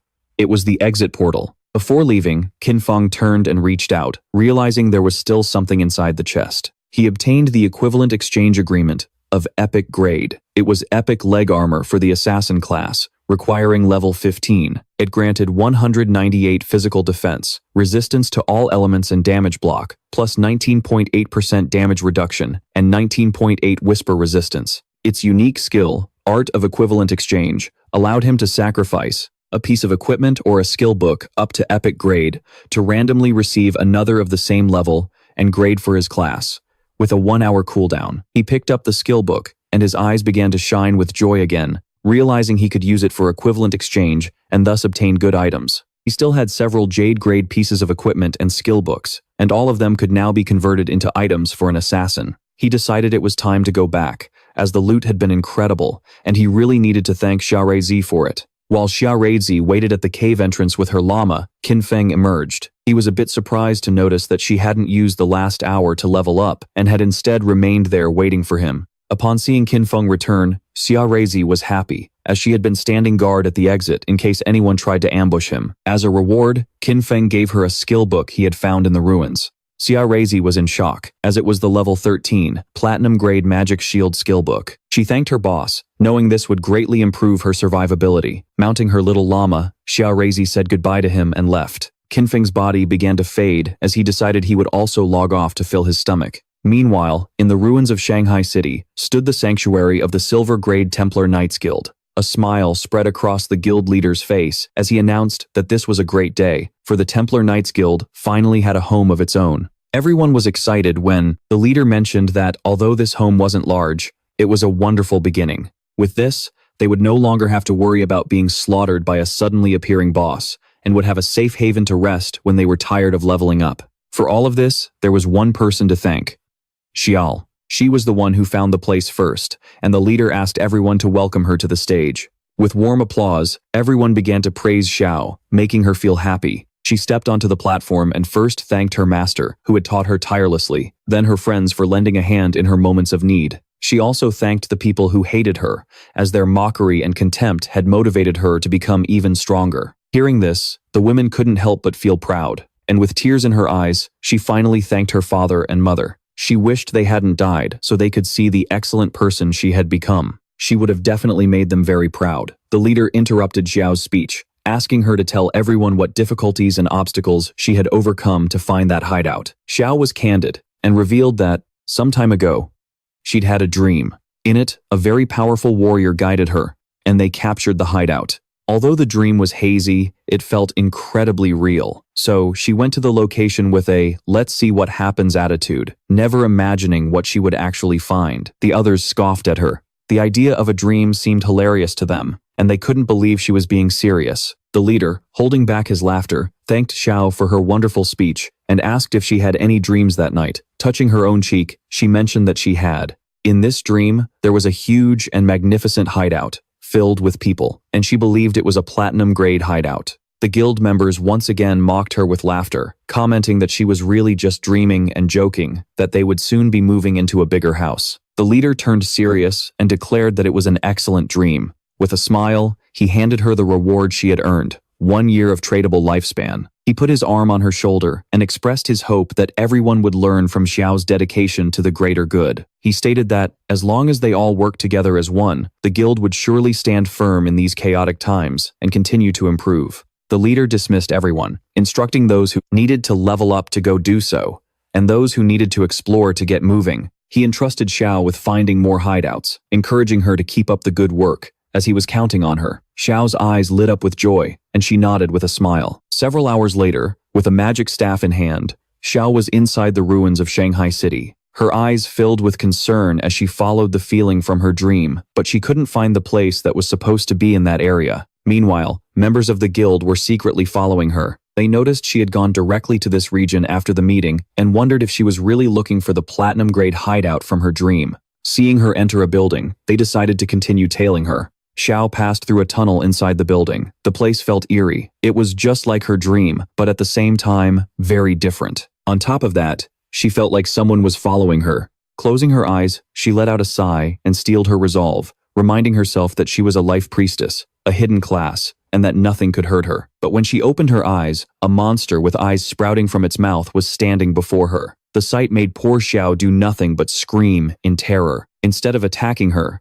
the monster threw her to the ground and started running towards the guild women who were following her from the shadows. They panicked, wondering what kind of monster it was, and, disgusted, they screamed to capture and kill it immediately. Before they could even come up with a plan, the monster wrapped its tentacles around one of them and shoved the tentacles sprouting from its mouth into the woman's mouth. In the blink of an eye, the woman began to weaken, as the monster had drained her entire lifespan. Realizing that this monster could drain them to death, her companion screamed and, without a moment's hesitation, began to flee the scene in a panic. The monster wouldn't let them escape so easily. The screams snapped poor Xiao to her senses, and with a look of terror, she turned around only to see the monster draining the life from the women. Xiao was quick and, without making a sound, started to flee. She found a spiral staircase and scrambled down it without looking back. She tripped and fell headfirst onto the floor, tears welling in her eyes from the intense pain. She began to look around carefully, trying to understand where she was. In front of her was a door. Her eyes widened in shock as she realized this was the entrance from her dream. She had finally found it. It was the platinum-grade hideout, and she needed to inform the guildmaster immediately. She informed the guildmaster that she had found the platinum-grade hideout. The leader was somewhat surprised, He ordered her not to move, as he was already bringing people over, and asked her to join his party so they could see her location. Xiao entered the party and said she would wait for them there. At that moment, her eyes widened in fear as she started to hear noises, and when she turned around, she saw the sinister monster looking at her with a smile. Despite her fear, she gritted her teeth, and she filled herself with courage, telling herself not to be afraid. She could do this. She could defeat it. As the sinister monster watched, Xiao stood up and wielded her magic staff, convincing herself that she could win. Because she was no longer the same person she was before, a powerful aura erupted from her body along with a confident smile. She remembered that she was from the noble hidden class, the priestess of life. Raising her magic staff, Xiao activated her most powerful skill, poisonous vines. Vines shot out from her staff and coiled around the monster, draining more than 500 life points. Overjoyed, she celebrated that an attack had landed. Now, the poison would consume it. While preparing her next move, she pointed her magic staff at the monster and used corrosive poison mist. This caused a poisonous mist to continuously damage the boss, draining its life. This was a corrosive toxin, far more lethal than any common poison. The mist began to spread throughout the entire area. Noticing this, she panicked and her eyes filled with fear. She realized she was in an enclosed space and that the poisonous mist had filled the entire area, and this was very bad. She began to fan the air with her hands, as she couldn't hold her breath any longer. Xiao couldn't hold her breath anymore, but in that moment, she remembered that, as a priestess of life, she possessed an antidote spell. Raising her magic staff, she cast the spell, causing the poisonous mist to slowly begin to disappear. This also stopped it from continuing to affect the monster. Its attention became fixed on her, and a smile spread across its face. Xiao's eyes filled with tears, and, unintentionally, she inhaled some of the mist. The effect was instantaneous, and she died, her body dissolving into motes of light. The system notified that the player Xiao had committed suicide. She reappeared in the guild hideout. Just then, the guild leader contacted her through the chat, asking why she had returned. She explained that a monster inside the dungeon had killed her. The leader and his men had already defeated the monster. He asked if she was referring to the soul-sucking witch, a silver-grade monster they had just eliminated. However, that didn't make sense to him. The soul-sucking witch was slow and had low attack power, but it completely drained the lifespan of anyone it captured. Because of this, he didn't understand how she had managed to survive. Hearing this, a smile spread across her face, and she explained to the guildmaster that she had taken her own life in a moment of desperation, because she knew she would certainly die if the monster caught her. The leader, surprised, exclaimed that she was incredible and had found the only way to survive. When the leader praised her, saying she was a true genius, she thanked him for the compliment and informed the guildmaster that she was already on her way. She was thrilled to realize that, apparently, the 3 women who had been following her were now dead for good. That's what you get for messing with Xiao, she thought. Sometime later, Xiao arrived at the hideout's entrance and explained to the guild master that the platinum-grade hideout was just behind that door. The leader patted her on the back, told her she did a good job, and promised her reward as soon as they secured the hideout. He then turned to his men and ordered Dato to take a few of them to clear the area and ensure no other players showed up to cause trouble. Dato nodded, telling the guildmaster not to worry. He stated that they would eliminate anyone who dared to cause a problem, even if it were Shadow himself. Pointing to the hideout's door, the leader ordered his men to advance. They had to kill the guardian inside, and then the hideout would be theirs. Several of his men approached the door and got ready to open it, filling the air with battle cries. They urged each other to charge forward, kill the dragon, and proclaim the imminent victory of the Templar Knights. As he hurried them along from the front, one of the men informed the leader that the stone door wouldn't open. With a curious look, the leader began to ponder. He remembered that in this game, every hideout had a guardian, and suddenly, he understood everything. With a confident expression, the leader pointed to the hideout door, revealing that stone door times was times the guardian. Using his axe, one of the men struck the stone door.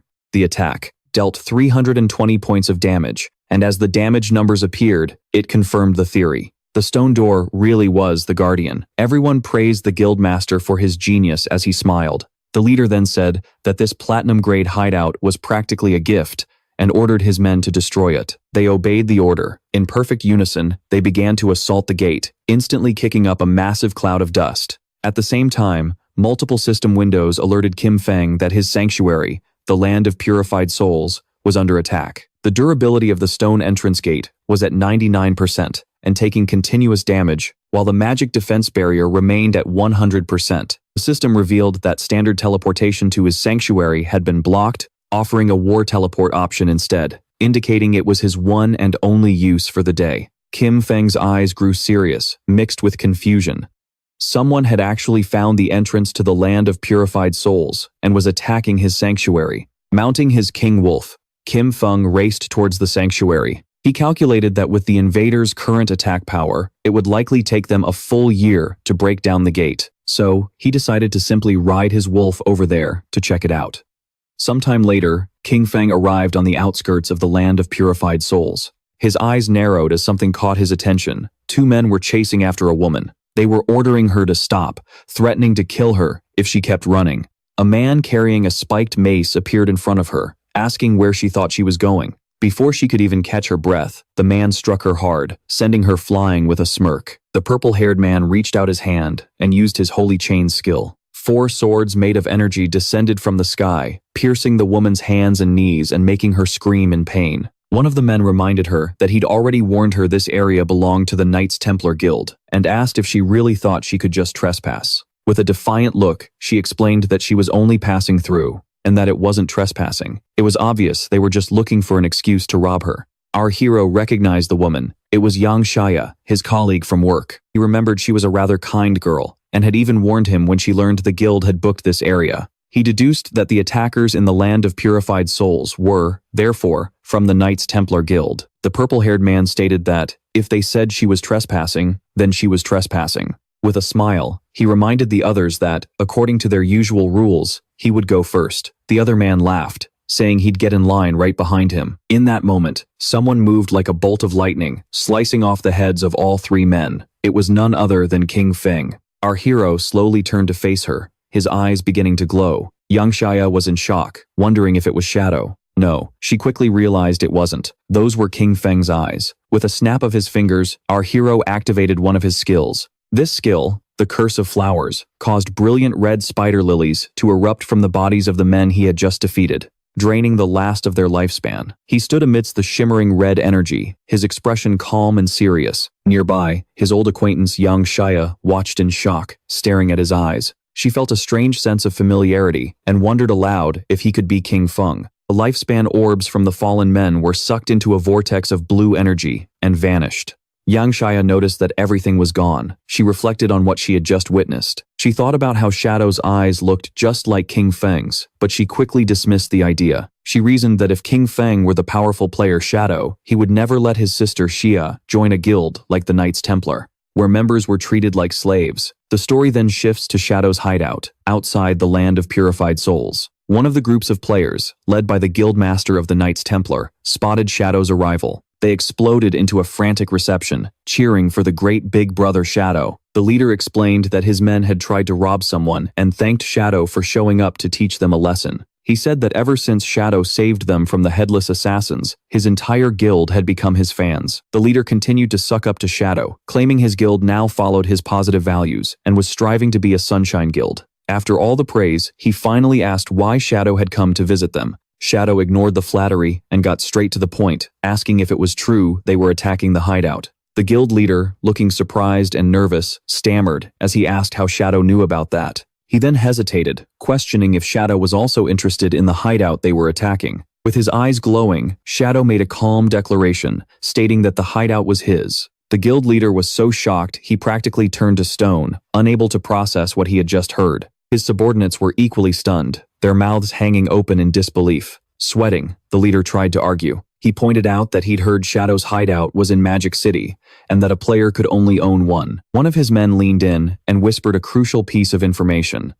If a player creates a guild, the guild itself can also have a hideout. Shadow confirmed this, coldly stating that he owned hideouts in both Magic City and Shanghai City. The terrible reality dawned on the group. They were trying to invade the personal territory of Shadow, the most powerful player in the world. A wave of terror washed over them, as if the very sky was falling. Meanwhile, Xia was in total disbelief, with tears in her eyes. She couldn't believe how the hideout could belong to Shadow if he had never even appeared in the dream model, who had supposedly led her there. the leader of the Templar Knights Guild, now standing before the true owner of the hideout, immediately began to grovel. He bowed deeply before King Feng, explaining, frantically, that he had no idea the place belonged to him, and begged to know how they could compensate him. Shadow, looking at a holographic panel that showed his hideout status, coolly pointed out that they had been attacking his gate for some time, and that the repairs would be expensive. With a cold gaze, Shadow stated his price. 500 years of lifespan. The guild leader cried out in shock at the astronomical sum, the stress causing him to dramatically pass out as his subordinates cried out his name. One of the men caught the unconscious leader and pleaded with King Feng, asking if he could reduce the price hanging over them. King Feng coldly asked if the man knew the cost of repairing a gate of that type. When the subordinate admitted he didn't, King Feng told him to shut up. A moment later, the guild leader regained consciousness with a dazed expression. He muttered to himself about the absurd costs, wondering what he'd done to deserve this. Suddenly, his despair turned to rage. He lunged at Xia, grabbing her by the front of her robes. Furious, he blamed her for the entire situation, screaming that she was trying to destroy him, as well as the entire Templar Knights Guild. With a look of shame, Xia accepted the blame, silently admitting that it was all truly her fault, and that she had dragged everyone into this mess. Turning to King Feng, she bravely took full responsibility. She told him to punish her instead, offering to do anything he commanded and pledging her life to him. She swore to become his servant and hand over all the lifespan she earned until the debt was paid. Facing King Feng, Xia continued her plea, offering herself up for any kind of punishment, beating, cursing, or abuse, anything, as long as he spared her guild. The guild leader, the Templar Knights, and their men watched, moved by her sacrifice, while King Feng completely ignored her and fixed his glowing eyes on the leader. Then, he spoke a single name, Shening. The leader, whose real name was Shening, was seized by pure terror. He stammered in disbelief, shocked that King Feng somehow knew his true identity. King Feng asked Shening a cold question, wondering if he truly believed that Xia was worth 500 years of lifespan. At this, a twisted, maniacal smile spread across Shening's face. In a shocking turn of events, he launched himself at Xia, throwing a furious punch and screaming for her to die. As his fist sent her flying, he angrily accused her of leading them to invade King Feng's hideout, and then having the audacity to pose as a hero. He revealed his jealous motive, screaming that she was just trying to get close to King Feng and become his servant, something she didn't deserve. With Xia unconscious, Shening dropped to his knees and began begging once more. He lamented that his plan to get close to King Feng had failed and pleaded for mercy, explaining that his guild was small and couldn't possibly afford 500 years of lifespan. He promised to do anything else. King Feng then made a new proposal. He told them to pay 100 years of lifespan up front. The remaining 400 years could be paid off by bringing him every guild member who had a killer status. Each person brought would count as 1 year off the debt.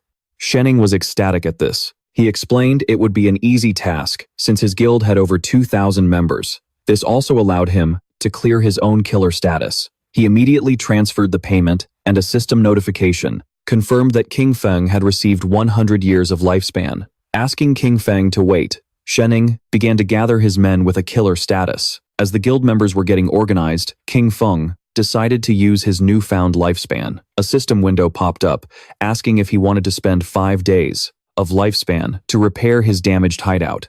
He calmly accepted, and another notification confirmed that the transaction was complete and the hideout had been fully repaired. Once the members of Shening's guild with killer status were gathered, Shadow launched a devastating attack, a whirlwind of dark energy that cut down all 400 of them at once. A system notification confirmed the kills, and the ground was covered in glowing orbs of lifespan. Killing so many players with a killer status also reduced Shadow's penalty, lowering his level from 4 to 3. Shening, the leader of the Templar Knights Guild, clapped enthusiastically, praising Shadow's efficiency. He coldly remarked that the men who died were just troublemakers who had violated the guild's rules and deserved the lesson Shadow had taught them. Next, Shadow turned to the leader with a new proposal, saying that his guild would now be responsible for protecting that hideout. Shadow explained that this would be the perfect way to keep the guild's unruly members in check. He ordered them to guard the place in shifts, warning Shening that he would be personally responsible for any future attacks.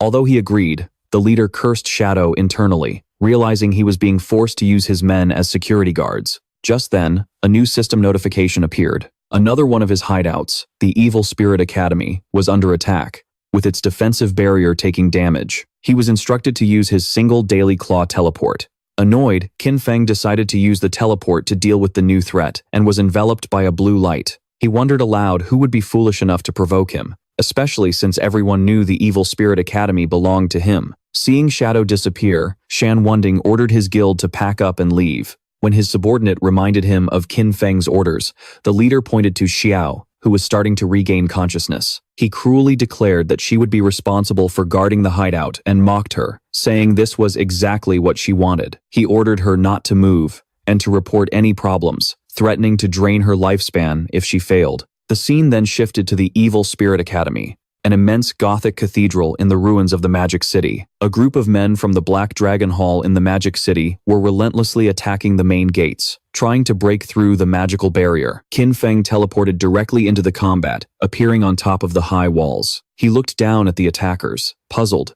as he didn't remember ever dealing with the Dragon Hall, and wondered why they had made an enemy of him. Down below, the leader of the Black Dragon Hall rallied his men for one final attack. He ordered them to give him their power, and together they channeled an immense sphere of dark energy, launching the combined attack. The leader shouted, "Black Flame, Magic Dragon's Rupture," sending a colossal blast toward the hideout's defensive barrier. The barrier cracked severely, and its durability dropped to just 13%. The attackers celebrated, believing the gate was about to collapse. They buzzed with excitement over the centuries of lifespan they were about to claim. Watching from above, Qin Feng realized these men were just hired pawns and quickly concluded it could only be Don Fun Kill, who held a grudge against him and was still alive.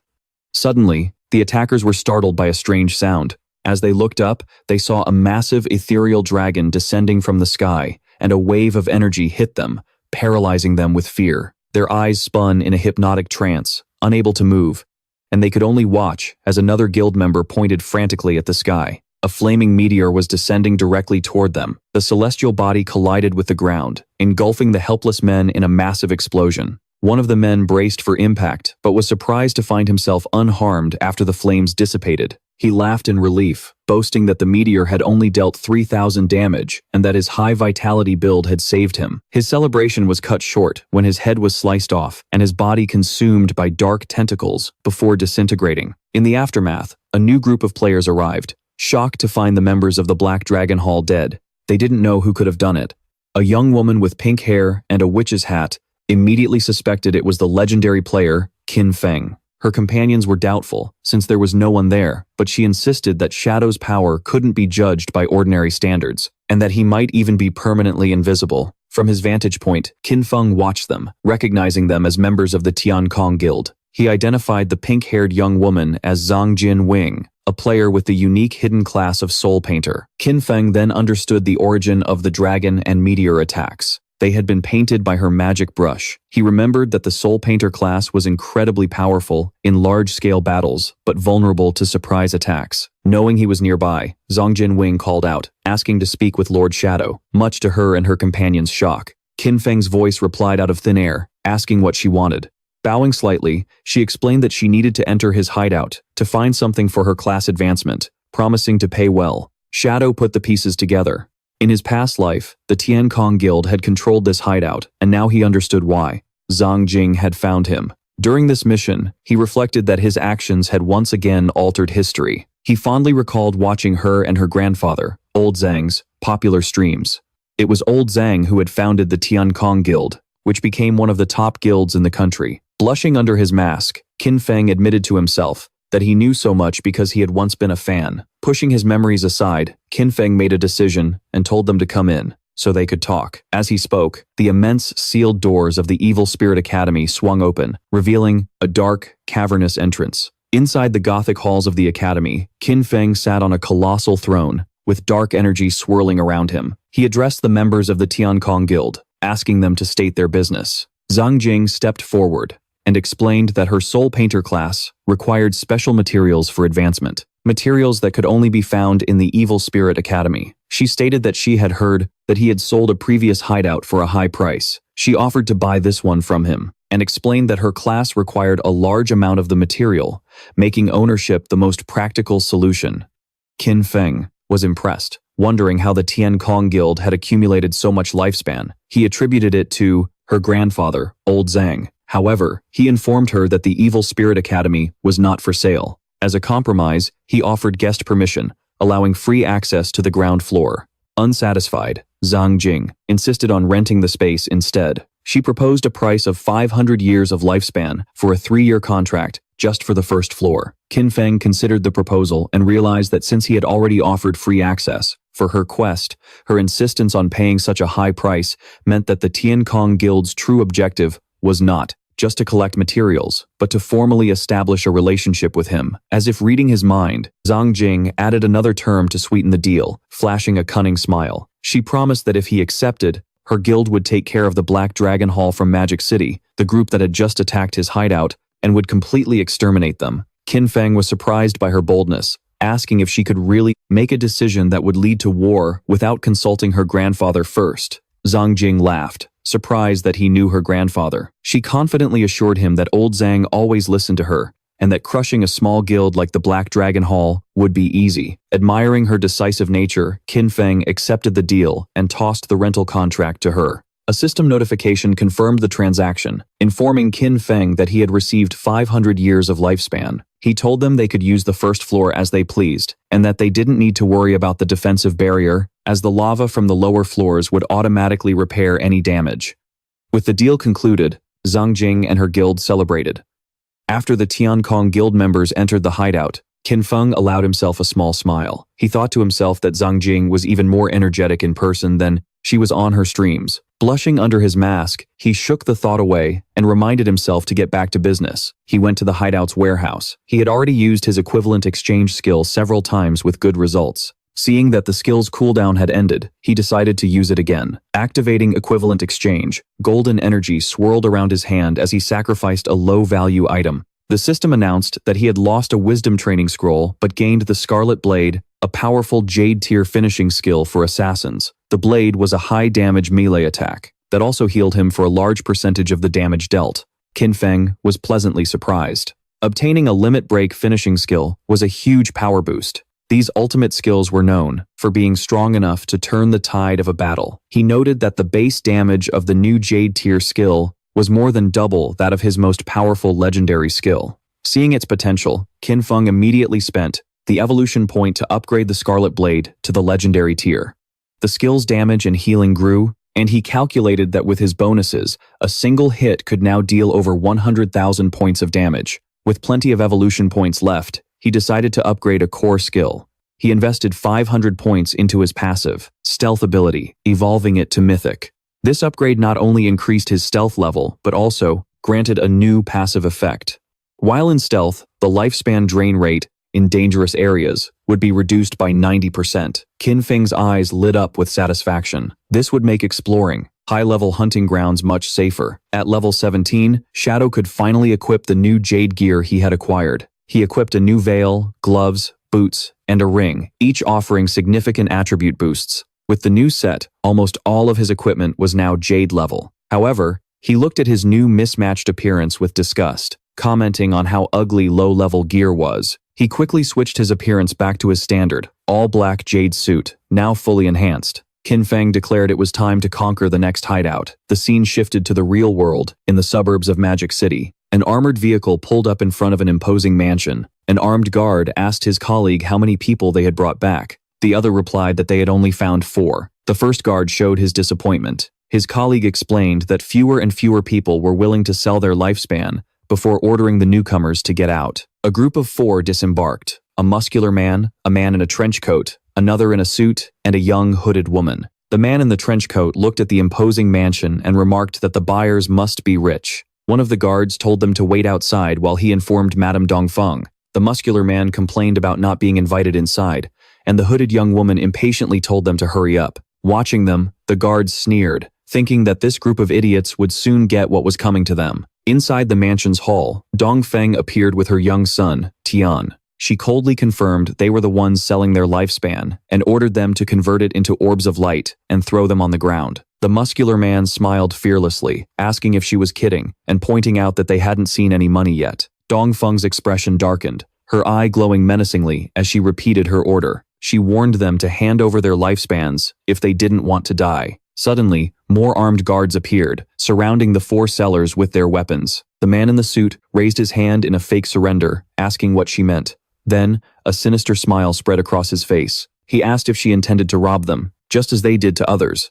Before he could finish, one of the mansion's guards charged forward, but Dongfeng was shocked by the turn of events. The man in the trench coat revealed his insect manipulator class and summoned a swarm of glowing insects. He boasted about having found a fat sheep. At the same time, the hooded woman's eyes began to glow. She ordered her companions to clean this beauty out, preparing to rob Dongfeng and her group. The battle began as Dongfeng's guards opened fire. The muscular man from the sellers group summoned a massive golden shield, a platinum-level skill called Golden Round Wall. It completely blocked the bullets. The guards were frustrated. Unable to penetrate his defense, the man then leaped into the air and smashed the shield into the ground, unleashing a powerful shockwave. At the same time, the man in the suit displayed incredible agility, effortlessly dodging a hail of bullets. He slid gracefully across the floor, pointed his finger like a gun, and fired a powerful energy beam. He killed a guard in a fiery explosion. He possessed a hidden class, the one-handed gunslinger. This allowed him to fire different types of ammunition from his fingers.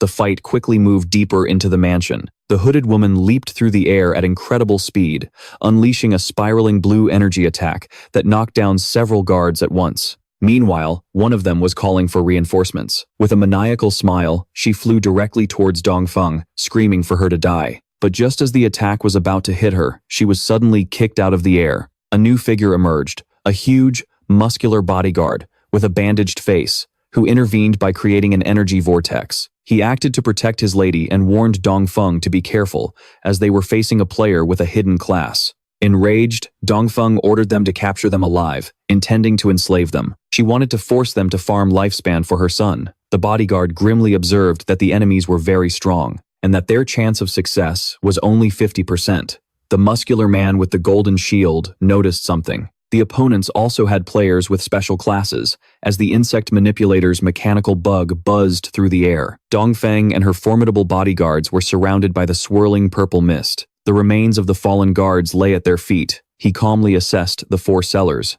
identifying them as a team that hunted the rich, equipped with instant kill abilities and bulletproof gear. He seemed satisfied, commenting that they had probably succeeded many times before. The man in the trench coat, an insect manipulator, smiled confidently and faced the bodyguard, hoping they had gained enough levels and gear in the game to make the fight exciting. Surrounded by his ominous purple aura, the bodyguard stood his ground, unfazed. He scoffed at them, calling them arrogant children. The insect manipulator declared that the battle had begun and ordered his insect to attack, screaming for the bodyguard to die. The mechanical insect fired a bright beam of yellow energy, but the bodyguard dodged it with impossible speed in an impressive display. He reached out and snatched the insect right out of the air. The vendors were in total shock. The insect manipulator screamed in disbelief, claiming his insect could fly at 200 kilometers per hour. He questioned how the bodyguard could have possibly caught it. With a grunt, the bodyguard expelled a strange purple gas and then crushed the insect in his powerful hand. Leaving the vendors stunned,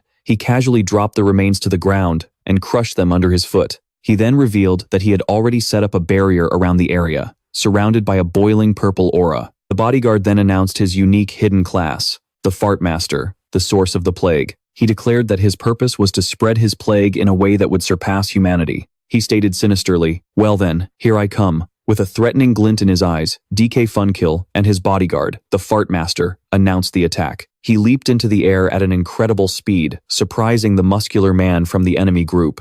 The bodyguard aimed a powerful kick.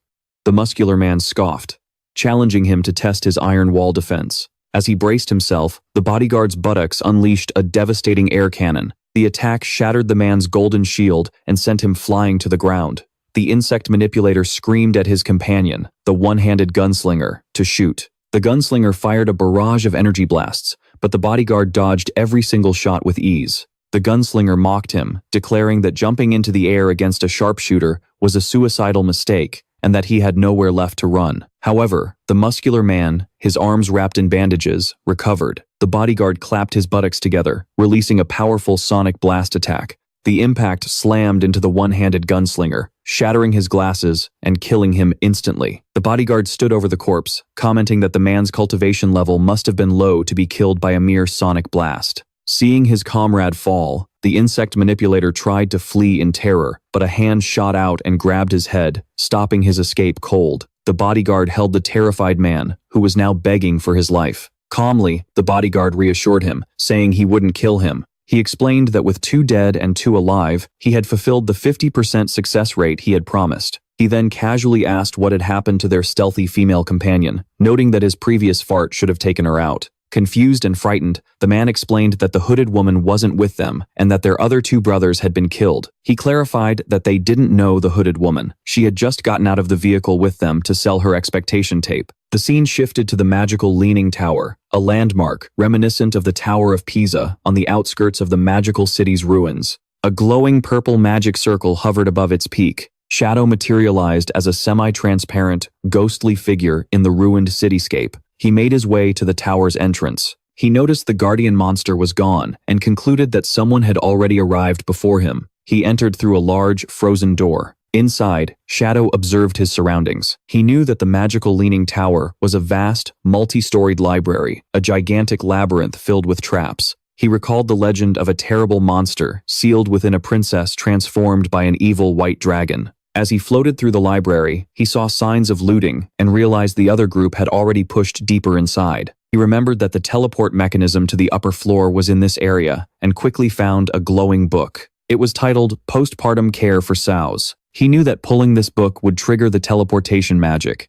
Upon pulling the book, he was immediately enveloped in light and teleported. He materialized at the top of the tower. He was floating behind 2 players who were shocked by his sudden appearance. Looking at the rooftop arena, he saw a large group of players fighting a tower guardian, an immense, tentacled monster called the Despairing Princess. Shadow assessed the situation, noting that the players' equipment was weak and the players' allure, a high casualty rate. He was impressed they had made it this far. Despite the disadvantages, his attention was drawn to the group's leader, a woman with long gray hair who was encouraging her troops. She was shouting for them not to be afraid, and to just run back after they died. Shadow recognized the group as the Fake Heavy Industry Guild, and its leader as Huan Rufen. In his past life, the Fake Heavy Industry Guild was a major corporation. After the game descended upon the world, its leader, Huan Rufen, reacted quickly, converting the company's funds into life expectancy and forming a guild with her employees. He remembered that her class was Illusionist, a powerful support class whose standout ability was a teleportation portal that allowed her to move forces across the battlefield. Watching from afar, Shadow analyzed their strategy. He knew that the Plata teleportation portal was incredibly powerful, as it created a stable entrance and exit for anyone. By placing the entrance near the respawn point and the exit near the boss, any dead player could instantly return to the fight and recover their dropped life expectancy. Shadow recalled that this tactic had allowed the guild to become one of the top 20 in the country in his past life. However, against this guardian, the level 18 boss, Platinum Tier, the Desperate Princess, the strategy was useless. This boss had a terrifying ability. As it absorbed the life expectancy of the players, it killed 100 times faster than any other monster. This meant that every dead player became fuel, strengthening it. Shadow realized that if this war of attrition continued, the princess would soon evolve into a Jade-level boss. He concluded that this would result in a total massacre, and the cost in life expectancy would destroy the guild. He decided to intervene. Leaping down, Shadow landed before the leader, Huan Rufen, who was startled to see him. He made an offer, 1,000 years of life expectancy, and he would kill the boss for them, keeping all the loot from the kill. Huan Rufen was stunned, stammering as she realized she was standing before the living legend, Shadow. He calmly confirmed his identity and gave a direct warning, saying that she and her guild could not win this fight. He advised them to accept his offer or retreat immediately. Before Huan Rufen could respond, an arrogant young man furiously challenged him, asking who he thought he was to say they couldn't win. He mocked the demand for 1,000 years of life expectancy, calling Shadow insane and telling him to get lost. Huan Rufen tried to stop him, shouting, "Zanzian, don't be rude," but it was too late. In one fluid motion, Shadow grabbed Zanzian by the face and threw him into the guild's teleportation portal. As Zanzian emerged on the other side, Shadow activated his skill, Dark Knight Ring Blade, unleashing a Dovlux wave of dark red energy that split him in two and destroyed the teleportation portal. Seeing the remains of her subordinate fall, Huan Rufen screamed, "Son," turning to Shadow and demanding to know why he had destroyed the Frest portal. She acknowledged that her son had offended him, but argued that a simple lesson would have been enough. With his golden eyes glowing, Shadow looked at her and calmly said she would understand soon. He repeated his offer, 1,000 years, and he would solve the boss problem. As Shadow vanished, Huan Rufen and her guild were left in shock. Shadow knew the guild didn't realize the boss was about to evolve. He had destroyed the portal because the strategy of infinite respawning would only feed the boss until it annihilated everyone. His true motivation was pragmatic. He summoned his spectral wolf, thinking that while the guild's destruction was a minor issue, losing 1,000 years of life expectancy would be a serious problem. He landed in the city ruins, confident. He knew the remaining guild members would provide enough life expectancy for the boss to evolve. And the pulsing light from the tower was the big sign. His plan was simple. When the boss reached the Encist Jade level, he would return to kill it and reap its greater rewards, just as he was preparing to. Wait. He received a message from Ghost Spirit. She excitedly reported that she had found Dawn, Funkill in a mansion in the suburbs, but he was protected by a strong player who nearly killed her. Shadow told her to meet him at the Field of Dry Bones with the details. He was impressed, as finding someone in the vast, Magic City showed she was truly capable. Shortly after, the two assassins met in a desolate landscape, covered in bones. Shadow asked her to describe Don Funkill's guard. Ghost Spirit explained that he was after a melee fighter, fast and powerful, whose main attack was bizarrely releasing gas. She added that he could see through her stealth and was surrounded by a 10-meter smoky aura immediately, and explained that she had encountered a player with the hidden class, Plague Source. The aura was a first-level skill, a plague field, capable of detecting any physical body within its area, neutralizing their stealth. He explained that this class could strengthen the body and regenerate using plague abilities. At higher levels, it was said to be nearly immortal. Hearing this, Ghost Spirit was horrified and despaired, wondering if she could ever get her revenge. Then, Shadow revealed the class's critical weakness. While the plague strengthened the user's body, it also corrupted their mind. A weak mentality, he explained, was its greatest flaw. He then told her that the Underworld Blade class also had its own evolution. At level 2, it would become the Yellow Spring Malignant Phantom. As he spoke, an immense, green spectral demon materialized behind her, its eyes glowing. Ghost Spirit watched in awe, her own eyes gleaming with an ethereal light, as she realized her true potential. In that desolate field of bones, Shadow advised Ghost Spirit to advance her class to level 2 to overcome her limits, as this was her true path. Surprised, Ghost Spirit asked how he knew so much about her class, but instead of answering, Shadow leaped to the top of a large gravestone.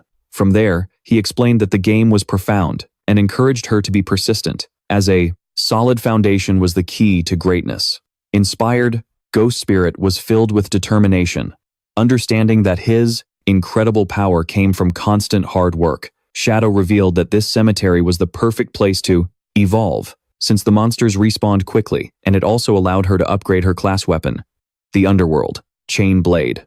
However, he warned that the location was dangerous, as all the monsters were elites, with triple the health, defense, and attack compared to normal enemies. To show her how it was done, he said that with the right technique, it wasn't so difficult. Then, he dove into a group of monsters and annihilated them effortlessly, striking their weak points. Ghost Spirit watched, stunned and amazed by his strength. Appearing beside her, Shadow encouraged her to push herself to the limit, explaining that only by betting everything could she complete her path of revenge. With that, Shadow disappeared in a flash of blue energy, leaving Ghost Spirit alone. She was left deep in thought, realizing that for an instant, when he mentioned revenge, she had felt an intense and unmistakable killing intent coming from him. Meanwhile, in the ruins of Shanghai City, the sun was setting. Xiao Reizi was resting on the ground, leaning against her white llama, exhausted from her exploration. She felt hungry, but after checking the map, she decided to persevere a little longer, as she was close to finishing her exploration of the area. While resting, she noticed a strange, dark, glowing fruit on the ground. Curious, she picked it up, thinking it looked like a plum. Without a second thought, she took a big bite and was delighted to find it was delicious.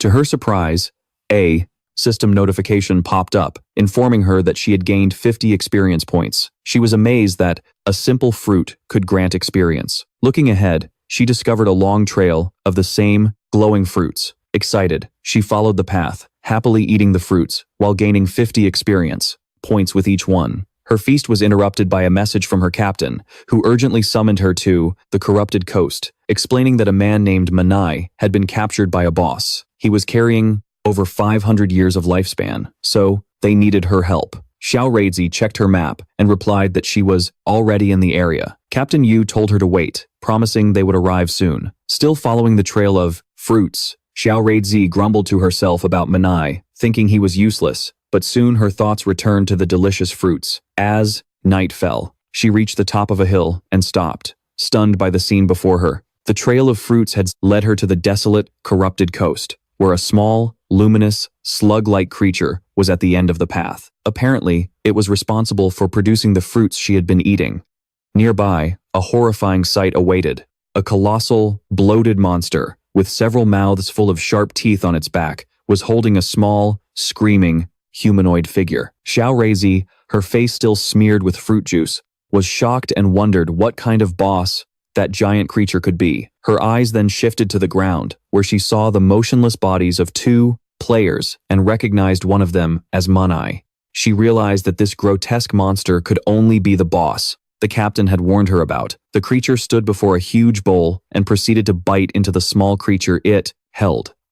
A system window identified the boss as Spirit Devourer, a level 20 monster, Jade ranked. The Spirit Devourer then crushed the small creature in its fist. Shi-Rei watched in horror, realizing that the boss wasn't eating a player, but another monster. The creature then threw the bloody remains into the bowl and began to mix them into a gruesome meal. Captain Yu and his team arrived on the hill, finding Xie-Rei still watching. Captain Yu asked if she had seen the boss. The group watched from above. Man, Meg exclaimed in shock that it was a Jade-level boss, while Captain Yu showed disgust at its habit of devouring other monsters. Xie-Rei, still chewing on a piece of fruit, added a curious detail. For some reason, the boss wasn't attacking any players. The captain advised his team to watch, for now, and not to act rashly. He admitted they weren't prepared to face a Jade-level boss and that they would need reinforcements. They continued to watch, intrigued by the boss's actions. As it squatted down low, they wondered what it could be doing, until one of them hesitantly suggested that maybe it was taking a dump. To everyone's shock and horror, their suspicion was confirmed when glowing purple fruits began to emerge from the monster's rear end. Xie-Rei screamed in disbelief, examining one of the new orbs. They commented on its peculiar shape, realizing it looked exactly like a plum. The horrifying realization crashed down on Xie-Rei as she glanced from the fruit in her hand to the boss. The delicious plums they had been eating were the monster's feces. Her face turned pale. Captain Yu and Man Meg stared in stunned silence, while Xie-Rei let out a silent scream of horror, dropping the fruit as she processed what she had done. She frantically wondered what she had just eaten, while Captain Yu and Man Meg desperately tried to silence her. Her scream was too loud, and the gigantic Spirit Devourer slowly turned its head, fixing its attention on them. The colossal boss loomed over them, and, as it opened one of the mouths on its back, it let out a terrifying roar that seemed to echo with the whispers of an ancient, gluttonous god. The group froze in terror, knowing they were in grave danger. After the terrifying roar of the Spirit Devourer, the world seemed to distort around Captain Yu and Man Meg. A strange energy enveloped them, causing their eyes to glow red as they screamed in pain. They clutched their heads, overcome by a ravenous hunger that consumed their very thoughts. Xie-Rei watched in confusion as Captain Yu and the rest of the group charged ahead desperately, ignoring the monster. In a crazed frenzy, they rushed straight for the giant bowl, filled with the bloody remains of the creature the boss had been preparing. With insane expressions, they plunged their hands into the gruesome mixture and began to devour it, muttering about how starved they were. As they ate, their bodies began to swell and deform unnaturally. Their faces grew round as a hidden Xie-Rei watched in horror. She cried out that her friends had gone insane, eating until they became obese. Then she wondered why she was the only one who hadn't been affected by the strange hunger. Her question was answered in the most terrifying way. The gigantic Spirit Devourer loomed over one of the now bloated party members, snatched him up effortlessly, and shoved him whole, into one of the gaping mouths on its back, swallowing him completely. Seeing this, Shi-Rei finally understood the boss's horrifying mechanic, screaming in terror that it always eats the fattest person it finds. Panicked, Jie-Rei realized her elite team wasn't enough and concluded that her only hope was to ask times for help. She frantically contacted Shadow and explained that they had found a Jade-level boss, the Spirit Devourer, and that Captain Yu and Man Meg were about to be eaten. Shadow's expression changed. Hearing the name, he realized this was the lineage monster he'd been looking for, and thought to himself that Shi-Rei really was his lucky star. He told her to send the coordinates and said that he was on his way. Soon after, the scene cut to Shadow at the entrance of a glowing cave. He noted that he had already acquired the keys to 3 other platinum-level hideouts in the Magic City. He decided that this was the perfect time to deal with the lineage monster, since the desperate princess boss should also be finishing her evolution by now. A short time later, Shadow arrived at the corrupted coast. Jie-Rei greeted him with relief. He asked where the boss was, and she pointed straight ahead, desperate, saying that Captain Yu and Man Meg had already been eaten and begged him to rescue them. As they watched, the giant boss crouched down again, straining as if it were about to defecate, to their absolute disgust. A large, translucent purple orb was expelled, and inside it, the horrified face of Man Meg was clearly visible. Both Shadow and Jie-Rei, they were shocked. Xiao Rui screamed that the boss had excreted Manai and feared the same would happen to Captain Yu and the others. Shadow explained the monster's mechanics. The Spirit Devourer was a servant of the ancient gluttonous god and emitted a whisper that drove players to gluttony. The more they ate, the fatter they got, and the boss would then devour these fattened players to digest their lifespan. He continued, revealing that there was only one way to be immune. You had to eat the boss's feces. He added that, although it was disgusting, he'd heard it tasted good. He then glanced at Xiao Rui, noticing she hadn't been affected. Before he could ask, she, mortified and in tears, begged him to stop. Still on her knees and terrified, she pleaded through her tears for Shadow to rescue her friends. Without a word, Shadow sprang into action, speeding towards the pulsating purple orb containing Manai. He snatched the orb mid-air and, instead of trying to free the man, hurled it directly at the Spirit Devourer's soft belly. The orb, with Manai's terrified face trapped inside, slammed right into the monster, which let out a roar of pain. Slimy, white liquid spewed from the mouths on its back, and the impact forced the creature to violently spit out everyone it had swallowed. Captain Yu, Wen Meng, and the other party members were expelled from the monster's throat, landing in a goo-covered pile, but still alive. With his allies safe, Shadow's eyes glowed gold as a powerful red aura enveloped him. He activated his mythic skill, Graceful Release, followed by his legendary Instant Shadow Slash. A storm of intense blue energy blades rained down on the Spirit Devourer, inflicting devastating blows, each one dealing tens of thousands of damage. Shadow saw that his finisher skill bar was full. He decided it was the perfect time to test his power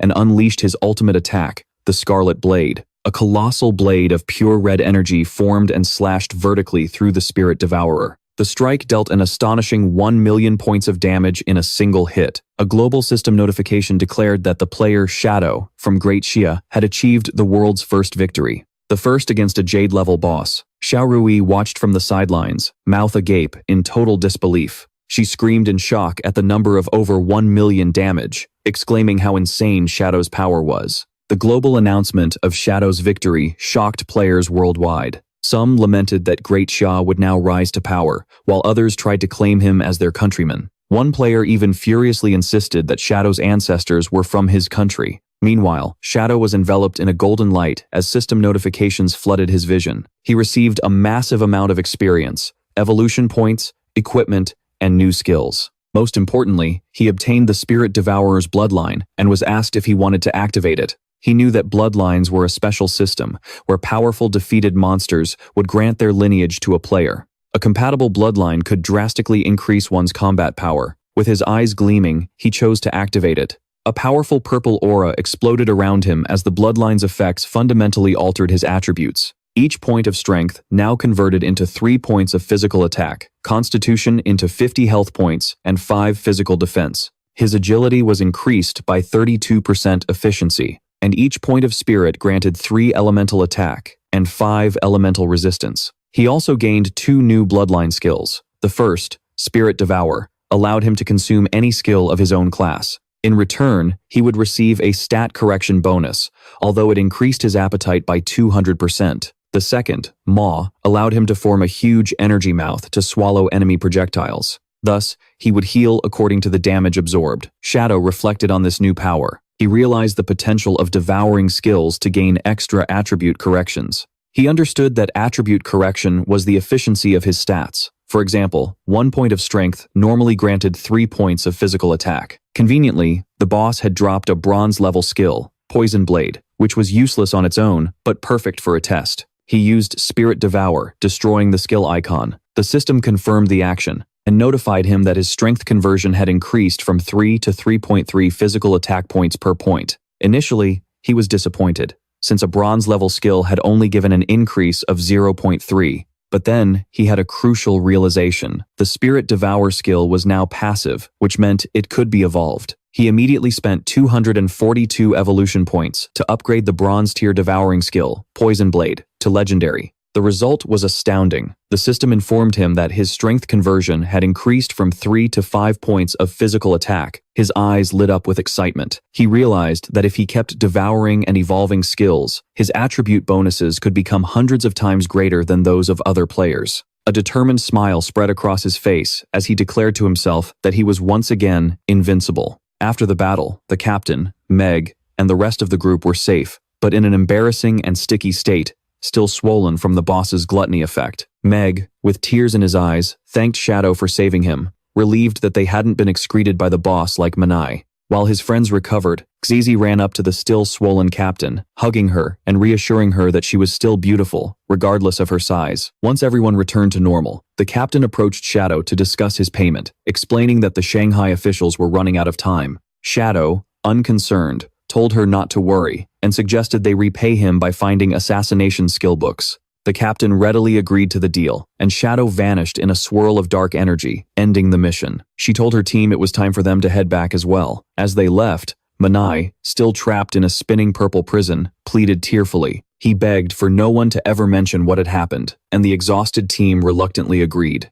The story then cuts back to the leaning magic tower, right after Shadow had leaped from its top. The battle against the desperate princess was still underway. The boss, a tentacled creature, had only 1/3 of its health remaining. The guild leader, Huan Rifen, rallied her team, ordering the healer named Shelkui to use her Tree of Life skill. Shelkui obeyed, and a massive, glowing tree of green energy sprouted, continuously healing the team members. Huan Rifen rallied her troops, shouting that since Shadow had destroyed the portal, they couldn't afford to die. She encouraged them to fight with everything they had, believing victory was near. Filled with new vigor, the guild's tanks charged forward. The team launched one last wave of attacks against the weakened boss, believing they had won. Huan Rifen celebrated with Shelkui, crediting their success to her Life Priestess class. However, their celebration was cut short when the desperate princess struck back with a powerful tentacle slam. The blow shattered a tank's shield and killed him instantly. Then, the boss closed its eyes. It began to absorb a strange blue energy from the fallen enemy.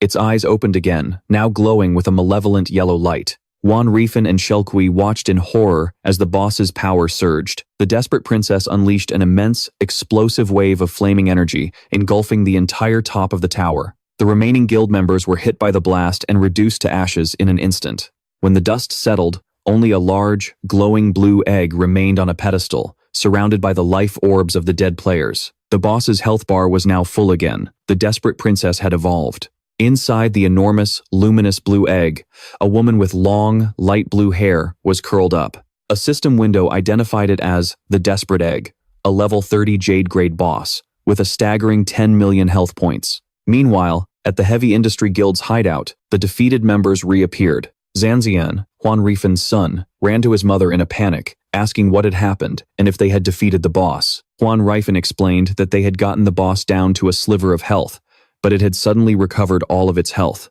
It transformed into an egg and unleashed a devastating attack that wiped them out. Shaken, Huan Rifen realized that a full recovery only happened when a boss evolved. Her mind flashed back to her encounter with Shadow, remembering his offer and his warning that her strategy would fail. The truth finally dawned on her. Shadow knew from the very beginning that the boss would evolve. He predicted that their human wave tactic would fail, as it would only fuel the boss's transformation. She understood that the guild couldn't possibly defeat a platinum boss that had evolved into a Jade Grade 1. Resigned, she concluded that her only option was to seek Shadow's help. Back on the silent top of the leaning tower, Shadow's invisible form materialized before the large blue egg. He observed the desperate egg, identifying it as a jade-grade boss, but found its transformation strange. He knew that a simple evolution shouldn't cause such a drastic change in form. The truth finally dawned on her. Shadow knew from the very beginning that the boss would evolve. He predicted that their human wave tactic would fail, as it would only fuel the boss's transformation. It had no offensive capabilities. And he wondered if this was just a transition phase before something even more powerful emerged. Deciding to act, Shadow leaped into the air and hurled a dagger charged with dark energy at the egg. The blade struck its target, dealing over 28,000 points of damage. However, it barely scratched the boss's immense health bar. In his spectral form, Shadow noted that its 10 million hit points were comparable to an epic-grade boss. He realized this egg was strange, and that he couldn't allow it to continue incubating. Despite its high resistance, the strategy to defeat it was simple. He knew the egg had no way to detect his invisibility, leaving it completely blind to his presence. His plan was to continuously attack with his skills to charge up his ultimate move. Once the ability was ready, he unleashed the Scarlet Blade. A massive wave of crimson energy slammed into the egg, dealing over 100,000 damage as deep cracks spread across its surface. Shadow stood confidently amidst the egg's fragments, certain that defeating an immobile and blind enemy was only a matter of time. Suddenly, something caught his eye. After destroying the desperate egg, he was surprised by what he found inside instead of another monster. A young woman with long, light blue hair lay unconscious on the ground. A system window identified her as the Desperate Princess, but now she was level 1 with only 10 hit points. Intrigued, Shadow materialized beside her. He realized this had to be the princess's true form, confirming a legend about a princess cursed by a white dragon. Seeing her 10 hit points, he wondered if he would have to kill the girl to complete the battle. He summoned his dagger to end the fight, but hesitated, reflecting on how bizarre the situation was. That hesitation would prove fatal. Suddenly, a dark vortex crackling with intense blue lightning formed in the sky above him. To his shock, a massive skeletal dragon emerged from the portal.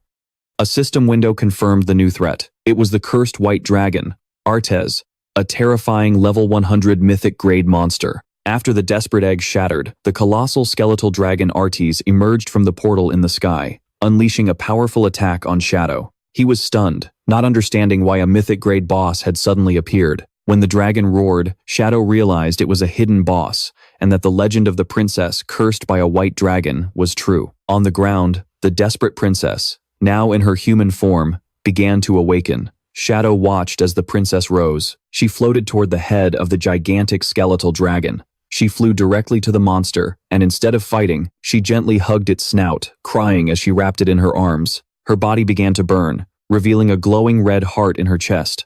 The princess completely disintegrated in a flash of light. The light expanded against the dragon's face, engulfing the creature entirely. The cursed white dragon's skeleton began to crumble, leaving Shadow baffled, as only a luminous red heart remained floating in the air. As the heart approached him, the system informed Shadow that he had prevented the resurrection of an ancient god named Chusis, and obtained the heart of the curse. The item offered two options: use it to become a servant of Chusis by devouring life expectancy, or destroy it to receive a mythic-grade item. Faced with this choice, Shadow weighed his options. He considered that using the heart might grant powerful new abilities, but the description suggested it was a parasitic curse. This curse could lead to him being defeated by Kau. Deciding the risk wasn't worth it, he chose to destroy the heart immediately. As he crushed the pulsating organ, it exploded in a brilliant flash of light. Shadow was stunned by the force of the blast that completely enveloped him. When the light dissipated, he realized he had been transported. He was still at the top of the leaning magic tower,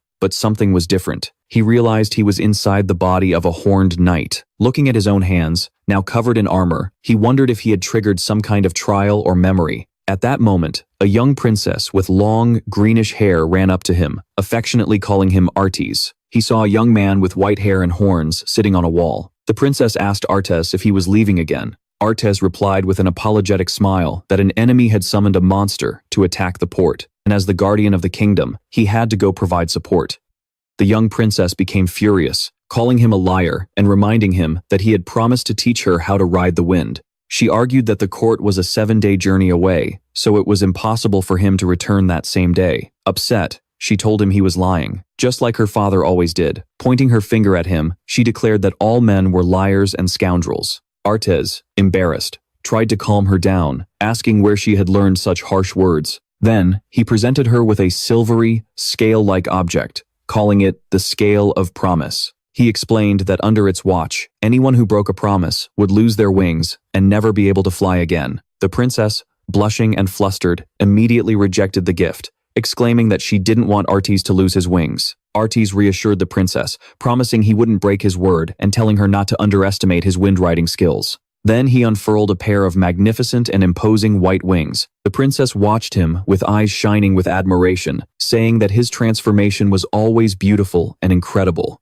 Before leaving, he promised to be back for dinner and explained that his 3 shadow guards would stay to keep her company. With that, Artes launched himself into the heavens and flew away, while the princess waved, wishing him a safe journey. Determined, she declared that since Artes was trying so hard, she couldn't fall behind either. She ordered the shadow guards to follow her, announcing that she was going to prepare the ingredients so Artes would have a grand feast upon his return. In that moment, Shadow understood. He was witnessing a memory sealed within the curse's heart, showing the shared past between the desperate princess and Artes, the white dragon. The narrative then shows happy memories of the princess, spending the day with the shadow guards, gathering mushrooms in the forest, finding a strange rabbit, and fishing in a lake, all within her kingdom, with the leaning magic tower in the background.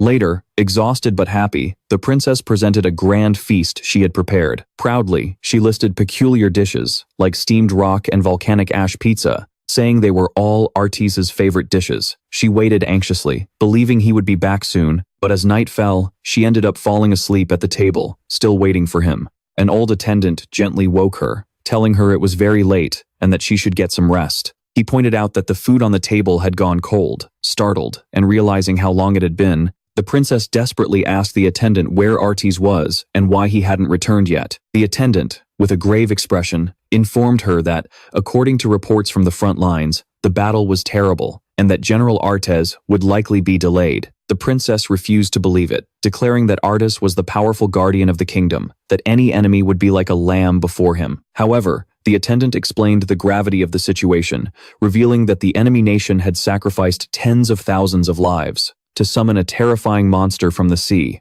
He described a colossal creature the size of a city, with countless tentacles and eyes, so horrifying that a single glance would be enough to drive a person insane. Hearing this, the princess's confidence wavered, and she began to fear that even someone as strong as Artes was in a desperate fight. Suddenly, her eyes widened in fear, and the scale of promise she was holding shattered. Realizing this meant Artes had broken his promise to return, she panicked. She knew that if he didn't come back before midnight, he would lose his wings. Grabbing the attendant, the scholar Huen, she begged him to take her to her father, a dragon knight who might know how to remove the scale's curse. Ignoring the old man's protests, she dragged him down the hall, explaining that if Artes lost his wings in the middle of a battle, he would be doomed. As she threw open a door, she was stunned to see Artes standing there unharmed, who calmly asked why she was so distressed. Overcome with relief, the princess ran to him and hugged him, crying with joy to have him back safely. Artes hugged her back, reassuring her and saying that he would always return because of the promise they had made. Still in his arms, the princess confessed she had been worried because they said the situation on the front lines was dire. The scholar Huen then cautiously asked General Artes about the battle. With a confident smile, Artes explained that it had been tough and required some effort, but the problem was solved, and the army could handle the cleanup. The scholar Huen praised him as a worthy guardian of the kingdom. Artes, walking to the banquet table, exclaimed that he was starving and asked the princess if she had prepared all the food. She proudly informed him that she had, though she lamented that it was probably cold by now. Artes began to eat with great enthusiasm, declaring that it didn't matter if it was cold, because it was delicious. As he ate, the princess lovingly told him to eat slowly, not to choke, while Ruin watched them with a gentle smile. Later, atop the leaning magic tower, Artes announced that it was time to learn how to ride the wind, just as he had promised. However, the princess let out a big yawn. Artes asked if she was sleepy, and she explained that she was tired from preparing the banquet all day, suggesting they could learn tomorrow. Still wanting to fly, she sat on the floor, hugging his leg, and begged him to take his true form and carry her for a ride. Artes hesitated, reminding her that the king had forbidden him from taking her on such a dangerous activity. The princess got annoyed, grabbing his armor and blaming him for being so late. She reminded him of the effort she put into preparing his meal and called him a scoundrel again. Speechless. Sighing, Artis agreed, but made her promise not to tell the king or he would be reprimanded. The princess immediately smiled, her anger vanishing. Artis then closed his eyes, and a blue energy began to swirl around him. In a brilliant flash of light, he transformed into a magnificent white dragon. The princess stared in awe at his grand form. She approached the enormous dragon and gently touched his snout, affectionately telling him to be careful. A green energy then lifted the excited princess into the air, and she settled herself on top of Artis's head. He warned her to hold on tight as they were about to depart. With a powerful beat of his wings, Artis launched into the night sky, soaring high above the tower's lands. The scholar, Ruin, and one of the shadow guards watched as they disappeared into the starry sky. Lying on the back of Artis, the princess looked down at the world below, mesmerized and in wonder, saying that this was the most beautiful world she had ever seen. Artis asked if she really thought it was beautiful, and she replied that it was super beautiful. As they flew past a large tower with a ringing bell, the princess asked Artis if he would protect this place forever. After a brief pause, he solemnly promised that he would. Already falling asleep on his back, she whispered a soft, "Thank you." The memory continued, showing Artis carefully placing the sleeping princess into her bed with a Blook teddy bear. Once she was settled, he quietly left the room, giving her one last look before closing the door. Later, Artis was seen talking with the king. The king noted with concern that he was gravely injured and asked if the monster he had fought was really that powerful. Even though he was exhausted, Artis smiled and reassured the king, explaining that his wounds weren't fatal and that he just needed time to recover, adding that he had already reduced the monster to ashes with his dragon flames. The king's expression, however, remained grim. He revealed his belief that the enemy empire was conducting a dark ritual, and he could feel a terrible wave about to sweep across the continent. The king warned Artis that everyone must be prepared, as not even he, a member of the dragon race, would be exempt from the approaching danger. Facing the dark sky, Artis stood firm, swearing his loyalty and agreeing to follow the king's orders. The scene then shifted to a later time, showing the leaning magic tower against the starry sky. The mood quickly turned grim, revealing broken fragments of Artis's armor and bloodstains on the ground. Signs of a terrible battle. Artis was on his knees, his armor shattered and his body covered in wounds, writhing in pain. He clutched his chest, where a strange, pulsating red object was embedded, dark veins spreading out from it. The story jumped 5 years forward to a dark and violent future. The kingdom was at war, constantly being attacked by a horrendous army. Soldiers and civilians screamed in panic, saying that the enemy nation had sent an army of monstrous and inhuman creatures. People ran for their lives, begging for help, as they were brutally crushed by the invaders. The city was overrun by savage, red-skinned, fleshless monsters that ravaged the streets. From a high balcony, the king watched the chaos as the creatures swarmed his city. With a grim expression, he remarked on the overwhelming number of enemies, saying that the Marega Empire had finally gone mad. He concluded that the enemy intended to drag the entire world into destruction along with them, as their black banner fluttered over the battlefield. Amid the chaos, the desperate princess ran in, despair, screaming Artis's name and yelling that the enemy had breached the city walls. She found him, sitting calmly on a high wall, flanked by his 2 shadow guards, watching the slaughter below. The princess ran to him and begged him to act, explaining that the enemy army was filled with inhuman creatures and that their soldiers couldn't fight back. She asked why he hadn't done anything and pleaded with him to help the kingdom, saying who needed him. Now, Art calmly turned to the desperate princess and said he was just coming to look for her. He ordered her to stay inside the leaning magic tower, assuring her it would be safe there and that she shouldn't leave under any circumstances. The princess agreed, but urged him to hurry and defeat the enemy army. However, Art refused, saying he would remain there to protect her. Confused and furious, the princess asked what he was talking about. She reminded him of his duty, stating that he was the kingdom's guardian, and his mission was to protect the entire nation, not just her. She gestured desperately toward the city below, where the soldiers were being overwhelmed, and exclaimed that the capital was about to fall and that her people were being slaughtered. She insisted that his role was to transform into a dragon and reduce their enemies to ashes. The princess said she only needed his shadow guards for protection, just as he had always provided in the past. Art just lowered his head in silence, then began to explain the story behind their enemy's power. He revealed that 5 years ago, they discovered that the Marega Empire was performing a mysterious ritual known as Abandoned by the Gods. The ritual was simple. Someone could sacrifice part of their life to summon non-human creatures. The more life that was offered, the more terrifying the summoned monster would be. Art explained that this was an ancient ritual, since no one in their right mind would trade their life for a monster. However, he continued, for the Marega Empire, this desperate ritual was their only hope. He went on, showing a map. The Marega Empire was an inland archipelago rich in a rare magical plant called the blood flower. This unique plant, which only grew there, emitted a powerful magic that had extended the lives of its people to an average of 300 years. Thousands of years ago, conflicts began to spread from their nation across the entire continent. To end the endless wars, the Marega Empire sent powerful emissaries like Art to other kingdoms. These emissaries were bound by contracts to serve the kingdoms to which they were assigned. By lending their strength to the weaker side in any conflict, they could maintain the balance of power and bring peace. However, the king of Marega, Greenlee, realized they had underestimated the malice of humanity. The arrival of the emissaries made other nations realize a terrifying truth. The long-lived people of the Marega Empire were the greatest threat. Soon, the leaders of the other nations secretly formed a council with a single goal. The people of the Marega Empire had to be completely eradicated. What followed was a period of immense suffering for the Marega Empire. They were afflicted by curses, plagues, and internal divisions. Even their own emissaries were used against them. The other nations relentlessly plundered Marega's lands, until the blood flower began to wither and die. Without the flower, the balance of power was destroyed, and the empire lost its last shred of value. The death of the last blood flower petal triggered a devastating avalanche. The Marega Empire was invaded, and its people were massacred by their former allies. The only reason for this disaster was greed. The other nations couldn't stand the fact that the Marega Empire possessed a resource they did not. In the darkness, the agonizing people of Marega clung to one last, desperate hope. That hope was the ritual, abandoned by the gods. As a terrifying purple energy coursed through a chamber of bones, the ritual began.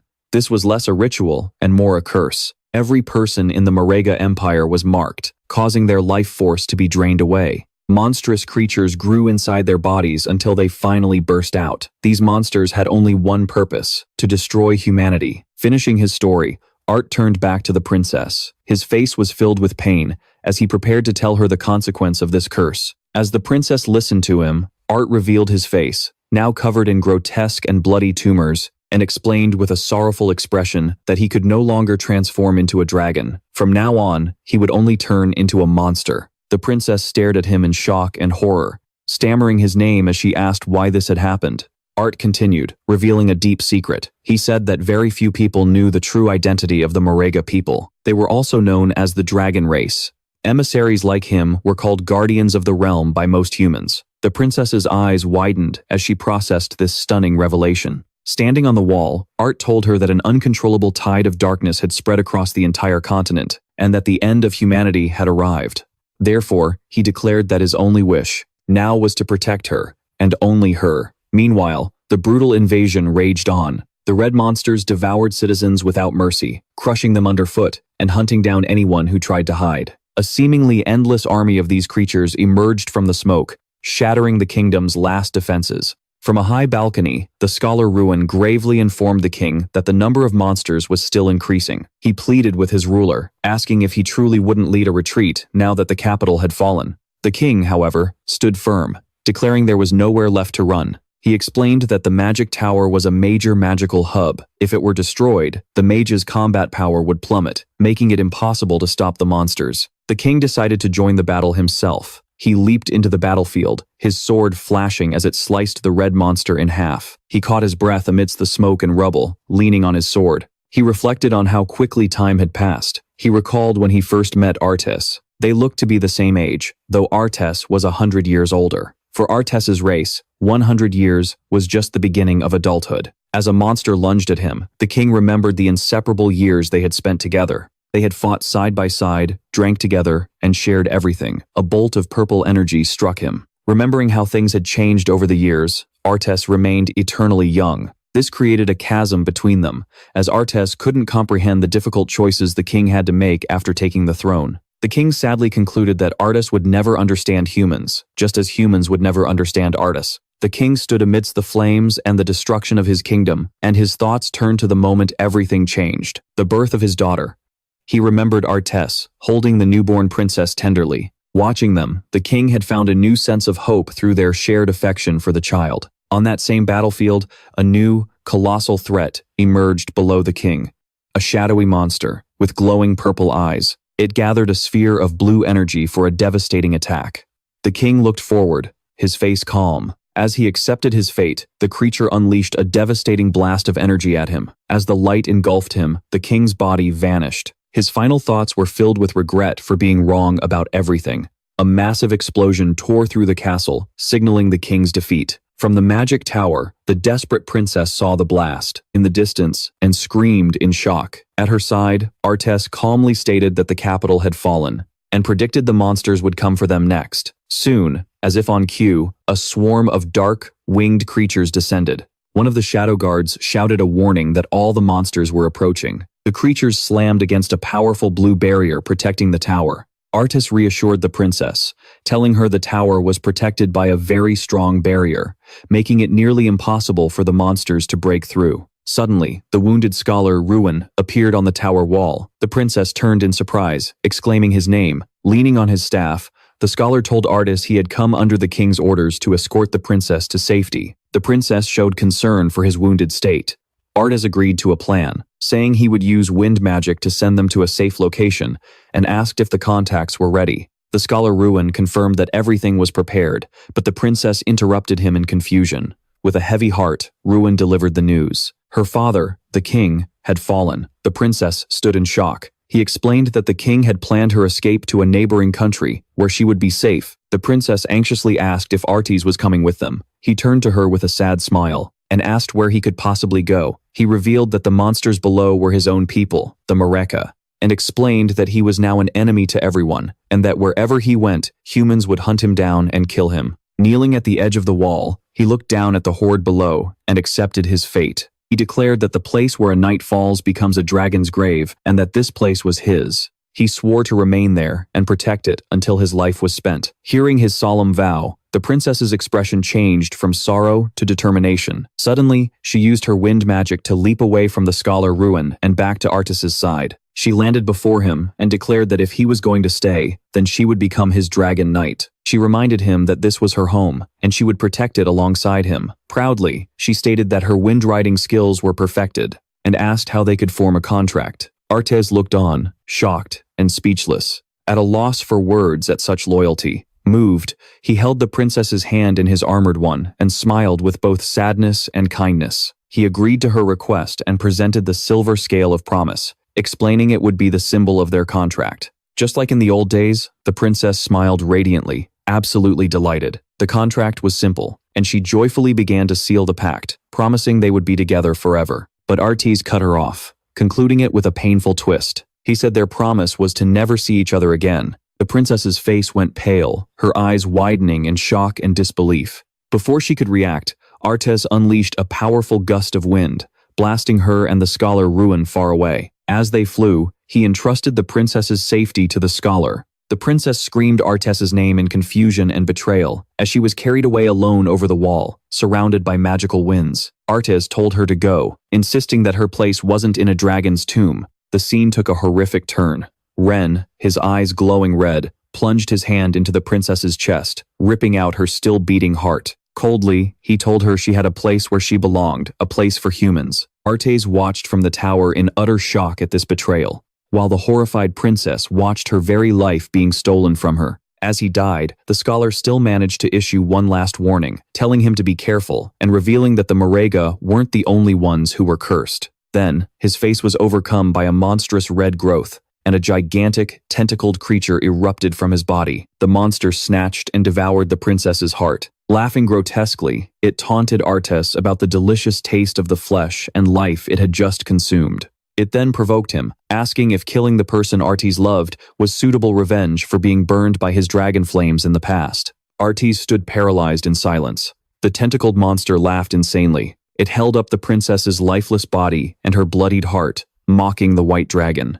It asked if killing his beloved was enough to make up for the pain caused by his flames. In a final, cruel act, the monster closed its fist and crushed the princess's heart. Enraged, Artes and his two faithful shadow guards confronted the monstrous creature, their eyes glowing with vengeful energy. One of the guards, the Shadow of Sorrow, transformed into a whirlwind of dark energy and leaped to retrieve the princess's lifeless body, while the other attacked the monster, brutally slicing its tentacles to pieces. The creature, however, mocked the attack, calling it useless. The Shadow of Sorrow then knelt, holding the princess's body, which was now enveloped in a protective blue aura. A single tear fell from behind the guard's helmet. In her final moments, the princess weakly whispered Arteese's name before dying in the Shadow's arms. Even though the host body was destroyed, the monstrous entity continued to mock Arteese. It explained with a sneer that the small portion of life sacrificed by the white dragon's blood was only enough to summon a minuscule fraction of its true form. It revealed that its seeds had already been scattered everywhere,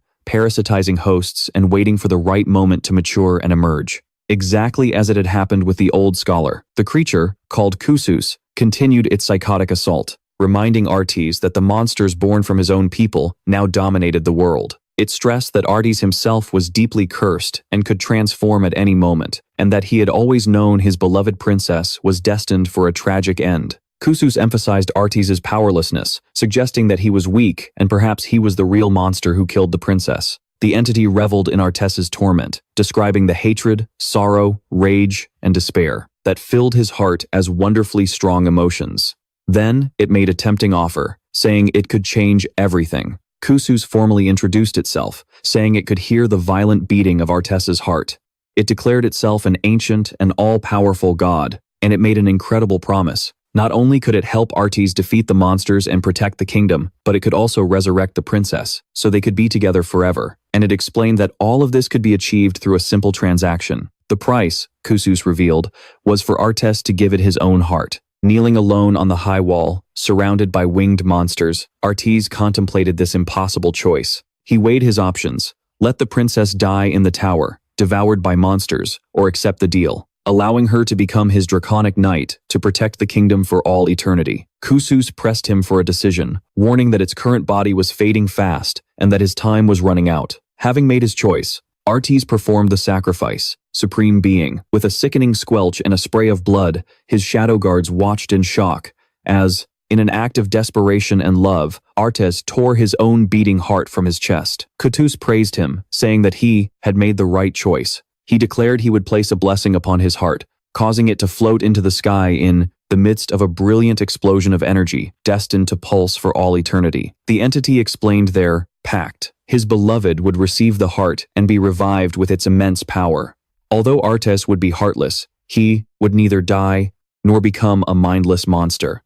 The glowing heart descended and entered the princess's body, and Kutus proclaimed that Art would be transformed into a guardian dragon, fated to remain by his side forever. Arteese cried out in agony as the transformation began, and a massive pillar of purple energy erupted from the top of the Ras's leaning magic tower. His body twisted and shifted until he became a massive, terrifying skeletal dragon. He let out a mighty roar, surrounded by a swirling aura of blue flames. In his new form, Art leapt from the tower's rampart. Now a guardian dragon empowered by Kutus, he flew over the battlefield and unleashed a devastating torrent of fire upon the monsters swarming below, beginning his eternal vigil over the resurrected princess as he released his flaming fury. Kutus's voice narrated the grim scene. The dragons, flames incinerated everything below, purging the land of the monstrous invaders and also of the kingdom's remaining people. Kutus said his power was now great enough to destroy the entire kingdom, and he continued his assault by setting the capital ablaze. Then, Kutus revealed the pact's terrible twist, explaining that all the vitality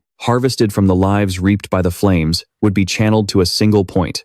As a bolt of purple lightning struck the charred magic tower, the true purpose was revealed. Back in the tower, the resurrected princess screamed in agony. With Arteese's cursed heart in her chest, her body began to transform as dark, dense energy erupted from her. Monstrous appendages grew from the shadows, and she was completely consumed by an immense, tentacled creature, becoming its new living core.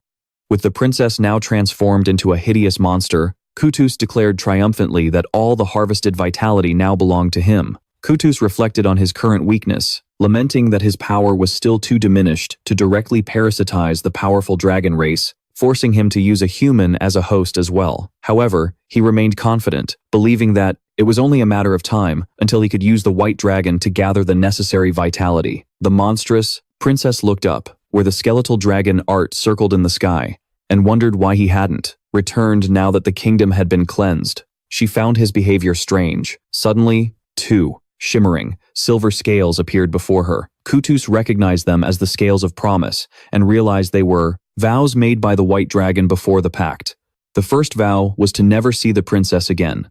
The second, to forever protect the kingdom's great tower. In a flash of fury, Kutus understood that this was the final act of Artis's decision. He had foreseen the entity's plan and used his own vow to bind himself to the magic tower, sealing himself forever away from the transformed princess. Kutus cursed the white dragon, enraged that he had chosen to become a mindless guardian instead of serving as his defeated pawn. Kutus declared he would use the tower as his nest, feeding on the vitality of anyone who drew near. He swore that one day he would be fully revived and would rule the world once more. The memory faded with the image of the lonely tower as countless ages passed.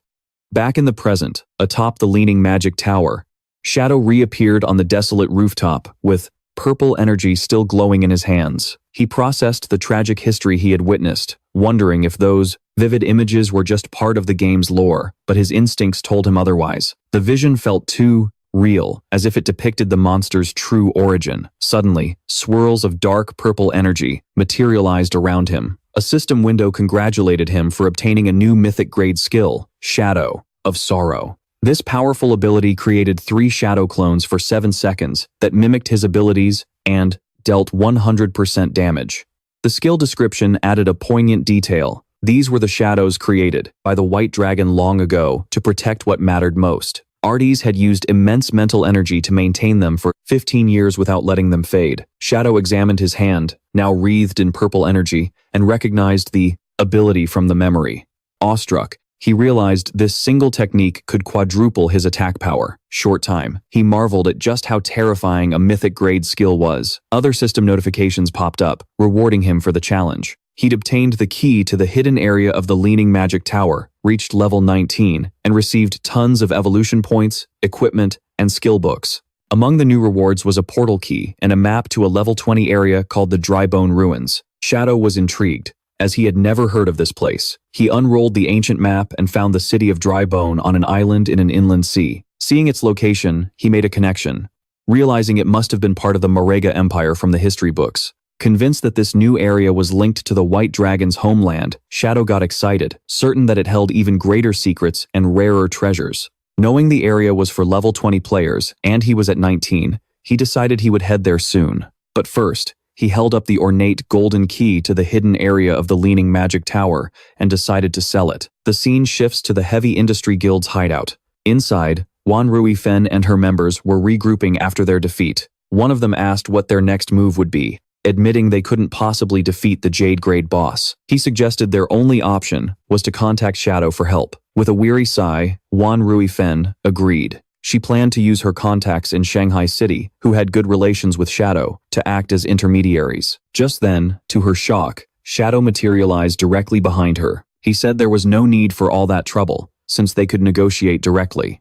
The other guild members, including Zanzian, were stunned by his silent arrival. They shouted his name in alarm. Zanzian, furious, accused him of being sneaky and demanded to know what he wanted. Shadow calmly walked past him, assuring them that if he'd meant them harm, they would already be dead. He then offered a friendly reminder. Their hideout's barrier could be opened. That's how he got in. Still stunned, Wan Rui Fen asked what he meant by negotiate. Turning around, Shadow held up the ornate golden key and offered to sell it, the key to the hidden area of the Leaning Magic Tower.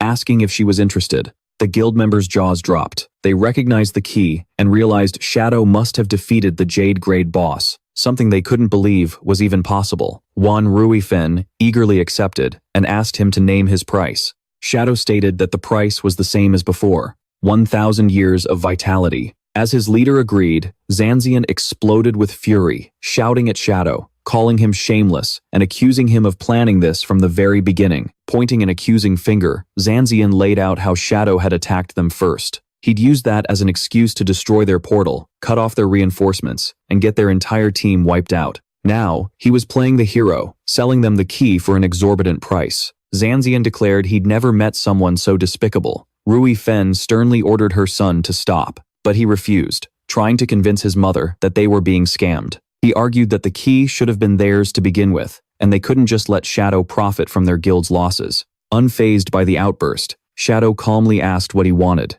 Then, with a greedy smirk, Zanzian made an absurd demand. Shadow had to return the key and compensate the guild with 1,800 years of vitality. Shadow sarcastically remarked to Wan Ruifen that she had a great son. To Zanzian's utter surprise, he agreed to his terms. But with a cold glare, he set his new price at 1,800 years, stating he wouldn't sell it for a single year less. Zanzian, initially triumphant, smirked at his mother, boasting that this was how you handle people like Shadow. His arrogant grin turned to shock as he processed the number, and he stammered, asking what Shadow had just said. Shadow patiently explained that he had come in good faith to do business, which was why he hadn't retaliated when Zanzian insulted him. However, due to the offense, the original friendly discount was now off the table, and the price was non-negotiable. Having reached her limit, Rui Fen slapped the boy hard across the face. She furiously ordered a guild member to take Zanzian out to level up, forbidding him from returning without her permission. As he was dragged away, Zanzian protested, asking why she'd hit him before he was even done talking.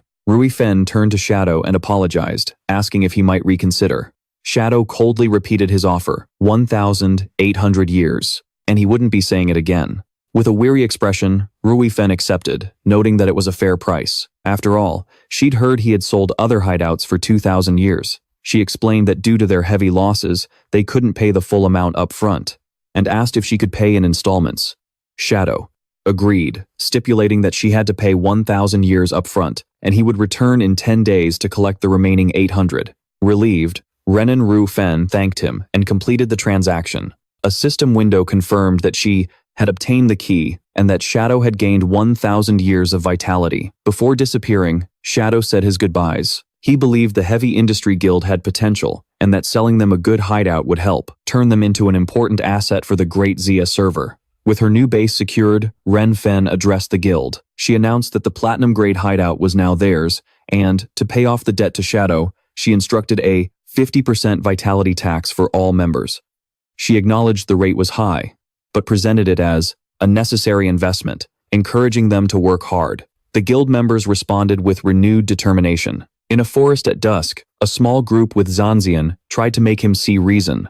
A girl said he shouldn't blame his aunt and that he was in the wrong, but Zanzian angrily ignored her. He muttered to himself, vowing to make Shadow pay sooner or later. The conversation was cut short when a group member spotted a silver-grade boss, the human-faced Spider Emperor. They immediately prepared for battle. While the others fought, Zanzian hung back. His companions warned him that the boss used poison and that he should be ready with the detoxification spell, to which he slyly replied. However, instead of helping, Zanzian turned and fled into the forest, abandoning his team. As he ran, he cursed them as idiots for thinking they could take on the boss alone. He was disgusted by the girl who tried to lecture him and wondered what her mother was thinking, trying to set them up. He found a secluded spot and crouched down, seething with resentment. He believed his entire guild was made up of cowardly rats who only evolved slowly and safely. He thought they didn't understand that the true path to power was to seize every opportunity. He concluded that Shadow must act the same way,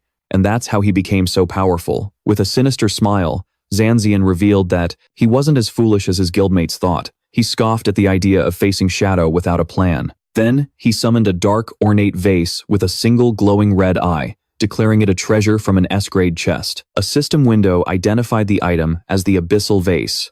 Upon opening it, the user could pull a random powerful skill, but with a long 48-hour cooldown. Sticking his hand into the vase, Zanzian pulled out a small, grotesque, fleshy object. The system informed him that he had acquired a skill of epic grade, Abyssal Puppet Curse. This magic allowed him to turn any corpse into a Burke's fully controllable puppet, retaining all of the deceased's original abilities. Zanzian laughed with insane euphoria, ecstatic with his new power. He hatched a plan. If he could manage to kill Shadow, he could use this skill to enslave him, making himself truly invincible. As he celebrated, the abyssal vase glowed with a menacing purple aura, and a final, grim message warned him.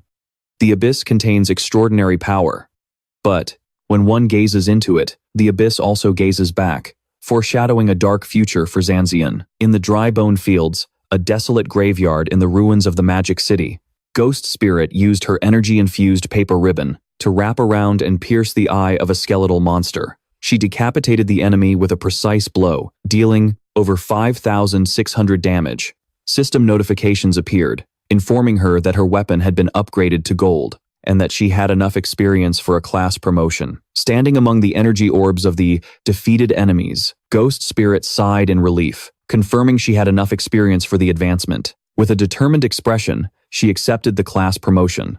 A glowing magic circle formed at her feet, and a column of purple energy erupted, enveloping her in the transformation. Upon completion, the system detailed her new abilities. Her weapon was now the Yellow Spring Chain Blade, gold, capable of changing its form. Her class had evolved to Yellow Spring Evil Spirit Level 2, granting a passive stealth bonus, and unlocking 2 new skills, Eye of the Yellow Spring and Touch of the Yellow Spring. The system explained that the Eye was a mental attack that trapped enemies in an illusion, while the Touch allowed her to track opponents through their aura, which transformed and evolved into a blue hue. Ghost Spirit now wielded her weapon as a fearsome scythe. The system notified her that she would deal double damage to lower-level opponents, with a 50% chance to apply a burn effect when her eyes glowed gold. She felt stronger than ever. She knew that the increase in her damage, speed, and her new mental attack would allow her to avenge her parents and defeat Don Funkill and the plate holder. Ghost Spirit sent a message to Shadow, her master, informing him that she had advanced to level 2 and would repay him for his guidance. From a rooftop, Shadow realized she had logged off and understood that her thirst for revenge had driven her to go after Don Funkill. Immediately, he remembered his past life where Ghost Spirit had gotten her revenge, but by walking the one, sparing a dog, she allowed a beast tamer to track her down, which revealed her true identity, leading to a massive manhunt by the powerful families. The resulting war caused huge losses for the official forces, and Ghost Spirit eventually died of exhaustion, leaving the Magic City region in chaos. Shadow reflected on her potential, but worried that her youth and unstable mind would make her reckless. To prevent her from repeating the same fatal mistake, he decided to log off and find her in the real world. The scene shifted to Don Funkill's mansion on the Don Mansion on the Raria, outskirts of the Magic City, shrouded in a poisonous fog. 2 guards on patrol were complaining about their shift, chatting about women. One commented that Lady Don Feng was still attractive, and the other agreed. They began fantasizing about taking down her bodyguard and having their way with Don Feng. Suddenly, one of the guards noticed something in the mist. An illusion of Don Feng appeared before them, dressed in a provocative black dress and kneeling seductively. The guards were completely stunned, stammering as they asked why she was out there dressed like that. The illusion leaned in and whispered that she couldn't stand her weak husband anymore and needed other men to satisfy her desires, asking if they were up to the task. Completely hypnotized, the botting guards drooled with excitement. They couldn't believe their luck and eagerly asked if she was serious. They started arguing over who would get to be first with the tempting illusion. The kneeling image of Don Feng suggested mischievously that they could both enjoy her at the same time. Before they could react, a beam of quartersly purple energy instantly decapitated both guards. Their headless bodies collapsed as the illusion dissipated. Dark energy gushed from their necks as a magical ribbon swirled around them. Ghost Spirit emerged from the CA, shadows, grabbing her weapon and leaping into the air, escaping the mansion's confines. Meanwhile, the formidable bodyguard of Don Funkill, known as Master Pun, was resting in a hammock, his senses sharpened. He muttered that a little rat had snuck in. Ghost Spirit landed silently on the mansion's roof and paused to assess the situation. Suddenly, she was shocked as Master Pun descended upon her with incredible speed. He grabbed her by the neck in midair, and they both plummeted towards the ground. He then used his signature attack, a powerful blast of gas from his rear that struck the ground with explosive force. The impact created a crater, and Master Pun pinned Ghost Spirit to the ground. Mockingly, he explained that his ammonia barrier covered the entire mansion, allowing him to sense her arrival. He identified her as the young woman who had escaped before, grabbed her neck again, and said that this time, she wouldn't get away. Ghost Spirit struggled helplessly, her face contorted in pain and fear as Master Pun held her in the air by the neck, surrounded by a menacing purple aura. He remarked that she had gotten stronger, and thought that with more time, she could become a worthy opponent. An excited glint flashed in his eyes as he admitted he had a strong desire to kill her. As Ghost Spirit struggled. The guard fought an intense internal battle, telling himself to wait until she grew more powerful, but he immediately contradicted himself, admitting he was losing control. Cursing himself, he squeezed her neck tightly until he heard a terrible snap. He panicked, realizing he had accidentally killed her. Horrified, he let her lifeless body drop to the ground, screaming in despair. Suddenly, he froze as he felt a claw of purple energy pierce through his chest from behind. In disbelief, he turned to see Ghost Spirit behind him, her arm plunged into his back. The body he had dropped was a decoy. Astonished, he asked how this was possible, certain that she was dead. With her eyes glowing red, Ghost Spirit revealed the truth. He had been trapped in her illusion the entire time, a product of her new skill, the Eye of the Yellow. Spring. Coldly, she ordered him to die. Impaled by the energy claw, Master Pun tried to understand how he had been deceived. With a fixed, red gaze upon him, Ghost Spirit explained that his fate was sealed the moment he looked into her eyes. A flashback showed that the illusion began when he grabs him by the neck. Accepting defeat, the guard vanished. The phantom spirit stood over him, acknowledging that he had been a worthy opponent. Her victory, however, was cut short by a commotion. Dongfeng threw open the window, furious, shouting about the noise and threatening to fire everyone. Her anger turned to shock as she saw the body of her powerful guard dissolving into black smoke in the courtyard.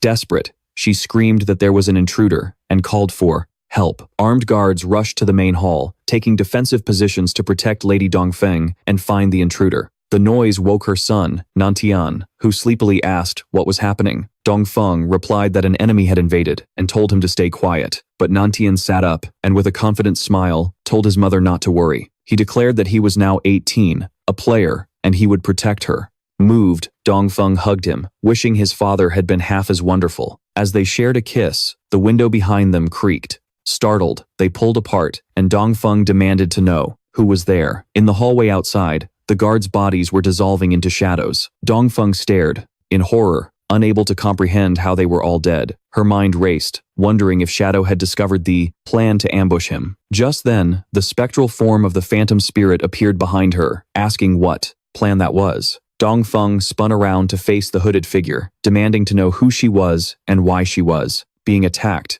Insisting they had no quarrel, the phantom spirit calmly asked if Dongfeng truly didn't recognize her, as her eyes glowed intensely. A menacing red aura commanded her to look closely and remember. Horrified recognition dawned on Dongfeng as she realized who her attacker was, the girl she believed had been dead for a long time. Cursing the fact that she was alive, Dongfeng was impaled by an energy attack before she could react. The phantom spirit stood over her, fallen enemy, declaring her a demon and ordering her to die in the room. The terrified boy and his dog hid under the covers as the phantom spirit explained her motive. Dongfeng had killed her parents, so now she would kill her in front of her own son. Defeated and weeping, Dongfeng accepted her fate, but made one last request, that her son not be harmed. The phantom spirit laughed mockingly, her ribbons of energy lifting Dongfeng into the air as Nantian cried for his mother.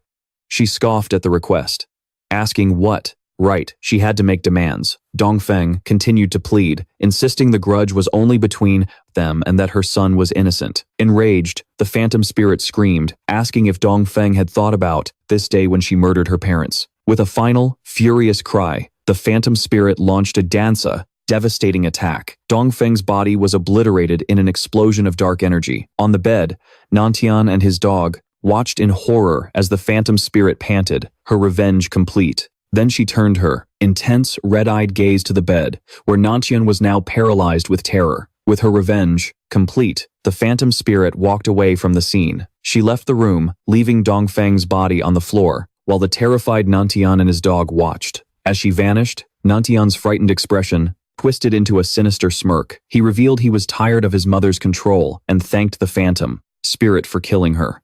His small dog's eyes also glowed red, anticipating devouring the poor dead woman's flesh. Before the phantom spirit got far, she sensed she wasn't alone and stopped, her body growing tense. She turned nervously and saw several shadowy figures floating in the air. She was being surrounded. Back in the room, Nantian, under the blanket, was smiling with an evil grin on his face. He revealed his true power as a necromancer and ordered his undead servants to capture her alive. The shadowy figures were reanimated corpses, strengthened by his power and still able to use their abilities.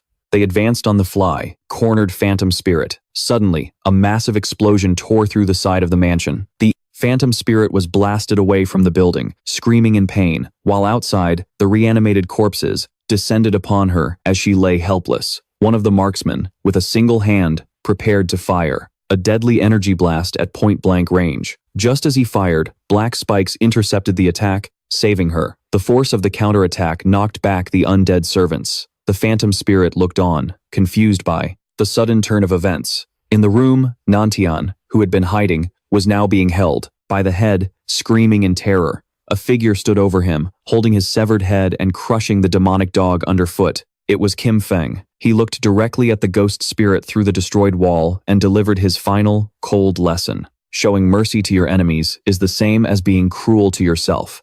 The ghost spirit was lying on the ground. Looking at Kim Feng through a broken window, still not knowing who had saved her, she asked from the shadows who he was. Kim Feng said, "You should never show mercy to your enemies." He then used his fluorescent healing on Yan's decapitated body, making red spider lily flowers sprout from its head. Realizing that this man was her savior and that he had allowed her to complete her revenge, the ghost spirit blushed and thanked him. Calling him master, surrounded by a field of crimson flowers, a reminder of her revenge, the ghost spirit finally let her emotions overflow. She cried with relief and sadness, saying aloud that she had finally avenged her parents. As the flowers absorbed the life force, a system message indicated that 788 years of tradable lifespan had been absorbed. Kim Feng approached and asked what her plans were, now that she had her revenge, but was left without purpose. The ghost spirit admitted she didn't know and had even thought of dying to be reunited with her parents. Kim Feng said that revenge is never fulfilling. It kills the soul and poisons it, and that she should have been prepared for this. He warned that if she was willing to sink into despair, he would have nothing more to say. But there was something she needed to know, and he showed her a vision of the world of Joko. He explained that the god-cursed game held infinite secrets, and that among them might exist a way to resurrect the dead. He said that as long as a person kept moving forward, they would find infinite possibilities. If she saw revenge as just her endpoint, his words would be useless. Turning his back, he gave her a choice. If she wanted to move forward, she should follow him, but the decision was hers. After a moment of reflection, with new determination in her eyes, the ghost spirit stood up and ran to follow Kim Feng. Through the moonlit field, the scene shifted to the magic city in the real world. In Kim Feng's hideout, the land of soul purification, they found themselves in a vast, ethereal, water-like space. The ghost spirit asked where they were, and Kim Feng explained that this was his hideout in the real world. He led her to the doors of an incredibly luxurious mansion, leaving her stunned. As they entered, they were greeted by Kim Feng's maid, who welcomed her master back. The ghost spirit was surprised to find he even had a maid. Kim Feng ordered the maid to prepare dinner for two and explained to the still confused ghost spirit that the maid had been created by the Book of Divine Authority. He went on to say that the book could create all sorts of necessary items and promised to take her to challenge the Tower of Divine Authority in the Magic City so that she could obtain her own book. Gratefully, the ghost spirit thanked her master once again. The scene then shifted to the Shu family mansion in the Magic City. Sometime after Kim Feng and the ghost spirit had left, a man ran in, shouting for his men to hurry with the rescue. He was declaring that no harm could come to his wife. This man was Shu Kun Shen, Yi's husband, and an officer of the military general staff. He was confused, remembering a desperate call from his wife begging for help and wondering who could have attacked so late. His prime suspect was Shadow, and as he rushed into the mansion, he feared that the secret plan of the fireworks factory had been discovered. Though he quickly dismissed the thought, his people were already investigating the scene, examining a huge crater in the empty room. An officer reported, to Shu Kun Shen's shock, that although there were clear signs of a battle, they hadn't found a single person. Growing more desperate, Shu Kun Shen demanded to know the whereabouts of his wife, son, guards, and servants. The officer confirmed the harsh reality. There was no one there, not even the bodies. Shu Kun Shen was furious, realizing this was what had happened to the Dongfeng family. Everyone had vanished without a trace. The horrifying realization that his wife and son were gone made him stumble back in denial. His despair turned into tearful fury as he screamed that Shadow had killed his family and demanded a warrant for his immediate capture. Lin Qingwan, who was watching everything, intervened and asked how he could be so sure it was Shadow. He furiously replied that it was because his wife's family, the Dongfengs, had also been killed by him. Unfazed, Lin Qingwan pointed out the lack of evidence in the Dongfeng case, making the connection to the disappearance flimsy of his wife, and shot him a sharp look. He questioned if she had some inside knowledge, suggesting that his family had a feud with Chotl and that this might just be revenge. His questions hit a nerve, and a furious Shu Kunshen warned her to watch her words, questioning if she was interrogating an officer of the military's general staff. Ling Yuan calmly said his threats meant nothing to her. She revealed that the new Skydom Guild had captured members of the Magic City's Black Dragon Hall and handed them over to the authorities. During the interrogation, the men confessed that Shu Kunshen had ordered the attack on Shadow's hideout. They also admitted to a plan to lure Shadow to a fireworks factory, with the intent of killing him in a massive explosion. She explained that the authorities originally planned to capture them all at the factory. However, with Don Fanu now missing, she was officially a suspect for fleeing from justice. Ling Yuan then accused Shu Kunshen of abusing his authority and conspiring to commit a terrorist act, requesting that he accompany them for investigation. When two officers grabbed him, Shu Kunshen was shocked. He struggled and demanded to know what they were doing. He angrily yelled at Ling Yuan, questioning her audacity for conspiring with a despicable guild to arrest an officer as he was restrained. Ling Yuan calmly stated that official status didn't matter, as she stood on the side of justice. Shu Kunshen continued to struggle, screaming for them to let him go. She coldly advised him to cooperate, adding that if he were found innocent, he'd be free to settle the score with her later. Ling Yuan then gave him one last, chilling piece of information. He was being taken to the Magic City prison for interrogation, a place where lifespan drains at a rate 100 times faster than normal. She said menacingly for him to prepare himself as he was forced into an armored truck. Shu Kunshen screamed in protest, saying they couldn't do this and that he wanted to report them. Unseen, two figures watched from a nearby tree. One man confirmed that the noisy subject being arrested was indeed their target, identifying him as Shu Kunshen, an officer of the military general staff. The two figures smirked and fist-bumped as purple energy surged around them, ready to make their move. A convoy of armored trucks sped down a forest road at night. Inside the lead vehicle, Shu Kunshen was still protesting his arrest. To Ling Yuan, a guard calmly informed him that the arrest warrant came from the top, leaving Shu Kunshen speechless. Suddenly, a brilliant blast of energy was launched toward their vehicle. On impact, it struck the truck with immense force, sending it careening off the road and flipping violently. Inside, overturned truck, Ling Yuan held on and cursed. She looked to her side in shock and saw that the guard who had been sitting next to her was now dead, his face frozen in terror and pinned by the wreckage. Ling Yuan realized she was trapped as the truck's roof was ripped away. A hand reached through the opening and grabbed the unconscious Shu Kunshen by the collar, yanking him out. The two assailants, a man with a pompadour and a blue-haired girl, stood on top of the wreckage. The man held up Shu Kunshen, declaring the mission had been easy. Just then, reinforcements from the second truck arrived, ordering the pair to release the prisoner and surrender. The two attackers just laughed, mocking the officers. As the newly arrived agents aimed their guns, one of them noticed another threat. A large, muscular man with glowing red eyes descended from the trees, swinging a massive, flaming hammer. He struck the officer's vehicle with devastating force and leaped away as the truck erupted in a gigantic explosion, with screams coming from the flames. The man with the pompadour and the other, large, bald man, watched the destruction. The pompadour man commented on the power of the attack, stating that Mr. Theodore hadn't lied. The hammer wielder landed amidst the fiery wreckage as orbs of lifespan rose from the fallen officers. He laughed manically, savoring the power of his attack and the pleasure of killing the official dogs of the great Shia. The muscular man with the hammer stood among the burning wreckage, boasting about a glowing card he held. He bragged that the card provided by Mr. Theodore had multiplied his stats by 5, giving him the power of a level 50 player. Even though he was only level 10, he complained that the dead officers had dropped very little lifespan. The pompadour man dismissed the dead bok loot, reminding him that Mr. Theodore's real reward would be 1,000 years of lifespan.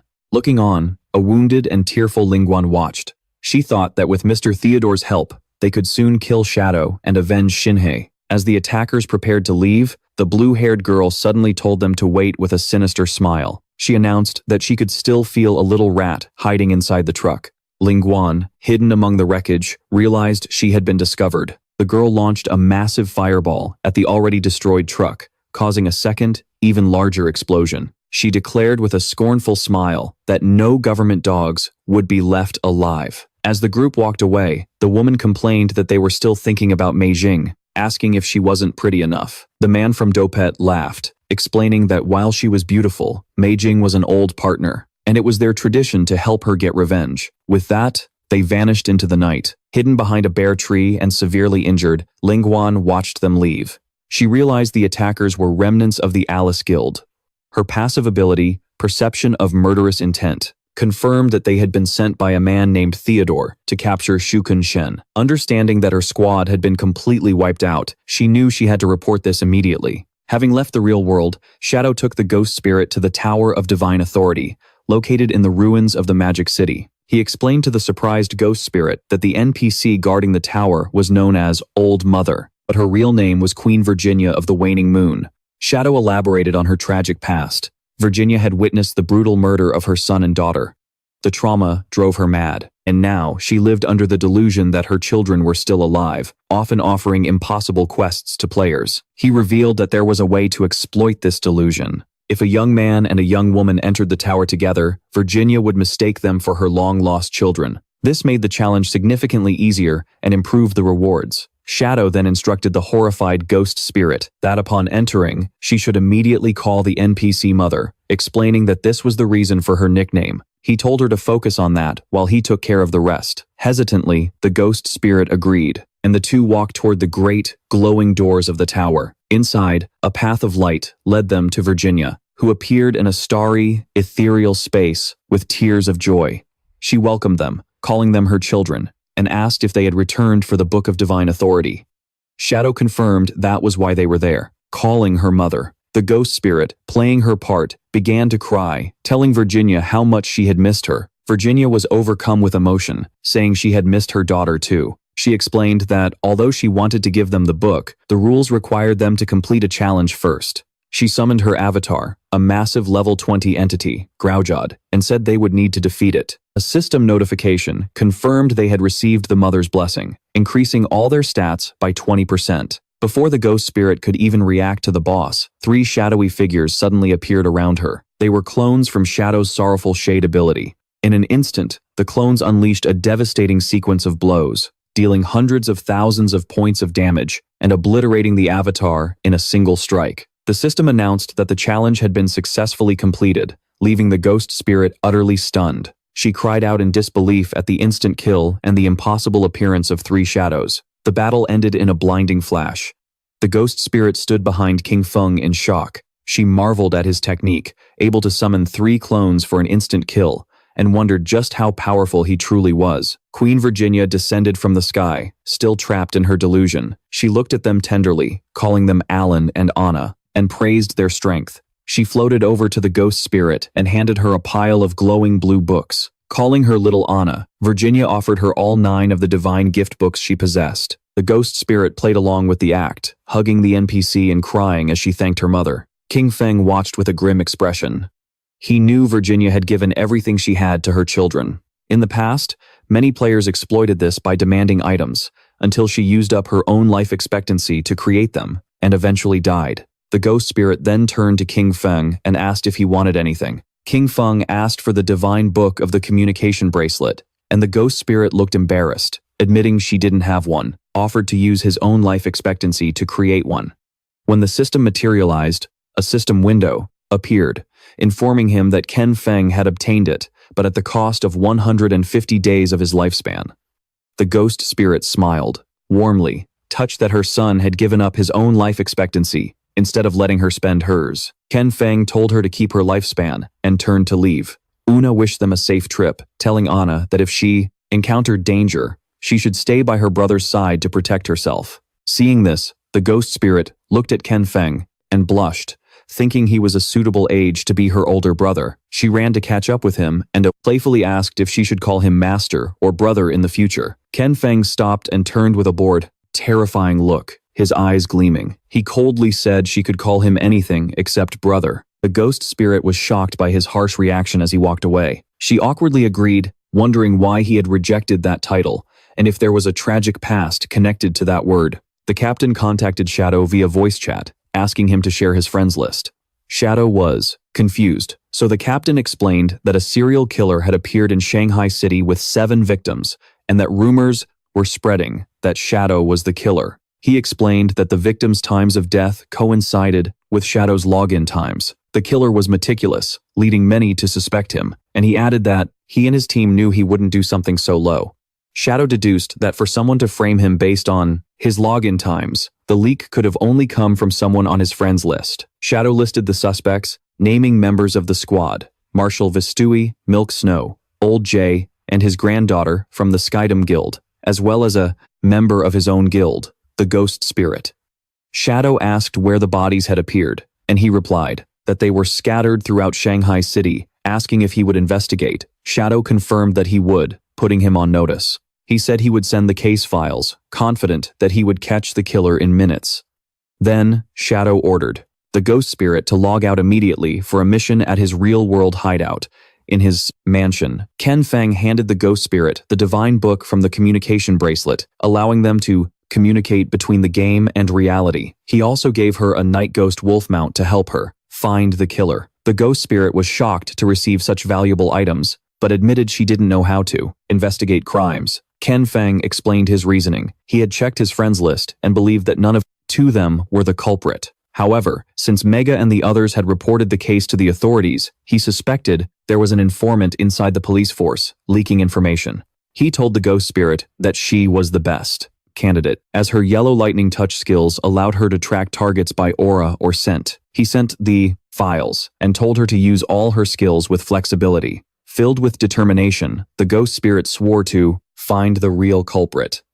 Meanwhile, in a hotel in the Magic City, Tony and the blue-haired girl threw a tied-up Shukun-chan to the floor. Tony announced to the man in the shadows that he had brought the person. An older, bald man, smoking a cigar, turned and praised Tony for a job well done. The terrified Shukun-chan recognized him as Lord Theodore from the embassy.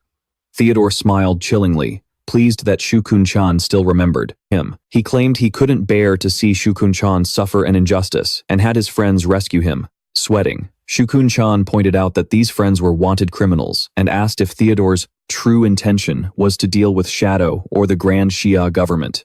Theodore laughed, asking if there was a difference, noting that the officials and Shadow were close allies. Shukun-chan vented about the injustice. His wife and children had died, yet the authorities arrested him, a military officer, instead of Shadow. He looked at Theodore, recognizing he hadn't been saved for free, and asked what he wanted him to do. Theodore calmly replied that his divination had pointed to Shukun-chan, saying he could help him find something he desperately desired. He then asked what Shukun-chan's profession was in the game. He was confused, but soon realized why. He was valuable. He lowered his head and revealed his secret. He possessed the only hidden class in the priest system, the Feng Shui Master. He explained his abilities. Yin-Yang Harmony allowed him to manipulate enemies' emotions, deal extra damage to ghosts, and with the perception of telluric lines, find treasures and monsters. Shukun-chan lamented that his hidden class was just a support type, not very useful in a direct confrontation against Shadow. Suddenly, a sinister glint appeared in Shu's eyes, and a yang symbol materialized as he activated the yin harmony skill. Immediately, the effects hit Theodore's subordinates. Tony and the bald, muscular man began to argue violently. The argument quickly escalated into a brutal fight.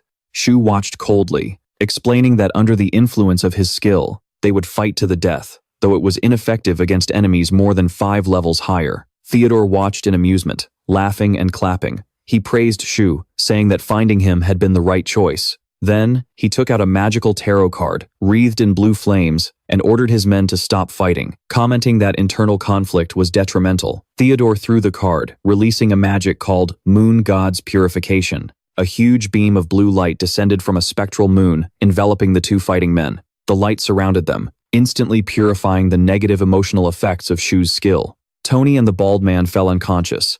The blue-haired girl, Mei Jing, laughed, commenting on how strong Mr. Shu's ability was. Theodore ordered her to heal them. Shu, shocked, watched, while drenched in sweat and terror. He was stunned, as his powerful skills shouldn't be removable by a common purification. He stared at Theodore in fear, questioning what his class could be. Theodore opened his arms, formally welcoming Shu to the group while remaining seated, surrounded by magical energy. It was revealed that Theodore also possessed a unique hidden ability within the priest system, the diviner. His class allowed him to draw different cards to perform divination, purification, and teleportation enhancements, and his cards could be given to others for use. On the streets of Shanghai City, Ghost Spirit was crouched down. Using her skill, Touch of the Yellow River, a red aura emanated from her fingertips as she sensed a trail. She declared that she had found the killer's aura. The trail led into the distance, and Ghost Spirit pointed the way. For her mount, the Ghost Rider Wolf.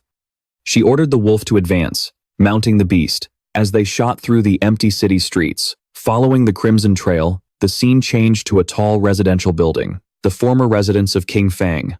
A knocking sound was heard from inside. Xiao Yu opened the door with a radiant and expectant smile, warmly greeting her visitors. Standing in the doorway were a middle-aged woman in a suit and a tall, white-haired man, also in a suit. Excited, Xiao Yu asked if the man was there to buy the house, praising the woman for finding a buyer so quickly. However, the woman looked embarrassed, corrected her, and explained that he wasn't a buyer, but a diviner she had hired to help find Xiao Yu's brother. The white-haired man adjusted his tie and introduced himself as Hentu. Xiao Yu's expression fell. She asked why they needed to divine her brother's location. The woman sadly revealed that she would be moving in a few days and couldn't rest easy, leaving Xiao Yu alone. Xiao Yu, shocked, asked why she was moving so suddenly. The woman explained that the Shanghai city authorities had discovered a platinum-grade hideout, the church sanctuary, and invited the Mecha River Guild to move there for safety. The woman pointed to Hentu, encouraging Xiao Yu to accept his help, stating that his divination was very accurate. Hentu stepped forward, agreeing, and tried to persuade Xiao Yu, saying that he was reliable, and that if she begged him properly, he would certainly help her.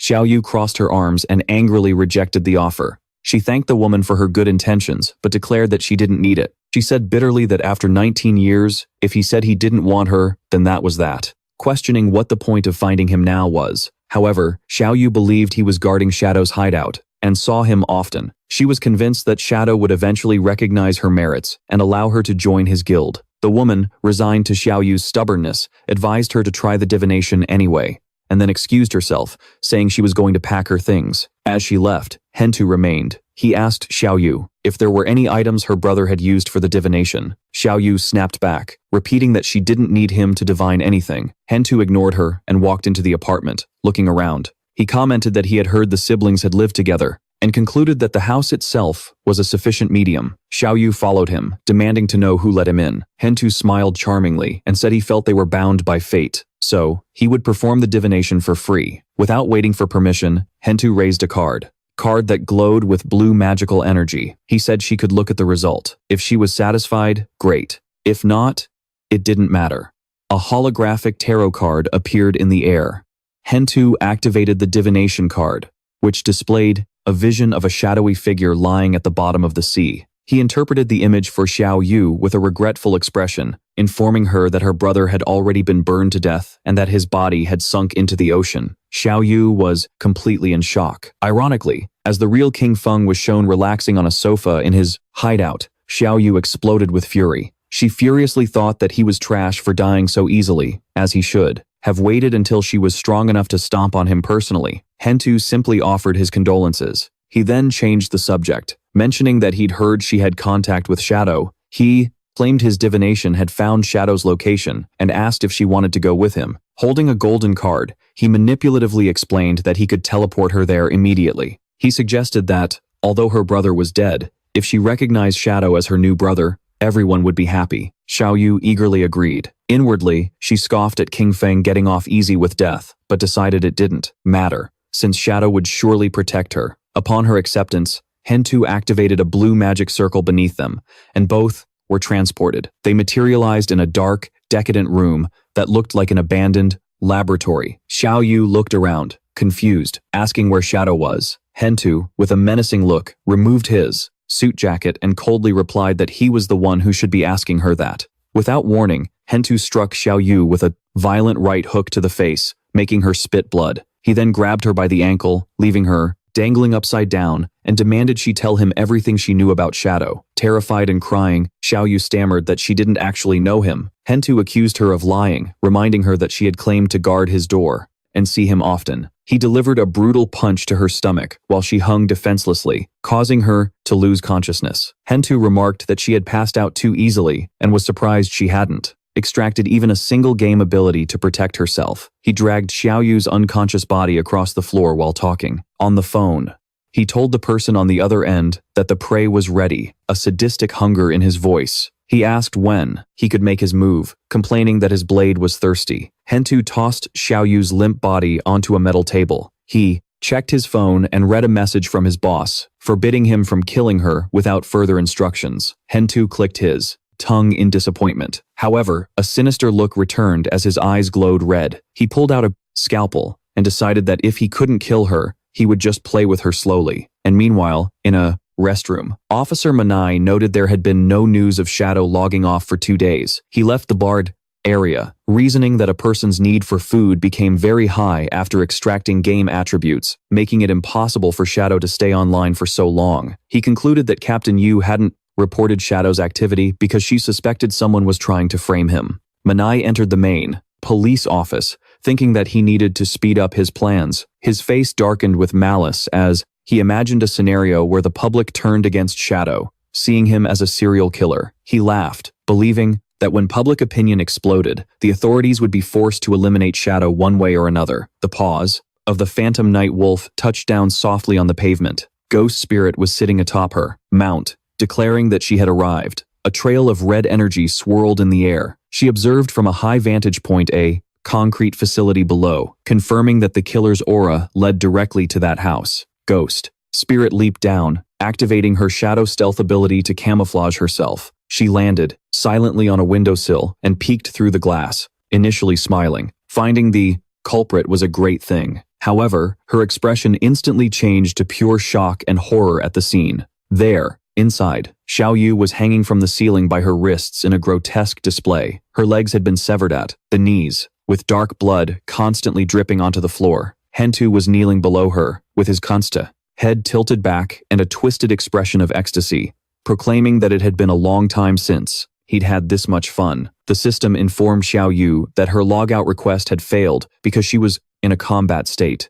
Tears streamed down her face as she realized there was no escape. She just hung there, by the wrists. Her legs had been severed, wrapped in makeshift bandages. She screamed in pain, while Rentu laughed maniacally. She couldn't understand why this was happening. She just wanted to sell a house, but had fallen into this hell. She could feel death approaching. Consumed by despair, she cried out for someone to save her. In her darkest moment, the image of her brother, King Feng, appeared in her mind. She thought that if King Feng were here, he would save her. She cursed her brother, wondering why he had to die and leave her all alone. Suddenly, a brilliant green light enveloped her mangled body. She watched in confusion as the magical energy began to stitch her flesh back together. She realized someone was casting a healing art. For a moment, hope filled her eyes, believing someone had come to rescue her. However, Rentu looked up with a twisted smile and introduced himself again. He revealed that his in-game ID was Human Butcher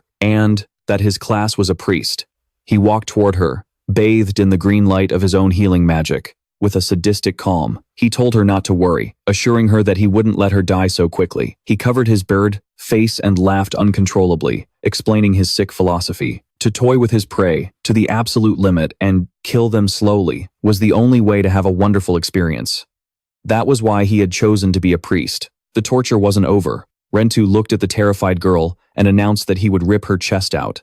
Then, the terror was too much for Shu. Her eyes rolled back, foam formed at her mouth, and she passed out. Rentu seemed disappointed that she had blacked out so easily, mocking her for being such a weak girl. Suddenly, Rentu sensed danger. His expression changed to shock as he dodged a high-speed object. A hooded figure appeared with the glowing purple eyes of her phantom spirit. She used her skill, Underworld Blade, launching a ribbon of brilliant energy that pierced Rentu, suspending him in the air. With a cold expression, she stared down the captured killer. She demanded to know why he had framed Shadow for his crimes. Rentu activated his healing art with an arrogant look, believing he was in control. His confidence was cut short as the ribbon tightened around him, immobilizing him. Phantom Spirit descended with terrifying speed, grabbed the killer by the neck, and smashed him into the ground. She pinned Rentu against the cracked wall, threatening to saw off his legs if he didn't confess everything. Terrified and defeated, Rentu stammered that he would tell her everything. The scene changed to the desolate ruins of Shanghai City. Captain Wayne Mag and Xia He were in a serious discussion, and it was noted that ever since they stopped reporting Shadow's login times, no other murders had occurred, which proved that someone was trying to frame him. Xia Racy angrily defended Shadow, arguing that an expert as powerful as him wouldn't be some perverted serial killer. She reasoned that if he were to kill someone, he would reduce them to ashes, not leave bodies behind to be found. The captain explained that while they knew Shadow was innocent, the public didn't. She feared that the spread of rumors would cause chaos, which was likely the killer's true goal. She worried that if the chaos grew, the authorities would be forced to kill Shadow to appease the public, even if he was innocent.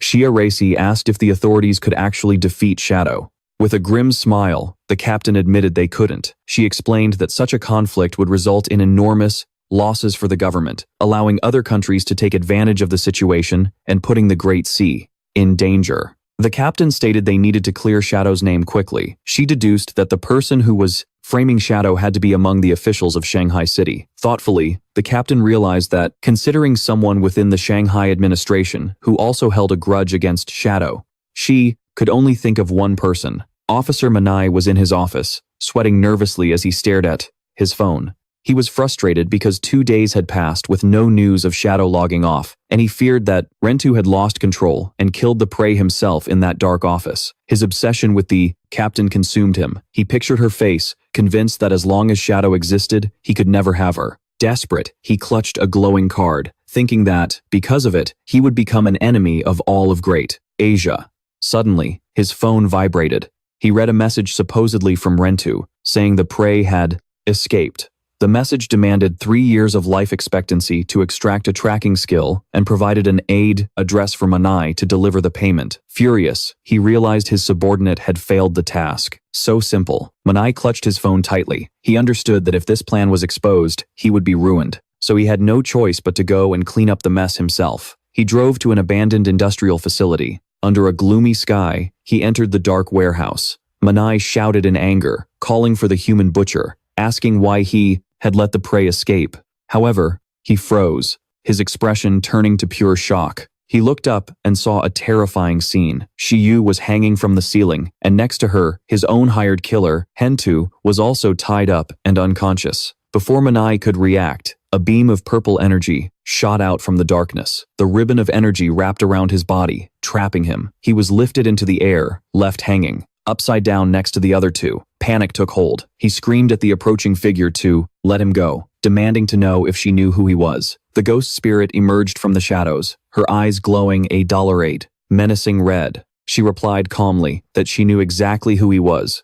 Manai, son of the mayor of Shanghai City. She revealed that Hentu had confessed everything, explaining how Manai instructed him to kill and dispose of bodies during the periods when Shadow was offline in order to frame him. She thanked Hentu for keeping his promise and luring out the true mastermind. The ghost spirit released Hentu, looked at him, and said that as a reward for his cooperation, she would give him a chance to have some fun. Hentu stood up, surrounded by a wave of purple energy, completely deranged. The ghost spirit ordered him to kill Manai in any way he wanted. Hentu cackled maniacally, thanking the young miss for the opportunity. The ghost spirit ordered the mind-controlled Hentu to kill Manai using his favorite method. Hentu, completely under her control, agreed with an insane laugh, telling Manai to stop. Struggling, Manai screamed, but Hentu advanced with the scalpel. The human butcher sarcastically apologized to Boss M, claiming he had no other choice. Manai looked up in terror as the blade neared his throat. However, Manai was prepared. The instant before the blade struck, he activated a golden card. A shockwave erupted,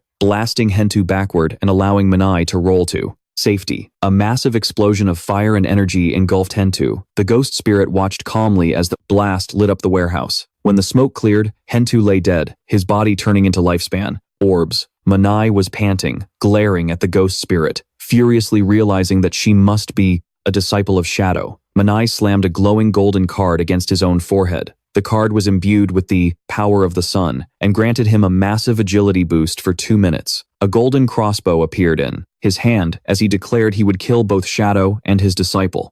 Moving with incredible speed, the man leaped through the air, firing multiple energy arrows at the ghost spirit. She calmly dodged the barrage, weaving between the explosions.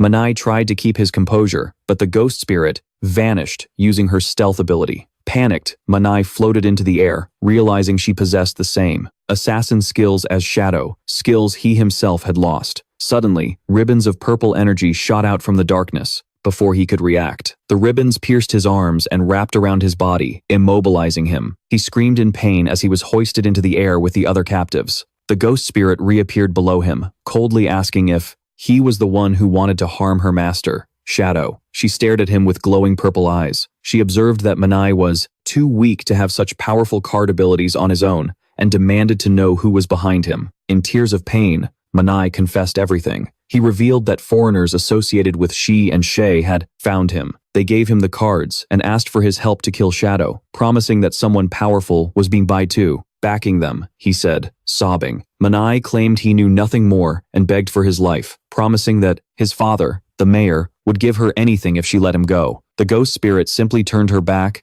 muttering that he was too noisy. Behind her, the ribbons contracted violently, causing young Manai's body to explode in a shower of blood, killing him, as her cold eyes glowed red. The ghost spirit walked away. She remembered her master's words, never let a single enemy escape. As she left, she glanced at Shiyu, still hanging from the ceiling, unconscious and missing her legs. She felt pity for the girl, but left her for the authorities to save, thinking her survival depended on fate itself.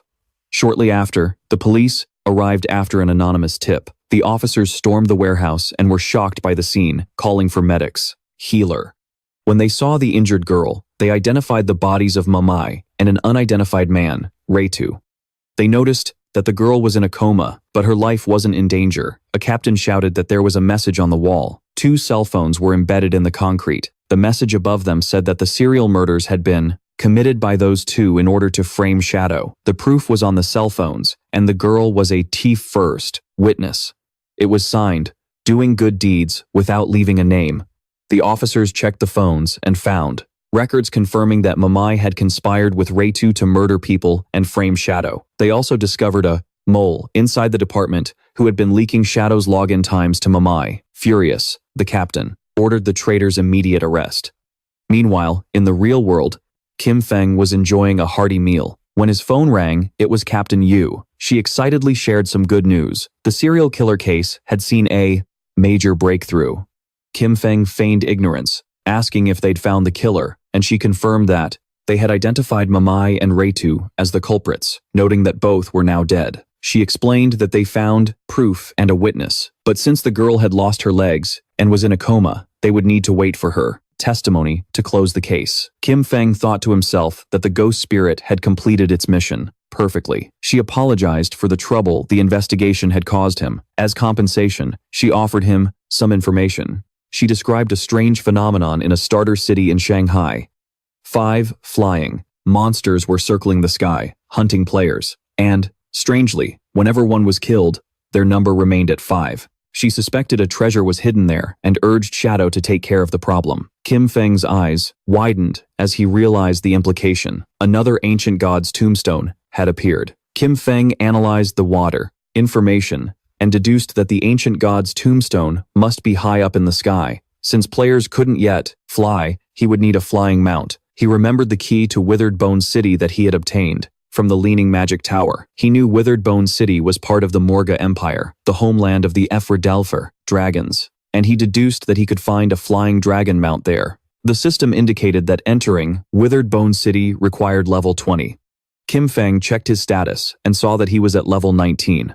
With determination, he decided to log into the game, knowing he only needed to gain 1 more level, and Shadow teleported to the outer beach of Withered Bone City.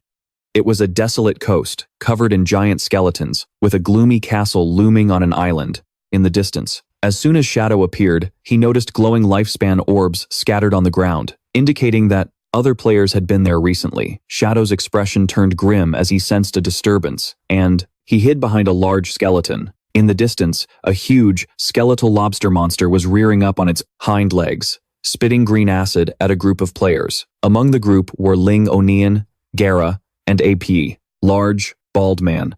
Ling looked shocked as green acid bubbles floated toward her. The bald man His party stepped forward confidently, telling the others to just watch. A ghostly green aura enveloped him. The system identified his class as a soul walker, a hidden support class that allowed the user to transform himself and his companions into a spiritual form. In this state, they couldn't attack, but they were also immune to damage and had no physical collision. The monster unleashed a torrential stream of green acid, but thanks to the Soul Walker's ability, the attack passed right through the intangible players without dealing any damage. Watching from his hiding spot, Shadow's eyes narrowed. He recognized that group from his past life. He remembered that the bald man, Zuma, Theodore, and the others had teamed up to ambush the officials of Magic City. That scheme caused heavy casualties among the official forces, leaving them unable to maintain order. As a result, Magic City fell into chaos for 3 months, indirectly causing hundreds of thousands of deaths. The battle against the giant skeletal lobster reached a critical point as the monster roared. Seeing the boss's health getting low, Ling Onayan shouted a warning that it was entering its second phase. The monster then unleashed a swarm of blue bubbles that burst to reveal a horde of smaller lobster monsters. The party was immediately overwhelmed. A shield-bearing member was struggling, complaining that there were too many. In the midst of the chaos, Ling Onian yelled for Zuma to use his soul conversion ability to save them. However, Zuma just turned his head away with a cold expression, ignoring his comrades. Begging for help, Ling Onian was stunned by the betrayal as the small lobsters closed in on her, were breaking through the front line and closing in on her. The group's formation collapsed, and even as she fired her dual pistols, she knew they couldn't hold the line. She screamed at Zuma one last time, asking what he was doing, but it was too late. The massive boss and its minions swarmed over her. Falling back in terror, she looked up as the monster prepared to devour her whole. Just as the creature struck, a blur of blue energy slashed through the air, tearing the monster to pieces. Shadow had entered the battle, moving with blinding speed, unleashing a skill that instantly sliced through the swarm of smaller lobsters. He leaped over the stunned Ningguan and landed with a devastating area of effect, attack a spinning vortex of dark energy that annihilated the remaining enemies. A system window popped up, confirming that Shadow had slain the Graujad lobster boss and obtained a massive amount of experience, evolution points, and another 9 years of lifespan. As Shadow stood among the spoils, Zuma watched in utter shock, realizing that the famous Shadow had shown up. The confrontation took a violent turn. Shadow instantly appeared before the bald Zuma, glared at him with intense killing intent. But before anyone could react, Shadow struck, severing Zuma's head in a single, fluid motion as the headless body collapsed to the ground. A system notification confirmed that Zuma had been killed. His body dissolved into light, leaving Ningguan staring in disbelief. She thanked Shadow for rescuing her, but questioned why he had just killed a member of their team.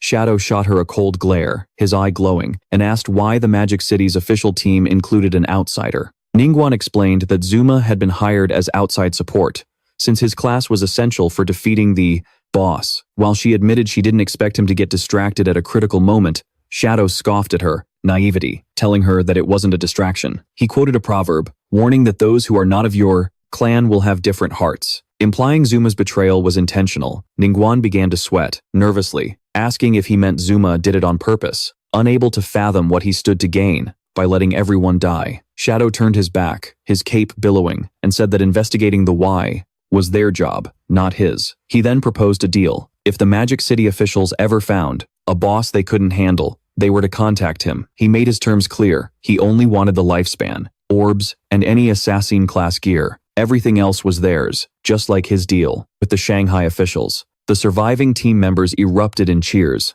Shadow clarified that the deal only applied to platinum-grade bosses and above, and that he demanded full loot rights. Ningguan, realizing the immense value of this, agreed instantly and prepared to notify the exploration teams. An announcement went out, ordering all teams to report the coordinates of any high-level bosses, as Shadow had agreed, to help. Across the danger zones, players who had been on the verge of death wept with joy. They realized they wouldn't have to die over and over anymore and could finally hope for a future with good gear. Back on the cliff, Ningguan was being flooded with messages. She told Shadow that coordinates for several bosses had already come in, with many more nearby. Shadow was surprised by how fast they responded, and Ningguan explained that while the Shanghai officials were well equipped thanks to him, the teams from Magic City were still struggling.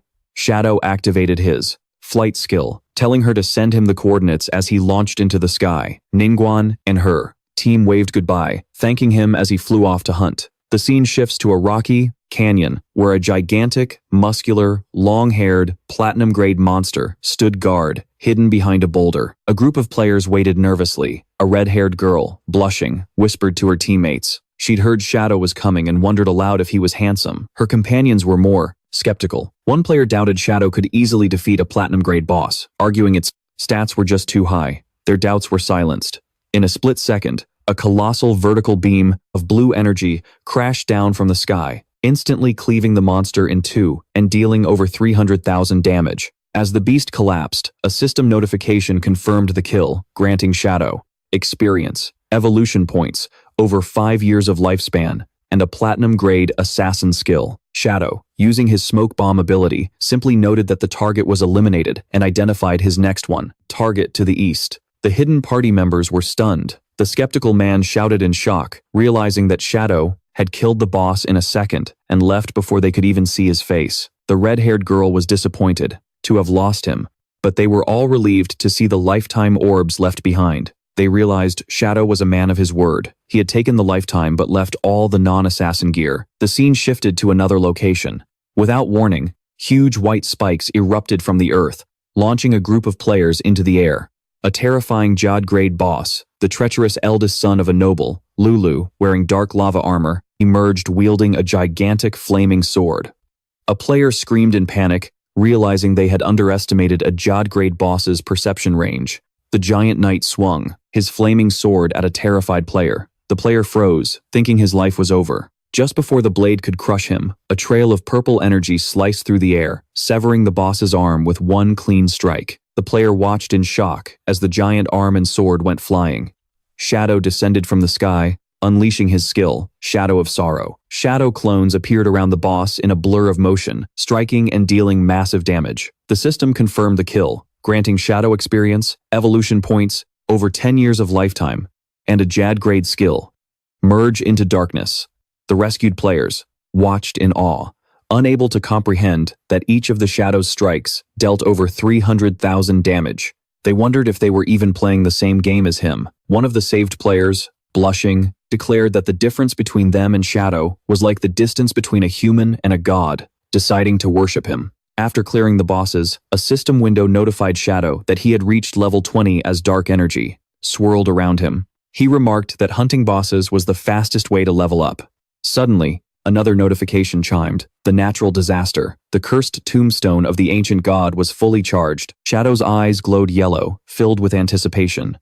As he prepared to extract a new affix from the tombstone, Shadow began to invest his evolution points into his newly acquired skills. A system window appeared, showing that he had consumed over 300 points to upgrade Merge into Darkness from Platinum grade to Mythic grade. Standing in the windswept desert, Shadow analyzed the skill and realized it was a superior replacement for his standard stealth. He noted that this ability brought his stealth level to 21, making him undetectable, even to most diamond-level bosses. Next, he turned his attention to the smoke bomb skill. He spent his remaining points to upgrade it to the legendary level. However, Shadow looked at the resulting card with disdain, calling it a trash skill. Instead of learning it, he decided to use his bloodline skill, Spirit Devourer, to consume the card. The result was a massive boost to his stats. A system notification confirmed that by devouring the legendary skill, his elemental attack and elemental resistance had significantly increased. Feeling prepared, Shadow looked toward the ocean, where a dark castle loomed on a distant island,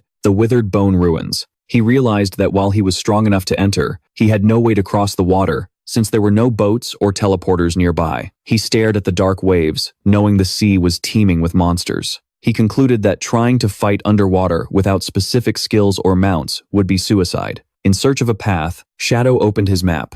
He noticed a strange icon indicating a locked door located right on the coastline. Curious about this anomaly, he transformed into a trail of shadow and shot toward the location. He arrived at the entrance of a cave, blocked by a massive, ornate stone gate. As he approached, a glowing chain appeared over the door. The system informed him that the door was locked, and asked if he wanted to use the key to the Withered Bone City. Shadow was surprised, realizing the golden key he had, obtained earlier, likely from the magical Leaning Tower trade, was the specific item needed here. He pulled the glowing key from his inventory and the heavy doors creaked open. Shadow moved forward, though he wondered aloud how a door on this side of the coast could lead to the ruins across the sea. Shadow passed through the luminous gate, his form blurring. As he activated his speed, he realized the path descended sharply, and, to his surprise, he understood he was heading deep underground. As he advanced through the dark, rocky corridor, Model deduced the tunnel's purpose. It ran beneath the ocean floor, directly connecting the mainland coast to the secluded island. Shadow continued through the long, underground path until he finally spotted the exit. Ahead, he emerged from the mouth of a cave and found himself in a dark and stormy landscape. A dark, ruined castle stood atop a high cliff, illuminated by flashes of lightning. A system notification welcomed him to the Morga Empire, ruins of the Withered Bone City, and issued a stark warning. This was a berserk area, where a player's lifespan was drained at a rate 100 times greater than normal. Looking out at the dark waters, Shadow admired the ingenious design of the hidden tunnel. He recalled a memory from his past life, when some madman had rambled on and on about a secret passage under the sea. At the time, everyone ignored him, thinking he was confusing this world with another game. But now, Shadow realized the madman had been telling the truth. Shadow began walking through a forest of withered trees and scattered bones. Suddenly, the ground beneath his feet began to tremble violently. A massive, skeletal dragon skull lying on the ground started to shake and crack. Without warning, a colossal creature burst from within the skull, shattering it. Shadow held his ground. As the dust settled, revealing a grotesque monster, a giant skeletal centipede, crowned by a stitched-on female torso with a single, glowing red eye. The system identified the creature as the guardian of the Withered Bone Ruins.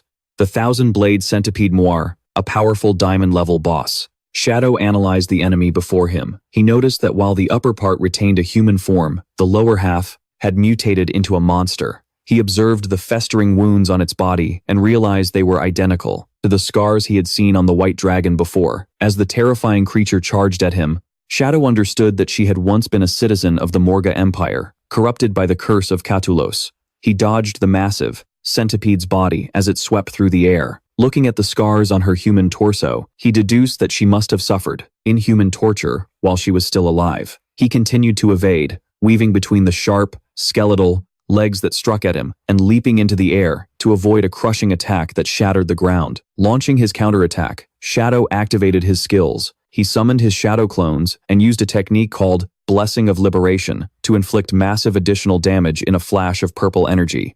He and his clones unleashed a synchronized shadow lightning strike, hitting the boss 4 times instantly. The blade sliced through the monster's neck. Shadow's eyes gleamed as the system indicated that the cooldown for his skills had been instantly reset. He prepared to strike again and activated Blessing of Liberation once more, surrounding the beast with a chaotic aura of red energy. The clones coordinated a devastating final attack in formation, cutting the boss from all angles with beams of purple light.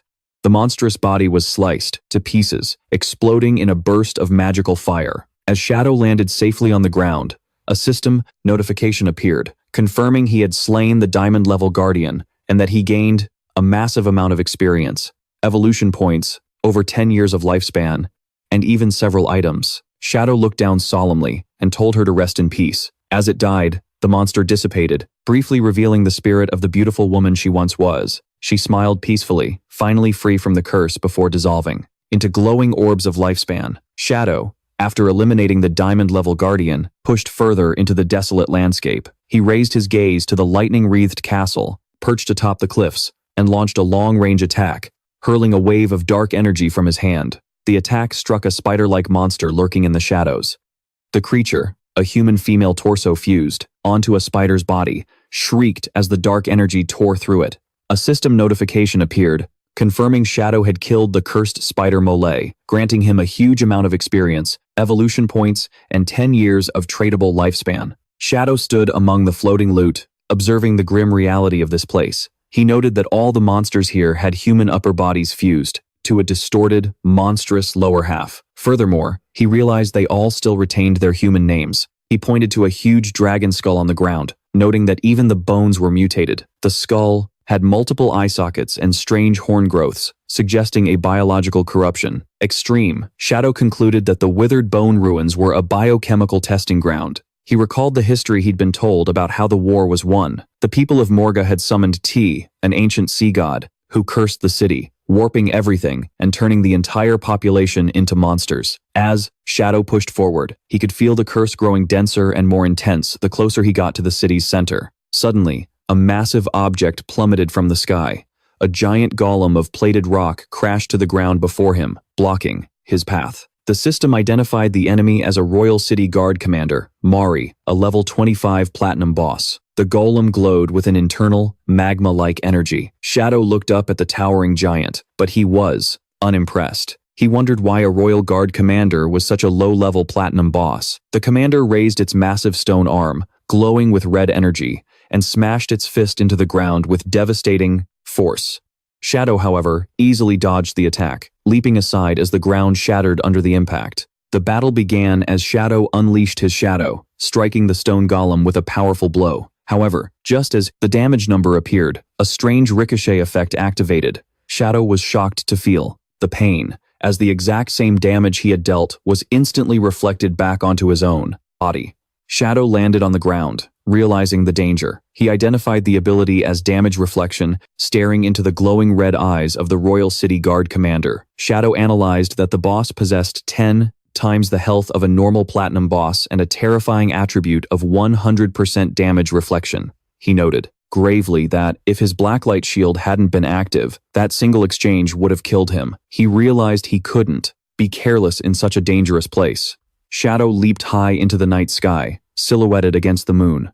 To deal with the reflection, he fully activated his defenses, summoning 10 layers of the blacklight shield from thin air. Then, he rained down a barrage of 10 shadow blades. He explained his strategy. He would use multiple low-damage attacks to charge his ultimate strike, while his shield absorbed the constant reflected damage.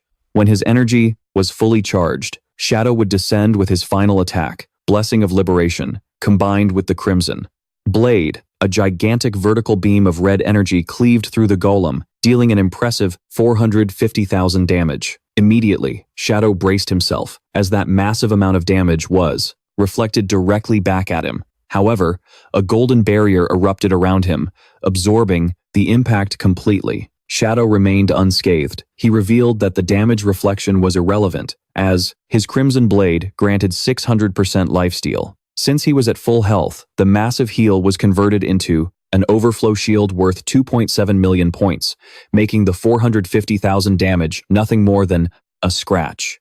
With the Royal City Guard commander defeated, a system window appeared, confirming Shadow's victory. He received a massive amount of energy, evolution points, and over 14 years of lifespan. However, the message contained a warning. The commander's death had alerted all the guards within the Crow's city. Shadow paused, confused by the sudden shift in atmosphere. High on a cliff, a monstrous sentinel blew a great horn, sending out green sound waves that spread out to signal the alarm. Immediately, the ruins came alive. Monstrous figures began descending from the cliffs in large groups. Shadow watched as a swarm of winged creatures, spider hybrids, and other twisted beasts lined the first ridges, staring down at him. A gigantic, fur-covered foot slammed onto the ground beside him. In moments, Shadow was completely surrounded by a dense army of monsters, including a giant white bear and terrifying mole creatures. A system notification triggered, announcing that Shadow had activated the Monster Horde event. The condition to proceed was simple, yet brutal. Kill all the monsters. Shadow looked up at the wall of enemies rising before him. His red eyes gleamed in the darkness. Instead of feeling fear, his eyes narrowed with excitement. He chuckled to himself, thinking that this situation was incredibly refreshing and exactly what he wanted. The monsters, seeing their prey laugh, looked at each other in confusion, not understanding why the human wasn't trembling in terror.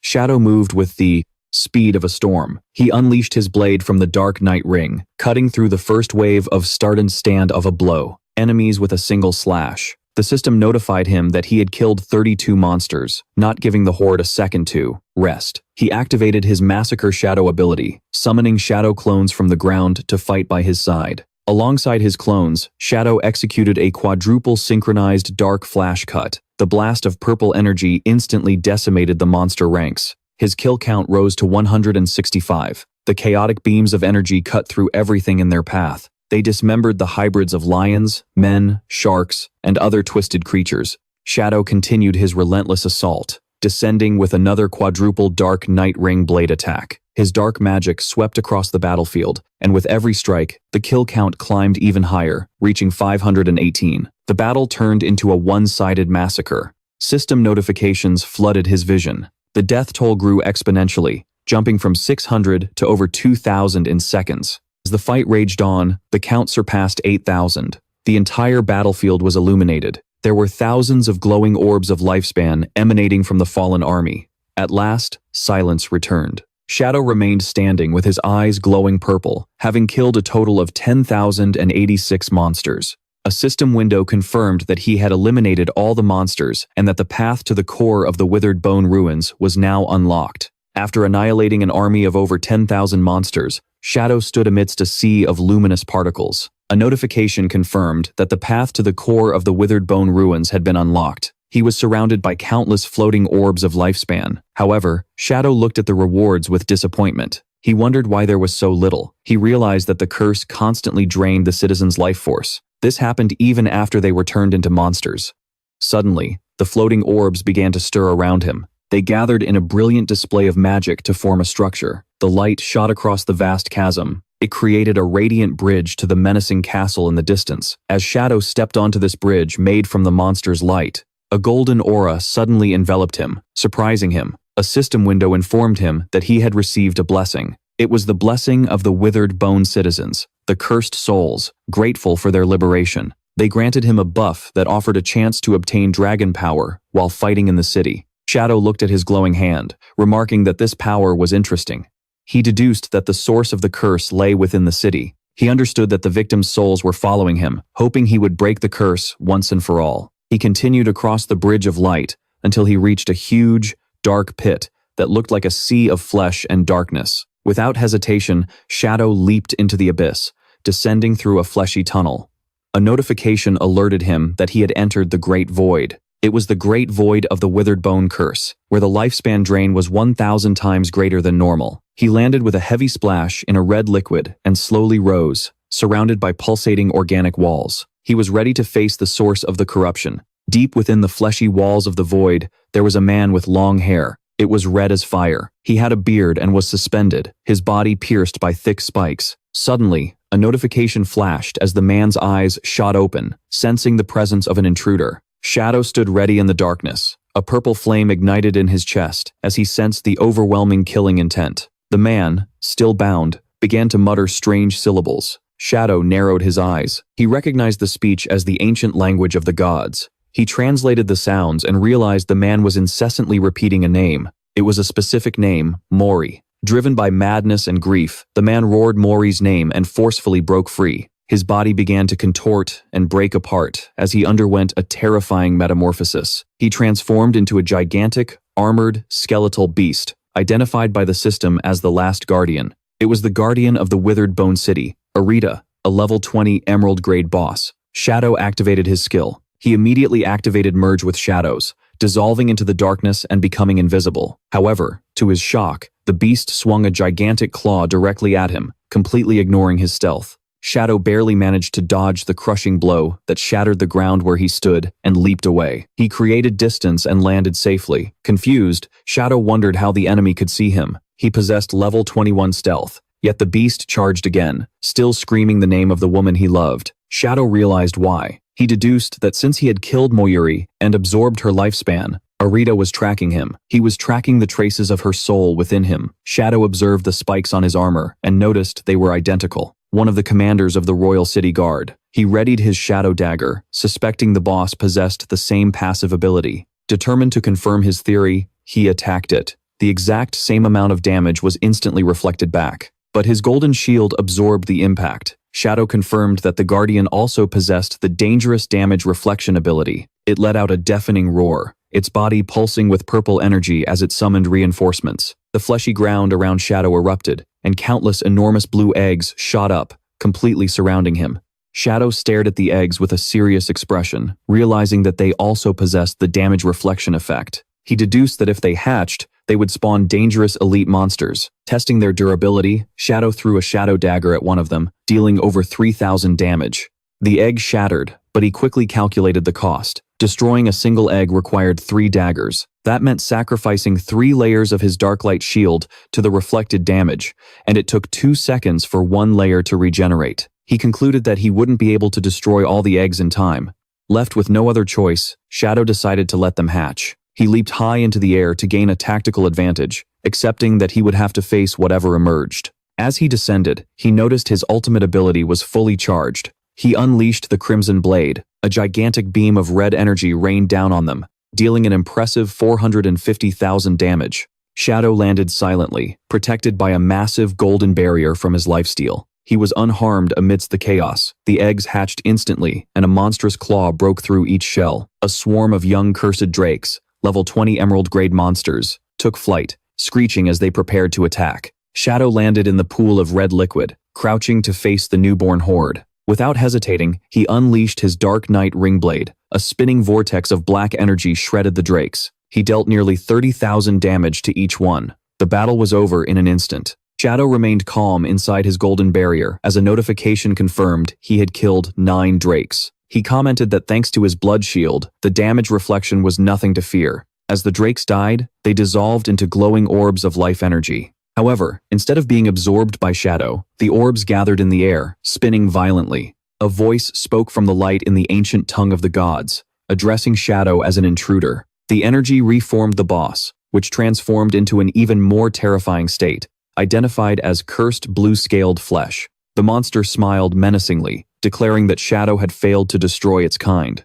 The battle intensified. The mutated guardian lunged forward and charged, aiming a massive, energy-loaded punch at Shadow. Shadow's eyes glowed neon blue as he countered with a blindingly fast, instantaneous shadow cut. He moved like a blur, striking the monster from every angle in a fraction of a second. However, to Shadow's disbelief, the word immune appeared around the monster. He was unaffected by the attacks. Shadow was stunned, unable to understand how his strikes dealt no damage. The monster seized the opening. It slammed Shadow with a devastating punch. Shadow was sent flying, taking nearly 30,000 damage. The impact created a massive explosion. As he stabilized himself, his golden blood shield shattered. Shadow translated the monster's guttural speech and realized it was declaring that as long as its bloodline and soul remained, its home would never fall. It stood amidst the purple energy, proclaiming that the city of withered bones would never be conquered. Shadow was confused. Normally, only epic-grade monsters or higher could speak and possess self-awareness. Yet, this emerald-grade boss retained its consciousness. Ignoring Shadow, it gathered dark energy into a sphere. It chanted words about protecting its city, its empire, and its people.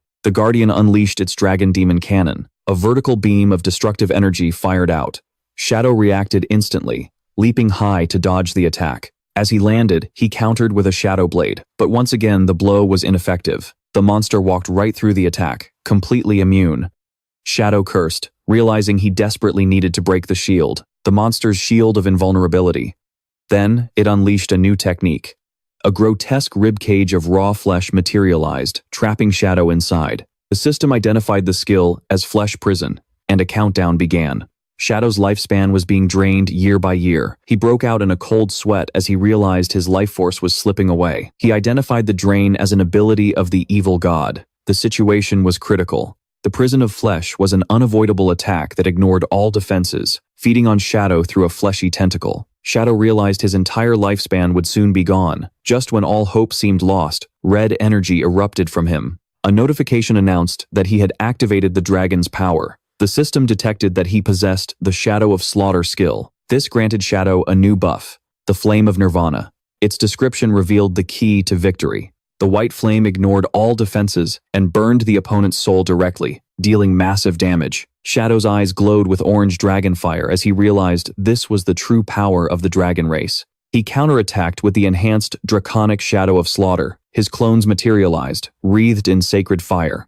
They descended upon the monster. Next, he used a Draconic Shadow Instantaneous Slash. The skill tore through the air with incredible speed, and the beast's immunity was shattered.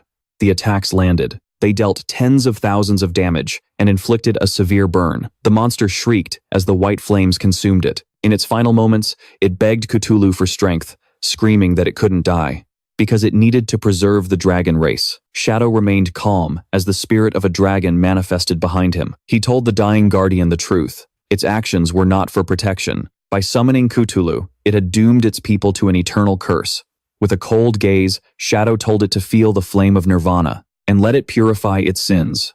Shadow delivered a final blow with the dragon's crimson blade. A colossal beam of red energy dealt nearly 500,000 damage. The last guardian was incinerated. A system window confirmed the kill, granting Shadow 1 million experience points and 120 evolution points. He also received nearly 40 years of lifespan. Shadow descended, surrounded by the glowing notifications of victory. The system awarded 60 evolution points, almost 40 years of lifespan, and a diamond-grade item. The item was called the Bone Thorn. As the draconic power buff faded, Shadow analyzed his rewards. 1 million experience points proved that the city's monsters had channeled their resources into Arita. However, the lifespan reward was suspiciously low, only 39.8 years. Shadow suspected that most of the lifespan had been stolen by the evil god Cthulhu. Suddenly, a grotesque chest emerged from the red liquid on the ground. A system message informed him that the draconic power had unlocked a hidden reward. The chest opened to reveal 2 glowing golden items, a withered bone rune and an epic-grade mount.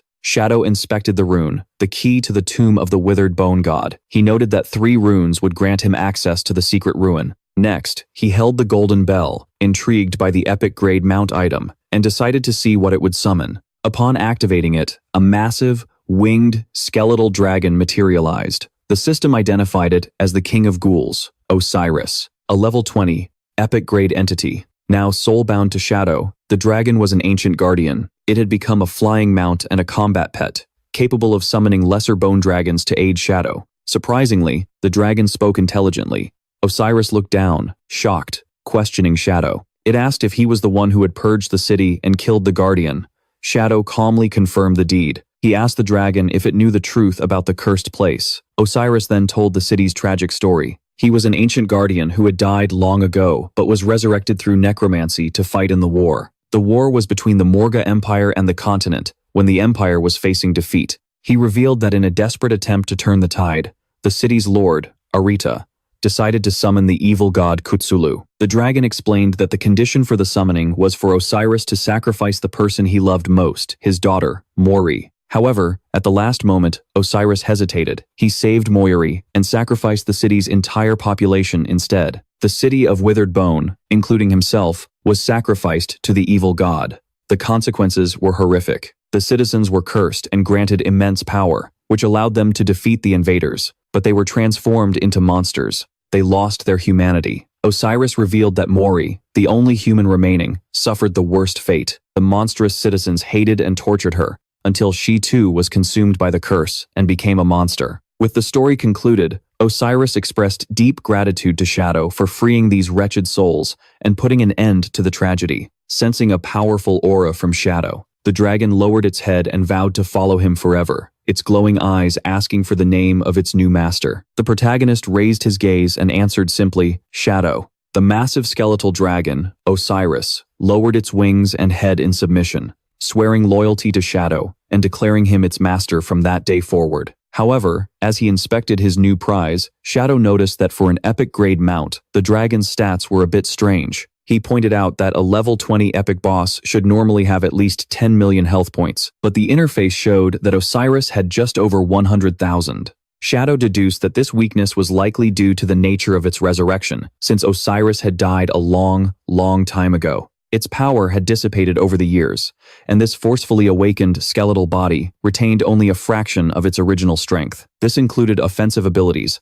like summoning bone shields and firing spikes. Shadow considered this mediocre, but he was pleased with its ability to summon 12 Jade-grade winged dragons. He realized they would provide him with excellent aerial vision, and the mount's true value was revealed in its mobility. Shadow noted that because the dragon's body was made of light bones, its flight speed was incredible. It reached 360% speed, or about 450 meters per second, breaking the sound barrier. Shadow concluded that despite the mount's lack of combat power, its supersonic travel speed alone made it a satisfying acquisition. Just then, a system window appeared, notifying Shadow that he had met the conditions for a class advancement. He was surprised to realize that the enormous experience gained from clearing the withered bone ruins was enough to trigger the evolution immediately. The over 1 million experience points left him with a determined look, and he activated the advancement. A vortex of dark energy began to swirl around him, and magical runes manifested in the air as the energy intensified. Shadow stood in the center of the chaos, his eyes glowing with power as a red ring of energy formed around him. The system confirmed his success. His shadow class had advanced from the 2nd to the 3rd tier. His stats skyrocketed, with his strength and constitution doubling from 27 to 54. His spirit doubled to 90, and his agility increased significantly to 144. Along with the stat boost, Shadow obtained a new passive class skill called Shadow Arc. The description revealed a powerful mechanic. Any damage, negative status, or stealth removal suffered while invisible would be delayed by 1 second. Within that 1 second window, he could perform actions to completely nullify the damage or negative effect. Shadow looked down at his own hand and laughed with confidence. He realized that as long as his reaction time was fast enough, this ability would allow him to neutralize almost any attack while in stealth. Shadow reflected on his new class advancement with deep satisfaction. He was certain that in his past life, no Shadow class player had ever survived the 3rd advancement.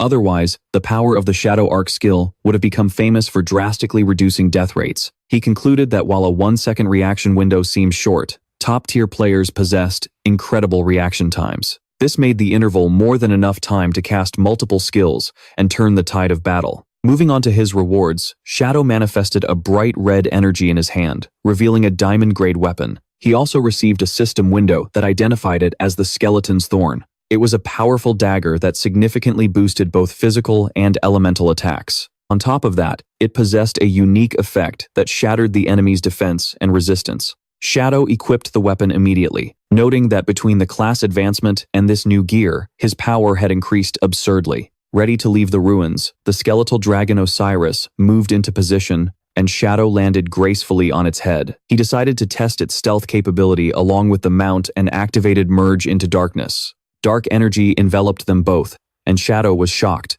He discovered that the dragon's stealth level was actually level 21, higher than his own current level. Impressed, Shadow ordered the dragon to take off so he could witness its speed firsthand. Osiris obeyed, launching into the air with explosive force. They ascended rapidly from the depths of the underground void, moving like a blur of purple light. The dragon burst out of the ruins and shot straight into the sky.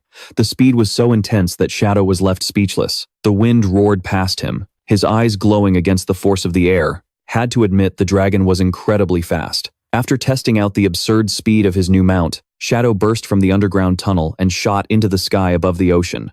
As he soared through the air, he formulated his own plan, deciding to head for the location the captain had mentioned, where a flying monster and another god slab had been sighted. He decided to first go to the ruins of the Magic City and then use a teleporter to get to the City of Luck. Shadow noted that the journey from the Magic City to the City of Withered Bones had originally taken several hours. Meanwhile, in a forest down below, a group of adventurers was in the middle of a raid against a large black bear monster. The party included a swordsman, a maid, and a healer. The maid was charging up a fireball of holy light, while another member shouted for the team to kill the beast. Suddenly, a massive shockwave tore through the forest as Osiris flew past, at supersonic speed. The brutal force of the wind sent the entire party and the monster flying, causing them to tumble across the ground. After the impact, the mage looked around in confusion, while the swordsman was stunned to find that the boss monster had been thrown against his sword by the wind and died instantly. Ignoring the chaos had caused below, Shadow continued his flight. He appreciated that with Osiris, the return trip to the ruins of the Magic City took only 10 minutes. In the ruins of the Magic City, a dramatic scene was unfolding between a couple, standing in the desolate streets. A man held a woman's hands and begged for forgiveness, admitting he only cheated on her once with another man, and that he was thinking of her the whole time. The woman asked him to promise to cut ties with the other person forever, and after he agreed, they shared a passionate kiss, declaring their love for each other. The romantic moment was violently interrupted when a gigantic pressure descended from the sky. The force slammed the man face first into the pavement. The woman was also pressed to the ground by the impact. Shadow dismounted from his dragon, his boot landing near the crushed couple as the dragon loomed behind him. Shadow touched his mask and wondered if he'd hit something on the way down, but quickly dismissed the thought and decided to ignore it. Shadow activated his invisibility skill to leave the ruins undetected. A system notification showed that he had consumed 5.4 years of his lifespan to teleport to the City of Luck. Shadow complained that the cost to return to a starter city doubled each time, making it expensive. Despite having over 2,000 years of lifespan, Shadow was extremely stingy and felt a pang of regret over the small expense. Still invisible, Shadow walked through the city gates, passing by two guards who seemed to sense a disturbance but couldn't see him. Shadow observed their uniforms and deduced that they were from the official government forces. Analyzing the city's layout, he realized the authorities had positioned guards to help new players and prevent attacks. He noted that this was happening months earlier than it had in his past life. Walking through the quiet streets, Shadow reflected that his cooperation with the government had probably accelerated their efficiency. He noticed that even elderly players were surviving well in this protected environment. He passed a heartwarming scene of an elderly man and woman sitting on a bench, acting like a loving couple. Suddenly, Shadow was startled by a desperate scream for help. At the city gate, a huge black insect monster had grabbed a player. The two official guards Shadow had passed earlier immediately sprang into action. The female guard cast a spell from her grimoire, creating a deigned holy shield around the player that blocked the monster's attack. The male guard charged forward, cursing the monster, and executed a powerful leaping strike, hitting the creature and dealing over 1,600 damage. The female guard retaliated, next, launching a sacred fireball at the giant insect. However, the creature was incredibly agile and dodged the attack. Taking advantage of the opening, the monster quickly pulled back, leaving the male guard frustrated that it had escaped once again. The guards looked up as the runaway monster rejoined its group of 5. The female guard remarked in despair that killing one was useless, as another would immediately appear. Shadow, watching closely, realized that although the 5 gold-grade monsters weren't strong individually, the team was struggling because the flying bosses would retreat whenever they were at a disadvantage, leaving the ground-based guards powerless. The male guard went to check on the elderly victim. The old man was on his knees, crying and shaking. However, his fear instantly turned into ungrateful rage. He screamed at the guards, calling them useless as he sat on the ground. The old man continued to berate his saviors, complaining that those flying monsters had been blocking the city for days, making it impossible to hunt. He accused the guards of not caring about the elderly and threatened to file a complaint. The female guard, stressed and confused, tried to calm him down by explaining that Shadow was on his way. The male guard, losing his patience, told the old man to show some respect. The mention of Shadow only agitated the crowd further. The old man and the onlookers began to shout, asking where Shadow was. They mocked him, saying that big shots are always too busy, and that he was taking too long just to kill a few bosses. The increasingly hostile crowd yelled that if Shadow was so powerful, he should be helping. A bald old man shouted that he was waiting for his son to farm lifespan and that Shadow was wasting their time. The situation spiraled out of control. The female guard tried to reason with the enraged mob, assuring them Shadow would arrive. She suggested that those who couldn't wait should just log off. However, the male guard realized that arguing was useless and told his partner to pull back, but the mob blocked their path, accusing the officers of running away from their responsibilities without solving the monster problem. The crowd yelled that the guards were wasting taxpayer money, that they were useless for not being able to kill a few bugs, and demanded an explanation. Pushed to the limit, the male guard exploded with rage. He reminded the crowd that the officers had already helped everyone level up to level 3 and asked what more they wanted. The ungrateful mob retorted that level 3 was useless for anything and continued to mock them. The elderly players weaponized their age, accusing the guard of wanting to beat up old people. When the male guard tried to push forward, the ungrateful old man from before deliberately bumped into him. The old man threw himself theatrically to the ground, howling that the officers were beating up seniors. He claimed his heart condition was acting up and that he was dying. The male guard looked down in a panic, insisting that he hadn't even touched him. The crowd saw their opportunity, surrounding the guards and daring the officers to beat them to death. They claimed their old lives were worthless anyway, and accused the government of not only failing to help them, but actively harming them. Amid the chaos, a perverted old man in the crowd tried to take advantage of the female guard, reaching out to grope her chest. The female guard froze in shock and shame, then reacted on instinct. She slapped the man across the face with all her strength. The consequences were instantaneous and devastating. Because of the huge difference in their stats, the slap sent the man flying through the air like a rag doll. The crowd watched in horror as his body disintegrated into golden orbs of lifespan. Before he even hit the ground, the female guard had accidentally killed him, leaving the other seniors stunned and terrified.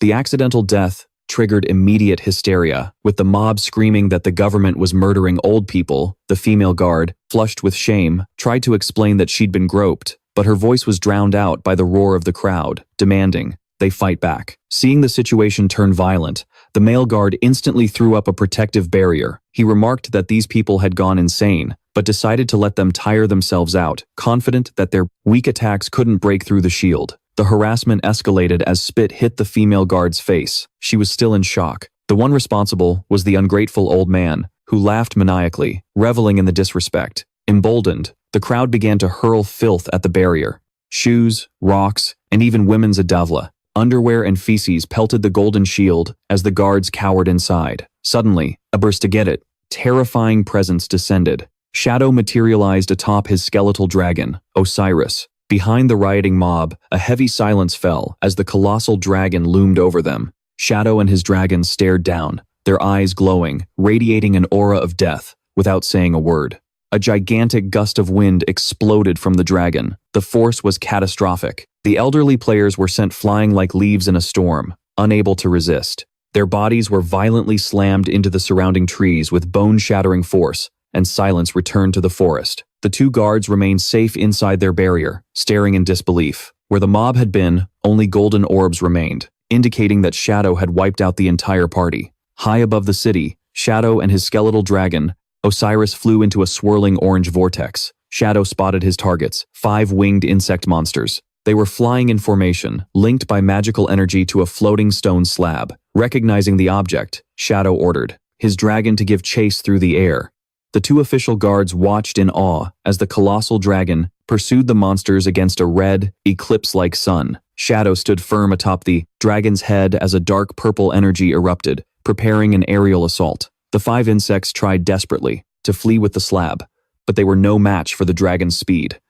Shadow's eyes glowed with an intense purple light as he locked onto his targets. In a blur, Xeris spun and delivered a devastating blow. The attack was precise, slicing 5 gold-grade insect bosses in half. Instantly, the 2 guards on the ground were left with their jaws dropped, stunned by the immediate victory. Meanwhile, on the ground, the situation with the crowd of elderly people took a ridiculous turn. The elderly players who had just been wiped out by Shadow's wind blast respawned and marched right back to the bring scene. They were furious, yelling at the guards for beating up old people and once again playing the victim. The mob surrounded the exhausted male guard, demanding compensation for their lost lifetime. The guard looked overwhelmed, feeling like the harassment would never end. Suddenly, a shadow fell over the group. The guard looked up to see the enormous corpses of the 5 insect bosses plummeting from the sky directly on top of them. Before the crowd could react, the giant carcasses crashed down with crushing force. The impact flattened the elderly players, killing them for a second time and turning them back into life orbs. The stone slab landed embedded in the earth, surrounded by the glowing orbs of the twice-dead old man and his companions. Osiris landed gracefully beside the loot. Shadow looked around, genuinely confused. He wondered why there was so much loot when he had only killed 5 bosses, not realizing he had accidentally farmed the annoying mob. The ungrateful old man, who had just been squashed by a falling monster corpse, was crawling along the ground. Instead of being thankful, he pointed an accusing finger at Shadow, shouting about the danger of falling objects and demanding to know if there was any law left in this world. Shadow ignored the rant and bent down to pick up the slab. However, the old man got to his feet and confronted him. He yelled that he was talking to him and demanded respect, using the excuse that he'd eaten more salt than Shadow had eaten rice to justify his arrogance. When Shadow reached for the slab, the old man grabbed the other end, trying to wrench it away by force, as he screamed, asking if Shadow was deaf. Shadow just stared at the man, surprised that someone so weak would dare try to steal from him. Shadow's response was immediate and lethal. Without a word, he lunged forward with a dagger at point-blank range. The blade pierced the old man's neck, silencing his complaints. Instantly, the attack launched the old man backward, dealing over 13,000 in critical damage. He dropped the slab as he died. Once again, his body dissolved into light, and Shadow calmly caught the falling slab. With the nuisance dealt with, he turned his attention to his scattered loot. He ordered it to summon the small bone dragons. The massive skeletal dragon obeyed without hesitation. A swarm of small, black skeletal dragons descended from the sky. They swooped down with the task of collecting the dana, countless lifetime orbs that had dropped from the twice-dead elders. The female guard and her partner watched the sky in confusion, wondering what Shadow planned to do with so many summoned creatures. Meanwhile, back at the city gate, the ungrateful old man had respawned for a third time. He stood before the crowd and the guards, pointing an accusing finger. He shouted that he had figured it all out. The authorities were conspiring with Shadow to murder people and steal their property. The female guard stared at him in disbelief. The old man put on a dramatic performance, clutching his head and screaming. He lied, claiming that he had been carrying 1,000 years of lifetime and that Shadow had stolen it all. The female guard was furious at his pasaka. Shameless lies. Electricity sparked in her eyes as she yelled back, asking who the hell he thought he was. The old man stubbornly retorted that his son had given it to him, then accused the guard of defending Shadow because she wanted a cut of the loot. Turning to the crowd, the old man incited a riot. He promised that if everyone helped him demand his 1,000 years back, he would share 1 year with each person. He played the victim again, screaming that they couldn't let the authorities and Shadow, blinded by greed, intimidate the elderly. The crowd agreed. They roared in support, demanding Shadow return the lifespan. They demanded their lifespan back. The male guard gritted his teeth in frustration, wishing he could arrest them, but he realized the troublemakers were cleverly staying within the city's safe zone, where guards couldn't attack elderly players. Led by the ungrateful old man, they raised their fists in the air, shouting actively. Suddenly, the small bone dragons dove down upon the crowd. Their claws snatched up the elderly players, lifting them off the ground before they could react. The crowd was hoisted into the air, dangling helplessly. The old man looked up in terror, wondering where these monsters had come from. The dragons flew high above the city, carrying the screaming players out of the walls and beyond the safe zone. The old man shrieked frantically for help, demanding they let him go. The dragons obeyed, literally letting go of their claws, sending the players plummeting from the sky. As he fell, the old man panicked, screaming that he didn't want them to let go. At that moment, Shadow calmly strolled through the city gate as bodies slammed into the ground behind him.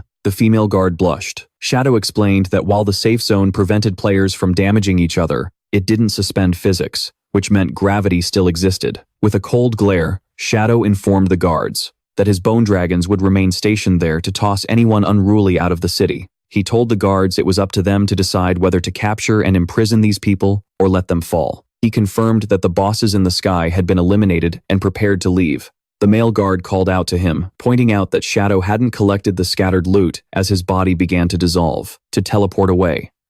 Shadow simply said to keep it as a gift, leaving the guard stunned. The male guard was in awe of Shadow's generosity. He looked at the ground, covered in glittering lifespan, admiring how this expert had left behind so much wealth. He turned to his partner, the female guard, calling her Electric Fox, and invited her to help him collect the loot. However, the female guard was completely distracted. She stood there with a dreamy expression. The male guard looked at her with a mix of confusion and disgust, asking what she was doing. Completely love-struck, she clasped her hands together and declared that her heart had left with Shadow. To snap her out of it, the male guard threw a lifespan orb at her. It hit her forehead with a solid thud. She yelped in pain and anger.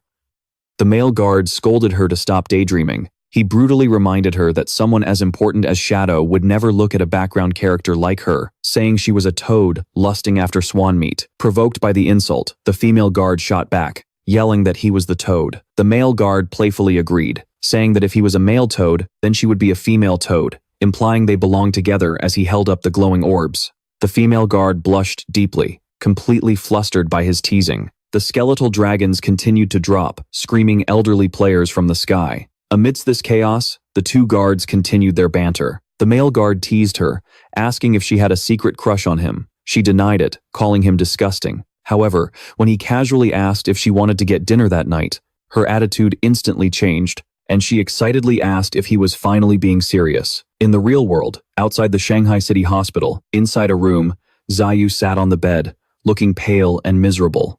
A male officer beside her was expressing sympathy for her, losing both her legs during the incident. However, the conversation soon turned to the cost of her treatment. A female officer informed Zayu that the treatment had cost 50 years of lifespan. She explained that while the government would reimburse 10 years, Zayu would be responsible for the remaining 40. Zayu panicked, crying that she didn't have that much lifespan. Desperate, she asked if she could mortgage her homes to pay the debt. The female officer coldly replied that they had already appraised her properties and that in this new world, the houses were only worth 3 days of lifespan. Zayu was in shock, screaming that she had spent millions and 200 days of lifespan on those properties. Unable to believe the value had plummeted so drastically, she frantically offered 500,000 in cash. But the officers explained that old world currency was worthless and only lifespan was accepted. Zayu trembled, admitting she didn't have enough. The male officer gave her an ultimatum. She had 3 days to gather the lifetime or they would cut off all medical treatment. They offered a solution. She could be sent to the official logistics team to work and pay off her debt. The work involved mining, gathering materials, or reconstruction in the game world for at least 15 hours a day. Soyu covered her face and cried, arguing that she was an invalid and couldn't do physical labor. The officer countered, saying that while she was disabled in reality, her body in the game was whole, and that high-level healing skills might exist in the future to restore her legs. Soyu collapsed, screaming, terrified not of the work, but of the status. She yelled that she didn't want to be a manual laborer or be near sweaty, stinking people, calling it disgusting. She threw a tantrum, crying loudly, saying she was pitiful enough already and demanding to know why she was being treated this way, insisting that none of it was her fault. The two officers remained silent, clearly unimpressed by her victim mentality. The female officer offered another solution, asking if Soyu had any family or friends who could act as a guarantor. She explained that if she found someone willing to vouch for her, they could approve a 40-year lifetime loan, with a low interest rate, allowing her to avoid the forced labor. Tears streamed down Soyu's face. As she thought about her options, she fell into despair, believing her brother Kim Feng was dead. She thought of her mother, but wasn't sure if she would be willing or able to guarantee such a large debt. She curled up, overcome with grief and fear, sobbing quietly alone in the dark room. She admitted to herself that she didn't know anyone who would help her, feeling completely abandoned. Suddenly, the door was thrown open with a bang. A voice announced that help had arrived. The two officers turned in surprise, as Soyu stared at the entrance in confusion. A tall, muscular man entered, followed by a subordinate who was recording everything on his phone. It was the guild leader of the Templar Knights. He held out his hand, demanding Zoyu's phone, and scoffed, saying that 40 years of lifetime was an insignificant amount. Soyu recognized him. The guild leader smiled at her, saying his heart ached for her situation. As he learned of her disaster, a notification popped up on Zoyu's phone, making her blush. The guild leader had transferred 100 years of tradable lifetime to her. She stammered her thanks. Overwhelmed by such generosity, the guild leader sat on the bed and put his arm around her, saying there was no need for thanks. He claimed that if she needed more, he could continue helping her get loans. However, Zoyu noticed a detail in the transaction about a 30% annual interest rate. The guild leader casually explained that it was just a 3-point interest for his guarantee. Then he put on a charming smile and told her to focus on her treatment and get well soon. He declared that the Templar Knights Guild would be her greatest support and her true home. Moved to tears by his apparent kindness, Shoyu looked up at him with admiration and thanked him, not realizing she had just signed a predatory contract. As the guild leader prepared to leave, his subordinate continued to record. The leader waved goodbye, telling Zoyu to rest well, as he had other matters to attend to. He left her with one last manipulative comment, assuring her that no matter what, the guild would be waiting for her return. Zoyu was left alone. Tears streamed down her face, but her despair had turned into determination. With a flushed face and a resolute expression, she clenched her fist and vowed to do her best, falling completely for his act. Outside the room, the guild leader's demeanor changed. His subordinates showed him the recording. The leader approved and ordered the video to be edited properly before being published.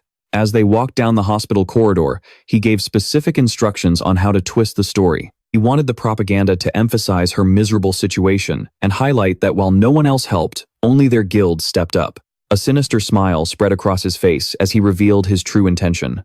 Since Soyu had caused the guild a loss, he would use her tragedy as propaganda to recruit more members. He saw this as the true way of making use of trash. Looking out at the city, the guild leader announced it was time to enter the game. As his meeting with Shadow approached, the scene shifted to the virtual world, showing the Templar Knights' hideout in the ruins of Shanghai. It was protected by a blue energy barrier. Inside the filthy hideout, the guild leader was sitting on a toilet, checking a holographic interface. He would have also tried to kill him, Suddenly, Shadow materialized from a cloud of black mist. The guild leader immediately dropped his arrogance and fell to his knees. Shadow asked if the Slowers were ready. The guild leader replied enthusiastically that they had been ready for a long time and were just waiting for his big bro, Shadow. Trying to please him, he gestured towards the throne and invited him to sit. Shadow coldly refused the offer and ordered the targets to be brought in. The guild leader pointed to a large group of tied-up players. He presented 200 Slower players with red names and told Shadow that they were all there for him to deal with. Shadow accepted the offer with a simple nod and walked past the guild leader. In a display of power, Shadow released his dark energy, instantly shredding the assembled Slowers to pieces. The guild leader watched in awe as their bodies were torn apart by invisible blades. As the prisoners died, their bodies dissolved into a sea of lifespan orbs. A system notification confirmed that Shadow's slaughter value had decreased by 2 tiers. Amid the floating lights, Shadow told the guild leader the debt was paid and turned to leave. Desperate to maintain Shadow's favor, the guild leader hastily called out to him, asking him to stop and shouting that he had something urgent to report. He asked if Shadow had offended anyone recently and projected a holographic screen showing a news story that had gone viral. The article featured a photo of the ungrateful old man from Lucky City with sensational headlines accusing Shadow of killing an old man, scamming people, and colluding with corrupt officials. Shadow looked at the image and recognized the troublemaker he had dealt with. However, his sharp eyes caught another notification on the screen. It was a propaganda ad. The guild leader had just created the headline, "Poor girl, brutally mutilated, loses her legs." The Templar Knights Guild offers generous aid with a photo of Shiyu crying. Shadow was stunned. He exclaimed her name, realizing that the vengeful spirit he had saved from a serial killer was Shiyu's sister. He chuckled softly, commenting to himself how small the world was and what an incredible coincidence. Keeping this discovery to himself, Shadow just said he understood and vanished. The guild leader, oblivious to the revelation, remained by the throne, bowing enthusiastically and shouting for his big bro to take care and visit again soon. Flying high in the sky on his skeletal dragon, Osiris, Shadow contacted his disciple. He ordered Phantom Spirit to investigate and eliminate the person spreading the slanderous rumors online, deciding this petty matter wasn't worthy of his personal attention. Phantom Spirit appeared in the communication window, furious that someone would dare defame her master, and vowed to handle it immediately, standing atop a tall building in Shanghai City. Phantom Spirit stared at her holographic screen in disbelief, fuming, wondering who would dare to spread such cruel rumors about her master. The screen showed a news story with the face of the ungrateful old man from Lucky City, claiming Shadow had conspired against the elderly. Phantom Spirit found both the accusation and the man's face repulsive. With cold determination, she pulled her hood over her head, declaring that she had memorized the culprit's face. She immediately leaped from the building's edge, leaving a trail of purple energy behind her. Vowing to bring him to justice, she dove through the air, gliding between the skyscrapers, heading straight for her target. The scene shifted to a residential complex called Lakeville Garden, just outside, the home of a man named Feng Shaoing. A man was pounding violently on the door. Outside stood another man, named Madigen, accompanied by a woman and their injured son, who was drooling heavily. He shouted furiously, yelling for Feng to get out there, accusing Feng's dog of pushing his son down the stairs and crippling him. He roared that Feng couldn't run from his responsibility and slammed his fist against the door again, demanding an explanation. The door suddenly swung open, revealing Feng Shaoing, the ungrateful old man from Lucky City. He looked annoyed and aggressive, yelling at the family to stop bothering him. Feng Shaoing pointed at Madigen, accusing him of using his perspective eye ability to spy on his wife while she was bathing and threatening to call the police. He insulted his neighbor, claiming the boy was stupid and had fallen on his own, asking, arrogantly, where the proof was that his dog was involved. Madigen held up his phone, showing a video of a monstrous dog kicking his son down the stairs, declaring in a fit of rage that this was irrefutable proof. Feng Shaoing kicked the phone out of Madigen's hand. With the proof destroyed, he brazenly demanded that they show him the so-called evidence. Furious, Madigen activated his eagle eye ability, locking his target on Feng Xing. He warned that he could strike with the mist at any moment and would hunt him down if he didn't stop being irrational. Unimpressed, Feng Xing mocked Madigen, daring him to attack. Madigen prepared to use his skill. His eyes glowed blue. The system highlighted Feng Xing as the target, But as the old man screamed more accusations, a notification popped up. Madagen was unable to unleash any skills. He stood paralyzed, confused. Feng Xing let out a sinister laugh. His posture changed. His eyes glowed orange. He laughed manically, taunting the terrified Madagen that his skills had failed, asking if he really thought he was so fearless. Just for being stupid? Madagen panicked, shouting to his wife that he couldn't use his skills. Meanwhile, Feng Xing smirked mockingly. The silhouette of a huge man appeared from behind the door. The old man revealed the truth. His son possessed the hidden class, Forbidden Magic Warlock, and had set up a forbidden magic barrier that prevented the use of any skills. The stranger stepped forward into the light. He was a tall, muscular man with a poodle peeking out from inside his shirt. Feng Xing immediately played the victim. He started crying, accusing Madagen of sexual harassment and of terrorizing him with his cold expression. The sun moved with blinding speed. Before Madagen could react, he grabbed him by the neck and delivered a brutal kick to his stomach. The force launched Madagen against the opposite wall, causing him to vomit blood. His wife screamed and rushed to help him, but her healing magic dissipated because of the barrier. Next, the son grabbed the wife, lifting her off the ground and saying he wouldn't hit women. He ordered her to take her husband and get lost, warning them to never appear before him again. Tears streamed down the woman's face as she sobbed, saying it was their fault and demanding they take responsibility. The son stared at her in silence before letting her go. Looking at her with contempt, he pulled his fist back. He coldly declared that they lived in an age where the strong prey on the weak. The terrified woman screamed as the fist flew towards her. At that moment, ribbons of purple energy materialized. They wrapped around her waist and pulled her away with incredible speed. The punch hit the wall right next to her head. The son looked up, confused by the interference. Ghost Spirit was there, protecting the woman. When the woman asked who she was, Ghost Spirit coldly replied that they weren't qualified to know, but that she knew them. Her eyes glowed with a terrifying purple. She faced the father and son, saying she knew they were spreading rumors to defame Shadow and that she would make them pay. The son asked, shocked, if she was Shadow in disguise. Feng Xing shouted for them not to be afraid. He pointed out that Shadow was a man, not someone so small. Regaining his confidence, the muscular son smirked with disdain. He boasted that even if the real Shadow showed up, it wouldn't make a difference. He explained that he was level 16. With all his points in strength and constitution, he was invincible inside his forbidden magic barrier, where only physical combat mattered. Ghost Spirit held her ground, purple energy swirling around her. She looked at him with pity and called him an idiot, and declared she would teach him just how stupid he really was. The battle began in the suppression field of the hallway. Feng Xing's son remained confident, declaring himself invincible inside his barrier. Ghost Spirit faced him, mocking him as a frog in a well. She attacked with blinding speed. Catching the big man by surprise, she delivered a kick. Startled by her agility, he correctly deduced she was an assassin. He twisted in midair to dodge the next punch. His physical stats clearly surpassed hers. Ghost Spirit launched a flurry of blows from another angle, but he was prepared and easily caught her fist. He stopped her completely, keeping her hand trapped. The son mocked her lack of strength despite her speed. He reminded her that without skills, her physical attacks were just tickles to him. She tried to struggle, but he delivered a devastating uppercut that sent her flying. Ghost Spirit slammed hard into the ground. Feng Xing celebrated, applauding his son. The son flexed his muscles, taunting her about the difference in strength between them, and warning her not to die just yet as she lay slumped against the wall. Ghost Spirit couldn't move. The son figured she worked for Shadow and decided to interrogate her. Enraged, he grabbed her by the collar. He yelled that Shadow had killed his mother multiple times in the game and that he needed to kill him. He gave her 10 seconds to reveal everything about Shadow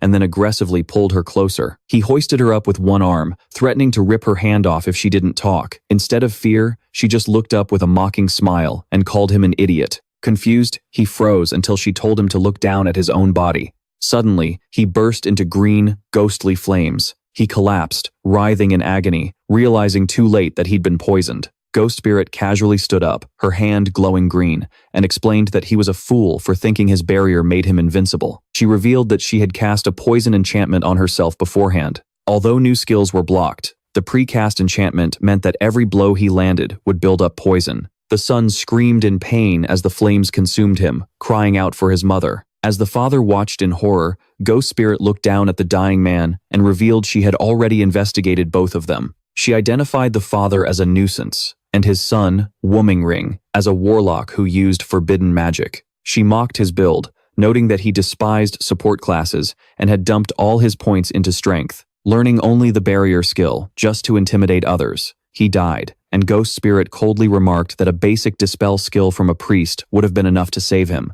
Seized by panic, Feng Xiong screamed that she had killed his son and tried to call the authorities. But before he could, a boot kicked the phone right out of his hand. He looked up in terror and saw his neighbor, Matajen, standing over him. Completely healed and seething with rage, Matajen declared that the barrier was gone and told the old man it was payback time. Panicking, Feng Xiong screamed for help, but his pleas were ignored as Matajen delivered a vicious kick to his face. Matajen grinned, assuring the old man that he'd turn him over to the authorities. Eventually, but first, he was going to beat him to his heart's content. His wife cheered him on, promising to keep healing him so he could continue. Matajen activated a transformation skill. His body swelled with muscle, entering a state of venomous enhancement. Then, he unleashed a barrage of heavy punches, pummeling a screaming Feng Xiong. All the while, his wife cheered him on, casting healing magic to support him. The beatdown ended with a final, crushing stomp to Feng's face. The old man died, dissolving into light. Matajen panted, relieved after finally venting his rage. He asked his wife if the girl who had saved him was still around. She confirmed she was, mentioning her skill and heart of an angel. Matajen turned, expressing his profound gratitude. He said they would have been doomed without her and suggested they call the authorities. When they looked around, their mysterious benefactor had vanished. His wife stared at the tattered clothes on the ground, confused about when she could have possibly left. Ghost Spirit had already escaped the building. As she fell, she opened a communication window with Shadow to report that the mission was complete. His praise for her speed made her smile with delight. The scene then shifted to a desolate wasteland, 300 kilometers from the Magic City. 4 cloaked figures trekked through the land, led by Shukan, a subordinate who was questioning their path. Shu was worried they were in the wrong place. The area was filled with poisonous gas and volcanic fumes that constantly drained their health. It made him doubt that anything could possibly live here. Theodore, however, remained confident. Shukan, using his perception of ley lines, insisted that the treasure was in a nearby cave. Soon, they arrived at the entrance to a massive cave that was spewing luminous red energy. Before heading inside, Theodore ordered Zuma, the Soul Walker, to immediately shift the party into an invincible spiritual state if they encountered any danger. Zuma confirmed he understood. The 4 of them entered the red vortex, navigating the terrain until they reached a cliff overlooking a sea of red liquid. Suddenly, Shukan pointed, yelling for the others to look. Theodore laughed, realizing they had found a gigantic, flaming plant rising from the center of the crimson pool. Shukan identified it as an infernal nightmare flower and declared with certainty that with this item, Shadow would undoubtedly die.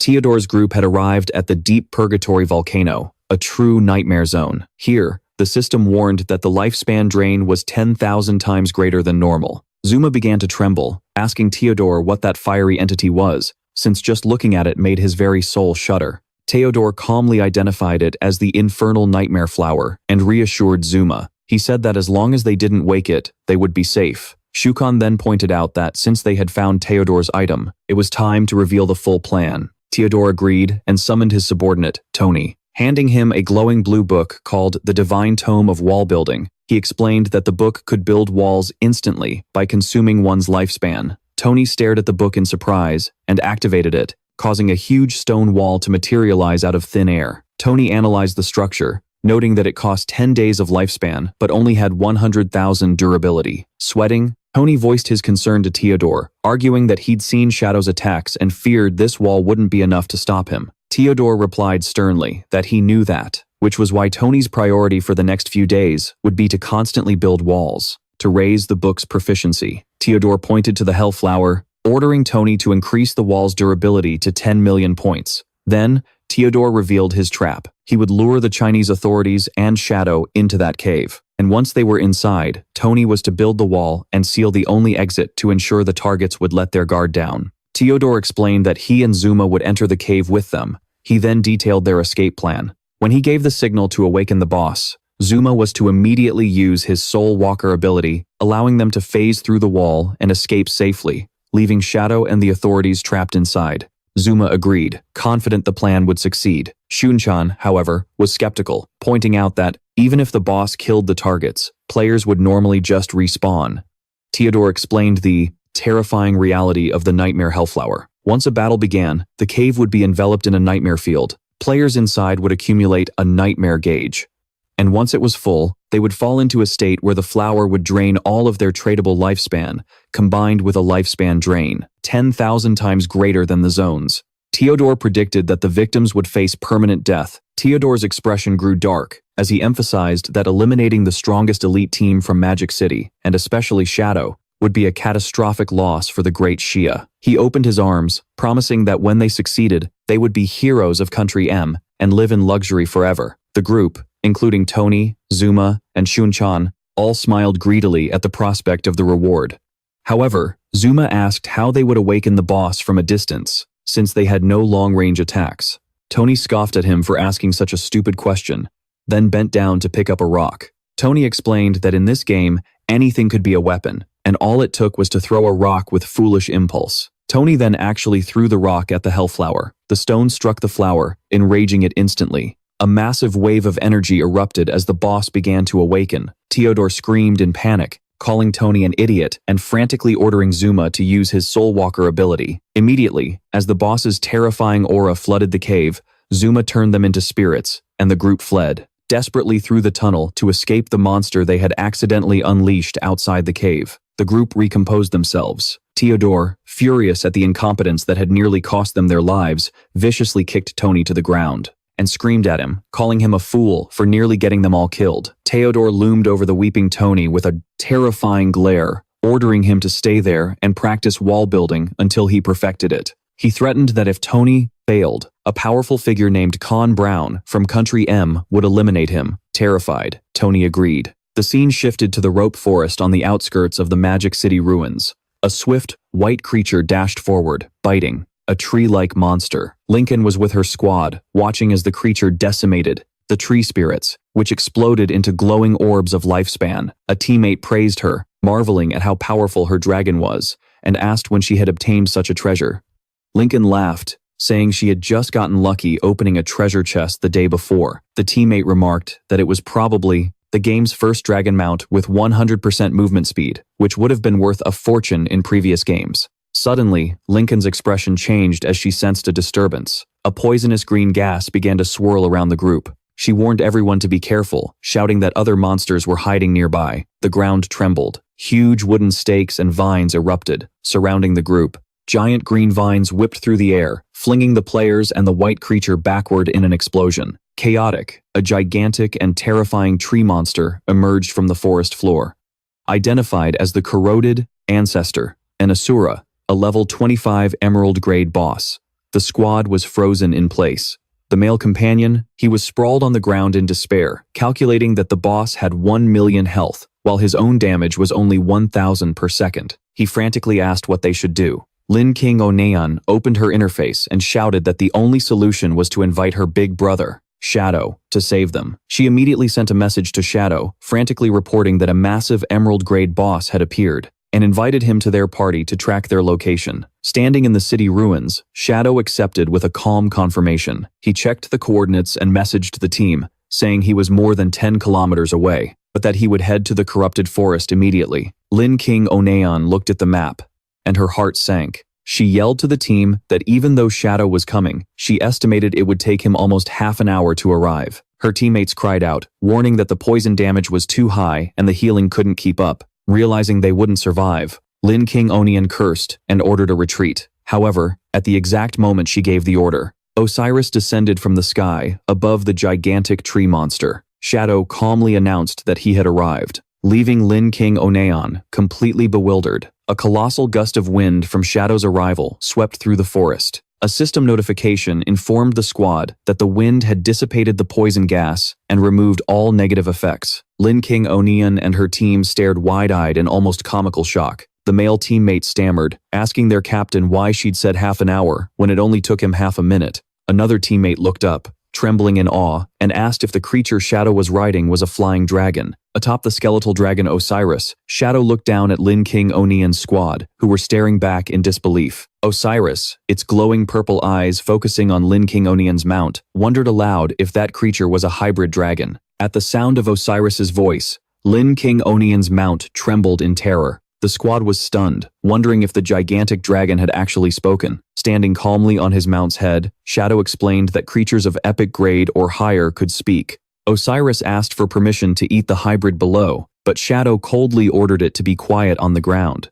Lin Kingonian's mount had fainted from fear. She looked up, completely awestruck, and remarked that she never imagined her big brother Shadow was already using an epic-grade creature as a mount. Shadow ignored her and turned his attention to the giant tree monster, confirming that it was the boss with 1 million hit points. He analyzed the situation and realized his current damage would require a full combo to kill the boss, which he deemed inefficient. He wanted a single, decisive blow. Declaring the timing was perfect, he took out an ancient, glowing slate from his old god. The system identified the item as the old god's Bloodspring Blessing Slate, whose function was to bestow a blessing upon any skill, offering a random bonus. Shadow considered his options, noting that his main damage skills had overlapping effects. He chose to bestow the blessing on Shadow's instantaneous cut. A golden aura enveloped him, and a notification confirmed the skill had been enhanced with the Aether Blessing. The system detailed the enhanced skill, Aether Blessing, Shadow's instantaneous cut. It was now a single target attack,